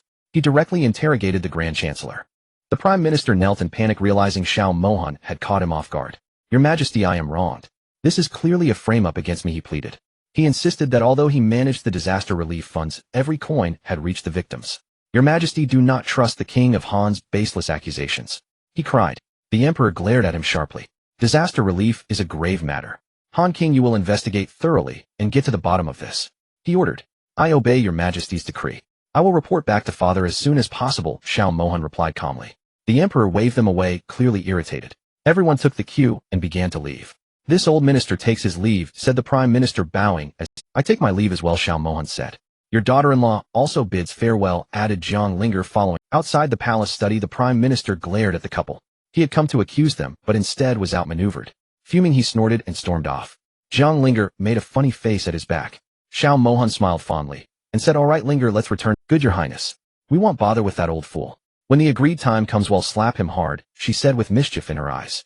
Jiang Linger had barely slept the night before, and being dragged into the palace early to face the Prime Minister's accusation about the rice project made her blood boil. On the way back, she asked Xiao Mohan whether the Prime Minister was really that wealthy. He nodded, confirming the man's vast fortune. The Prime Minister owned numerous shops in the capital, and officials often bribed him with treasures. He was richer than the emperor himself, Xiao Mohan added. Despite his endless wealth, the Prime Minister was never satisfied. He still embezzled disaster relief funds meant for the starving people. Xiao Mohan revealed that of the 3 million taels allocated for relief, only 1 million reached the local officials. The rest went to the Prime Minister and his cronies. The people cried out in suffering while the Prime Minister and his clique lived lavishly on stolen gold. Xiao Mohan swore to seek justice for the people. Jiang Linger tapped her chin thoughtfully. The Prime Minister was so rich, yet he still stole from the emperor. As the emperor's father-in-law, he should help, not hinder, she muttered. She racked her brain for a way to teach the old man a lesson. How could she make him pay for his greed? Suddenly an idea struck her. She had a spatial storage ring. Why not use it? It would be a waste not to exploit such a perfect tool. That night, after everyone in the mansion fell asleep, Jiang Linger disguised herself in a sleek black night suit, tying her hair into a high ponytail that made her look heroic. She easily dodged the patrolling guards darting across the quiet rooftops like a legendary heroine. The night breeze whispered around her. Soon she arrived at the Prime Minister's mansion. In this world, martial artists could leap across walls, but Jiang Linger was a former special agent from the modern era. Though she had swapped bodies after a period of recovery and training, she had regained most of her old skills. Scaling walls was a piece of cake. She wasn't yet at her peak modern form, but her current abilities were more than enough for infiltration. She moved. Moreover, her spatial ring contained martial arts manuals that could boost one's strength dramatically. She had already started practicing some of them. Back in the modern world, she had never bothered with those manuals. But now, after training, her physical condition had improved significantly. She kept her true power hidden for now. Standing before the grand gate of the Prime Minister's mansion, she marveled at its imposing architecture. No wonder he's so arrogant. He lives like a king, she thought. With a single leap, she cleared the wall. It was midnight and most of the household was asleep. Only a few guards patrolled the grounds. Seeing the guards approach, she swiftly hid behind a rockery. Once they passed, she darted toward the treasury, her target clear. The treasury was locked, but she didn't need a key. She used her spatial power to teleport directly inside, bypassing all obstacles. Inside, she was blinded by the sheer wealth. Mountains of gold, silver, jewels, and rare artifacts. Exactly as Xiao Mohan had described. Even though she had been a billionaire in the modern world, this was her first time witnessing such a colossal treasure trove. She couldn't help but laugh out loud. Mid-law, she clamped her hand over her mouth, afraid her voice would alert the guards. She stifled her glee, but her eyes sparkled with mischief. Thinking that all this gold, silver, and countless treasures would soon be hers, she couldn't stop grinning. Though this time, she kept it silent. With a wave of her hand, the entire treasury vanished into her spatial ring. In the blink of an eye, the once cramped room stood empty. In her mind, she pictured the Prime Minister's face when he would discover his empty vault. The thought almost made her burst out laughing again. After emptying the treasury, she decided to leave the Prime Minister a special gift. A little surprise he wouldn't. She took out a small box from her spatial maul, fiddled with it for a moment, then placed it in a conspicuous spot before leaving the treasury. She was about to leave when she noticed a room still lit. Curiosity piqued, she leaped onto the roof and carefully lifted a tile to peek inside. It was the Prime Minister's study. Inside, the old man sat in a chair holding a few papers with a bearded man standing beside him whispering something. She caught only fragments of their conversation. Xiao Mohan, settle it quickly, leave no one alive. Her instinct told her the Prime Minister was plotting something sinister. She couldn't leave without finding out the full scheme. Tonight she had stumbled upon this. She had to uncover the old fox's plan and prepare a countermeasure. Her mind raced with possibilities. Jiang Linger restored the broken tiles, then began to chant something softly. In the blink of an eye she vanished into thin air. Now Jiang Linger found herself in the Chancellor's study, sitting opposite him, though no one could see her. Jiang Linger discovered a technique for invisibility in a martial arts manual hidden in the spatial realm. She practiced it in her spare time, and succeeded, which proved useful tonight. With no one able to see or hear her, Jiang Linger began munching on seeds in front of the Chancellor without restraint. Within a short tea time, Jiang Linger finally understood what the Chancellor had said. The Chancellor planned to assassinate Xiao Mohan while he investigated the disaster relief funds with the assassins already arranged. The assassins from the Sanchong Tower were all skilled fighters, ensuring Xiao Mohan would not return. If discovered, the Chancellor would deny any involvement. After finishing her seeds, Jiang Linger felt an urge to throw the shells at the Chancellor's face. This old man was truly inhumane. Xiao Mohan had no grievances with him, yet the Chancellor saw it. Indeed, the royal family was too complex, and many young princes did not live to adulthood. After his orders, the Chancellor burned evidence of embezzlement. The Chancellor laughed coldly, saying, "Xiao Mohan dares to investigate me. He must be tired of living. I thought he was just a kid, harmless." He had planned to remove him quietly with the help of Lingyun country, but unexpectedly, Xiao Mohan returned safely from the battlefield. His subordinates assured him, "Don't worry, we have arranged top assassins from Sanchong Tower. Once Xiao Mohan enters the forest, they will strike." The Chancellor laughed heartily, his eyes gleaming with calculation. Jiang Linger listened to the whole plan, almost ready to confront him, but held back. "So Sanchong Tower has a foolproof plan, huh? Let's see who wins. You think him a cat, old man." Jiang Linger silently criticized the Chancellor, thinking that if her gaze could kill, he would have died 100 times. Not wanting to stay in the same room with this cruel old man any longer, Jiang Linger vanished from the Chancellor. The Chancellor, growing more angry, thought of his son, who was equally contemptible. Though Chan San, the local ruffian, was imprisoned, his arrogant behavior was tolerated by the Chancellor's son. Thus, Jiang Linger decided to teach the Chancellor's son a lesson.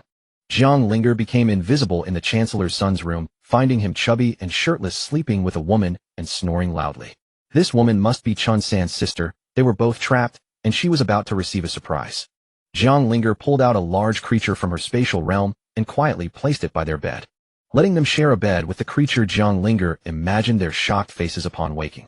After doing all this, Jiang Linger swaggered out of the Chancellor's residence. The next morning, she went to find Xiao Mohan for breakfast. Meanwhile, the Chancellor's residence was in chaos, with everyone in an uproar due to a giant snake in the young. Upon waking, the young master saw the snake staring at him, ready to lick his face. Not caring about the woman in his arms, the young master jumped out of bed naked and ran outside. In the courtyard, many maids and servants were startled by his scream as a naked man dashed out. When the maids saw who it was, they realized it was the young master. They were all just young girls and had never seen a man. Before anyone could react, another scream rang out. The concubine dashed out, only wearing her undergarments. Seeing the young master, she cried, "Young master, help. There's a giant snake inside that was about to lick my face." The concubine sobbed beside him, filled with fear. Seeing the concubine appear, naked, the young master shouted angrily, "How dare you come out like this?" Seeing the concubine appear, naked, the young master shouted angrily, "How dare you come out like this?" The concubine, stunned by the slap, huddled on the ground to minimize her presence. The servants realized a snake had appeared in the young master's room, but where did it come from? An observant servant reported the incident to the Chancellor, who arrived with his wife to find his son hitting the concubine. The Chancellor scolded, "Shinner, what are you doing?" A subordinate hurriedly offered his coat to cover the young master. The young master then realized he was also naked and had been seen by everyone. Panic-stricken, he wished to find a hole to hide in after realizing he had run out without clothes. The Chancellor warned the servants sternly, "This matter must not be leaked. If I find out who spread it, they will suffer." The servants hurriedly knelt, fearful, assuring him they wouldn't speak of it. The Chancellor decided against killing them to keep things quiet. However, the young master's chubby figure and lack of looks made the servants avoid looking at him. The Prime Minister ordered his household to keep silent about today's events, threatening punishment by family law for anyone who dared to speak. Several guards captured the massive python from the room. It was non-venomous, but terrifyingly large. "Investigate immediately." "How did a python appear in the young master's chamber?" the Prime Minister barked. The Prime Minister himself was visibly shaken, and his wife fainted at the sight of the enormous serpent being dragged out of the room. The young master trembled violently, disgusted to think he had shared a bed with the huge creature all night long. The concubine, still shivering, finally dared to enter the room to grab clothes after the guards removed the python. No one had offered her a garment. That concubine's good days were over. She had been exposed half naked in front of the servants for too long, her body fully seen by everyone. The young master, a womanizer with many concubines, abandoned her after the morning incident. She was cast aside like a worn-out shoe. At the Han King's manor, Jiang Linger and Xiao Mohan enjoyed a leisurely breakfast. She knew the Prime Minister's mansion was in chaos, but couldn't watch the fun herself. A pity. After breakfast, Xiao Mohan told Jiang Linger he had to leave immediately for Yun County to investigate the disaster relief funds. Jiang Linger recalled the conversation she overheard at the Prime Minister's mansion and tried to stop him. Your Highness, must you go personally? Father entrusted this to me. I must investigate personally, or the Prime Minister's clan will destroy the evidence. I must leave as soon as possible, he replied. Jiang Linger nodded.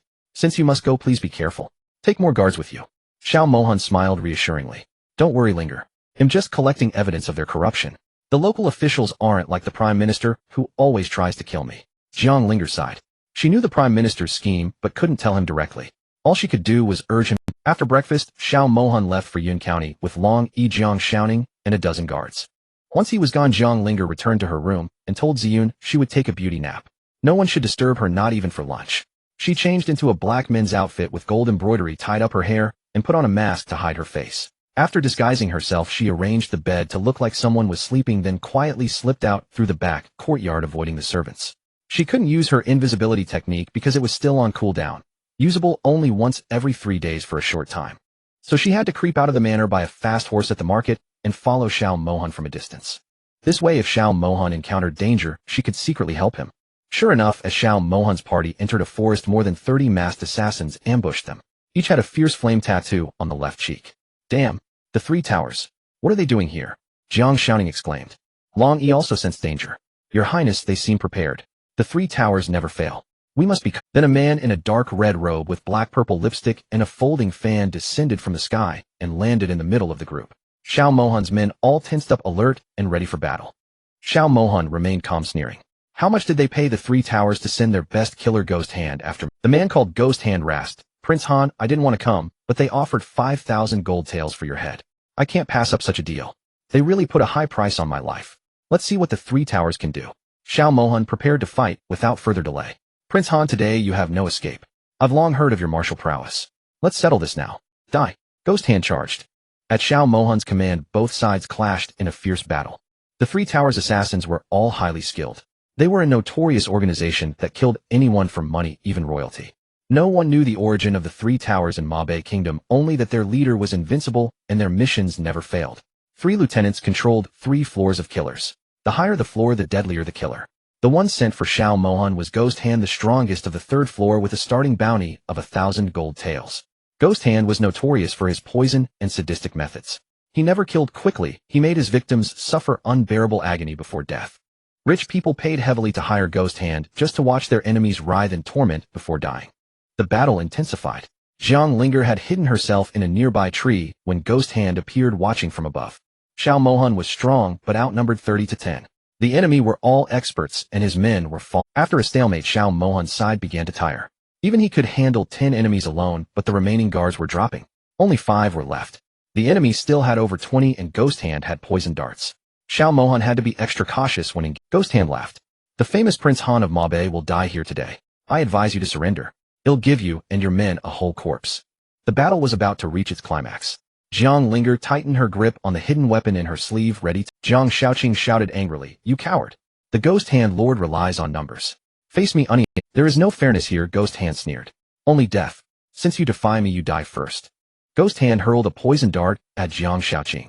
Xiao Mohan yelled, watch out, and rushed forward. The dart was too fast. Jiang Shaoqing froze, sure he would die. Then a loud bang echoed, and the dart fell. Long Yi panicked, regretting not bringing grenades. He hadn't expected an ambush by the triple tower assassins on the way. Jiang Shaoqing was on the verge of tears, thinking he was done for. But then an unexpected turn of events changed. Bang, bang, bang. Before anyone could react, the triple tower assassins fell one by one. Ghost Hand, confused and furious, watched his men fall. He roared, who is hiding in the shadows? Show yourself, coward. Jiang Linger ignored Ghost Hand, thinking him no hero. I'm your worst nightmare. You think you're tough with numbers. Jiang Linger calmly reloaded her gun, counting the enemies below. 10 left. She fired 5 more shots, each one finding its mark. 5 more men fell. Ghost Hand's heart shattered. It's all targeting me. Is this person with Xiao Mohan? Xiao Mohan assessed the situation. Both sides now had 5 men left. Truly a fair fight now. Perhaps this martial hero passed by and couldn't stand seeing the bully, so they lent a hand. Xiao Mohan wondered what weapon could kill so swiftly, leaving no chance to react. It was a mystery. Jiang Linger stopped firing.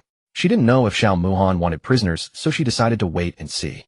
After Jiang Linger's display, everyone was stunned. The remaining Triple Tower assassins were terrified, and Xiao Muhan and his team gave them no chance. They attacked, quickly gaining the upper hand with the hidden help. Jiang Shaoqing and Long Yi quickly dispatched the remaining assassins. Only Ghost Hand and Xiao Muhan were left fighting. Ghost Hand, seeing his men dead, unleashed all his fury on Xiao Muhan, aiming to kill him with full force. Xiao Muhan dodged Ghost Hand's attacks. But Ghost Hand, now reckless, pulled out a vial of poison and threw. Jiang Shaoqing and Long Yi shouted, "Your Highness, watch out." The poison was heading straight for Xiao Muhan. Xiao Muhan couldn't dodge in time. Jiang Linger appeared, using her hidden weapon to deflect the poison back on. Ghost Hand screamed in agony. The poison had no antidote. His eyes bulged, hands clutching his throat in unbearable pain. Soon his body began to rot. He collapsed into a pool of blood. Jiang Linger thought, "Serves you right." Xiao Muhan saved again, thanked the mysterious hero. "I am Xiao Muhan, Prince of Han. Please tell me your name, so I can repay you." Jiang Linger lowered her voice. "No need to thank me, Prince. I've heard of your deeds. Saving you is my duty. Farewell." With that, Jiang Linger vanished quickly. Xiao Muhan and his team didn't press further, respecting her wish for anonymity. After she left, Long Yi wondered, "Who is that? I've never heard of such a skilled person in the Northern Imo Kingdom." Long Yi spoke to Xiao Muhan. "Your Highness, there are many hidden talents in the kingdom. We were lucky to have her help." Xiao Muhan clenched his fists in anger. He knew who had sent the assassins.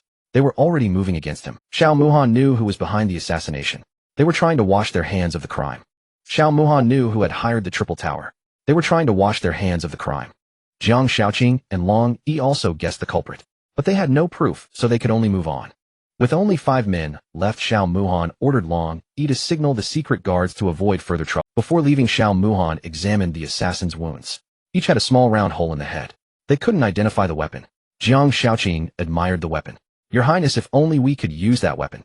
It's deadly," and Xiao Muhan smiled wryly. "It's a unique skill. The hero wouldn't share it with outsiders." Long Yi agreed. "We might never see that hero again. We should be grateful for today." After the incident with the secret guards arriving, Xiao Muhan and his team continued their journey to Yun County. They had lost half a day on the road, so they rested at an inn for the night and set off again the next morning. By noon, they arrived in Yun County. Xiao Muhan didn't go to the government office immediately. He wanted to investigate. Xiao Muhan split his team into 3 groups to gather evidence against the Prime Minister's corruption. Only after thorough investigation did he go to the office. Jiang Linger returned to the Cold Prince's mansion before anyone noticed her absence. It was almost evening, and luckily no one had discovered her departure. Back in her room, Linger tossed her disguised clothes and mask into her storage space. She changed into her usual attire. Soon after, Ziyun knocked, bringing dinner. "Your Highness, are you awake?" "I've brought your dinner," Ziyun called. Linger, now hungry, replied, "Come in."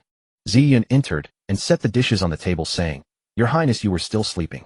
I checked several times, but you never woke." Linger laughed. "Ziyun, you don't understand. Beauty sleep is essential for good skin. Look at me, I'm full of energy after that nap." Ziyun examined her mistress and agreed she looked refreshed. But she still wondered, "Your Highness, if you slept all day, won't you have trouble sleeping tonight?" "Of course I'll sleep well tonight. A daytime nap won't ruin my night's rest. Don't worry," Linger assured her. After dinner, Linger went to rest. She slept soundly through the night and woke up the next morning feeling refreshed. Today was terribly boring. The shower gel and soap at Juxiang Pavilion were already in production and selling even better than expected. But Linger had her powerful storage space, so she never worried about stockouts. She just needed to restock every few days. Now that Xiao Muhan was away from the mansion, Linger decided to visit Imperial Consort Yun in the palace today. Normally, a princess needed to submit a formal request to enter the palace, but since Linger had won the emperor's favor with her cooking, she had been granted free access. She packed up and set off with Ziyun. At the palace, Linger first sent macaron cake and taro sago to the emperor's study, then headed to the splendid palace with Ziyun. Outside the splendid palace, Linger spotted physician Chen leaving with his medical bag. She wondered if Prince Cheng's leg ailment had flared up again. Full of doubt, Linger entered the palace. A young maid hurried to announce her arrival. Noble Matron Gui rushed out. "Rise, Noble Matron Gui," Linger said. "I saw physician Chen leaving just now. Has my brother's leg pain?" The matron shook her head, her face troubled. "Your Highness, it's not Prince Cheng. It's the Imperial Consort who's ill." "What? Mother is sick. Is it serious?" Linger asked anxiously, her heart racing. "After your last visit, the consort fell ill. Physician Chen couldn't find the cause, only said it was heat stroke. But the medicine hasn't helped, and even the Emperor's ginseng had no effect. How could she fall ill so suddenly?" Linger wondered aloud. She hurried into the chamber to see Imperial Consort. Linger greeted the consort and Prince Cheng, then approached to examine the consort's condition. The consort was happy to see her, but too weak to rise. "Don't worry, Linger. The physician said it's just a mild heat stroke. A few days' rest will cure me." The consort's. After taking the consort's pulse, Linger's expression turned grave. She asked the matron to bring the medicine. Prince Cheng sensed something was wrong. Sister-in-law, is there a problem with the medicine? He asked anxiously. Linger sniffed the medicine. It seemed normal, a standard heat-stroke remedy. But her pulse reading had revealed something. The consort's pulse was deceptive. It appeared ordinary, but without Linger's exceptional medical skill, one would never detect the hidden poison inside her. The poison was cunning. It showed no obvious signs of poisoning, but slowly eroded the victim's consciousness, making them weak. After a few months, it would lead to death. Linger asked the matron about the consort's recent meals. She inspected everything, but found nothing wrong. Where is the source? She wondered, pacing. The consort and Prince Chung grew anxious watching Linger's investigation. They could sense something was seriously wrong. Linger, have you found something? Is my illness not normal? The consort asked weakly, her voice trembling. Linger took a deep breath and looked at the consort. Mother, when I took your pulse, I detected a hidden poison. It's not easily noticed. But when I last visited, your pulse was normal. The poison was introduced recently. I've been searching for the source. Mother is poisoned. Prince Chung exclaimed in shock. Yes, but I haven't found how yet, Linger admitted. Linger desperately needed to find the source. The poison had a long incubation period, but every day delayed recovery. She couldn't waste time. The consort shook her head sorrowfully. Who would want to harm me? Linger asked suddenly. Has anyone visited your palace recently? The matron replied. The consort rarely socializes. But after she regained favor, some concubines began visiting and bringing gifts. Linger fell into thought. Since the consort regained the emperor's favor, she had become a target. Poisoning was a real possibility. But who would do such a thing? Minor concubines rarely even saw the emperor, so they had no motive. The poisoner must be someone who was previously favored. Only one possibility remained: the person who had lost the emperor's favor to the consort now harbored a grudge and wanted revenge. Linger narrowed her eyes. The investigation was beginning to take shape. She would find the culprit and save the Zhang Linger was deep in thought, trying to figure out who had poisoned consort Yun. Just then the matron Gue suddenly spoke up. Oh, I remember now. The empress visited a few days ago and sent some calming incense. Matron Gui's words struck a chord. Zhang Linger exclaimed, quick, bring me the calming incense. Her heart raced with suspicion. Matron Gue quickly fetched the incense. Zhang Linger opened the box and sniffed it carefully. The herbs smelled normal, nothing unusual. The incense contained expensive herbs that were indeed good for sleep. But if the incense was poisoned, the matron and the prince would also be sick. Yet only consort Yun was affected. Zhang Linger was puzzled. Everyone else was healthy. Only consort Yun had fallen ill. Something was off. She continued searching the room, but found no clues. Frustrated, Zhang Linger rubbed her temples. Just then a young maid entered and said, Matron, the laundry has returned Her Highness' clothes. May I put them away? Matron Gue took the clothes. As she passed by Zhang Linger, a faint, pleasant floral scent hit Zhang Linger's nose. It was very subtle and sweet. Zhang Linger quickly called out, Matron, wait. She took the clothes and sniffed them closely. Suddenly her eyes widened in realization. She finally understood how consort Yun was poisoned. The emperor's calming incense was harmless, but the clothes contained a special herb called hengxianko. Hengxianko itself was not poisonous, but when mixed with the huoxiang and sharon in the calming incense, it created a deadly toxin that drained the victim's energy. Zhang Linger had secretly tested the 3 substances in her lab and confirmed the reaction. The poison was slow and undetectable like a common cold, but eventually fatal. Zhang Linger explained the discovery to consort Yun and Prince Chung. Prince Chung was furious and wanted to confront the empress immediately. Consort Yun weakly stopped him. Don't act rashly, Yue. The empress can deny everything. You are no match for her. Her voice was barely a whisper. Prince Chung clenched his fists. Then I just let mother suffer. I'm so useless. If sister-in-law hadn't discovered it, mother would have. He couldn't finish. Consort Yun sighed. The empress is vicious. She eliminates anyone favored by the emperor. I've survived this long only by luck.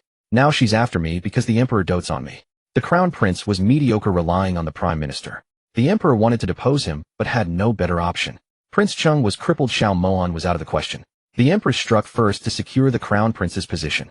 But she never expected Zhang Linger to keep forward. Zhang Linger advised, brother, if you confront the empress now, you'll put yourself, mother, and the Han King in danger.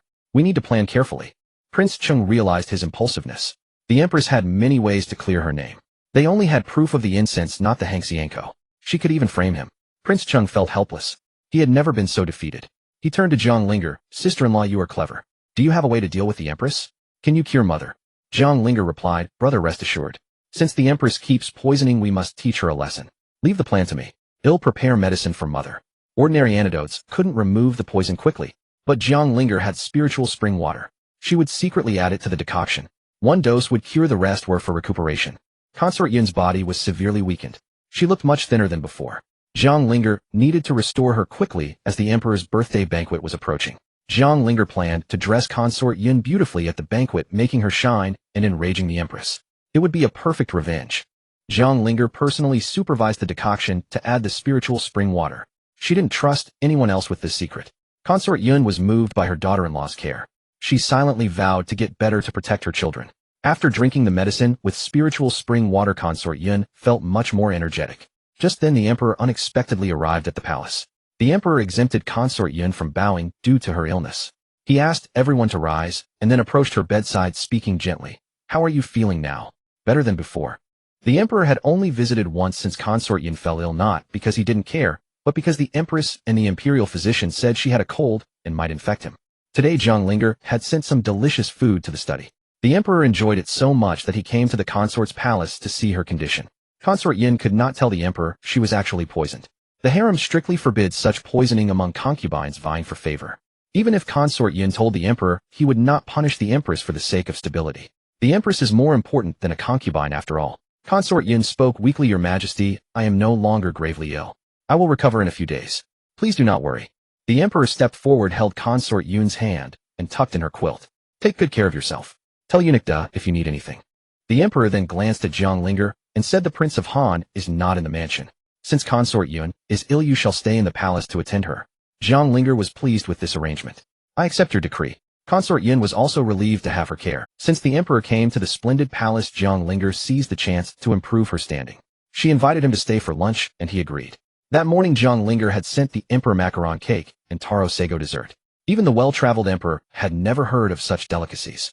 The emperor savored them, still craving more. He never expected the Princess of Han to have such exceptional culinary skills, creating novel dishes unseen before. So when the emperor heard the Princess of Han was at the splendid palace, he came not only to see Consort Yun, but also to enjoy another meal. While Zhang Linger cooked, the emperor visited Prince Cheng's study and saw the splendid rivers and mountains puzzle. The emperor had never seen such a thing. He asked Prince Cheng, "What is this? Is it a painting?" Prince Cheng smiled. "Father, this is a puzzle. My sister-in-law gave it to me to pass the time. But there are many pieces, I haven't finished it yet." The emperor glanced at the puzzle and said, "This puzzle is indeed wonderful. I never expected the Princess of Han to be so talented and come up with such a little thing." Prince Cheng nodded in agreement. "Fifth brother's princess has brought us many surprises. He is truly fortunate." The emperor thought of Xiao Moan. This marriage was originally forced by the empress. He had been indifferent to the Prince of Han, but now it turned out well. Zhang Linger went to the small kitchen of the splendid palace. Eunuch Da had brought meat and vegetables from the imperial kitchen for the emperor's meal. Since the northern desert kingdom had few vegetables, Zhang Linger had brought some from her own garden. She planned a rich lunch with many new dishes. Hot dishes: drunken winter bamboo, spiced crispy fish, drunken lotus prawns, amber walnut, stir-fried celery, wild mushroom, medley fresh mushroom and cabbage, and boiled cabbage in supreme broth. Cold dishes: spicy cucumber husband and wife lung slices, red oil lotus root, cold duck, collarbone, cold okra, and crispy chili egg. Main dishes: bird's nest soup, Buddha jumps over the wall, Yangzhou lion's head, tomato, braised red spotted grouper, and yam, and pork rib soup. Staple: plum vegetable meat pie and brown rice cake. Dessert: fermented rice balls. Drinks: kumquat lemon tonic and gold pineapple passion fruit tea. Zhang Linger bustled in the kitchen, flames leaping. The emperor and the others were drawn by the aroma, their stomachs growling with hunger. Afraid the emperor would wait too long, Zhang Linger sped up. Finally, all the dishes were ready. Eunuch Da praised her repeatedly. "Princess of Han, you are truly amazing. You made so many dishes by yourself. I admire you greatly." Zhang Linger smiled modestly. "You flatter me. I just like to study food in my spare time. Please serve these quickly. Don't keep His Majesty waiting." Eunuch Da immediately ordered the young eunuchs and maids to bring out the dishes. Before serving, Zhang Linger had told him the names, so he announced each one. The emperor sat at the dining table, his expression delighted. Yet another new dish. This Princess of Han was full of clever ideas. Seeing Zhang Linger approach, the emperor quickly beckoned her. "You have worked hard today preparing so many delicacies. Come join us for lunch." "Father, you are too kind. It is my honor to cook for you. I hope today's dishes are to your liking." The emperor noted her modesty. She did not become complacent with praise. This pleased him greatly. Consort Yin, seeing the emperor in high spirits, said, "Our Hainer is truly blessed to have such a clever and skillful princess." The emperor nodded but felt troubled thinking of Xiao Moan. They rarely communicated, and even the marriage was forced upon him. He then glanced at Prince Cheng's legs and sighed quietly. Eunuch Da noticed the emperor's melancholy and quickly changed the subject. "Your Majesty, these dishes are all carefully made by the Princess of Han. Please try some." Eunuch Da used the serving chopsticks to place a piece of spiced crispy fish into the emperor's bowl. The emperor tasted it. The fish was crispy on the outside, tender and flavorful inside, with no fishy smell. Even the imperial chefs could not remove the fishy taste like this. Then the emperor took a small bite of each dish. Consort Yun and Prince Chung also began to eat. It must be said that Jiang Linger's cooking was unparalleled. Once you tasted her food, other meals became hard to swallow. While they were enjoying the feast, an unexpected guest arrived, the Empress. Consort Yun tensed up upon hearing the Jiang Linger noticed Consort Yun's expression and understood. She reached out and held her hand, reassuring her. Consort Yun took a deep breath and regained composure. The Empress entered and greeted the Emperor first. Then everyone rose to pay respects to her. No need for formalities, she said with a smile. It seems I have come at an inconvenient time. I didn't expect His Majesty to be dining here. Jiang Linger rolled her eyes inwardly. What a hypocrite. She says she came at an inconvenient time, but she clearly heard the Emperor was here. Otherwise she never visits the splendid palace. On normal days the Empress never came to the splendid palace without reason. What a coincidence, Jiang Linger thought sarcastically. The Emperor smiled, praising the cold princess' culinary skills.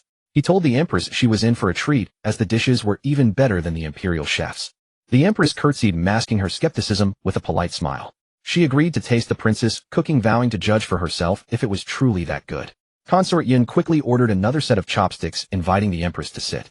She warmly declared it an honor to have both the Emperor and Empress dining with her. The Emperor, now solely focused on the food, urged them to sit. He had already tasted a bite, and his appetite was thoroughly whetted, unwilling to let the feast go cold.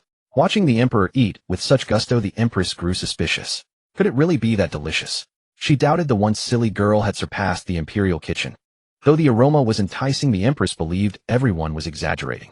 She refused to believe that Jiang Linger, a girl who had been simple-minded for years, could create such a delicacy. That belief shattered the moment she put a piece of fish in her mouth. A burst of fresh, savory flavor exploded on her tongue, stunning her completely. It was the best fish she had ever tasted. There was no muddy taste. The red, unfamiliar ingredient made it both savory and appetizingly sour, a perfect combination. Unable to contain her curiosity, the Empress asked, "What is that red thing in the fish?